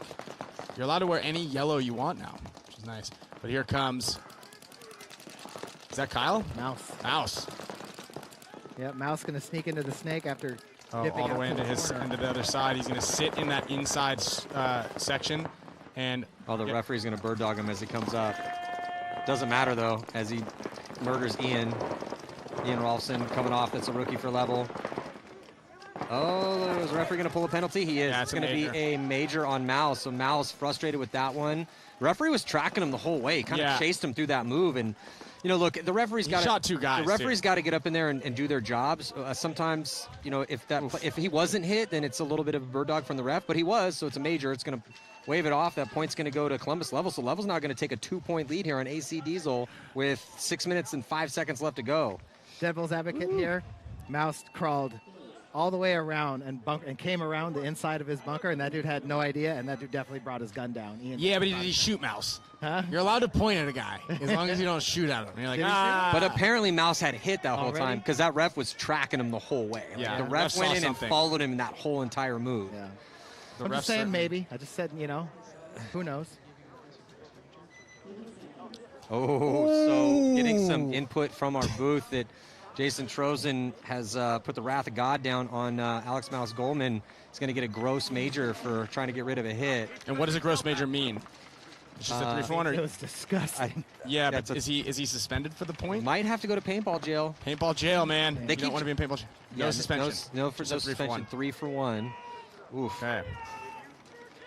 Tough tournament events for AC. They got some work to do. They still have a little bit of time. Now jumping into this next one with Aftermath up over Revo. Not a lot of time left in this one at all. 2:24 left. This is the moment for Baltimore Revo, and they're getting a terrible start as they lose 2 bodies, maybe losing 3 as the referee's running and check out Henry Sense. He's clean. Yeah. O'Mara got shot in the face going up to the Landry Logistics bunker, and Ethan Adams did the shoot from the back center up and over, and he actually got bounced coming out here. So Aftermath with really good shooting on the break. Yeah, Aftermath is, I mean, again, on paper, Revo should be beating Aftermath. That is no not one's, the case. So no one saw him get into the snake right now. Nobody knows he's in the snake. Now they do. They know. They see him. All right. Thought no one saw him go in there. Jordan making the move up the middle for Aftermath to look Dorito side. Yeah. Zurich still shooting snake away from that cube in the middle. And watch, he's coming all the way onto their side, and he can just wrap right now. Look at this, it's gonna be a feast. Don't go to their side. Don't go to their side. What are you doing? Don't do that. Oh man, that's a hard thing to do. Oh God. Oh, he spun. Big time. That's a major. Well, it works out for him. Major penalty going to be assessed on out. ESG Aftermath. Adams was able to get that kill. Wait, they only pulled one guy though. No, they got pulled two. two. Okay, the guy fell on the ground. Worth it. Worth it. I'll take 2 with you. Me for 3. Deal. Down to a minute left to go, though. Revo still. That's a 2-on-1, though. Yeah, 2-on-1 situation with just Caleb Abel over here looking at 2 bodies. Now, we have seen a decent amount of low body magic. I don't think it's going to happen right now, though, as Caleb's going to trade out. 1 body left alive on that D side, so they might. Revo needs to concede this point and save the time. They're going to be down 2. Now, we just saw the Lucky 15s drop 2 points in a row to Uprising in about 40 seconds. So it already happened a bit. Yeah. I think that one ended up being the shortest game of the day. Lowest scoring game of the day probably right there, the Aftermath one. This one right now? Aftermath, you know, with their heavy seated positioning. Well, the lowest scoring game, well, we had 2 3-2 games. Yeah. And, I mean, I don't know. We'll see what this one ends up. But this is interesting now. So Diesel with lots of time, redemption at stake. Diesel has had for their superstar roster, a terrible year. They've made 1 Sunday out of 4. They get one of their superstars back in J-Rab, though still slightly hobbled, dealing with that knee a bit, but he is playing through it. But they are now down by 2 to Columbus level.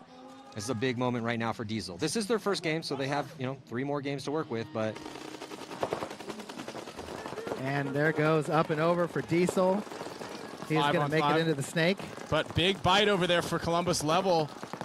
Out wide. Everybody made it. 5-on-5 right now game. Both these teams. Oh, wow. But getting shot in the face. In the face. So, again, we're in that same scenario where Level has got deep penetration over on that Dorito side, but for some reason isn't capitalizing on that 50 Dorito area. Yeah, and Level for the second time let a snake player go in off the break. Mouse came right into snake 2, looked across the field.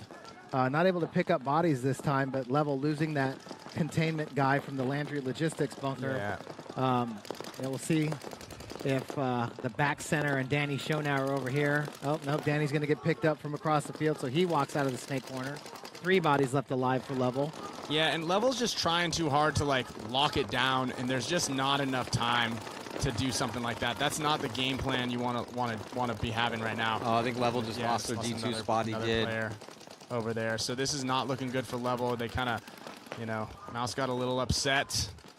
He's pulled out, but he's going to let these guys have it right now. So it's a 5-on-2 situation. Oh, ow. Ooh, ow, stop. Make him stop. Oh, man, lots of extra bonus balls on Askren.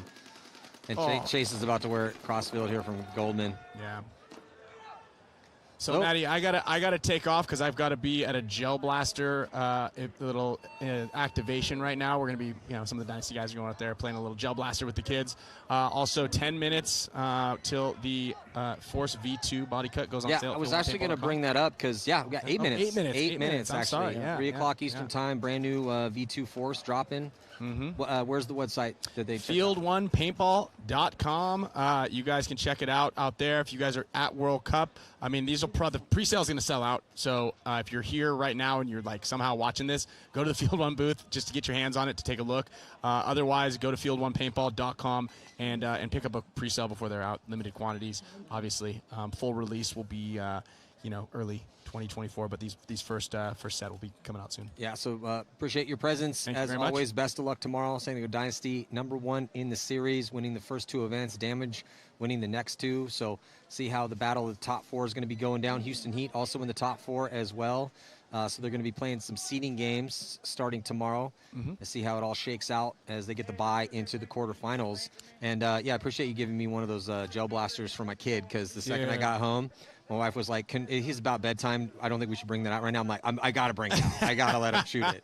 And the glow in his eyes when he finally got his hand, it was great. Yeah, and then I think yours glow in the dark, too. You can put it was night. It was nighttime. Man, that's so much fun, man. What those guys are doing is great. I love it. It's like a great entry level for future paintball players to come out. You just get them. You got to get some for the kids. I got some. I got a couple. You got a couple. Yeah, no doubt. They love them. They love them, man. You just make sure your dogs and your loved ones, and when you give it to a toddler, just be ready. Havoc is going to be about to be unleashed. Yeah, monkey with a machine gun. Here you go. That's exactly what it is. That's it. That's it there. So yeah, I'm going to step down there. I'm going to go over there and do that. Otherwise, thanks for having me. Yeah, of course, anytime. All right, so we're going to let Ryan Greenspan go do his duties, and we're going to jump into this next point here with Revo and Aftermath with 35 seconds left to go here, Todd. ASG, Aftermath trying to hold on to this victory, this upset victory against Baltimore Revo. And it looks like Revo killing some players here for Aftermath, so they can make this one interesting. Only got 20 seconds to work with, though, Todd, and they need 2. They might get 1 more. I don't think they're going to have enough time, though. Yeah, they got to keep coming. Here comes Steven. He's probably going to trade out. Weaver's coming. He's going to go hit that buzzer, but only 7 seconds left on the clock. That's going to be a tough one, Matty, but, I really hope that those little kids over there shoot the piss out of Ryan Greenspan with the gel blasters. Now that he's gone, I didn't want to say it while I was here, you know what I'm saying? But, I hope those little kids torch him. Just make them wear it? Yeah. Yeah, it was funny because my kid can't say paintball very well. It calls it painball is what it sounds like, but he can't say pew-pew. So he just started calling everything pew-pew. I was like, can we play the pew-pew? It's pretty cute. Oh, man. Those things are a lot of fun, though. It's just, even if it's just shooting them, shooting around for the little kids to have a little, because they play with them anyway. My kid's been playing with the little gel beads forever, right? But now they actually have the little gun to shoot them with. It's fun to watch them play with those things. Yeah, for sure. And like I said, when we were kids, the only option of things that you could, like a projectile you could shoot at each other, we didn't have a lot of options. It was paintball, BBs. Yeah. We didn't have a lot of good ones. So the fact that you got 50 cal and gel blaster now is great. Yeah, BBs was definitely not a smart idea for all those kids that played BB gun wars. No, not definitely at all. Don't do that. Yeah, don't do that. So Mouse making the snake off the break here for Diesel, down by 1 with 4 minutes left to go. They do get a couple kills. Damian Ryan taking the walk. Another body coming off right now for Level. Actually, 3 bodies have come off here, top 4. Not a good break here for Columbus. Level trying to maintain this lead. Yeah. Good thing for them, they did have a 2-point lead. But now it's going to be all evened up with just under 4 minutes. But, that big point with Mouse getting the gross major, giving Diesel the extra one, just gave them a little cushion. But now Mouse has ran to the snake 2 points in a row, made it both times. What are the chances you think he goes again? Well, they're going to be tied up with 3:30, so they don't need to risk him at this point in time. So I don't think they're going to send him 3 times in the row. Maybe, but he's made it, right? I think you let it fly. Why not send him again? I think you let it fly like the Phi. Just if he's making it, let him go. You know what I'm saying? Yeah, you're right. He's making it. It's Alex Goldman, that's what he does. It's kind of his thing, right? Just send him. Send him again. What's the worst that could happen? Well, we had Ryan up and Oliver calling the last set when Uprising was making it really interesting against the Lucky 15s. Mm-hmm. So they send it 2 points in a row with 40 seconds left. They score 2 19-second points. And so they were asking each other. Actually, Oliver says, like, Ryan, ask me what they should do in this next one. And then Ryan was like, hey, what do you think they should send it? And Oliver just immediately said, send it. So it is one of those questions, right? We joke around, but if it is working and they can't stop it, do you do it? Do you just keep running that play? The Lucky 15, Uprising did not send it, and they ended up losing a more regular conservative game plan in overtime. Yeah, that happens. So it looks like ASG, there was barely any time left. Revo made it a fight at the end, but congratulations to Aftermath. Yeah. It was a hard-fought battle, some longer points, and that shows the composure because Revo is the more experienced team. On paper, they should be getting that victory, but it's going to be Aftermath taking the first win. And in that bracket, it's New York Extreme, Revo, Aftermath, Bears, and the Saints. Yeah, the penalties definitely didn't help Revo early to start because then that just let Aftermath sit there and draw out the clock, right? I think after Revo, they do this sometimes where they get stupid penalties or they give away bodies and, they got to go back and get their stuff together and get it figured out. But you definitely don't want to start your tournament off by getting multiple penalties to start a match. Yeah. Yeah, tough start here for Revo. They got 3 more to work with. Try to advance and make another Sunday. It would be 2 in a row for them.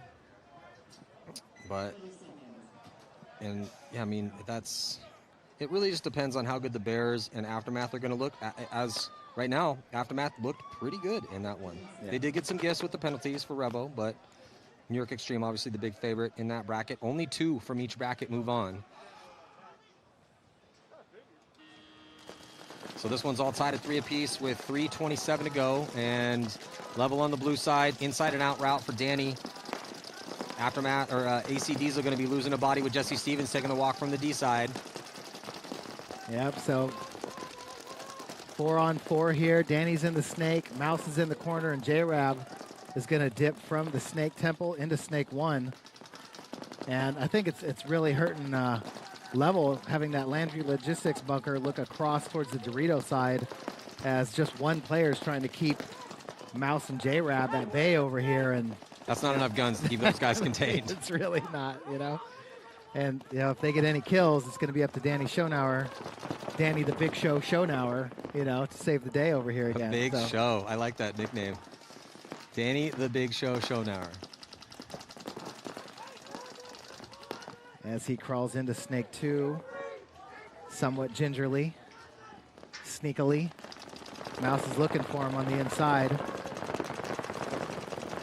Nobody looking Dorito side right now for Level.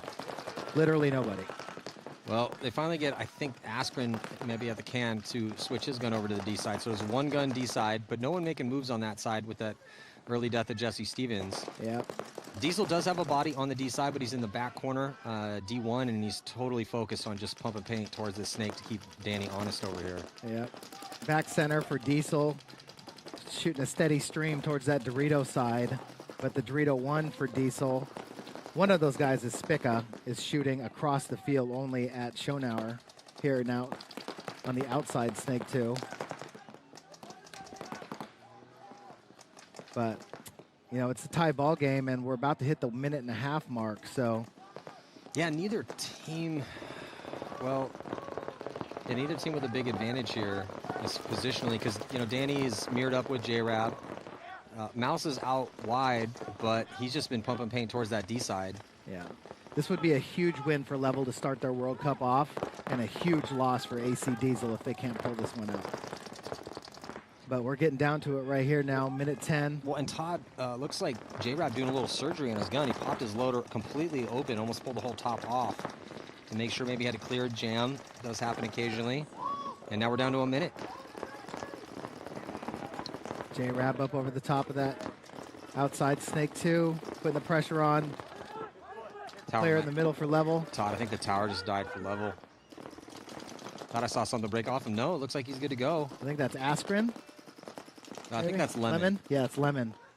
Lemon trying to live there from Mouse and J-Rab. Schonauer just posted up. Oh, and Kyle Spica dies out of the Dorito 1. Huge kill. Level needs to go down that Dorito side. And Level loses Lemon, so it's a 3-on-3 again. Down to 25 seconds left. Probably going to see an overtime point here. J-Rab going to probe, though. He gets to the 50. Level commits up into D3. Danny is going to run through, bunkers out. J-Rab gets him clean.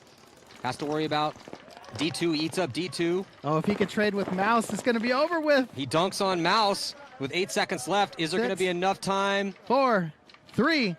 Oh, and they steal the win at the last the big second. Show, baby! Danny, the Big Show Schonauer, stepping up for Columbus Level with the 3-pack in the closing seconds to open the door. And then Hollowell and Askren finish it off as they get to the buzzer at pretty much the same time to put that 4th point on the board and give the win in a big upset victory here for Columbus Level. Diesel shaking their heads in frustration. Penalties cost them and just grinding their gears on the offense a bit, but Columbus Level, that's a huge win for the boys from Ohio as they take down one of the juggernauts, at least as far as the roster is concerned, in our sport, with AC Diesel getting off to a rough start here. My goodness, Matty, I love that World Cup excitement. You got the goosebumps. I got the goosebumps over here a little bit right at the end. Danny laid there, played possum, waited for a second, And then when he lost that body, and then they knew that the Dorito side was open, he saw his guy take off down the Dorito side, popped up, came and got J-Rab, shot the Dorito guy, and then got Mouse just in time. Yeah, there it is. Pops up, good heads-up awareness about that middle guy, and then comes and goes over the top on Alex Goldman. Yeah, trying to beg for a penalty, didn't need it because he had his teammates, had his back. As Hollowell got in there to hit that buzzer, Askin trailing right behind him, and arms in the air in triumph for Danny the Big Show Schoenauer, jumping up and down in celebration, taking down AC Diesel, put the first win on the board here for Columbus Level. 2 more sets to go. Big congratulations to Aftermath, also upset victory for them. So we're getting some good sets here in day 1 of the prelims at the World Cup. Next up, it's going to be X Factor taking on Uprising. It's going to be X Factor's first game of the tournament as Uprising warmed up in a loss. Close one, though, against Lucky 15s. We're going to see New York Extreme, one of the best teams out here, take the field. Only lost 2 games in the prelims all year long, and they're playing the Bears, who warmed up as they put a beat down on the Saints. So stick with us here. 2023 NXL World Cup. I'm Matty Marshall with Tom Martinez. We'll be back.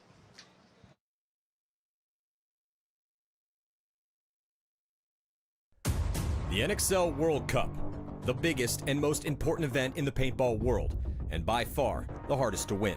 24 pro teams will take over the main stage and battle over 4 difficult days, but only one squad will earn the right to call themselves world champs. A win here, and your team becomes a legend forever. Through 4 events in 2022, only 2 teams have won a tournament. Leading the pack is San Diego Dynasty, who took the first 2. After 20 years of precedent-setting greatness, they are still the best and most consistent team in the game. A win this weekend will make it 4 world championships in a row for the Dragon. But Tampa Bay Damage's tactical brilliance and Jacob Edwards' one-on-one ability has put them right on Dynasty's heels. Without a doubt, this veteran squad has the momentum after winning the last 2 in Philly and Chicago. These are the odds-on favorites, but the field contains other squads who could see the view from the top of the podium. Former world champs Houston Heat and San Antonio X Factor's all-star rosters are dialed, and both teams have been to the finals this season. Impact, Infamous, AC Diesel, and Red Legion, all experienced crews who have redemption on their minds as this season has been filled with mostly frustration. New York Extreme and the New Orleans Hurricanes are both talented, up-and-coming dark horse squads whose skill and tenacity have teared up in 2022, and they both could go deep on Sunday. The Toulouse Tauntauns are looking to prove themselves stateside after winning the European Series, and they will be joined by rival Stockholm Joy Division, Poland's Burst Factory, and the Lucky 15s from Great Britain. The stage is set for the most treacherous test of the year. New heroes could arise and favorites could fall, as the best paintball teams in the world throw down in Orlando, Florida to see who will reign as the NXL World Cup champion.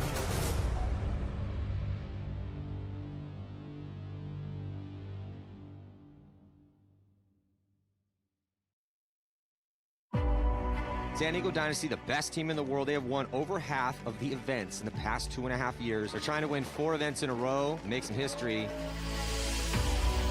Archie gets the coast-to-coast shot. What a beautiful job. Oh, Chris Shear just shot 4 bodies. Chris Shear putting the team on his back a bit on that D side with a couple beautiful moves. Blake and Arturo throwing a wrecking ball. Blake Yarber up the center. Arturo still alive. He pops the top, and he does get the drop in. So the combo of Archie and Mikey absolutely lethal. Mikey Urena, again, just a bully over here on the snake side for San Diego Dynasty. Harrison Fry's going to run through, get a 2-pack. Nice job by Harrison Fry. Here goes Oliver Lang. Oliver Lang on a launch is going to get 1. It's Oliver with a little 2-pack run through here for Oliver Lang. If you beat Dynasty at this point, you're the favorite. Like, straight up. There's now no other you're way the to best call. team in the world. You have to call. They knock San Diego Dynasty out of this tournament. Dynasty will not be winning 4 events in a row. And we got ourselves 2 new teams in the finals. Damage is a team. They won Texas last year. They're like 2nd place at World Cup, 2nd place at the first event. Coming into 2023, Damage is thinking, okay, we're going to take down Dynasty. That's our goal. Even though they're amazing gunfighters, their teamwork doubles up their ability.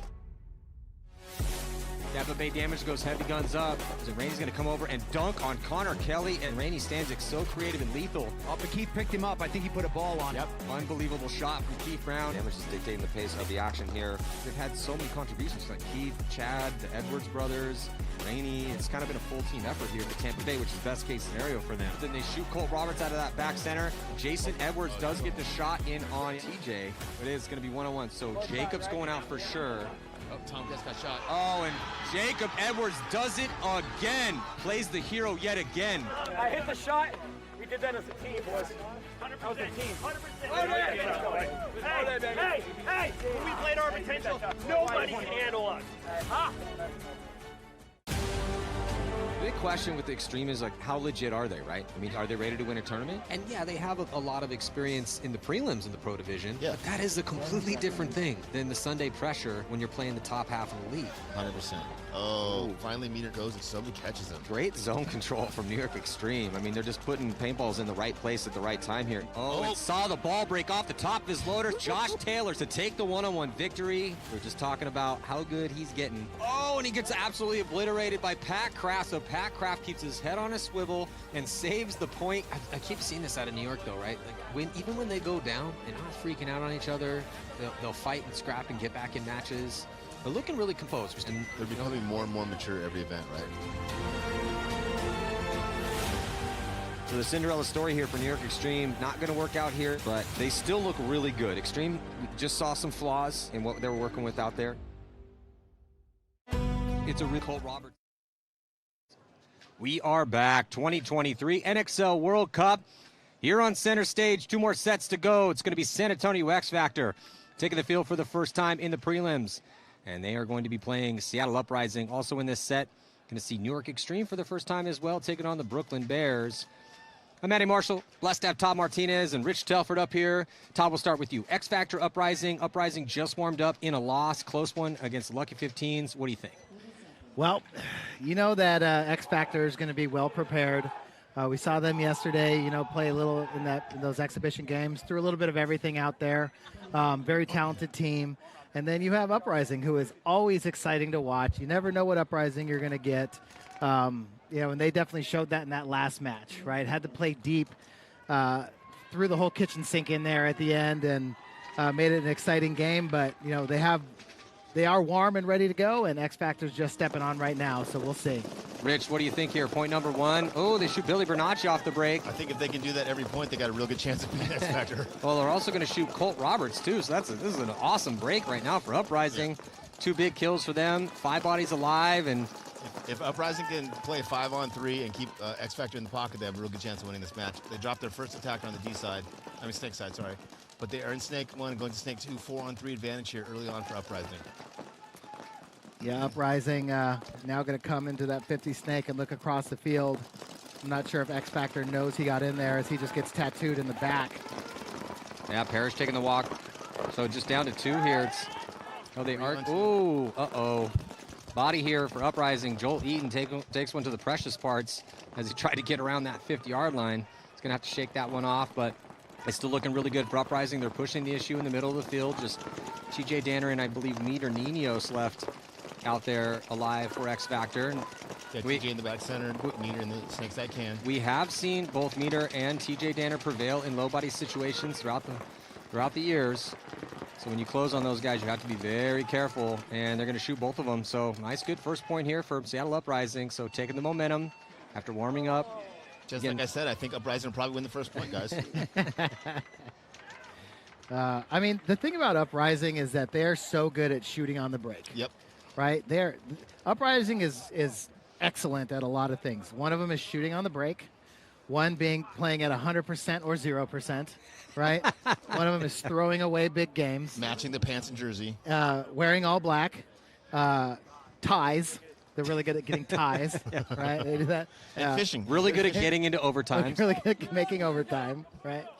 Yeah, I think, it was a few years ago. Remember, like, every single game that they played was an overtime game? Yeah.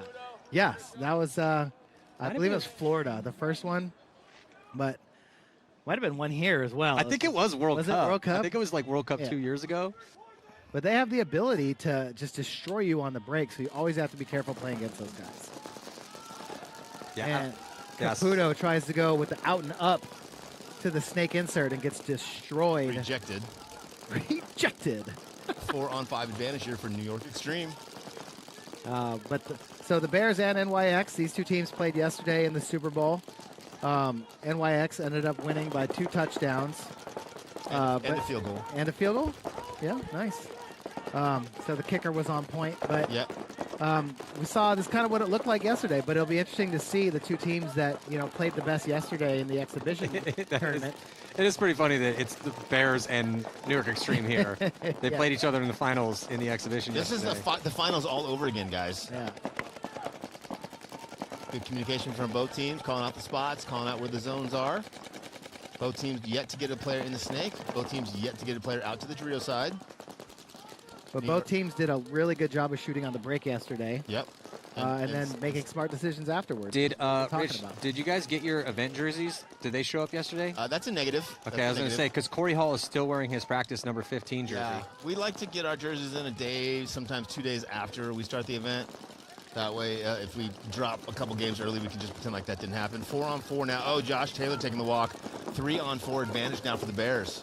Wow, New York Extreme squandering this lead by first losing Jerry Caro in the can and Josh Taylor in the back center. Yep, 2 number 15s over here on the snake side for NYX. CJ Cantor gets outside for New York into the snake insert, giving them a chance to get back into this game. Pat Kraft gets out to Dorito 1 for New York. Would like to have seen him done that a little bit earlier when there's still 5 guys left alive, instead of waiting until they're down a body. Ditto CJ Cantor. GJ in the back center for the Brooklyn Bears. Nick up in the Landry Logistics bunker. Frank repositioning there on D side. He did the old up and back move, go into the tower and then come back to that Dorito can. Now getting out to that first Dorito. CJ Cantor getting a check. And an elimination on CJ Cantor. Yeah, this is one that New York Extreme is going to want back. They dice up the attacker for the Bears, Caputo, and then they basically lose 3 gunfights in a row. Yeah. 4 gunfights. And they had a advantage early on and didn't take that advantage. You got to contain and then get outside of the pocket and hold your contain, and New York was not able to do that. It's nice to see the Bears playing well because they started off the first event and were playing some pretty good paintball. And then, the next 3 events really struggled. Yeah, 19th, 16th, 17th. They also didn't have... Consistent, though. Nick. Consistency is key. They also didn't have Nick, who had a baby and missed those events, and now he's back. He's one of the captains, one of the leaders, one of the adults on the team, and not having him on the field, off the field, I think he makes a big difference. Solid dude, but, he's back out here again playing now, and, the team's playing better. A lot of the guys that have been playing together for a long time, Joey, Nick, Jared, all out here getting spins and playing well. Good breakout for both teams. 5 alive for both teams. X Factor is getting checked in 3-1. Yeah, X Factor doubling up that back center. Referee checking out the player in D1, so a bit of a risk for X Factor, sending probably Parrish out there. As Uprising going to get Olsen to the Landry Logistics spot after doubling up in that back center. Oh, catching a penalty out of back center is X Factor. 3-on-5 advantage here early on for Seattle. And that pulls out 2 of their consummate survivors, Ineos and Danner. Yeah, grenade went by right next to him, hit them both. God, yeah, they're going to be losing the tower with Cody. Yeah, Cody coming off. Now it's just Billy in the snake can there, and whoever's in that D1, maybe TJ or Colt, I can't see. Oh, and he's eliminated too, so just Colt Roberts, or just Billy Bernacchia, I'm sorry, over here in the snake can. Yeah, that was Cody Bayless over there in the Dorito 1, and Ryan Brand going to go ahead and blow the horn. Not exactly the start we were expecting to see in that game. Very interesting turn of events there. X Factor's going to have to go back to the drawing board and figure something out. Yeah. Well, I mean, we saw this earlier in that Infamous game, right? Infamous lost the close one to the Russians and then came out and then were just having amazing shots on the break, right? And then just destroyed Verst. I think who destroyed Notorious, who beat the Hurricanes. Right? But, I definitely think that playing all those points, it definitely helps Uprising, who did not participate in the Super Bowl yesterday, to come out here and get their shots dialed in. Yeah, that definitely hurt the Hurricanes. Also, having a practice without 3 or 4 top teams there, and also not playing that really hurt Hurricanes. Well, jumping into point number 2 here. Brooklyn Bears up by 1 over Extreme. See if Extreme can stay alive. They can't. They lose their first body, and it looks like it's going to be a 4-on-3 break. 3-on-3, I think. No, 3-on-3. Yeah, so another bloodbath. It's been a little bloody on the break here, and what does that mean? That just means a lot of people are dying off the break on this layout. It's interesting, though, Todd. We were talking off camera, though. I can't wait to see the top teams play each other come, again for the seeding round when it's going to be Heat, Dynasty, Damage, and the Tauntauns. But I do feel that there is offensive capabilities on this field, as always, but just how lethal are those off-the-break shots going to be? It gets hotter, and it gets more humid in the afternoon, so you're going to get a few more bounces, but I still feel like the team that's willing to risk things a bit here and there could prevail out here. Sorry, Matt. That's all good. Another body coming off right now for the Bears. It's DJ Sakaguchi taking a walk. And I think that could have been that bounce shot, Matty, because Josh Taylor's just pumping that beam. Yeah, there are a lot of bounce shots out here, for sure. See if Pat Kraft can figure out that there's no one looking his way and get down that Dorito side of the field. Gets out to D1 now. Hopefully he'll notice that no one's looking at him. There's only 2 guys left alive, both looking snake side. Yeah, Jerry Caro's shooting heavy towards that Dorito side, trying to help Pat Kraft, get him to go down the field. Pat's going to come into the 50 Dorito. Nick's going to get shot out of that center tower. And it's just Robbie Altamore over here. Jerry finally releases, gets outside to the snake corner. Whoa, back pedals. Hit him with the moonwalk out of that snake. No bodies left. Jerry Caro still looking, still wants to shoot somebody. That's why I like Jerry, you know. He loves to shoot people, man. He's down for the scrap, you know. Jerry's scary. Good game there from Jerry, Josh, and PK. One of the things I do like about Extreme, and I actually think this is why they got so good so fast. Rich Telford? Well, yeah, Rich is part of it. They have a good attitude. You know, like when you can go over and say whatever you want to any of those guys as like a salty vet, and they'll just nod their head and go, yeah, okay, bro, sure. I got it. Yep, Yeah, no cool, problem. cool. Yeah, we sucked. Okay, cool. Yeah. Thanks for your input. Okay, we're really good now. Okay, cool. Yeah, they just very level-headed for the most part, which is shocking. I never thought I'd say level-headed. I mean, out of a and New Yorker, that's Extreme. exactly what you expect, right? Calm, cool, collective, polite, friendly. Yeah. When Rich Telford tells me to stuff, I do it too. Thanks, buddy. I'm not trying to get roundhouse kick in the forehead. You know, like here are your options. Do what I tell you, or get roundhouse kick in the forehead. Start bleeding. You know, it's just lucky it works out for them. You know, he knows what he's talking about.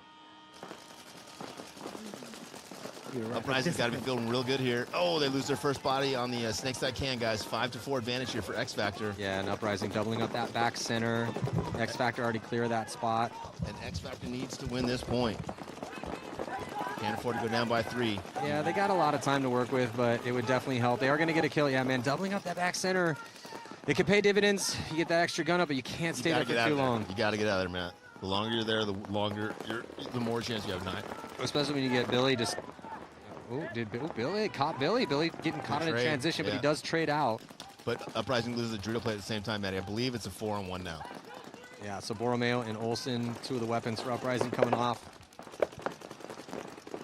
Looking really good for X Factor to get on the board here. Yeah, X Factor needed a solid break, but they lose LJ as he tries to move down the Dorito side, 1-on-3 now. And that's what kind of we were talking about yesterday with the Super Bowl yesterday is a team like Uprising can go out and beat X Factor for a couple solid points. It's tough to do it for 3 or 4 or 5. Yeah. I mean, Uprising's really good at getting early leads. It's just can they maintain them?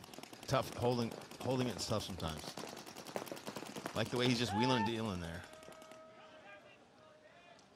Let it ride, baby. Let it ride. Let it fly. X Factor finishing with 3 bodies left alive. Colt Roberts, TJ Danner, and looks like Meter Enos. Good point there for X Factor. Yeah, get a little momentum back on their side. Increase that survivability a bit. 11.5 left in that game. Meter still asking the referee about the penalty he got last point. Yeah. Still concerned about that. Hey, ref, just wanted to double check in on that penalty from last point. I'm not arguing with you. I'm just saying just my perspective, right? Yeah. This is my You're not wrong. I'll tell you that right now. You're doing a great job. You're doing a fabulous job. And out of all the refs, you're the best ref out here. But my perspective is I think I shot him first, and then somebody else shot me, and you thought I shot him before. It's a whole, not my fault, not your fault. I know Nobody's it gets fault. a little complicated out there. I just felt like I was clean. Again, you're doing an amazing job. Please keep up the good work. See if New York can dig back out to win another point here. Bears are playing really well. These teams know each other very, very well. They all practice within 15, 20 minutes of each other. Yeah, it's always fun to watch the regional grudge matches. Ooh, bad break here for New York Extreme. They lose Jerry and they lose back center there. Oh, that's Josh Taylor, and they're just punishing him there for laying there. Brooklyn Bears do not like Josh Taylor. 4-on-2 advantage here for Brooklyn Bears early on. Caputo gives it right back, and so does Nick. Yeah, but they're going to no, they blow it? concede. Wow, okay. that's a weird concession. 2-on-3, and we conceded that. Ooh, so hearing from the booth that poor Josh Taylor caught one from his teammate, meaning like right point blank. Well, Josh knows what he did. And let's just get a look here. Corey, How don't close do it, is Corey. Corey, don't execute. Oh. Corey. Is that Corey's fault or Josh's fault? Josh's head went from Josh, other side of the Corey. bunker to his Watch bunker. Corey instantly. And That's Corey. concussion. He's going to have to go into the concussion protocol. Oh, I haven't seen Oh, that double in tap. years. Did Corey he double goes, tap oh, no, him? and then gets smoked. So everything's going New York's way here. That's what we call adding insult to injury. Right there. Sure. Oh, Josh, Corey, we love you both, but man, the that good was thing- not Corey. 2-on-3. Wasn't exactly choreographed Yeah. the way it should have been. I feel like they should have spent more time working on that breakout. But, the good thing for Josh is that he's got like a nice set of dreads back there. So he's got cushioning level number 1. Yeah. And he's wearing a beanie. I would have been doomed if that was me. Yeah, that would have killed the normal person. I don't have any hair left, so. Billy Bernacchia gets out to the snake corner for X Factor here, giving them a huge advantage. Uprising dropping too early. Uprising of the logistics, Landry Logistics Tower, back center, and the snakes I can. Carl Markowski used to do that to us all the time. He was the king of the friendly fire. Famous for friendly fire. Kid gets excited, likes to pull that trigger. Uprising gets outside to the Drudo side can. Uprising with 3 bodies now gets out to Drudo 1. X Factor 5-on-3 advantage here. They're outside the pocket. Down by 1. Lots of time left in this match. TJ and Cody moving down that Dorito side, stacking up Dorito 1 and Dorito 2. Love TJ Dana getting outside, supporting his 1. Cody Bayless now into the Dorito 3. Cody Mikowski locking off that Dorito side from that center box. Yep, very effective. Big gap there. As long as you can bring enough paint. Uprising dropping a body, dropping another body. 5-on-1 now, advantage X Factor. Yeah, a couple solid kills here to X Factor, trying to get themselves tied up and back in this match. 10-15 to go. Cody's looking for it. It's at that door center, and then also TJ sees it. Yeah, TJ, he's figured out where that last body is, but they just peel him off the field, no problem. So great job by Billy, TJ, Meter, actually everybody. 5 alive, perfect point here for San Antonio X Factor. Now, if I was Josh Taylor, I would be playing a little tighter in the back center. He's playing a little bit loose back there, right? Nobody's going to say it was his fault for putting his head in front of Corey's gun. None of you guys? Yeah, legitimately, though, whose fault is that, huh? If you're shooting your lane and a guy puts his head in your way, that's the guy that gets shot in the head. Is it Taylor? I feel like it might be 50-50, 25-75. I don't know. What are we talking about at least a 60-40 on Josh. Man, I was going to get a 60-40 on Corey. I mean, Corey has to pull the trigger.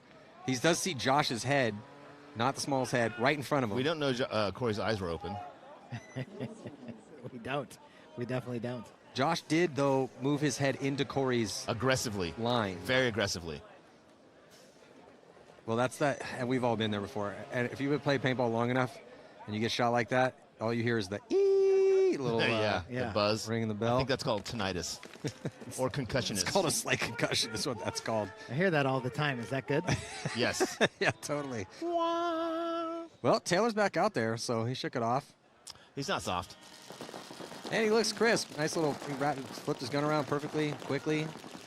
Tough dude. TJ Canner. TJ Canner a takes hard up bounce bounce there. Yeah, but that's twice that the Bears have shot him going and he to got that shot spot. the last game, yeah.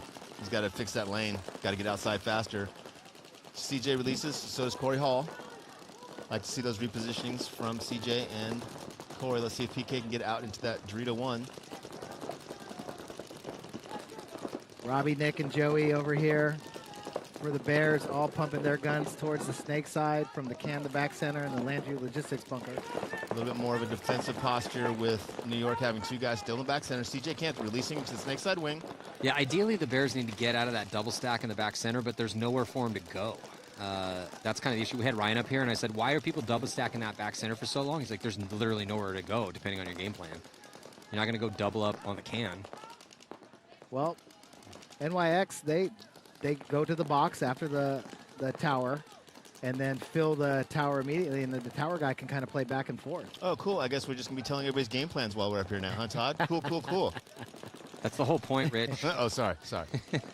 So the Bears have yet to really launch out of there. They're really keeping an eye on Caro. Bears are trying to wait for New York Extreme to make a mistake, right? Trying to wait for them to lose a gunfight, make an error. And this is what Maddie's talking about. You know, who's going to have that wrinkle? Who's going to be the proactive team when it's locked up like this and everybody's in these spots that the Bears are in? Where's going to be the first guy where they try and go alleviate some of the pressure or in that pocket? Or who's going to make the shot? Yeah, or exploit a weakness. Here goes Pat Kraft. Going from that can to the tower on the Dorito side. Yeah, we're looking over Frank Antetomaso's shoulder here, D side. No one out in there yet. First body drop's going to be from the Bears, dropping out of that Landry Logistics can. Oh, God, they lose 2 in a row as Altimore takes the walk, too. And Jerry Carr with a really good read. Sees that they shoot the bodies, immediately releases, goes all the way to the 50 snake. And you know what they say, guys. Jerry's scary. Well, this is New York Extreme has started. New York Extreme does not. Occasionally they will. Every team does. I mean, Heat will do this. Dynasty will do it occasionally. They'll spawn a high body situation. But Extreme is pretty good at this right now. See that kill drop. Jerry makes the big move. You saw Corey bounce out right behind him. That wasn't necessarily spoken communication, orchestrated moves. That's just they've played together long enough now. That was maybe like 6th or even 7th sense. Yeah, so it's just a nice little good look here from New York Extreme. Win a couple gunfights, execute properly. We were just talking about that. Who are going to be the proactive players, utilizing weaknesses in the other team squad or other moments that present themselves, and well executed close here quickly from New York Extreme. Yeah, and New York Extreme was one of those teams for a while, right? That they could shoot you on the break, they could get a lead, but then they just couldn't control it, right? And now they're doing a lot better job. They've always been pretty good at communicating, right? Now they're doing a better job of closing out those high body situations like you're talking about, not getting penalties, right? That not getting penalties is huge. Yeah, makes a huge difference. What a big difference. Yeah, playing together. Yeah, playing like a team. Yeah, I mean, we had Joey up here, we had Ryan up here, we constantly getting the leading lights of paintball coming up, and everyone always talks about how terrible it is for your team to get penalties on a regular basis. A body coming off right now for Uprising here, Snakeside. Oh, they're going to lose another one as well, too. They do shoot Colt Roberts with a 4-on-3 situation in favor of X Factor. X Factor looks real calm, cool, and collected there, Matt. Just in the back, got everybody guns up. Yeah, that's what Rich. One of the good things about X Factors, they've been doing this for so long. They never get rattled. But it's low body situation, high body situation, down by a bunch, up by a bunch. They kind of always look relatively the same and composed in their role. It seems like all their guys who are really calm, cool, and collected, they don't have a lot of hotheads. So they're just always out there kind of in cruise control, just confident in themselves, confident in each other, playing good, solid paintball. Not really riding the emotional highs and lows of a team, like some teams do. Some teams are going to be, look, we're humans. Some teams are going to be a little emotional, some players within the confines of those teams. But still, you're trying to be as stoic as possible given the moment, but keep your intensity. That's kind of the riddle, right? Is can you keep your composure but maintain your intensity? Yeah. Can you be intense without losing it, right? Yeah, exactly. It's hard to be intense and do a job. But X Factor's been good at that. They're probably one of the best teams out, yeah.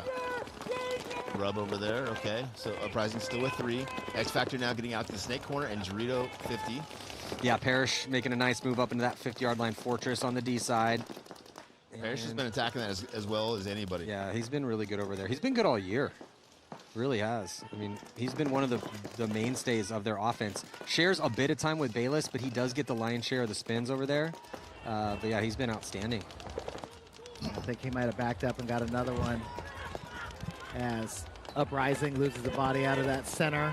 They have the Dorito 2 and the snake corner now. 2-on-4 advantage for X Factor. They're going to easily win this point. LJ is going to back up, come to Dorito 3. Yeah, X Factor's off on one body. They're calling 2 kills, but I think it's 3 kills. Yeah, trying to sort it out. But 2-2 game, lots of time on the clock, 8 minutes. You know, when you're up bodies, you're in control. No need to force anything if you're unsure. Good communication on both squads. X Factor just trying to figure out exactly how many bodies are left alive. Yeah. Where those bodies are and what those bodies are doing. Yeah, you can see there on your screen this illustration from that snake 1 position. It's kind of insert bunker snake, but looking inside. If you can hear that siren in the background, the police are finally coming to get Todd. He knows what he did. I gotta go. I gotta go. Guys, I've got to go. Nice hanging out with you guys. Great job, guys. If anyone asks, you haven't seen me. X Factor kind of smart here, knowing that they have a 4-on-3 or a 4-on-2 situation, know that they're most likely going to win this point. They really kind of want to burn off as much time as they can so they can go into this next point with as little time for Seattle to come back as possible. Yeah, they probably watched that other game when Uprising started running Wallabanini down the snake side over here. But 4-on-1 now. Only one player left alive for Uprising. That's their snake one. He's battling with Billy Bernacchia down the line. Yeah, that might have been a kill from Billy because he threaded up the snake side. He shot a lane inside. Immediately said kill one on the Dorito. So, yeah, X Factor looking good. Going up by 1 here against Uprising and playing the aggressor in that one. 6:20 left in this match. 3-2 will be the score. Yep. You got to be aggressive. Be aggressive. Todd and I are going to start cheering. I didn't know you were a cheerleader. Competitively, yeah. I know your daughter was a cheerleader, so you probably had to hear that for like 3-4 years in a row. The hardest thing I've ever done in my life is take my daughter to a cheer competition. I mean, I've done some like challenging things, but going there for 12 hours and listening to and seeing little like 5-year-olds with like 4 pounds of makeup on their face, it's doing quadruple backflips. It's tough. Yeah. So the last one I went to, I started walking laps, right? Because I was there for 12 hours. Got like 15, and I embarrassed the kid. She's like, "What are you doing?" All my friends are asking me. I'm like, "I'm bored, so I'm walking." It was at Davis, there's indoor trash. She's like, "You're embarrassing me." I'm like, "You're embarrassing me walking?" She's like, "You're just embarrassing me in general." I was like, hey, "Thanks, kid. You're looking out, man. I really appreciate you." You're like, I'm here for you. I'm here supporting you all day at this boring cheer competition. I know you're having a good time. This is not a good time for Dad. I hope you're having a good time because it's not a good time for Dad. I will be super excited for the 30 seconds you're competing, obviously. Your routine was amazing. Why do we have to wait around all day for that? I don't like any of these other kids. Watch, Todd's going to get 2 cheerleaders, too. Oh, here we go. I almost called Todd when we bought the first $500 cheer outfit. $500? A spandex top and a spandex bottom. And I'm like, where's the sweatsuits and all the other stuff? That's it? I'm like, oh, you guys have got a racket. I'm going to call my friend Todd. Yeah. He should be making cheer outfits. That's true. Like, it can't cost. I mean, Todd would know the cost on that, but it ain't going to be near. It's $6. Yeah, if you get the Gucci, it's $6. Jesus. What a racket. Todd, you got to get into that game. Probably the only reason why there's still cheer competition. Yes, yeah. It's the only thing funding cheering. See those Cortez getting spin, getting out to D1 for New York Extreme. Corey Hall releasing through the center, getting to the center brick. Bears doing their standard 4 across the back, one in the Landry Logistics Tower. Corey Hall almost got caught on that move going forward by that Dorito side can, looking inside, but gets there alive. Followed up by Josh Taylor. Yeah, so again, neither team with a lead, so both teams have to be thinking. And the score's tied. Play tight. Yeah, she nailed it, Rich. Good job. Bears have ran the same play 5 points in a row. And all day yesterday as well. And all day yesterday as well. But to be fair, it worked well for him yesterday, and it's working well for him in this match so far. Well, gotta keep the bodies alive. Greg Rosek losing a gunfight from that Landry Logistics spot. His teammate's gonna go right past him and go into the snake. I think that's Nick. Yeah, Nick gets to a good spot there. He can really shut down that Dorito side of the field from there. Put a lot of pressure. He's kind of playing loose up over the top there, though. He's got to watch out. He might get striped. Well, Corey Hall snuck into the right wedge, the snake side wedge. Todd, Corey was feasting yesterday up the center for New York Extreme. He was one of the big reasons that they were able to get that win in the 7-3 exhibition. Yeah, Corey's always been a really good player, but he's definitely in the last 2 or 3 events kind of developed into something special for the team. Super positive at all the time. Really good guy, but really kind of finding his next level of play. Well, he was one of the guys, if we go back to Vegas 2020, when Todd, Nick, or Corey and the Ironman won, he was one of your core guys that helped you win that tournament. Yeah, absolutely. And he made, he really stepped up that event, and then winning and being, on the field. Team kill. Corey and Josh got killed by their own guys. It definitely, it takes your game to another level when you're able to win a tournament and be part of a 100%. team that wins. You learn what it takes, and every time you win, it takes a little bit more pressure off you next time you're in that position. You're like, hey, I have done this before. I am able to do it. Yeah. I'm not trying to do something I've never done before, right? Yeah, when you haven't done something, sometimes it's like seems insurmountable. The first time you get there, you're like, I want to do it. Can I do it? And then you do it, and then later, after you've won a few tournaments, you're like, people are like, can I run it? And you're like, indeed, I can run it. Indeed. Indeed, I can. Watch me. Watch me run it. Can't stop, won't stop. Bad boys. For life. For life. So nice having you up here. Yeah. It's been fun, man. I'm glad that we got the bye. The only reason why, we wanted the bye this year was so I could hang out with you guys. Right? Well, I appreciate you guys were so consistent and so good that you could make top 3 actually, because Tauntaun's coming in. But yeah, happy to have you up here, Todd, as always. Billy Bernacchia running and shooting to snake insert. You don't see that very often. Nice move by Billy Bernacchia. Yeah, surprised he didn't get picked up doing that. Extra gun up on the break. He actually gets a kill there on the snake side can as well. Yeah. Uprising digs out, fills that can. 4-on-5 advantage for X Factor as they lose Cody Mikowski. 4-on-4. Doubling up that back center again. That's definitely starting to become a little bit more of a situation here for teams this afternoon. Oh, it's a situation. Teams keep doubling up that back center. It definitely works out a decent amount of times, but I'd say probably creeping up to maybe 30%, you're going to lose that body. And like, even when they're tight, like Thomas was playing that pretty tight, got caught twice back there. And there's bounce shots into the back center. And I think a lot of times that's where they're getting shot, because when they get up, they get that kind of sideways look like there's nobody on the sideline shooting at me, right? Yep. That's that weird angle bounce shot that you don't really expect. Billy Bernacchia, snake side, insert, try to get in there. And Uprising went up the middle shooting at Billy. I think if Billy had been running, he might have got shot, but I think he was able to use his gun to help protect himself a little bit getting in there. But, Uprising coming up through the middle now with 2 bodies. Uprising really trying to put a that player pressure on the D side. Yeah, really trying to keep that pressure on the outside to not let Billy get in the snake, but create some space, because they got caught a couple times trying to make those moves on the secondaries. They went on the break this time to kind of get up there and now maybe allow their outside guys to fill out. Yeah, Uprising down to just 3 players, 2 up the middle, 1 in the snake side can. X Factor with snake side can, snake side insert, Dorito tower, and back center.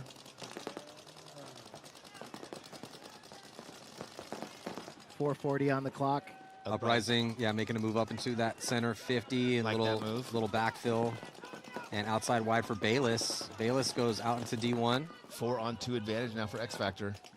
Yeah, and Uprising loses their snake side can, so they have only those 2 bodies left alive in the middle. Uprising forced to concede. Yeah, they're trying to preserve the time. Wait, no. I think it was inadvertent horn? Well, there's still 2. Uprising has the center 50. They got Olsen right behind him. Looks like just the 2 bodies left alive with 4:23 left and only down by 1. Looking at a 4-on-2. Oh, they're going to make them go back to the start gate. Well, that is going to be a huge advantage for X Factor, as it's going to be 4-on-2. I hope they get all the scoreboard issues worked out before Sunday. Has there been other scoreboard issues? I mean, I'm not saying there have been, but if there were other ones, I wish they would get them all worked out before. Not like this. No, this is special. We haven't seen this yet. So yeah, some sort of inadvertent technical issue here caused a concession horn, which should not have been thrown. So they're going to put them at the start stations, and that is going to give a big advantage to X Factors. We're actually talking this morning about how 3, 2, 1, 10 seconds on my voice, and then you'll hear the horn after 10 seconds. How we used to have the horns like on a stand behind with the buzzers, so you could run up and hit it, But then they kept getting shot, and then the horn would go off because they'd get shot from balls flying. Yeah. So now we have them on the back of an inflatable bunker, right? Which sometimes guys run over and try and hit, but they hit the bunker and then they miss the horn. And we're talking about that Dynasty Houston Heat final, in the car with Ronnie and Tyler, and I think it was 15. And Greg Sewers missed that buzzer by a second, and Kyle had backed up in the snake and shot him to win the World Cup. That was 15, I think. Uprising with only 2 players attacking, getting out to D side, and now in the snake with Billy Bernacchia coming after him. 1-on-4 advantage now for X Factor.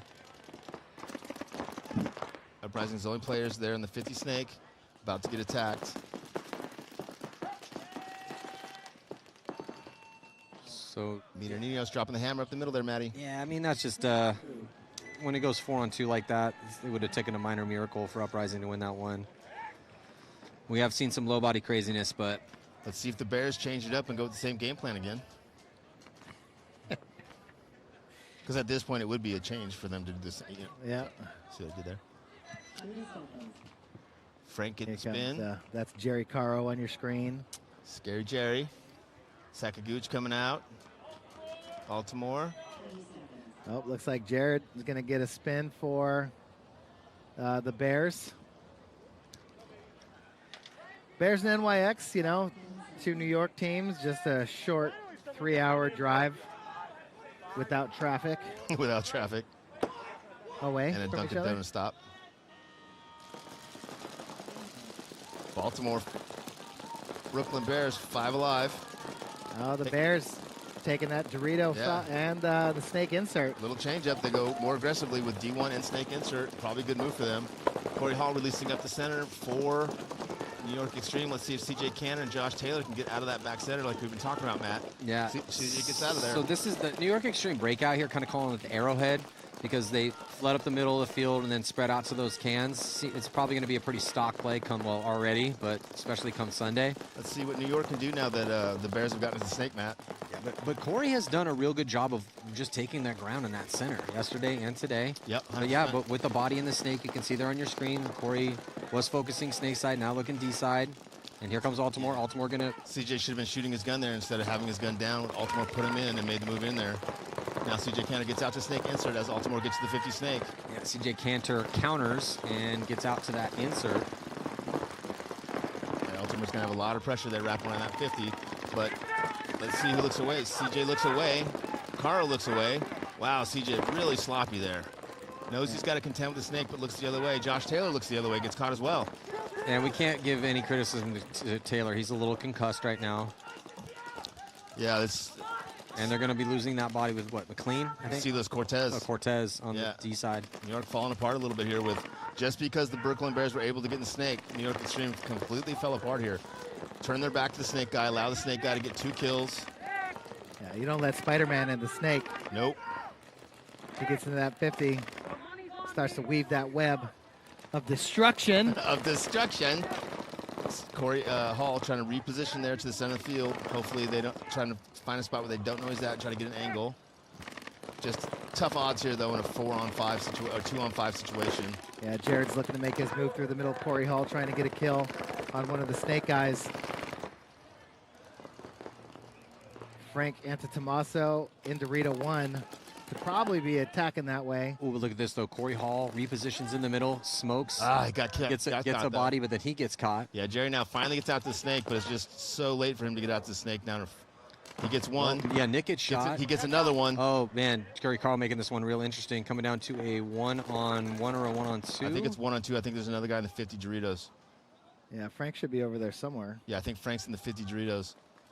Yeah, he is. He's actually going past it, and he gets that shot in on Jerry, so Frank going to save this point. Yeah, Jerry Taro turned a 4-on-1 into a 2-on-1, but unfortunately lost track of one of the bodies. Yes, but that just goes to show, though, even down bodies, Jerry stayed on the attack, Corey stayed on the attack. You have to. The Bears had the bodies, but were just standing in their bunkers. Just playing defense, yeah. You know?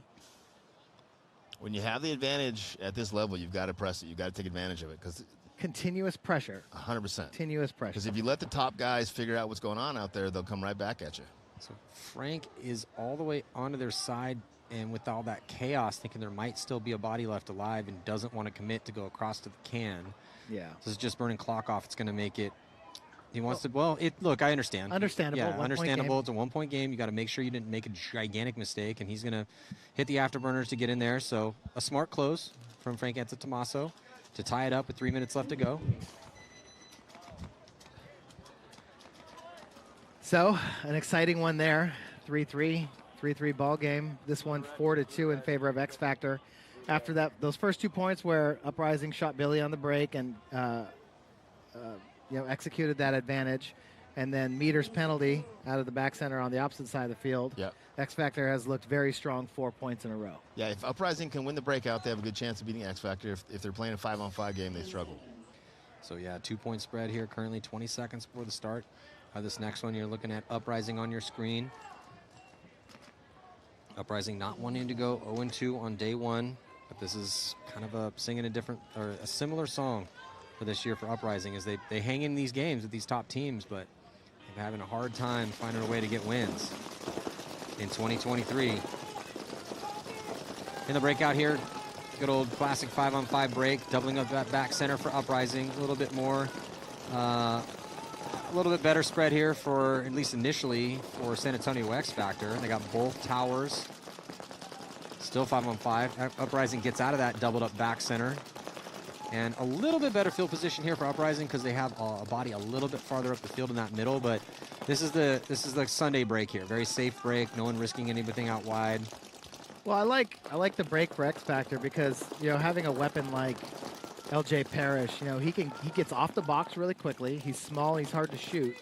Yeah, and I've seen him do this a couple times now where he breaks up to that Dorito side tower and instantly locks off that Dorito side, right? Because he's got TJ who's able to shoot from the back center and then dip out to the can really quick on the secondary and then play across the field early. It helps put some pressure onto the snake side because he's shooting blind shots into the snake side for Uprising, and Colt Roberts, who shot snake way on the break, once TJ gets in position, can now lock off that Dorito side, helping LJ Parrish out. I like Uprising having 2 attackers at the center of the field here. But as the clock is ticking down, you'd like to see them play a little more offensively. Yeah, they need to just to tie, so need to find a way to present some sort of offensive threat against X Factor. But with the break that X Factor had, real safe, everyone's very much tuned into those outside shots. You got 3 guns looking snake way and 2 looking D side way right now. Here for X Factor. Yeah, sorry, we're looking at the clock across the field that just counted down to 0, and we were wondering why the game didn't change. Yeah. Oh, Nino's taking the walk for X Factor, giving Uprising a slim chance here. That is a huge kill here for Uprising, as getting Meteor off the field at any time is a good thing when you're playing X Factor, but definitely need to push the issue. They need to leave enough time with a loss already. They cannot take another loss here. LJ taking the walk, Maddie. I mean, yeah, sure, if they go big tomorrow and the next day and go 2-2, still have a chance to move on, but since we're only taking 2, there's no wild cards here. Yeah, 5-on-3 advantage here for Uprising. Uprising player getting pulled out of the bunker with a big hopper hit, luckily not getting a penalty there. Graham Arnold, and that forces Ormrod to retreat back to the back center, try to get over to the snake side. Yep, 4-on-3 advantage here for Uprising. I actually thought that was spray. I did too, and then until it came back up, and I was like, oh, geez, that's a big hit. Yep.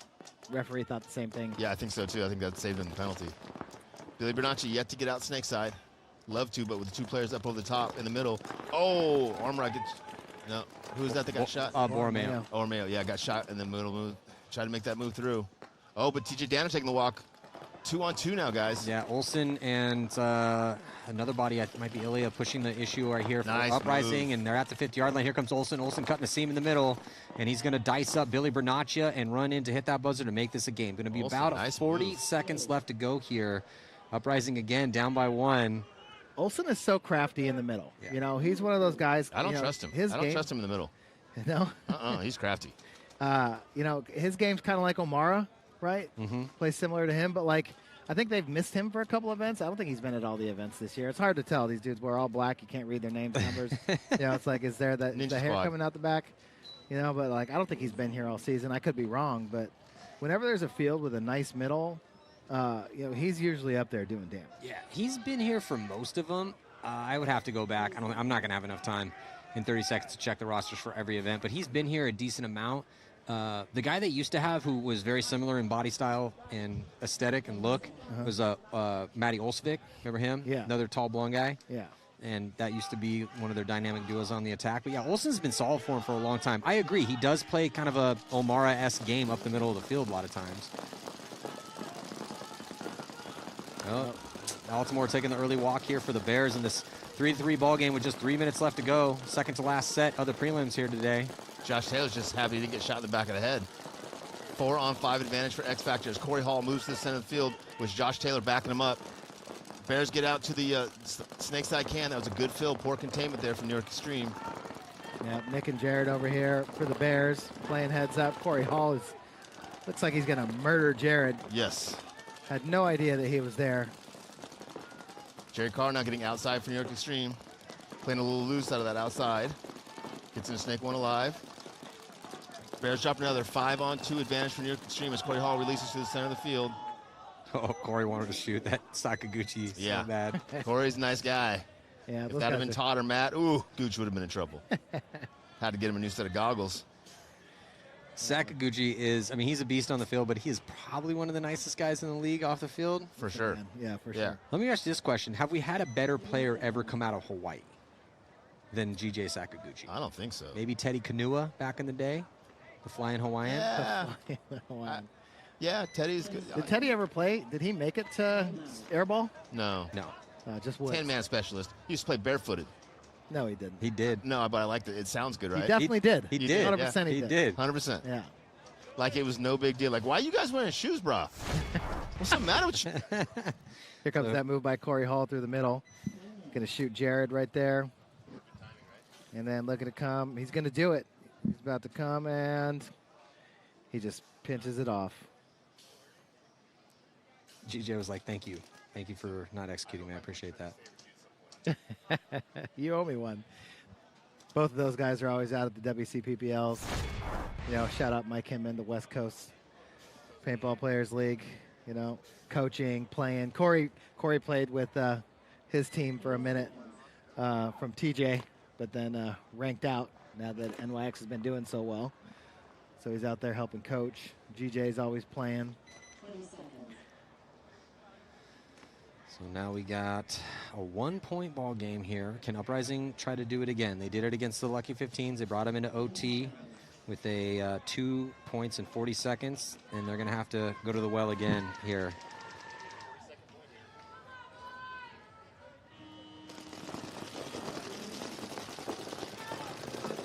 They try to go hard down the Dorito side, skips into Dorito 2 and directly into Dorito 3, but a penalty on the snake can's going to get 2 bodies pulled. Yeah, Not great news. Uprising slips, though, in with 24 seconds into that 50-yard line on the D side, so they have a chance. He's looking at 4 guns his way, though, so it's going to have to come from somewhere else. Bernacchia dies. He catches one from the 50 Dorito. Here comes Borromeo, going to lock up on that 50-yard line to try to launch, but here comes Parrish. Parrish on the attack. He runs through. He gets 1. He gets 2. Actually, yeah, so he gets shot the first one on the D side, comes through, gets Borromeo, and does end up having to trade with, I think, Scotty Knight, but that is going to do it. Game is going to be over, and X Factor going to take the win. So 2 heartbreakers for Uprising as they lose both their games by 1 point. It was a 7-6 loss against the Lucky 15s in overtime, and now in closing moments just not able to put enough offense together as X Factor going to take their first win in their first game. 0-2 right now to start out the World Cup here for Uprising, but 2 respectable matches. Yeah, they'll probably have 2 mercy rules tomorrow. You know what I mean? Flip the script, change it up a little bit. But could very easily have been 1-1. Yeah, but that's been kind of their story. You know, it's been frustrating for Uprising. They have a lot of talent. They're very experienced. They just can't seem to get the breaks to go their way. Let's see. What are the Bears going to do? Bears double up that back center to go heavy guns. They do risk Sakaguchi out wide on the D side. They lose Caputo, though. Yeah, GJ goes out to the Dorito side, skips into Dorito 2, but losing that far guy on the snake side, Caputo out of the snake side can. They're going to be kind of in a tough position again because they're kind of going to be in hold mode over here. Yeah, so under 2 minutes to play. Extreme up a body and up point. They get a player out of that back center as and a move up the center as well too. CJ. Yeah, I think Nick got blasted by PK over there in that Dorito side can, shooting over the top. Bears got to be careful now with the margin because they, well, actually not really. They won a big game against the Saints, so they do have some points. But keeping this one close, going to go most likely 1-1 on the day because Extreme should be able to march down and put this 5th point on the board, take a 2-point spread with about 1:15 left to go. Yeah, blood was in the water over there. Saw bodies walking off. PK and Jerry were off to the races. But, you know, you want to score those quick points and add to your point margin when you're NYX. So, you know, heads up. Try and go score some extra points. So make these guys play if you're in control. Absolutely. So we do have probably one more point at least that's going to be played here. Bears will be on a full court press as they need to. Not a lot of time left. Now, again, we already saw Uprising score 2 in 40 seconds, so it can be done on this field. They did it against Lucky 15s. We got one more set to go today, and I think this is going to be a fun one between Diesel and the Lucky 15s. Both those teams like to push the issue and play aggressive. Lucky 15s with a victory already against Uprising, and Diesel lost a level. So Diesel's going to be out for blood.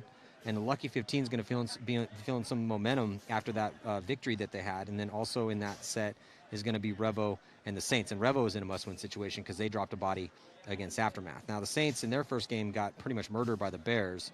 So that's a game that if I was the coach for Revo, I'd say, look, we got to play smart paintball, but I'm kind of expecting you guys to put up a ton of points in this match. Like, we need a big win here. Yeah. Because in that bracket, you have NYX, Revo, Aftermath, Bears, and Saints. If people are going to be putting up mercy rules against the Saints and we want to stick around and be in the top 2, then we need to be putting up mercy rules against the Saints. Yeah. Because Saints has been the bracket gift all season. Well, because if the Bears are down ranked 4th in their bracket and they put up a mercy rule and then hanging with NYX, so even if they take a loss, it's not going to be by enough to murder their margin. If I'm Revo, I mean, honestly, they have to put up a lot of points against the Saints. Yeah. And I think they can. You know, they definitely can. Oh, for sure. Nobody wants to go 0-2, right? So not only do you need that win, but you definitely need to make sure you stack up those points. Yeah.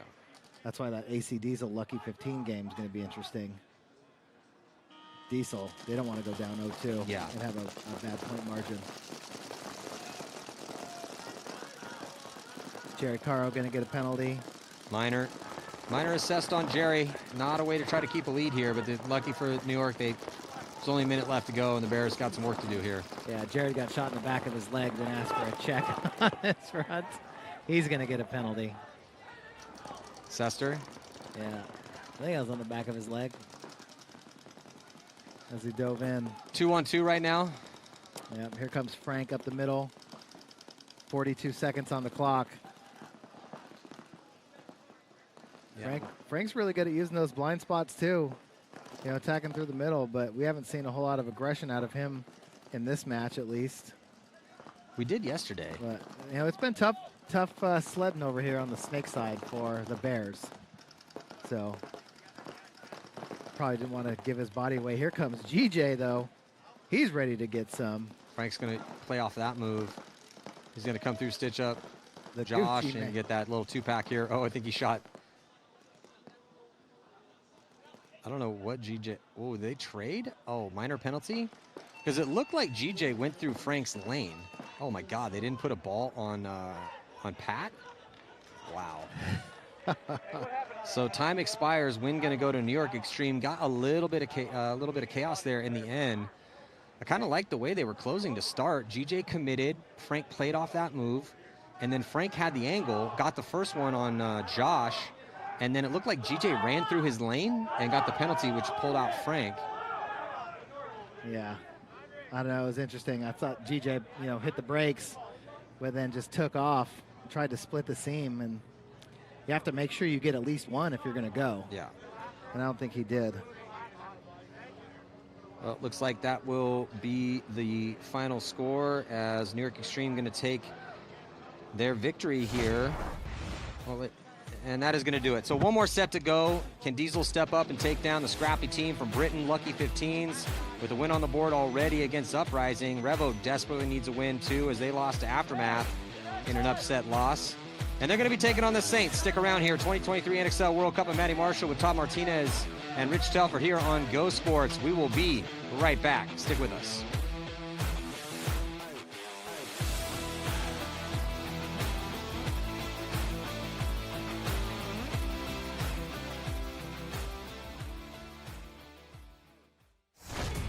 The NXL World Cup, the biggest and most important event in the paintball world, and by far the hardest to win. 24 pro teams will take over the main stage and battle over 4 difficult days, but only one squad will earn the right to call themselves world champs. A win here, and your team becomes a legend forever. Through 4 events in 2022, only 2 teams have won a tournament. Leading the pack is San Diego Dynasty, who took the first 2. After 20 years of precedent-setting greatness, they are still the best and most consistent team in the game. A win this weekend will make it 4 world championships in a row for the Dragon. But Tampa Bay Damage's tactical brilliance and Jacob Edwards' one-on-one ability has put them right on Dynasty's heels. Without a doubt, this veteran squad has the momentum after winning the last 2 in Philly and Chicago. These are the odds-on favorites, but the field contains other squads who could see the view from the top of the podium. Former world champs Houston Heat and San Antonio X Factor's all-star rosters are dialed, and both teams have been to the finals this season. Impact, Infamous, AC Diesel, and Red Legion. All experienced crews who have redemption on their minds as this season has been filled with mostly frustration. New York Extreme and the New Orleans Hurricanes are both talented, up-and-coming dark horse squads whose skill and tenacity have teared up in 2022, and they both could go deep on Sunday. The Toulouse Tauntauns are looking to prove themselves stateside after winning the European Series, and they will be joined by rivals Stockholm Joy Division, Poland's Verst Factory, and the Lucky 15s from Great Britain. The stage is set for the most treacherous test of the year. New heroes could arise and favorites could fall as the best paintball teams in the world throw down in Orlando, Florida to see who will reign as the NXL World Cup champion.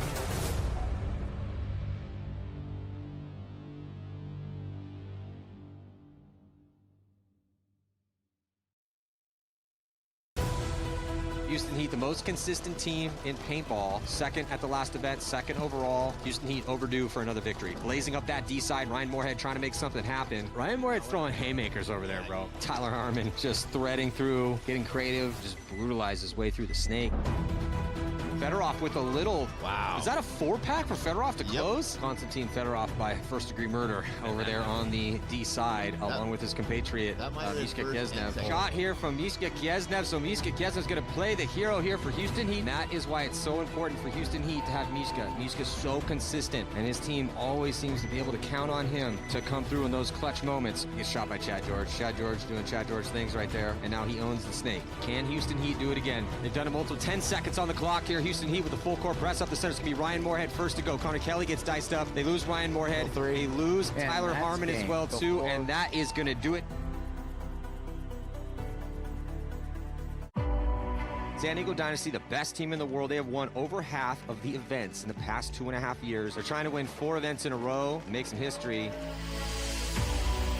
Archie gets the coast-to-coast shot. What a beautiful job. Oh, Chris Shear just shot 4 bodies. Chris Shear putting the team on his back a bit on that D side with a couple beautiful moves. Blake and Arturo throwing a wrecking ball. Blake Yarber up the center. Arturo still alive. He pops the top, and he does get the drop in. So the combo of Archie and Mikey absolutely lethal. Mikey Urena, again, just a bully over here on the snake side for San Diego Dynasty. Harrison Fry's going to run through, get a 2-pack. Nice job by Harrison Fry. Here goes Oliver Lang. Oliver Lang on a launch is going to get 1. It's Oliver with a little 2-pack run through here for Oliver Lang. If you beat Dynasty at this point, you're the favorite. Like, straight up. There's now no you're way the to best call. team in the world. You have to call. They knock San Diego Dynasty out of this tournament. Dynasty will not be winning 4 events in a row. And we got ourselves 2 new teams in the finals. Damage is a team. They won Texas last year. They're like 2nd place at World Cup, 2nd place at the first event. Coming into 2023, Damage was thinking, okay, we're going to take down Dynasty. That's our goal. Even though they're amazing gunfighters, their teamwork doubles up their ability. Tampa Bay Damage goes heavy guns up. So Rainey's going to come over and dunk on Connor Kelly, and Rainey Stanzik so creative and lethal. Oh, but Keith picked him up. I think he put a ball on him. Unbelievable shot from Keith Brown. Damage is dictating the pace of the action here. They've had so many contributions like Keith, Chad, the Edwards brothers, Rainey. It's kind of been a full team effort here for Tampa Bay, which is best case scenario for them. Then they shoot Colt Roberts out of that back center. Jason Edwards does get the shot in on TJ. It is going to be 1-on-1. So Jacob's going out for sure. Oh, Tom Guest got shot. Oh, and Jacob Edwards does it again. Plays the hero yet again. I hit the shot. We did that as a team, boys. That was a team. 100%. Hey, when we played our potential, nobody can handle us. Big question with the Extreme is, like, how legit are they, right? I mean, are they ready to win a tournament? And yeah, they have a lot of experience in the prelims in the Pro Division. Yeah. But that is a completely different thing than the Sunday pressure when you're playing the top half of the league. 100%. Oh, finally meter goes and somebody catches him. Great zone control from New York Extreme. I mean, they're just putting paintballs in the right place at the right time here. Oh, and saw the ball break off the top of his loader. Josh Taylor to take the 1-on-1 victory. We're just talking about how good he's getting. Oh, and he gets absolutely obliterated by Pat Kraft. So Pat Kraft keeps his head on a swivel and saves the point. I keep seeing this out of New York, though, right? Like, even when they go down, they're not freaking out on each other. They'll fight and scrap and get back in matches. They're looking really composed. They're becoming more and more mature every event, right? So the Cinderella story here for New York Extreme, not going to work out here, but they still look really good. Extreme just saw some flaws in what they were working with out there. What special combination of dedication, preparation, skill, and experience gives weight to the gravity of greatness? The sport of paintball requires all these things from those who seek to be champions. arming yourself with these coveted values in this endeavor is no guarantee that you will ever experience the view from the top of the podium. Most teams embarking on this quest will struggle, fighting against the odds. But a select few will manage to climb into the rarefied air of the elite and be crowned champion. This is their journey.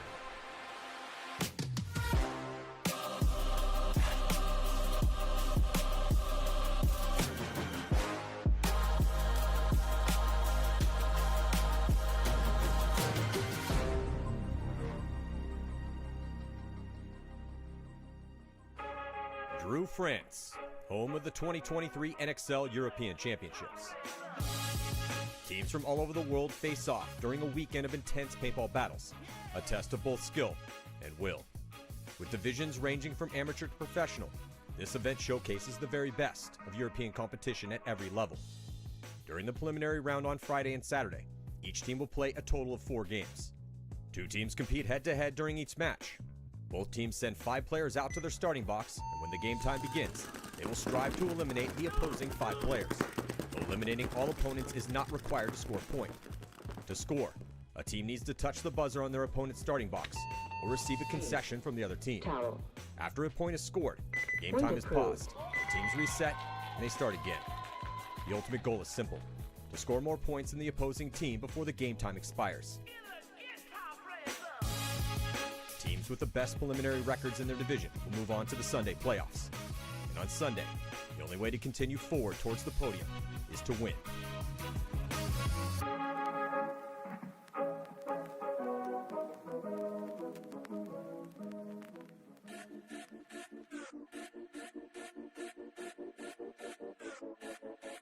I hustle and motivate.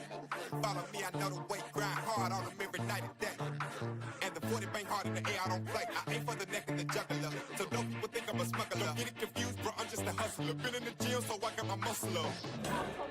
I'm like a Yosemite Sam in the Wild West. I just laugh at them when they wear vests, cause it's headshots on sight. I don't do beef, I just lay it to rest. I'm so hungry, my blood sound malicious. On my journey, I'm chasing my riches. I got so many reasons that I gotta make it, so I wake up and I go get it. I move like I'm the mob in my all black. You ain't down with my squad, you can fall back. If you never seen greatness, then you about to witness, and you gon' know what you should call that. Every song that I've been on is a hit like a ball back. I took some losses, but I got them all back. Been at the bottom and I'm never going back. I'm fully focused and I'm on track.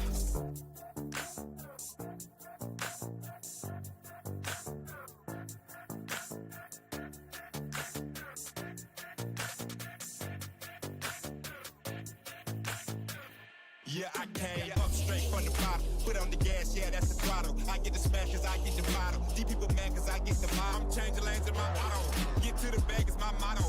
I'm coming up cause I stay down. Grind so hard I can't slow down. Death was given not for the mud. I wrapped it up and down with the drum. If you wanna play, count my bluff. I'm not gonna pull it if I ain't gon' bust. I'm making a movie, cooking up too. On the freeway, I got no proof. I'm nothing but crack, yeah, that's true. I'm about to win, don't know about you. Tired of waiting, I'm running out of patience. I'm about to make my move right now. I'm about to make my move right now. I'm tired of waiting, I'm running out of patience. I'm about to make my move right now. I'm about to make my move right now. I'm tired of waiting, I'm running out of patience. I'm about to make my move right now. I'm about to make my move right now.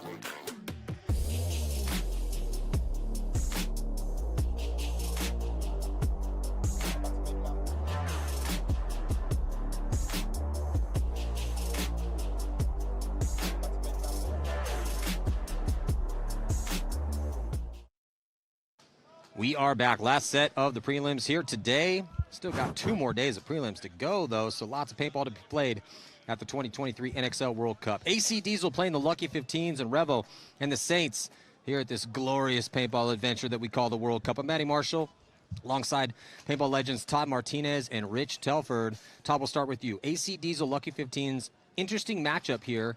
On paper, got to give it to Diesel, but the Lucky 15s are very scrappy. They had a pretty nasty and scrappy win against Uprising. What do you think about this battle? I don't know. I feel like this one could go either way, right? Lucky 15s, you know, making that comeback and able to, well, they were ahead the whole time, right? Yeah. They kept off the comeback from Uprising.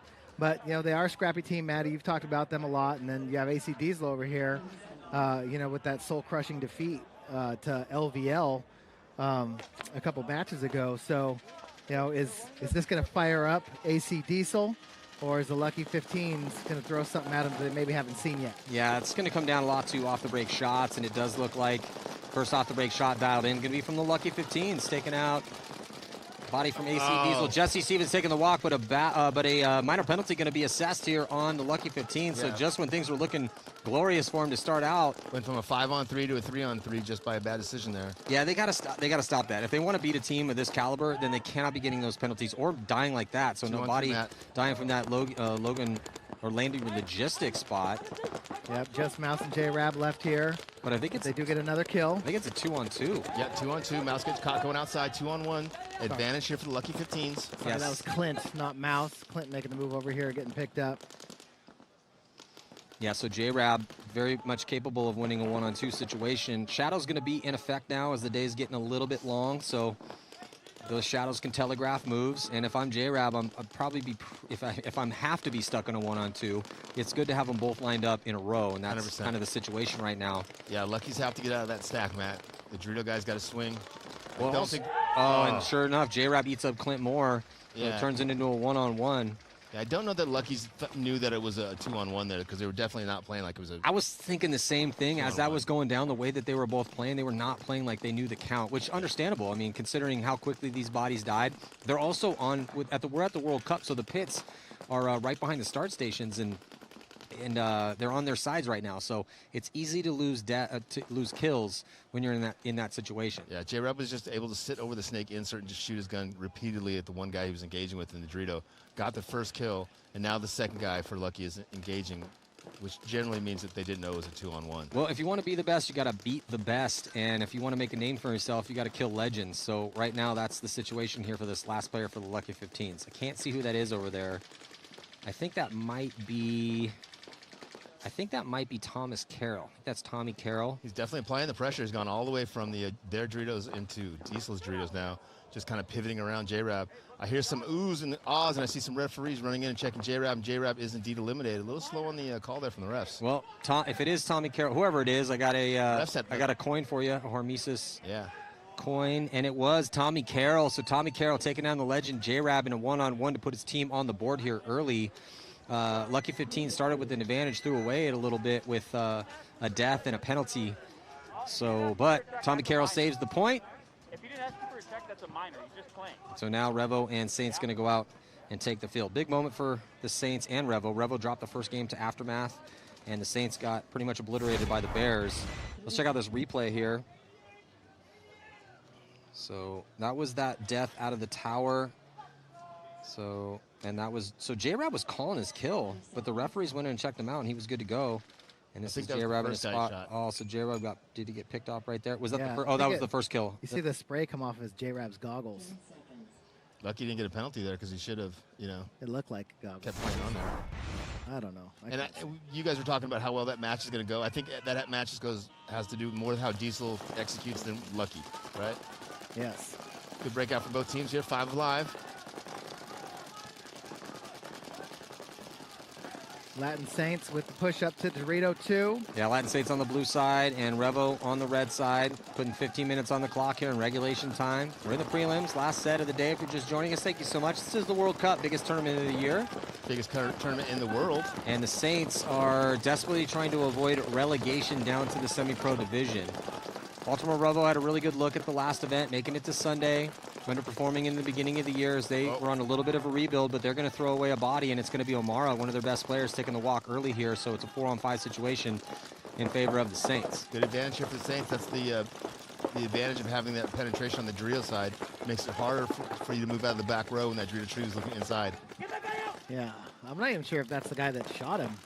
There's a couple Latin Saints looking on the inside over here. I think that's Colin Cherry in the snake side cam.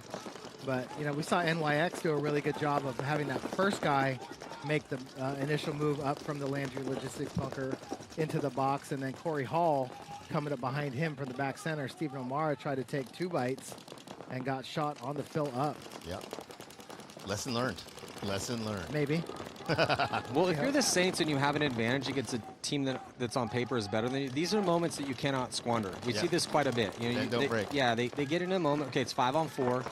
you have decent ground. You're outside wide on the D side into D2. You have a little bit of ground in the middle. It would be good for them to try to take a little bit of ground snake side. But more importantly, do not lose any gunfights and squander this 5-on-4 situation. Yeah, and Revo's here, the emphasis is on them getting outside the pocket, right? They're down a body here in this first point. Saints are in better position, and there they go, getting out from the snake side cannon to snake side insert.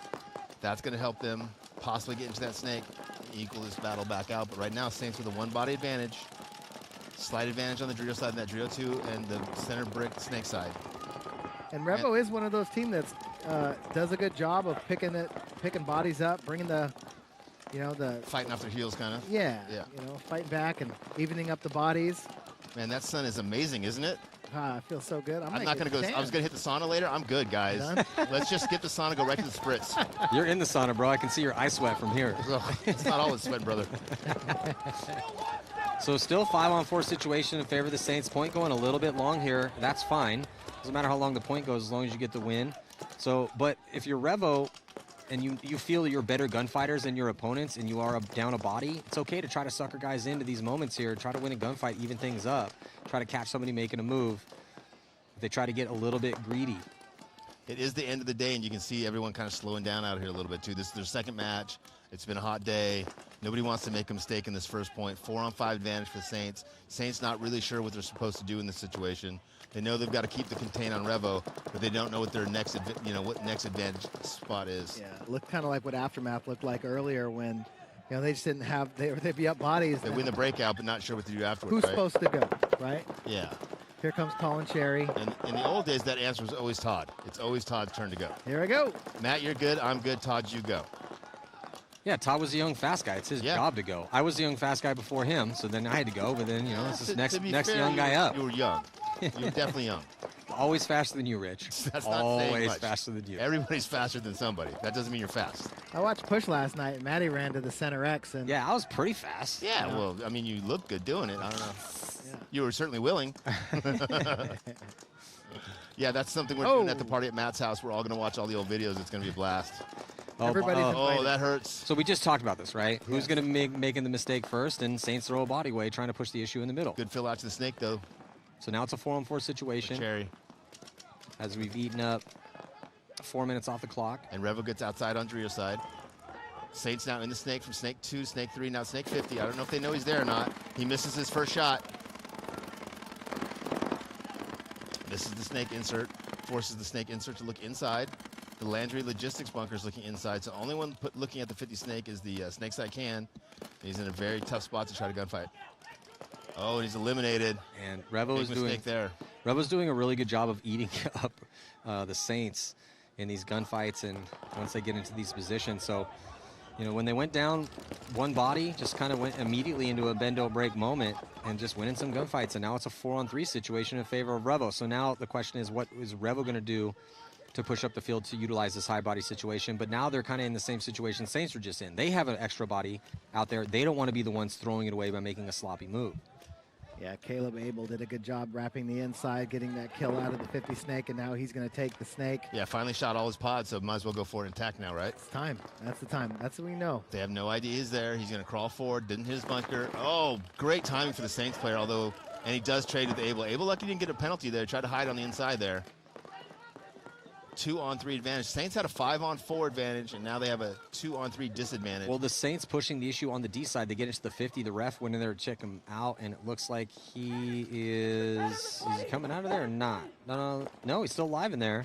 So 2 bodies up pushing on the issue on the D side for the Saints. Weaver trying to push up here for Revo. He's going to go up to that 50-yard line. Really like the way Weaver plays. Not specifically there, but generally speaking.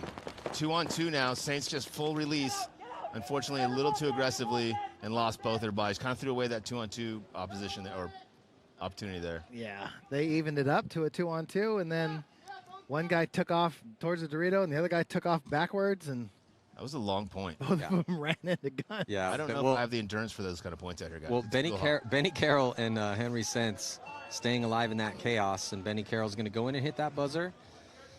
So, initially, this is, again, one the Saints will want back. They go up 5-on-4 and cannot capitalize. This was Caleb Abel and the Snake pushing the issue. Yeah. Got hit right there and then kind of tried to tuck it in a little bit. So, Careful not to get a penalty. This was Weaver. He was committing and didn't exactly know where that body was, so he got caught up and over the top. But Henry Sense and Benny Carroll, there on your screen, alive to save the day and save the point here in this first one. But again, like we talked about before we got to this set, if you're Revo, since you dropped your first game to Aftermath, they really need to put up a win, and ideally, because the Saints are the 20th ranked team, so there's a good chance the Bears put up a mercy rule win on them, and if that's how it's going to go down and you want to have a chance to move on in this tournament, then you need to be putting up points against the Saints. Yeah, the Saints need a pod guy, too, because the referees are picking up all their pods after this point. There's still like 20 of the Saints pods on the ground right now. Yeah, the Saints are pod rich, obviously. All the other teams are fighting over pods, but the Saints are deep in pods, clearly. Yeah. Good breakout for both teams. 5 alive. Big pod money. Here goes. Good move through the center for Diesel. Gets their first elimination. Who is Spica? Hey, Spica had some really good looks for Diesel at the last event. Finally getting some offense out of Spica. Just gets 2 kills. Spica's been their best player all year. He's going to go ahead and throw that up. 3-pack. Spica's doing really well It's right a here. 3-pack for Kyle. I don't know. Mouse has had some good games, too. He has, but I Spica feel like really, Spica's really good been there. the most consistent. Yeah. Ooh, so that was a 3-pack, maybe a 4-pack for Spica as he goes up, throws a wrecking ball through the center of the Lucky 15's line. And that's the seam. That's the easiest seam to get up the field offensively early on. Yeah. With all the guns focusing on keeping the guys out of the Dorito side, down the Snake side, the center becomes very, very vulnerable. Like the soft underbelly.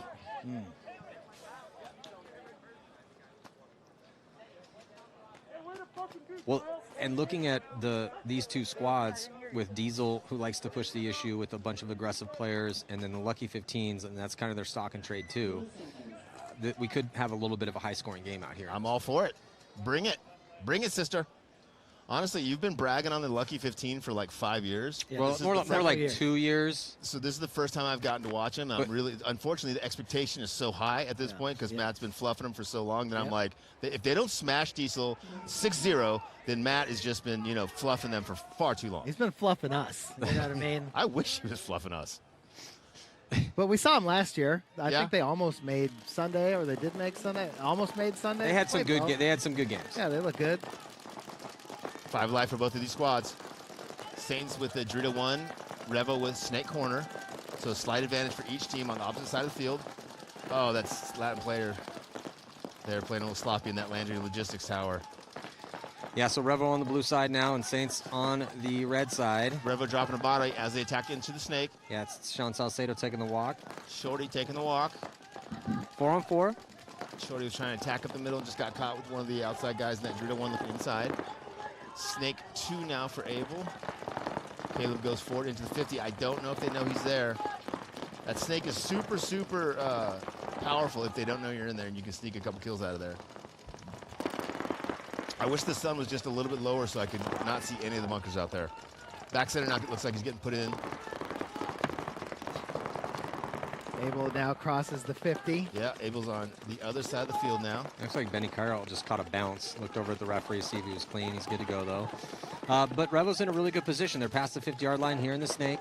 Yeah, I'd like to see the Snake player behind Abel get into the Snake, not just sit there in the Snake insert with his gun down. He's having a hard time with his eyes. He's looking into the glare right now. The look cross field from where Rob Velez is directly into that setting sun.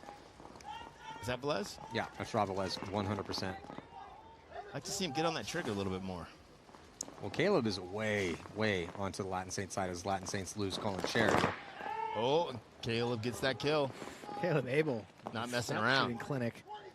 Over here in the Snake. Only 2 players left for the Saints, Dorito 1, Dorito 2. Well, good for him. I talked to Mike Jeffrey. I said, hey, how's the team looking? Who's playing good? First name out of his mouth was Caleb Abel. Oh, nice. You want that on this field. You need Cable playing good. Cable guy? Cable guy. So, yeah, Caleb wrecking shop over here with Rob Velez behind him on the Snake side. Great point from, other than Sean Salcedo taking the walk, perfect point for Revo. Good execution there by Revo, getting bodies out here on the Snake side, pushing down, Abel coming across. Rob Velez with the support.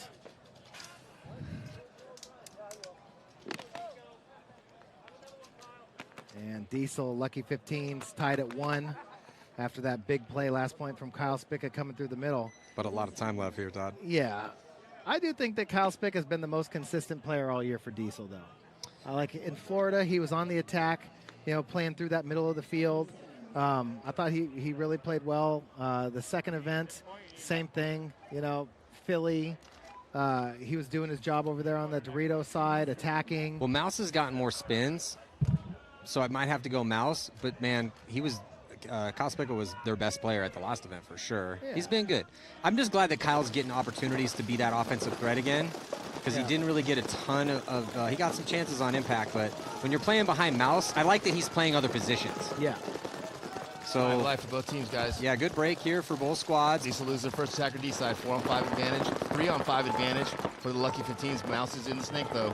Yeah, Todd's commentator cursed Spick up for sure, as he was the first body to die on that D side. Sorry, Kyle. Sorry, Kyle. Got money on the Lucky 15s. Yeah, Todd had to do what Todd had to do there. Lucky 15's in the snake. They know he's in there. They're calling snake. Mouse has not reacted, though. Oh, good job getting out to the corner there for the Diesel player behind Mouse. Yeah, the Lucky 15s have had multiple bodies on this snake side that have had Coffee, Greeny, and then now Hines. So this is the third separate attacker we've seen in the snake as he made that inside and out run. 2-on-5 advantage here for Lucky 15s, Matt. Yeah, again, when you're playing a team like Diesel and you're up this many bodies, you cannot squander this opportunity. They have to win this one. 5-on-2. Yep. Oh, and they lose the body instead, and that body's not attacking. If you get shot there attacking down the field, it is what it is. Yeah. But if you get shot out of your bunker in a 5-on-2, then you've got some explaining to do. Better start splaining. Better start splaining. Oh, and he got out of his Hines loses a gunfight down the sidelines. 5-on-2 to a 3-on-2. Yeah, again, you just cannot make these mistakes. And the Diesel guys are stacked up. Snake and snake corner, so they had very little options. But they don't know now that BJ is going to be on their side of the field. He's going to pop up and maybe get one. Or two. Oh, man. The player for the Lucky 15s, he got out of that tower at the perfect time. Exactly. Ooh, good read from the back center, though. Who is that? Is that McGowan? Ooh, Jim McGowan, former coach, decided he needed to play and earning his keep right there because that guy needed to die. So he saw the bunker move and pulled the trigger at the perfect moment to not let him get them back in the match. It was tough for BJ, though, because if he had popped up, the player, I think it might have been Clint, got out of that tower right before BJ got to that spot. Because BJ popped up, no one was at the tower, couldn't get his gun. But as he did that, that's when McGowan saw it, and McGowan just executed him perfectly. But Diesel was about that close from pulling off a 2-off-5, right? Oh, yeah, no. Again, like you said, lots of explaining to do for a couple players on Lucky 15s. Because what was it, 5-on-2? Yes, sir. Especially when you're already in the snake. On one tape. Yeah, when you're already in the snake, all he's got to do is crawl to the inside, go bunker Straight BJ. Out, yeah. And it's a 4-on-1 with Mouse in the corner. Yeah, there was that kill down the sidelines. So just a little sloppy play from Diesel out this back corner. But yeah, here was Henningberg. So Clint had just got out of that tower. I think it was Clint. And then McGowan saw that bunker move, and then just perfect move from him. Jumping back into this one. Rob Velez looks like might have caught a bouncer in that back one. Saints losing one body here on the break. Yeah, 4-on-5 advantage for Revo. Already up by 2 points. Revo in that packeted pocket. 4 in the back, 1 in the Landry Logistics Tower. Saints in similar positions, just down one body. Yeah, Revo pocketed up right now. Doubling up that back center. That's that arrowhead we've been talking about, that strategy. Very safe. Yeah, Revo needs to get out of that back center, though. The longer they wait back there, the harder it is.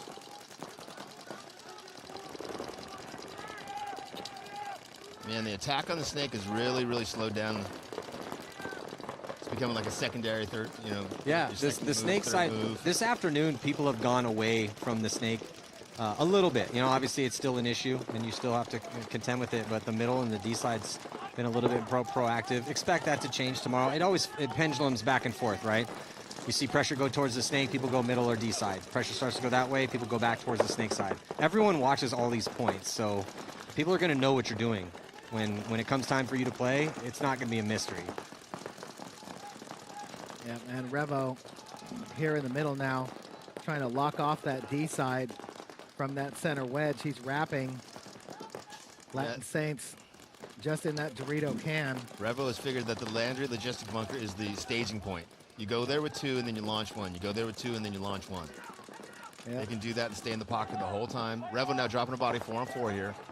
Rob Velez going to get shot out of that center. Latin Saints need to get back in this match. They're down by 2 points here. Time is clicking away. And Rich, Todd, only 5 minutes left. A little under 5, actually, here. Time is winding down for sure. Yeah. I mean, with the Latin Saints, if you're Revo, you have to win this by a lot. Like, you don't want to give them 3 bodies as Caleb Abel just gets shot in the head from across the field, but you know, you want to put more pressure on these guys. You know, make them make mistakes. Yeah. Latin Saints lose another body out of the middle. You know, but if you're Baltimore Revo, like you've been in big games before, right? You're playing the last place team. You've got people that are getting paid to play paintball. Yeah. You've got professional paintball players on your team. You want to earn that salary, you better run up the score just like all the other teams against the Saints. Yeah. But no, but like Todd, like you're saying, break that down a little bit more because I couldn't agree more, but I'll let you say it. What do you mean by pressure? Put the pressure on them. Make them make those shots. They're in last place for a reason, you know, and you know, granted, you know, everybody out here is playing the pocket. The shots are good, but you know, if you're Revo, you know, throw those first couple points out there where you run, make them have to hit you on one of those shots on the break. You know, maybe kind of put the pressure on to go a little bit harder down that Dorito side, a little bit harder up the middle right away. You know, force them to have to make a good shot because when the pressure's on, they don't come through. That's the difference between good teams and bad. Well, and look, so Henry Sense starts to push the issue here to try to close it out in the middle, and he starts to put that pressure on him. He's on their side. He's pumping paint towards that D side, trying to trade out, and 2 kills come off of that. And Henry might have traded with that body on the D side. I'm not even sure if he got that kill, but regardless, he starts to put the pressure on him, and then that's when the Saints fold. As soon as the Saints saw it, we're like, oh, God, here comes somebody. Both of them got up out of their bunkers and just ran forward and got annihilated. Yeah. You know what I mean? That's what I'm talking about. It's called panic, right? Fight or flight, Panic. and most of the time they fight. I mean, flight. Flight. Yeah. They're just like, oh, God, here come the bad guys. And you guys know the pressure from playing, the difference between when a team is putting a ton of pressure on you, and you look and all your guys are kind of gun up, tight in the bunker. Yeah. Yeah, and the other team is playing, and they have no pressure on. They're looking around their bunkers. They're standing up in the Doritos. They're all on their toes. So here we have a replay of Revo on the break. And it looks like something comes off of Rob Velez's butt. He's not going out on that. He's not going out on that. Amara, definitely something came off Amara right there. Both these guys live to play another day. Yeah, our camera guys are doing a little bit better job than the refs out there. So this is that move we were talking about with Sense trying to finish out the point. And as soon as he put the pressure on him, people started running, trying to take him down, and they had those bodies behind him. But, hey, man, referees aren't making calls. End of the day, bro. Yeah. End of the day. Well, it's hard to see. If you're on the snake side and you're looking into the sun. Dorito side, oh, that sun is, it's hot. It's brutal, yeah. It's direct. And then there's shadows. So we got a 2-1 game here. Lucky 15's up by 1 over Diesel. And on paper, again, Diesel should be winning this match. Lucky 15's overseas. I think they took 5th overall. Really? Yeah, it was. I thought they won an event this year. No. Was that last year? No, that was definitely not this year. Because the only teams that won events this year were Joy Division and Tauntauns. Diesel dropping mouse on the break. Tried to get to that snake count, got caught. 4-on-4, 4-on-3 advantage here for Lucky. Man, Diesel is going to have a bad meeting tonight, boys, if they don't pull this game out. 3-on-4 advantage here for Lucky. Diesel with nobody on the snake side of the field. They've got the Dorito Tower, Dorito 1, and back center. Lucky's have all 3 in the back and the center brick. I don't think they know that they've shot another guy on the snake side because they've got 3 guys shooting snake side and there's nobody attacking that way. Yeah, so the Lucky 15s took 6th overall, 7-6-6. The reason they're here is because Carnage and Breakout Spa couldn't make it. You know, so this is a gift to the Lucky 15s to come over here and represent Europe. But looking pretty solid so far in their 2 games that they played. Yeah, I'd like to see a little offense out of them, Matt. It's a 4-on-3. Well, they've definitely been winning these breakouts. Yeah, for sure. You know, they shot Mouse on the break, I think it was Clint shortly after that. Even one of their guys got a bad start and then still ran up and got caught. They didn't even have his gun. He got pulled. Diesel to the 50 center wing, though, looking inside, trying to catch one of these guys in the cans, playing sloppy. Not sure if they know he's there. Oh, Lucky's drops another body, so 4-on-3. Oh, Diesel drops a body, 3-on-2. Yes. Advantage for Lucky. Baginski coming off here for AC. And the Iceman cometh and the Iceman goeth. Melted. And that was Ethan Levy taking the walk right Diesel's now for got one in back center, and what is it, Dorito 2 guys? Yeah, D2's hot for AC and back center. I think that's it, right? Yep. 2-on-3 advantage for Lucky, up by a point with 8 minutes left in this match. Big moment again for the Lucky 15s. Anytime you get a numerical advantage out here, you should be winning that point. Yeah, Diesel in Dorito 3 now. Luckily, he's got to get out of that back center bunker. He's not doing anything there. He's going to come up the middle now. Well, the good thing for the Lucky 15s is they've had pretty much the same roster for 3 years now, 4 years.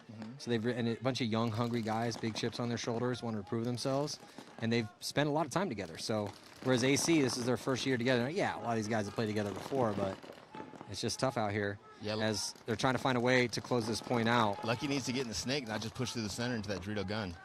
Yeah, and Mouse on that bum knee, or not Mouse, J-Rab in that back center. You know, it's hard for him to get out. On the kickstand. You know? Yeah, and they've used 2 guns to contain him in the back center this whole time. The Dorito side cannon in the back center, who's gone back center logistics tower, and now snake brick. Instead of that guy just dipping into the snake, crawling down the snake, and then shooting J-Rab. Finally, he does it, gets in the snake. Now he just needs to go as fast as he can down the other end, because now his guys are in a 2-on-2 until he gets his gun up. Well, this was a great move by the veteran Clint. So Clint Moore he gets in the snake, he smokes J-Rab in the back, great shot, or in that back center, and that's what you guys were just saying that needed to happen. Diesel should concede this point as quickly as possible. So now 2-point lead here with little under 7 minutes to play. Yeah, plenty of time left, but not looking great for Diesel. No, Diesel they can't seem to get everyone on the same page. They got a lot of talent, but they are just all year long really haven't been playing like a team. Man, I would be sending Spica right up the gut again. I'd be like, hey, Kyle, you don't need all those pods. Just put those down. Just the 2 on your back are fine. Giddy up and go. And off of that chaos, I just have Mouse feasted in the snake. Yeah, well, I mean, Mouse got Chuck into the can last time. You know, that's a really tough shot. And for Lucky 15s to hit that one and then shoot the filler coming up to the Landry Logistics spot, like they had opportunities to come out here on that snake side early and didn't take advantage of it. But, I mean, I think it's actually better for them to sit there, shoot heavy guns, waste some time because, you know, when you put the pressure on guys like Mouse and Spica, J-Rab normally as well, but, you know, hurt knee, like those guys can come fast. Yeah. Right? They can come hard and come fast. And, you know, put points up on the board really quickly. For sure. Body coming off right now for Revo on this breakout here, up by 3-0, and only 3 minutes left of these long points. Like we talked about, you know, ideally in a perfect world for Revo, they need to be winning this game by a lot. And, you know, we'll see how things shake out the next couple days here in the prelims, but this is their second game in the prelims. They already have a loss to Aftermath. It's not going to get any easier on paper for them. Caleb Abel in snake 3 there. Saints now into the snake as well. I don't think that they know that he made that move. If he cannot hit a bunker, he can come over the top and shoot the Landry Logistics tower because they have no idea he's there. Instead, he goes outside, looks down the line.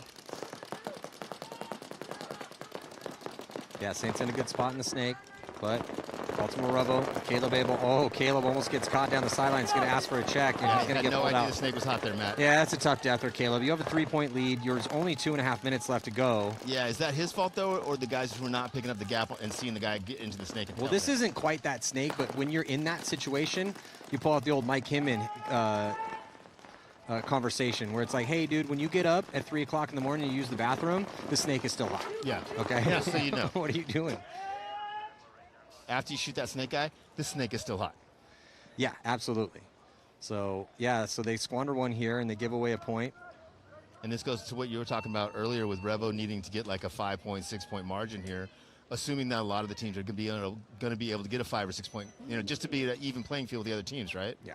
Not an advantage or disadvantage, just trying to be on the same keel. Brackets of 5. Top 2 move on. So if everyone's going to be putting up big points against the Saints, and maybe they won't. You know, maybe the Saints will improve as the event goes on, but they did give up a mercy rule loss to the Bears.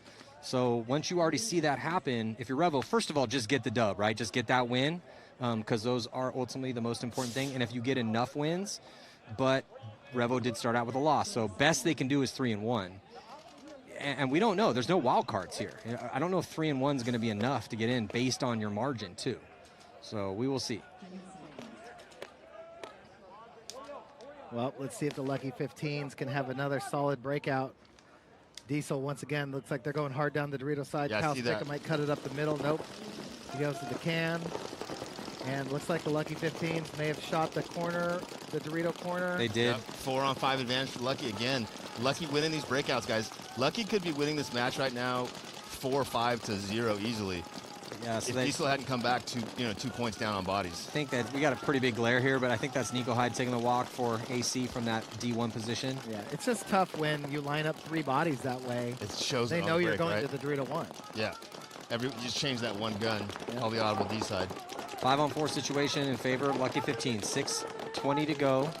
Lucky 15's on the blue side, AC on the red side. Oh, AC losing another body in that center. Yeah, man. That's BJ. BJ taking the walk. Diesel down to 3. 3-on-5 advantage for Lucky. Lucky now loses a body. 3-on-4 advantage for Lucky. It seems like every time Lucky shoots a body and gets a couple bodies up, they lose a body, giving Diesel a chance. Yeah, if the Lucky 15s want to prevail with the best in the world, they cannot be losing gunfights when it's 5-on-3 like that. No.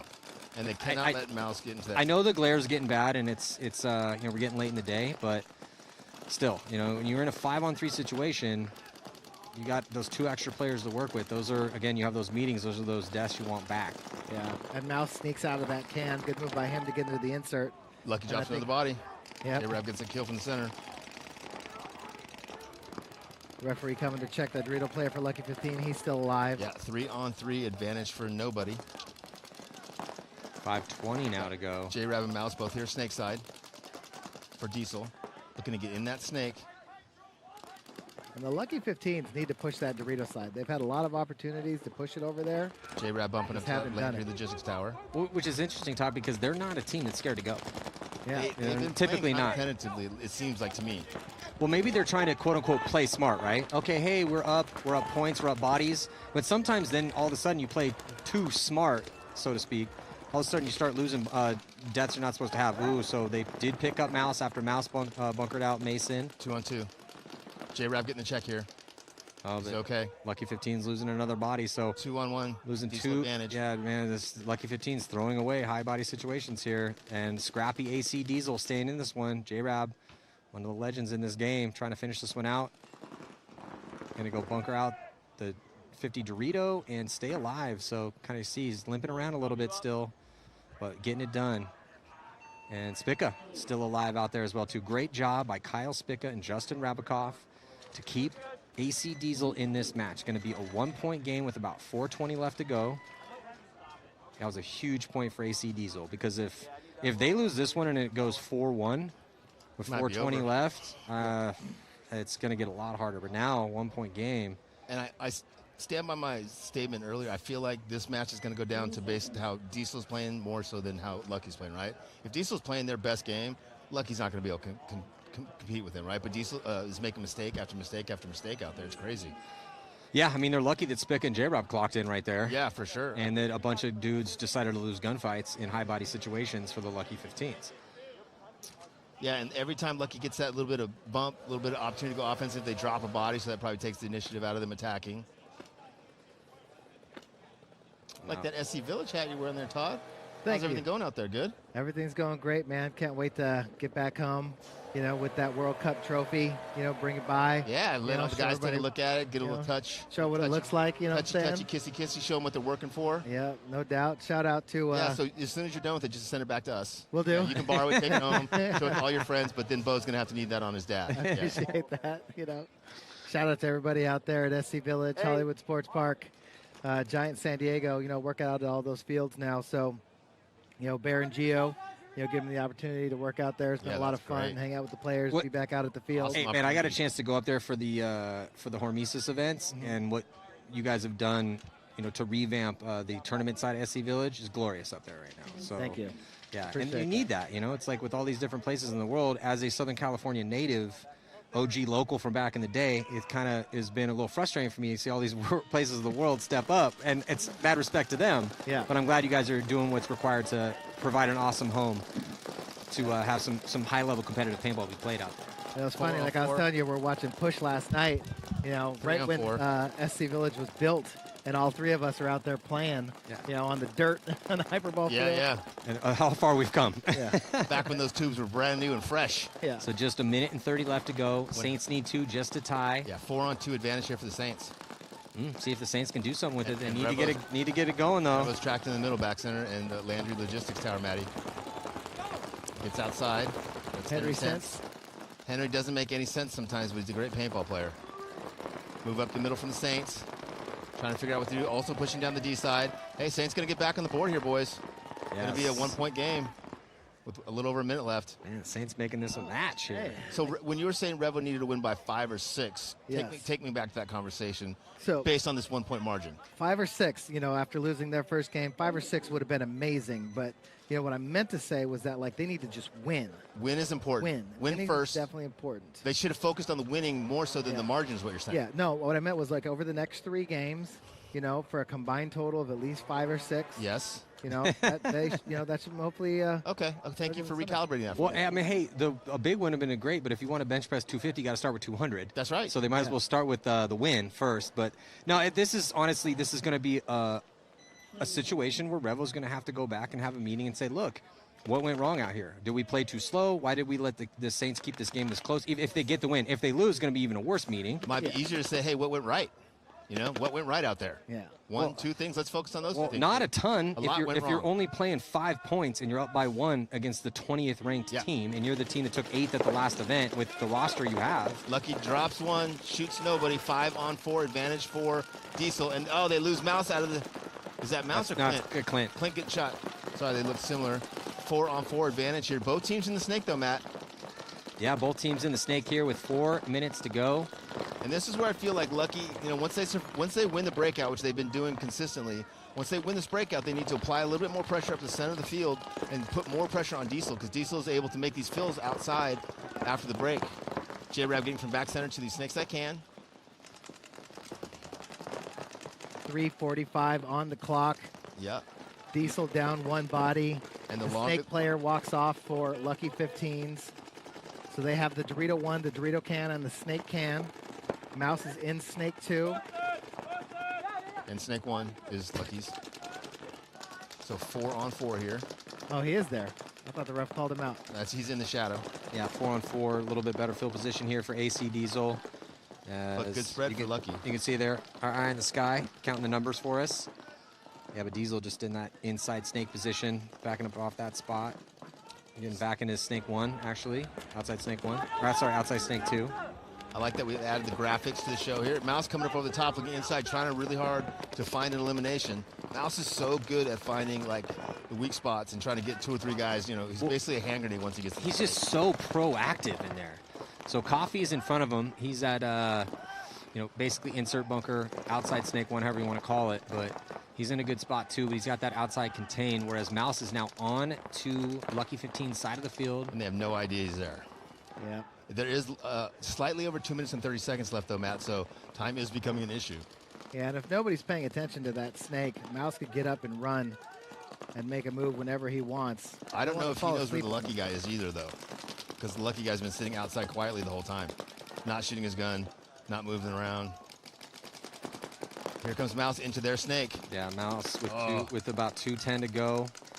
Down just a point here, so Mouse is trying to win this point for his boys. Yeah, Mouse being careful. He does have J-Rab behind him. Oh, but Coffee knows that he's there, and Coffee makes the big run. Great Coffee move. does get shot, but no penalty assessed. Great move by Coffee. If you can get Mouse off the field, take that opportunity. Well, and then off of that chaos, Lucky 15's making a move into D3. Also with the body in D1, he's going to go into D2, so they're double stack of bodies attacking on that D side. Inside 2 minutes, Matt, as J-Rab hits the snake 1. Yeah, so they're trying to push the issue over there and give them a little bit of a buffer here on the point spread as time ticking off this clock, boys. Is J-Rab going to be able to get up that snake with that bum knee, though, Yep. Right now he's looking across the field. Into the sun. Yeah, he does have a teammate. Is it just 2 bodies left alive right now? 2-on-3. It's a 2-on-3 situation in favor of the Lucky 15s. Oh, but J-Rab. Oh, that's a bad death, man. That kid needed to stay alive for Lucky. He needed to just hide. Yeah, that's because he was on an island over here, and that really is going to put the pressure. The 2-on-2 situation, the 2 for the Luckies. Just trying to preserve this microscopic 1-point lead with 1 minute and 10 seconds left to go. J-Rab has the snake side to himself. He could crawl all the way down here. I don't know if they know that he's there now if they've lost their 1 guy snake side. I just don't know if he has enough time. You can see our eye in the sky. That's the 2-on-2 situation. Oh, and J-Rab with Gets the a big kill in the shot. 50. Dude, these 2-on-1 now. These are absolutely horrible deaths for the Lucky 15s and amazing kills for J-Rab. He's just catching him make these mistakes. I think that's Clint Moore, the veteran on the squad. See if he can save this game here after all these mistakes for Lucky 15s in this point. J-Rab is looking directly into the glare. Moore gets a kill off that Dorito side, 1-on-1. And J-Rab takes it in the loader. So Clint Moore gets the one-on-one victory here Good against job, the legend. J-Rab is Way to actually a step one-on-two. Way to step up, Clint Moore.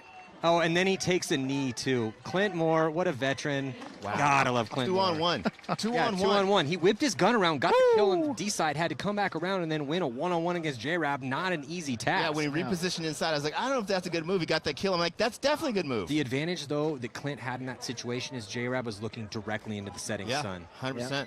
Yeah. But that might be the coffin nail here for AC Diesel as Lucky 15's going up by 2 with barely any time left on the clock. Oh, that's it. It's 30 seconds left. Was it 30 seconds? Yeah, they're not going to. Diesel's not going. The way Diesel's playing now, I don't think they're able to score 2 points in 30 seconds. Yeah. Well, I've said it before, but I've never been wrong, so I'm probably right this time too. About pretty much anything, you know. Thank you. So we got the Revo Latin Saints over here. I was going to say this before that last game here. Like, I feel like both of these teams were kind of playing that pocket. Nobody was going, and the Latin Saints were the first ones to be like, you know what? We might as well go. What we're telling Revo that they should do, the Latin Saints are now doing as they come across into that 50 wedge. Yeah, I think if we replay this game and you say to the Latin Saints, like, or sorry, to Revo, like, hey, I'm going to take $500 out of your pocket every time you hide in a spot for too long, and they are forced to push the issue, I think they'd probably put up a decent amount of points against the Saints. Yeah, Saints got onto Revo's side of the field. Yeah, Colin Cherry got up there, but then got smoked. Yeah, 5-on-3 advantage here for Revo as Revo continues to hide in the back. But like we said, the most important thing is the victory. Yeah, margin could play an issue, and this could come back to bite Revo if they couldn't put up a ton of points against the Saints. But most importantly, they just need to get this victory. Yeah, because margin's only an issue if you win enough games. The Latin Saints are smoking the Revo guys. Look at this move down the tape. Almost gets down there, gets another one. Revo's could, I mean, Saints could win this point. Well, 12 seconds. They still have able to deal with in this back corner, and I think they are running out of options. Oh, and he does get the shot in on him. Did he trade? Time expires. Victory. The Saints could hit that buzzer. Victory, Revo, but that was a really close game. Yeah. Wow. That margin was not what they were expecting. The Saints looked a lot better than we thought they 100%. Once they started attacking, they started turning that game around. Yeah. Well, Todd, like you pointed out, they were both playing pocket, and Revo's trying to play quote-unquote smart, right? Yeah. They barely get the win, a 1-point win. That might hurt them. And obviously, again, they get the win, so if they win the next two, take 3-1, probably making on it. Who knows, though? Only taking 2 out of the division. Who knows? Well, it could be a situation where if the Saints continue to lose all their games, and who else is in that bracket? Bears. So Bears are going back and forth with a win and a loss. Revo now with a win and a loss. Saints with 2 losses. NYX looking pretty solid. They only played 1 today, though. And then Aftermath also only played 1, and they both have wins. So, again, the top of the division is looking pretty good with wins.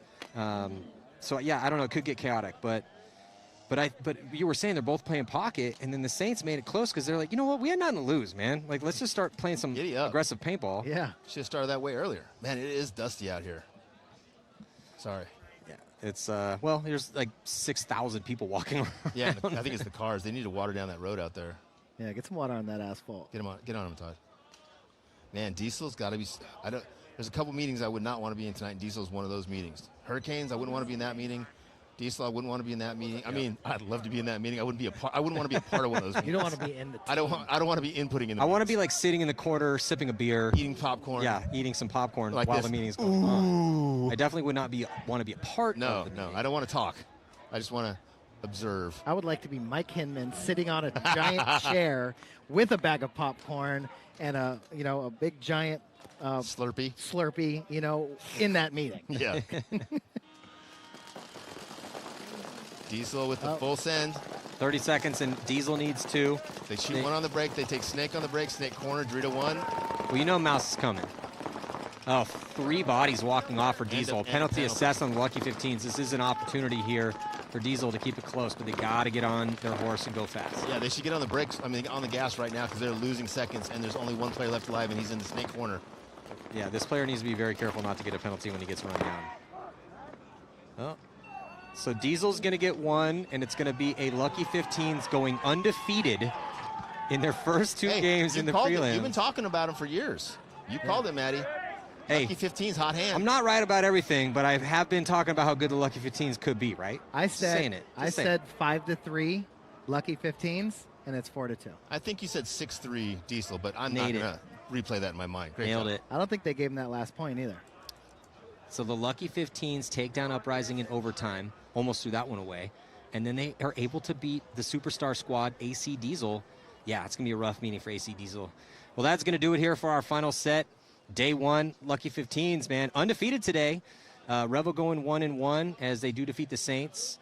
And it is getting interesting. We saw a decent amount of upsets out here today. So we're going to reset tomorrow morning, starting at 8 o'clock here, 2023 NXL World Cup. We are also going to see the top 4 teams play tomorrow. Dynasty Damage, Houston Heat, and the Tauntauns taking the field to determine seeding in that top 4 division.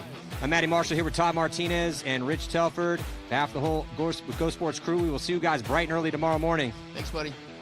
Oh.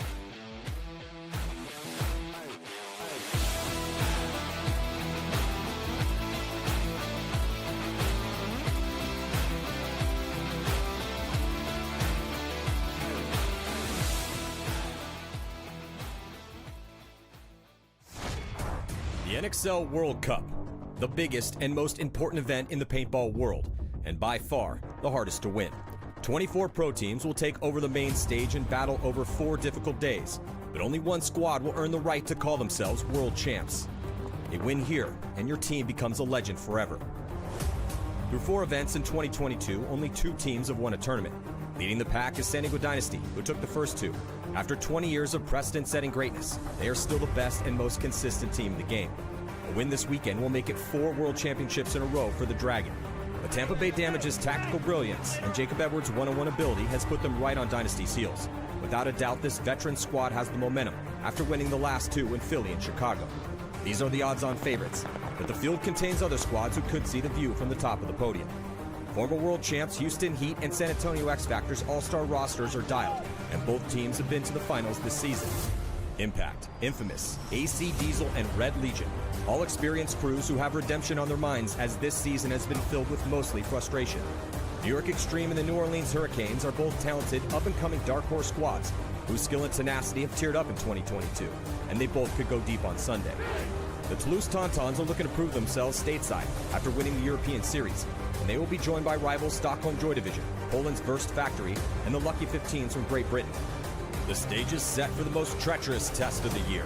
New heroes could arise and favorites could fall, as the best paintball teams in the world throw down in Orlando, Florida to see who will reign as the NXL World Cup champion.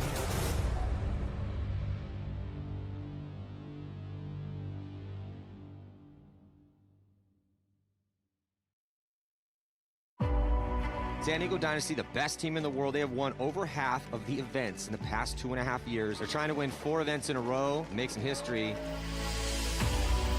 Archie gets the coast-to-coast shot. What a beautiful job. Oh, Chris Shear just shot 4 bodies. Chris Shear putting the team on his back a bit on that D side with a couple beautiful moves. Blake and Arturo throwing a wrecking ball. Blake Yarber up the center. Arturo still alive. He pops the top, and he does get the drop in. So the combo of Archie and Mikey absolutely lethal. Mikey Urena, again, just a bully over here on the snake side for San Diego Dynasty. Harrison Fry's going to run through, get a 2-pack. Nice job by Harrison Fry. Here goes Oliver Lang. Oliver Lang on a launch is going to get 1. It's Oliver with a little 2-pack run through here for Oliver Lang. If you beat Dynasty at this point, you're the favorite. Like, straight up. There's now no you're way the to best call. team in the world. You have to call. They knock San Diego Dynasty out of this tournament. Dynasty will not be winning 4 events in a row. And we got ourselves 2 new teams in the finals. Damage is a team. They won Texas last year. They took 2nd place at World Cup, 2nd place at the first event. Coming into 2023, Damage was thinking, okay, we're going to take down Dynasty. That's our goal. Even though they're amazing gunfighters, their teamwork doubles up their ability. Tampa Bay Damage goes heavy guns up. So Rainey's going to come over and dunk on Connor Kelly, and Rainey Stanzik so creative and lethal. Oh, but Keith picked him up. I think he put a ball on Yep, unbelievable shot from Keith Brown. Damage is dictating the pace of the action here. They've had so many contributions like Keith, Chad, the Edwards brothers, Rainey. It's kind of been a full team effort here for Tampa Bay, which is best case scenario for them. Then they shoot Colt Roberts out of that back center. Jason Edwards does get the shot in on TJ, but it's going to be 1-on-1. So Jacob's going out for sure. Oh, Tom gets that shot. Oh, and Jacob Edwards does it again. Plays the hero yet again. I hit the shot. We did that as a team, boys. That was a team. 100%. Hey, when we played our potential, nobody can handle us.